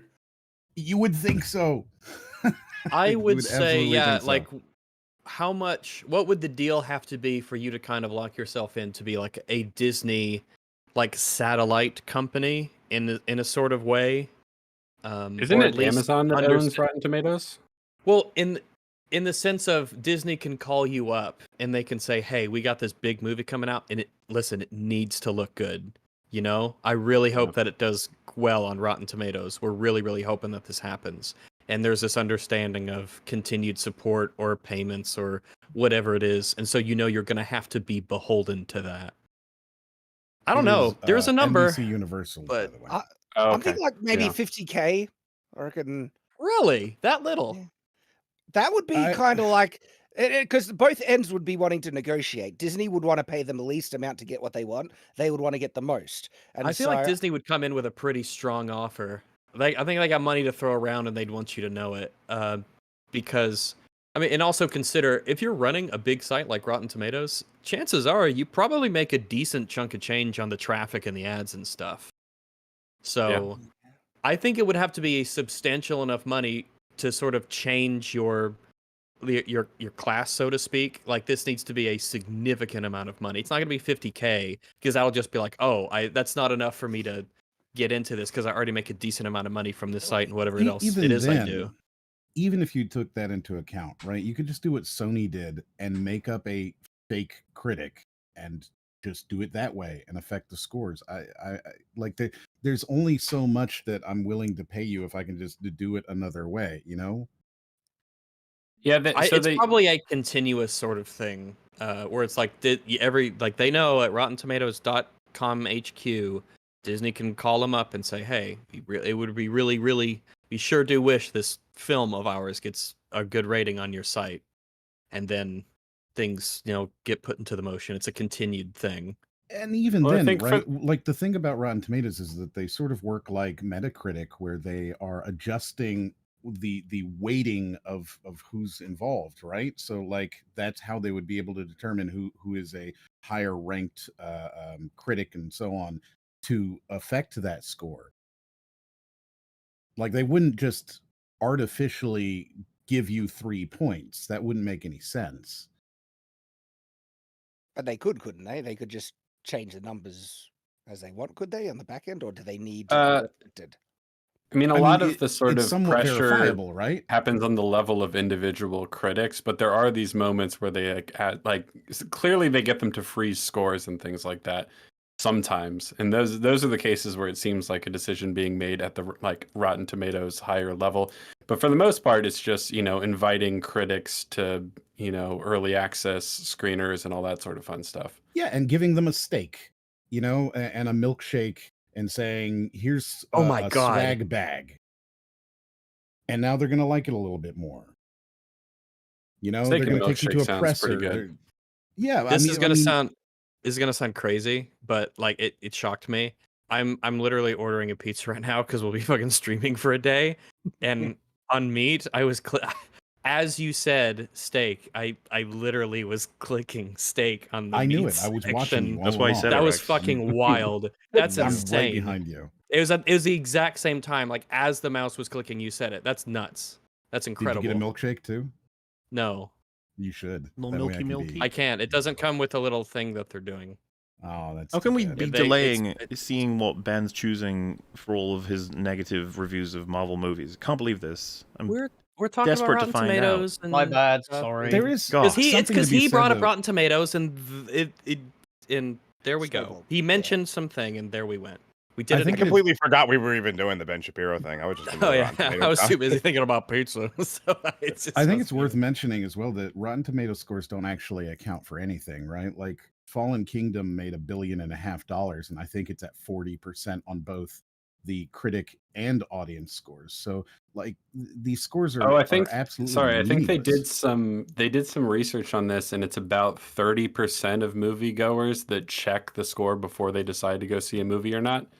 So it's not most of them, but it's still a sizable chunk. That's a big chunk. That's almost sure. But it still means that 70% of people are going and spending their $15 and making billion-dollar movies out of, bad films because they don't really affect things like that.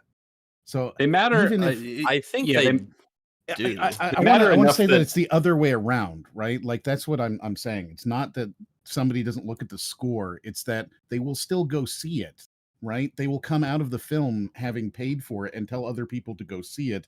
And it will still make plenty of money, billions of dollars, because they didn't like it, sure, but they still go and see it. They go see the next one. They go see the next one, right? Like, it's not that people are looking at these scores and going, oh, it's a bad movie, I'm not going to go see it. It's that they are going to see it and then coming out with the reviews. It doesn't really affect things like that, right? People go on their opening weekends and things like that. And yes, second weekend numbers are very important. And long tail is very important, but when people are making these decisions, they aren't looking at these scores and they're not affecting things because they haven't made the scores yet, right? Well, they're affecting them to a degree, but yes, there is a sizable percentage of the movie-going audience that doesn't care and will kind of go see it either way.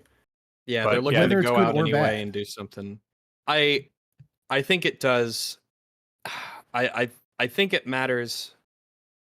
It's tough to say when. I think that 30% number of Rotten Tomatoes, that's a substantial amount of people. That's a huge chunk. So that was 30% of people who will check it before they go to see a movie. That's so decide whether they go to see a movie based on it. Yeah, that's a lot of people.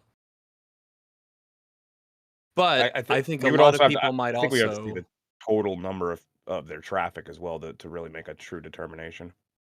I just don't. I question whether or not a review score, especially from a critic in an age where we no longer respect journalists, right? In that sort of a space. Well, people I don't think. I think people see movie people critics different than journalists. I mean, still. Well, not only Critics that, in yeah, general. we're in a very select group of people who don't try. Most people are gonna look at that and be like, "Oh, Well, you even said 70% don't. Well, I'm right? saying, but there's still a huge chunk of people who will go to that as a argument tool after the fact that didn't use it Well, to that's decide to see a different. movie. I'm saying, like, so there's still, but that adds to the percentage of people who take the number seriously. I'm not saying that people don't take it seriously after the fact. I'm saying that they're not going to decide to go see a movie based off of the score necessarily, even if only 30% are looking at it. How much of that 30% are actually saying, well, you know, I didn't want to see the new Doctor Strange movie, or I wanted to see the new Doctor Strange movie, but the critics are saying it's bad. Or are they going to do the same thing that people typically do, where they say, wow, those critics have been wrong a dozen times before. I'm going to go see it. Well, It's probably great. Would you say that of the 30%, do you think it's unreasonable that half of them might decide not to go to a movie based off of Rotten Tomato scores? Sure, but then we're talking 15%, and That's a huge 15%. Just be clear, that's a lot. Sure, but that still means 85% are showing up and paying $15 without caring. No, I think that's the corporate cope of that, right? 15% is a huge number. That on $1 billion movie, that's 150 million. Sure. That's the budget. That's the budget of a movie. That's of a big movie. Don't underestimate 15%. That's a lot. I'm not saying that it doesn't affect things. What I'm saying is I don't think that we can look at a score and say that that is actually going to make any difference to a random individual's determination on whether they're going to go spend money on this movie. That's all I'm saying. I think it has an effect. How much of an effect, I'm not sure, but I do think that it does have an effect. If it didn't have an effect, these people would know whether or not it has an effect. That's why they're making the decision whether or not they're going to pay money to hypothetically freeze the score. I know people who look at the Rotten Tomatoes score and say, hey, that the people are saying good things about it. It's like the early word of mouth stuff that gets momentum going behind interest for a movie. Most people, I think, who use Rotten Tomatoes, this is completely unscientific, but my impression is most people will look at the score and not have a clue where the score comes from. So there's a difference between looking at the score, which is the aggregate of people who rate it above 50%, and actually taking the individual critics who give it that score seriously. I don't know very many people who read movie criticism generally. But they might look at the Rotten Tomatoes score and say, well, other people are saying this is worth seeing, so I might consider going to see it. Even if it's a marginal difference, that marginal difference adds up to a lot by the time it actually comes to accounting for the total gross. It is interesting how, I guess, easy it is to be swayed by someone whose opinion. If you generally trust something, like, you know, all you blokes here, I generally really like everyone's opinions on the show. And if I even if just say Mauler, or you know, Platoon says, hey, this is a really good movie, and I wasn't considering seeing it, just that one comment alone usually is like, all right, I might give it a look. That's all it takes. And so if people only need the slightest kind of indication that this is a good movie, I think that can affect people's willingness to go check something out. And something that's that what it's like with me. happens with Rotten Tomatoes, I think, for a lot of people, and with general aggregate sites. There's a certain number that if the movie gets over it, they'll be like, oh, it must be good then. Like if it managed to get that high. Yeah. And culturally the speaking, movie going too, equivalency. I was just going to say, like, remember when Black Panther had 100% when it dipped below because someone said the combat wasn't very good in it, the fight scenes? Fucking furious people who are like, how dare you make that go below 100? Because the way they see it is that 100 is currently giving the best chance for the movie. And now that you've done that, it doesn't get to be considered the 100% movie. Now it's like the 99 movie, which is... But if you were to follow that same argument, then Grace saying that Borderlands is good and taking it from 0 to 3% increases the chances that somebody is going to go see it. Yes, and I actually... Holy shit. She was everything. She's like a super clown, but she does have plenty of people in her audience that will, you know, go watch based on whatever she says. There are clowns who watch clowns. Exactly. The clowns and the clowns who follow. Her argument was not that it's a good movie either. Her argument was, because I actually read the review she left, it was, if you like Cate Blanchett and you're a fan of Cate Blanchett, then you'll enjoy it as a Cate Blanchett movie. But I guess it could have been better if the script was tighter. That was pretty much the thrust of her entire review. But that criticism is possible.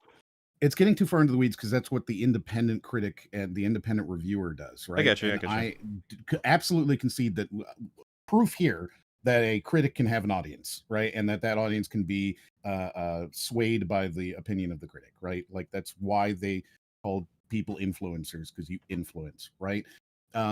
That's not what I mean. I'm saying that the idea then, not her actual review, which is meaningless in this context, but the idea that it went from 0 to 3% somehow affects it. I don't think that happens. I would concede pretty happily that if you see a movie has 10 out of 10 or 8 out of 10 or 6 out of 10 or 4 out of 10, generally you might go, oh, well, I guess that's not very good. I just don't think that is the thing that's changing, huge volumes of dollars. I don't think that there's a big difference between. I think when there's enough reviewers who say it does. Yeah, we're talking about a very large. Well, that's group what I'm of saying. If people, there's, I would accept that there's a difference between looking at a review and go, "Holy shit, it's got 2 out of 10 from 500 people." I accept that. Yes, I don't think that there's a big difference between seeing 50 versus 70. I don't think that's making a difference, and I think that most people aren't looking at these scores anyway. I don't think that this is affecting so many dollars that you can look at this and say that it has any real value in determining. So does the freezing of the score from the studio's perspective does it? Because they evidently do think it does have that value. That's why they're willing to spend. I know that. If you discard the fixing argument, at least the influencer packages, the amount of money they spend on bringing people to drum up positive publicity before the fact, the studios evidently think it does shift a significant amount of money. Otherwise, they wouldn't be spending it. Are you saying they're wrong? And they've probably spent a lot of money to find out if it matters too. Well, this kind of gets into the idea of what marketing, share of voice even means at that point. Is it a question of being, Squarespace is good, or you've heard it on 10 different videos? That's a different question, right? Does that make sense? Well, if 10, I don't even know where I'm forgetting where. Well, I mean, that is paid advertising though. That's kind of different. Well, that's what you're arguing, is that it's the same as paid. Well, just to be clear, part of their budget. So with the Rise of Skywalker example, just to see where you are specifically, you're saying, do you believe first of all that it was frozen? Yeah. Okay. So you do believe that. And I don't disagree that people think that there might be an effect. I just don't think there is. No, yes, that's where I was going to go. Right? I was like, so are you willing to accept the company did pay for that to happen, as in Disney or whoever? I would absolutely believe that they do, and I would believe that there's plenty of executives out there who believe that the review score. We've seen people with Fallout New Vegas not getting paid because they didn't get over a certain score, and I know that Bobby Kotick famously said that a game that comes out and gets over, I think it was 75, is 30% more profitable. But I just don't think that actually equates to it. I think that a game that or a movie that does 80 or 90% on a review is better and will get more attention, and not that the review score is driving that value. I'm just making sure that's all. You would tell them they shouldn't be paying for those freezes because it's pointless. Like, it won't get them the return they're looking for. All right, I don't think that's an unreasonable position, because it's very hard for us to prove the difference. But I would probably assume that the frequency and secrecy at which they're probably trying to pull this off would imply to me they have data that proves it does make the difference. I feel it would be unlikely for them to have been doing it for this long if it made no difference. And that may be true. I mean, obviously, I don't have their insider information, right? Like, yeah, right. This is just my feeling. I don't think it makes a difference. I really Batman's in there. I know. Not Winter Soldier. We'll get to it. Well, that's because Winter Soldier is a terrible movie, but. Okay, Thor Ragnarok. Rags, how could you say something so controversial yet so brave? What do you mean? I love Winter movie. It's great. 93-87. All of these, the audience liked it, and the critics liked it. Now we get to the movies that I did not like. By far the worst is Captain Marvel, where the audience gap is a massive 34%. 79% Rotten Tomatoes from the critics, 45% from the audience. And that's still high for the audience, I think. That is, it's too high. It should be way lower. It should be 1 in 2 people enjoyed it. Yeah, that's too many. Well, I mean, if the average IQ is 100, you know, hey, that's No, I don't know why the average IQ people would enjoy this either. because this is I guess. It's like a not particularly. I don't think it's a particularly crowd-pleasing film, really. Not really. And this is it's for not that. I mean, obviously, I don't find it funny, but I don't think there's anything particularly interesting or cool going on in it either. reason, and it's because that movie blows. He's right; it does blow. Wow, I would be. made Ben say the F word. Jeez. I would be curious what his explanation would be for the box office, because I mean, the general one is well, people thought it mattered. Yeah. They thought it was going to lead into Endgame. Yeah, But, came out right after Infinity War. Thought it would lead up to Endgame. It was like it came out the perfect time for people's interest. Ant-Man and the Wasp came out right after Infinity War, and that did not do as well. Made half as much money. The worst is they de-aged Samuel L. Jackson, but he's still like 70. So every time he has to walk, it's like Robert De Niro in The Irishman. Yes. True. Sorry, but true. The fight scene Sam Jackson has in the Captain Marvel is not great. It's him and Ben Mendelsohn too, who's not a spring chicken either. It's and they're having to do like flips and shit. Yeah. Yes, exactly. Also, why are you doing that? Like Samuel L. Jackson has been Samuel L. Jackson since he was like 30. There's no reason for it. Play a clip from way earlier in his career. Rather I suppose than that's that one's funny because he's also aged he's up. been Samuel L. but, yeah. Jackson. He's also been Samuel L. Jackson his entire life. I just would like to point that out. Wow, look at you with your actuallys. I'm with Captain Marvel as a character is that Captain Marvel is a terrible character. Brie Larson gives one of the worst performances in movie history. She has every power. Calm all of down. them. So it's bad, but sure. It's bad, but like let's save that reverse pedestal for You might need it for a performance in the Marvels. Where is the suspense? I think she was just miscast. I don't think Brie Larson. No, she was Miss Marvel. I just think she was not directed very well. I love you, Rex. Oh dear. Oh dear. You, Captain Marvel, very well. That's why. Okay, so who would you have cast as Captain Marvel? Gina Carano. Thank you, everyone, for that. Heck yeah. They made her. Yeah, I agree. I mean, I like Gina. I don't more, think she suits the. She looks more I think she physically suits. I can believe the strong, but buff kind of. we still have all the problems though. The script and the direction is still there. You know. Yeah. Correct. Yes. But this has made me think about who would be a better casting. And in my mind, the original Captain Marvel is like the Miss Marvel from the comics, and for that you need someone like Sydney Sweeney or something like that. If you know the figure of the original, She's gonna Captain get Marvel. cast at everything. Yeah, I know. Fucking She Drinker always basically does, suggests doesn't it. she? Incredibly boring as a character. And part of that is because if you are going to make a female superhero, then there should be something about her that actually means it's important that she's female. Yeah, like Black Widow, actually, they tried to not make necessarily. I disagree. No. Yeah, I don't. Yeah, I know. disagree. I don't think you. Is this the? Would he say the same thing about male superheroes? It always There has to be needs a to be male something about related them thing, that has yeah. to be. Yeah, I Well, just he might flat out actually. don't agree. He might say that. Like, yeah, that's He true. might, but yeah, I just think just a person thing, right? And this Yeah. person is a woman.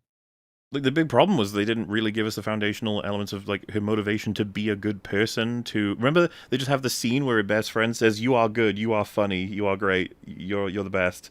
It was like, oh, okay, that's the same thing as creating reasons for values of Black Widow that are unique to women.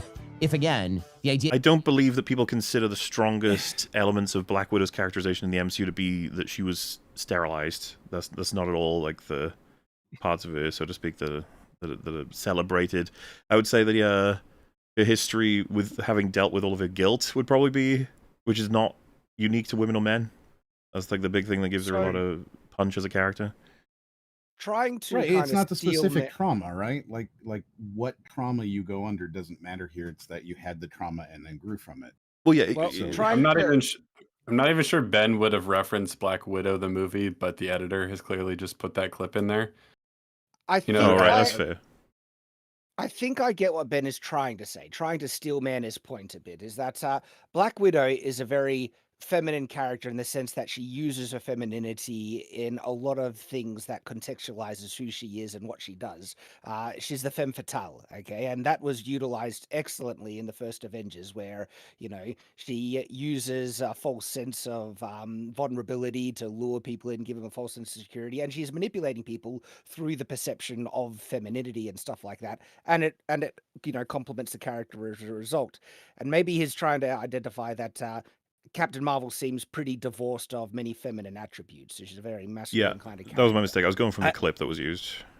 Yeah. I don't think that's necessarily it. I think the fact that they emphasized so much in the marketing and all the interviews, everything about Captain Marvel was they were like, this is the chick movie. This is the female superhero movie Marvel's been setting up for.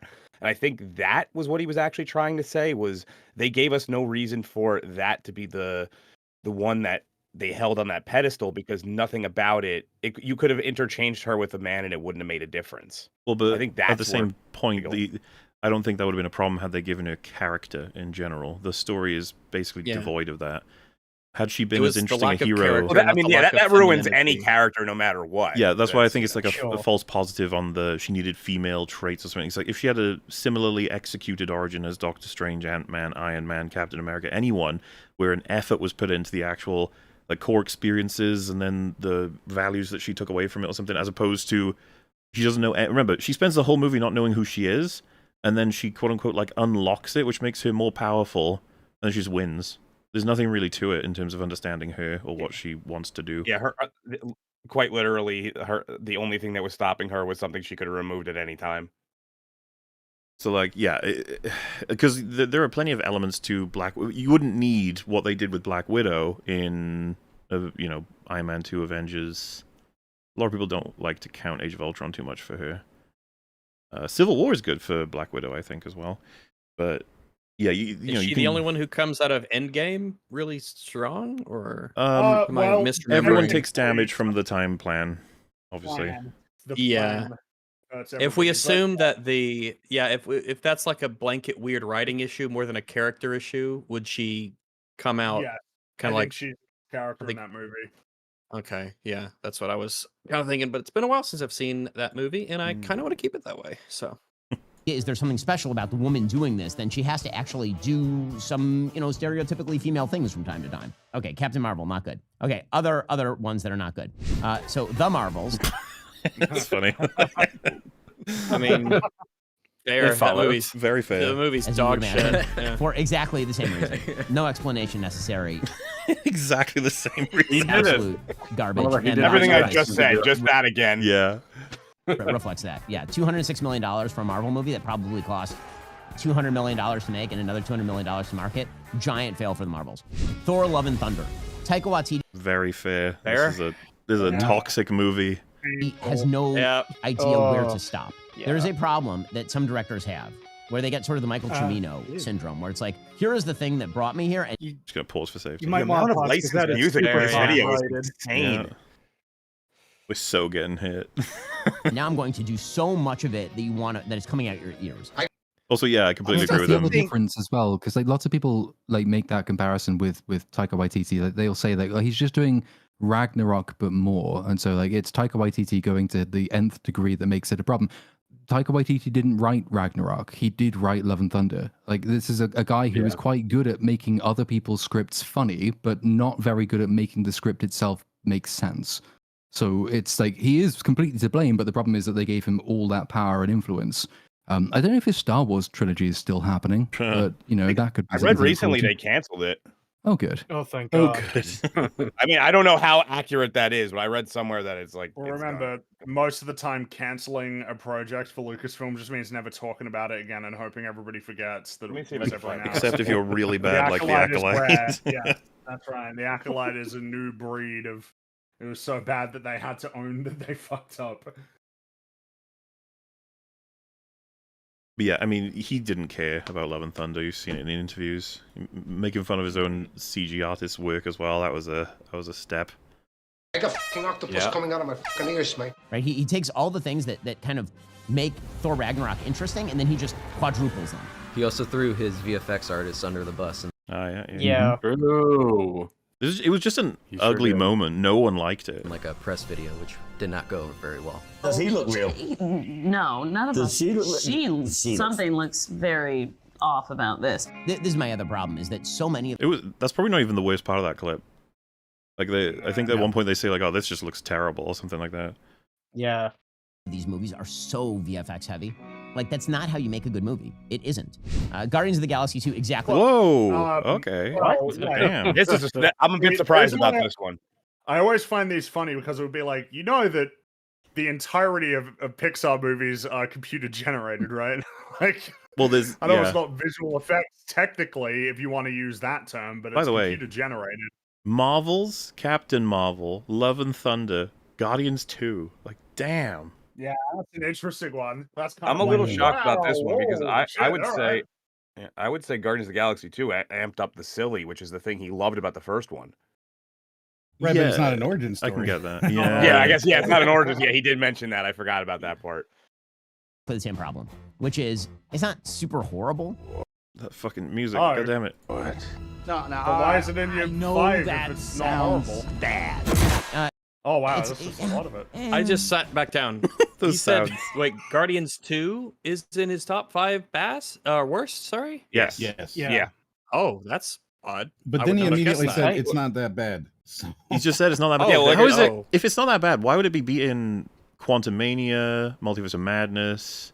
Has he even seen those? I would assume Oh, not. maybe he hasn't. That's a good point. This might be one of those algorithm-friendly movie like videos he could make that's Well, relevant culturally and The curiosity will be if the only post-Endgame films that are on the list are Captain Marvel and the Marvels, and if everything else is before that. You know, you because then didn't it even have to feels like, watch oh, those. You went and saw those.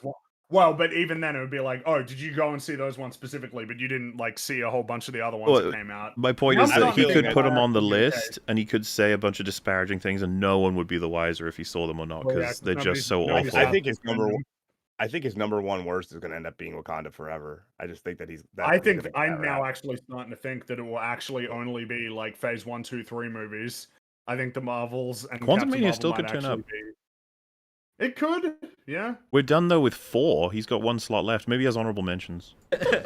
Some of these characters should have been shows. Like Guardians of the Galaxy as like a weekly sitcom would be amazing. Like, what is the difference? But you in said mood? you hated the careful what you ask sitcominess for. of it.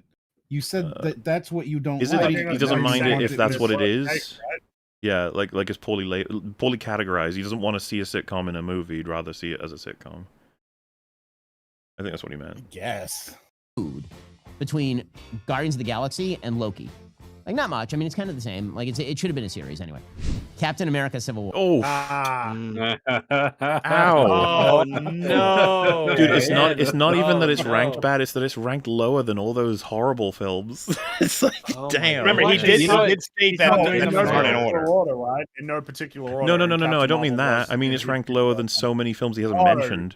Oh yeah, of course. Yeah. Yeah, I'm so glad I did a pop out of the chat because they're going nuts. I love it. Oh, this is pain. This is pain. Ben, Yeah. you. How oh, dare you? ow. I agree with Greta. Drew, how dare you? I will explain why. I will explain why. All right. The characters make You better. 0 sense. Oh no! Oh, What? no, the characters are the best part. He's gonna say the No, thing. Ben. So everyone says the thing where it's like Iron Man should be fighting for the individual, and the Cap should be fighting for the government. 0. Okay, so here's why Captain America doesn't Wait, make any of my top lists. Is that it? Zero.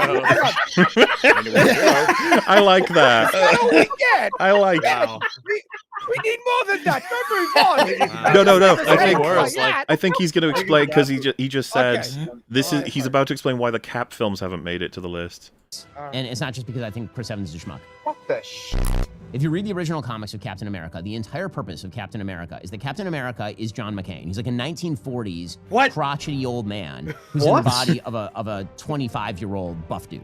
Right, so like he's supposed to have all the manner, and there's a little bit of That's that in the the original weirdest Captain take I've America, where ever he kind of heard. arrives. Well, I mean, let's see where it goes. I don't know. Forgive me if I don't, you know, He's supposed to be believe John Ben as a McCain. reliable source for the comic book lore. If someone like deepfaked John McCain on Captain America. that'd be By the pretty way, funny. even if all this stuff was accurate for the comic books, I mean this has no power on us as what are we, radical radical anti-adaptationalist. Not anti. Is I'd that say what that we I'm are? more than happy for them. I feel like people would argue the spirit of Cap is absolutely intact with Cap 1, 2, to be honest, and 3. I mean, I would have thought. I don't know. I'd have to never talk felt to otherwise. Gary about it. I've not. I've always assumed. I think he likes the 3 Cap films. So in the future, and he still has all of these, you know, kind of characteristics. I think we got a spy amongst us. A spy? Right. The Jap kid. What the? I'm not a spy. He's Korean. And it should be oddly charming. Like Captain America should be coming and being like holding doors for women. Captain America immediately turns into like a soy boy. What? In what way Wait, exactly? I knew it. I knew it. Isn't this a veterans meeting? Every soy boy I know tears a log in Yeah. half He's with their bare hand. I would like more information. Oh, it's a little blip pussy. recovery meeting or whatever, Please. right? Fucking hell. Like by the time we get to Avengers Endgame, he's attending like therapy sessions, right? He's a war hero. Hang on, I thought he was He's a running. veteran, dude. Okay, wait. I thought he was running those sessions for the other people. So Cap's familiar Like a with soy the boy. nature and need of these sorts of sessions. And these were people who've lost loved ones that he's like counseling. I don't think there's nothing soy about that. Total beta energy. The whole character of him is that he's a man all the time. I mean, morning, not your to- friends. not to- Total not to beta run energy. the I fence love for it. Endgame, because Endgame is I riddled love with it. flaws. But Cap was the one who wanted to spearhead actually like going out there and fixing it. Yeah. Like that was his plan. He wanted to do it, and Tony didn't want to do it. So like the idea that Cap was being like totally passive or anything, that's not even true. He wanted to do something about it. That was kind of like the point of the scene was, oh, you got to move on, but he hasn't. Like he hasn't moved on. Clearly, it's like he's still obsessed with trying to figure out if there's like some sort of way to fix it. That's one of the good scenes in So- Endgame. Yeah, like Endgame's Not not gonna even a good movie, but like come on. Man, It's we like- were worried go that ahead. there weren't going to be any hot takes in this We video. got that. Was Oh, it Rag said yeah. 2 surprises? knew. We got the double right at the end. This is like There on a he guttural is. level Boy. making me so Never bet- pissed off never about bet his against take the on dojo. therapy. The whole thing, the whole take on therapy, it's so like it just Yeah, it's cringe. This idea that like therapy is weakness, or therapy is for sissies, or it's Look, I'll tell a little Or- story. I mean, I'll good. sum it up real quick. You know, when I was a teenager, my father died. I went to therapy for it, and I this is just pissing me off. Pussy. He said it's Sounds like you got a lot of estrogen. Yeah, it's pretty Pussy. feminine energy there. Yeah, that's pretty cringe, bro. All Yeah, of I'm that is sorry. everything you're saying is valid, but at the same time, I don't think Cap is attending that for his own therapy. He's attending that to help other people out. It's like he's running it and helping. Oh, that's even worse. helping people. Helping very people. slow energy. Like, I- he's I the was only just- person I who just- that was could just run those why it was sessions. Like, maybe this is the only person who has ever experienced anything like what everyone in the post Endgame is experiencing. He's lost his whole world before. Like, he's the only person who could be running those sessions. I completely I can buy into the idea that there was more space to play up the culture shock of being dragged from the 40s to the present day. Though I think they did actually include that relatively frequently for his character, certainly like all the way through the first Avengers film. Half the jokes were about that. Like his like failure to understand electricity, the invocation of like old-fashioned values, which is the reason for his character design, the suit design being what it is. Like they do make use of that. There might have been room to do more of it, but the idea that he just becomes beta modern cuck soy boy is absurd. Do you say beta? Beta. Yes. Why? He You has can't a stop refined him. How it's accent. pronounced. Because he speaks proper English. He speaks proper English and is better than us, so we cannot question everyone. Yeah, Hey. like at a certain point, the character has to evolve past that, though. You can't just have him be if he's living in the current day for X number of years, he's going to adjust eventually. It's going to take a while. You can't just continue to have him be like, "What is computer?" Like it doesn't. Gary's in the chat and he just said John McCain with a question mark. So John It's McClane's unfortunate. different. Yeah. McCain. I don't know. We would have him on, but I think we've only got a minute left of this video, and that's when our first break's going to happen. So it's kind of awkward timing. We might try to get him in the morning because I know he's got to go to sleep soon. You Americans going to bed early, which is also soy, by the way. Going to bed is soy. Like a bunch of early to idiots. bed, early to rise makes a man soyful. cucky and Soyful. a woman. So there. Soyful and a woman.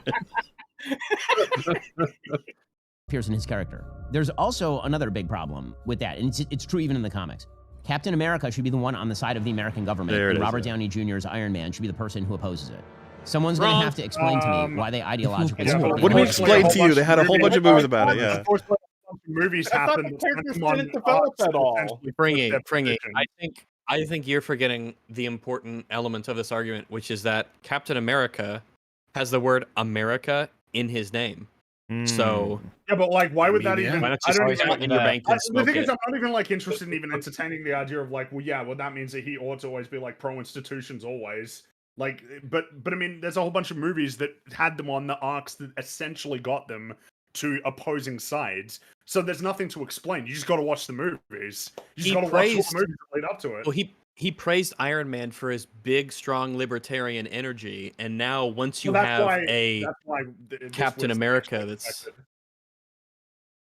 But it's just like the whole fucking point of the arc. Like, that's how his character works. He says like they don't make enough of the amount of time thing, but like the whole point of that arc is that because he remembers the past, unlike the present day people who do not remember the past and so are doomed to repeat it, he can see the pitfalls of going in for surveillance states and totalitarian ideologies. Like, that's doing everything that Shapiro says that they don't do with his character. So he's evidently not paying attention. It's not the only time. Civil War wasn't the only storyline where Captain America historically went against the government. He did it a lot. Whenever he felt that the government. Yeah, but would I'm John not even McCain talking do about that? the movies. I'm talking about comic storylines. I'm talking about like everything. One of the key things is that a lot of the time in his arcs is when the government is going against because he's supposed to embody the American persona, not the government. Yeah. So whenever they go, whenever they go against that, he feels they're going against that. He always finds it to be specifically, Steve Rogers, Captain America in this instance, is supposed to go against that. That's part of the whole reason he exists as a hero. In the first movie, he gets told they can't rescue those the guys that end up being like the Howling Commandos, right? But he goes and gets them anyway. Well, yeah, because he wasn't actually meant to be in the military. Yeah. He was just going around doing performances. But then Yeah, he he was decided just to a do that USO on his performer. own. That's all. Mm-hmm. And it's just and then of course you're ignoring the Bucky element of the story is also going to be feeding into the decisions that he makes as well. Like, you can't ignore that either. It's just wrong. Places. Iron Man, Silly. 2008. Robert Downey Jr. is. I will not give over Yeah, this suit. No 2008. way. That was There's 8 years several earlier in the big timeline. stories after that. Much earlier. In Did he the see timeline. Age of Lots stuff Ultron? happened. That was Tony. You got to remember I that. can believe he hasn't seen it. No how, Maybe. not happening. Or he doesn't By remember. the time he gets to Civil War, he's like, we should all register with the government because I'm a good little vaccinator. No. And I make sure that everybody has their gun registered with the That was federal almost government. the best stop of all time. You stopped mid him saying Vaxxer. That was so great. Because what he said, a good little, it's like, no, he subverts the shit out of the government in that movie. He's just trying to avoid the worst case scenario, which is everyone going to fucking prison. Is that how you see this? This is protection? Iron Man is precisely the wrong person to do that. Tony Stark is like, leave me the F alone. Why did you get the music so loud? Stop. Why? Bring it down. Why Get are out you of my covering up business. your bad opinion? I have my own island and a bunch of Bitcoin. And Chris Evans is the one who Just gotta pause again. I Safety. like his stance of Iron Man is anti-surveillance. The guy who builds, I don't know, satellites that have, his suits that can fly also sound automatically like- he's on can an fly island. automatically to problems, so therefore would require some form of surveillance to do. But like, what's he even saying? Like, oh, he's on this island. What do you mean? He Avengers. He's part of a team. He's He one of pays the for founding team. members of the He Avengers. runs pays the for damn thing. team. Yeah. Like, It's just he funny pays that- for it. He's But thinking he already that those minimized are him the- down to he flies around a lot, right? does Like, fly Somebody in minimized him. someone in the chat said he built Ultron based on this entire concept of what he's saying he doesn't do. That's a great, whoever that was. That was a good point. It's just funny. Ben is just skipping all the character progression in between and just saying it's a complete contradiction. Yeah, I mean, if you watch Iron Man and then Civil War, it will be weird. You'd be like, what the fuck? Honestly, I bet that's what he did. I You feel literally- like that's exactly what he did. literally was created by the American government. And then he's like, no, I'm not going to turn over my identity to the American government. So that was Actually, that was he was Well, not. It's nowhere near that simple. It's a weird framing. It's making it sound like he's a robot for the government, which is not at all the how it works. Big ideological problem. Well, folks, those are my rankings. Well, there you go. Leave your hatred in the comments. Thanks, we'll see you Ben. next time. All right, There's here's no the- honorable mention in the That was Here's the very thing. enlightening. Like, Ben, you're a real silly goose. You're a silly goose. Here's the thing. I like Ben. All right, I'm coming out. I like Ben, but the coming take out. he had Don't there come at out. the He end, won't like you I know, right? I don't. I fucking hate but him. the take he had then, right, is like honestly, if I said something that uninformed about the progression of Tony Stark and Captain America, I would feel embarrassed. He's just a normie. He He's won't just a care. normie, He's fine, average moviegoer guy. He doesn't remember most of the movies or big chunks of the movies that he does. It fleets away from his memory after all these years. And this is probably a video that was made probably not because they're super passionate about it, but because, we're a big channel, we're conservatives and we should probably, we need to be dipping our toes and wading into the cultural stuff to make our... Deadpool came out, so let's do a Marvel video so that we can do that. And hey, maybe they'll stick around for the politics. And or to be something. fair, there's nothing stopping anybody from sharing some movie opinions, and he can do that. He knows how to do that. It'll be True. absolutely fine. Political I suppose YouTubers the- famously have great movie opinions. Yes, I suppose they that's do. the funny thing is that a lot of it was just pretty boring. Like a lot of them were the expected,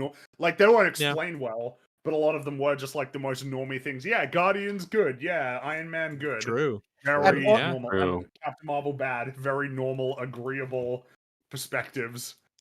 Just to explain myself for the chat, it doesn't mean I agree with him on everything. I've criticized him loads of times, like I'm doing now. That take he out of the end was absolute dog crap.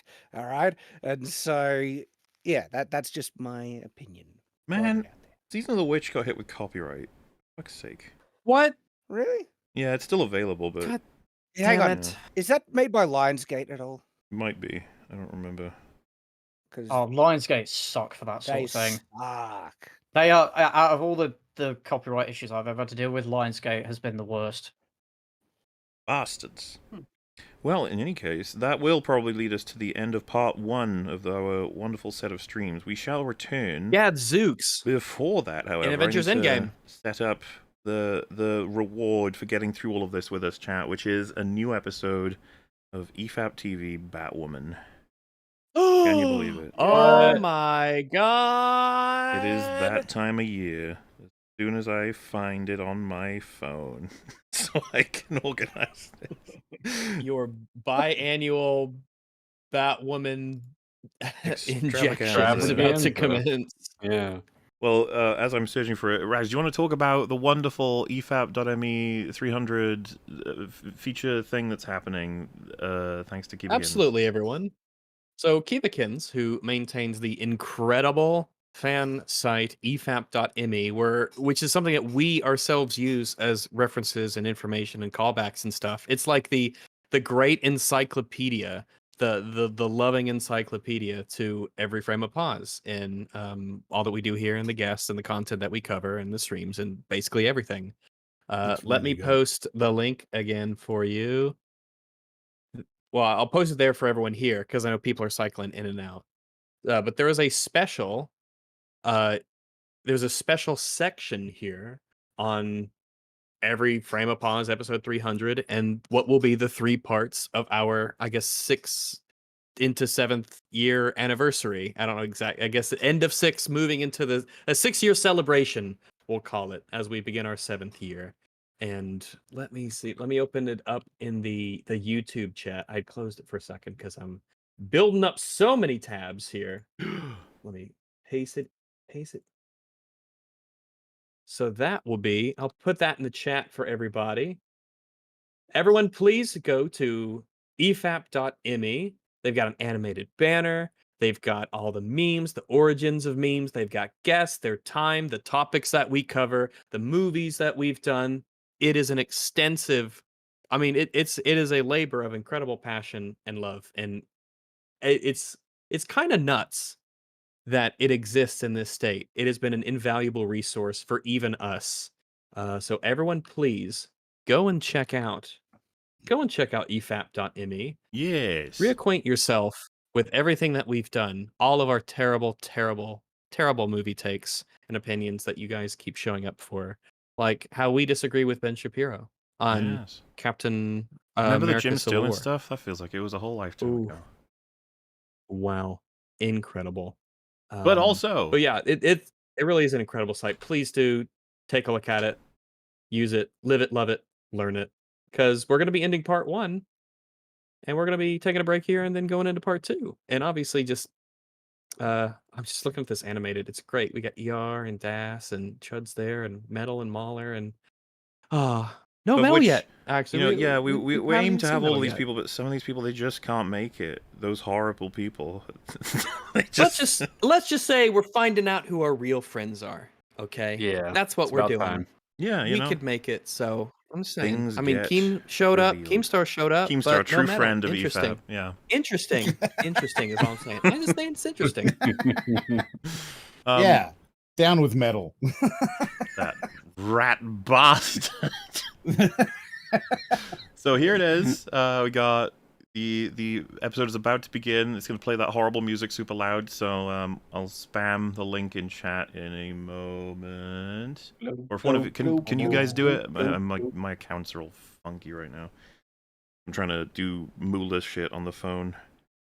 But this is where you pool. This is the waiting room for part 2. But you also get to enjoy us watching Batwoman. And look at that thumbnail. You know that intense things will happen. The EFAP mini thumbnail there. Mm-hmm. Yes. For... Well, okay.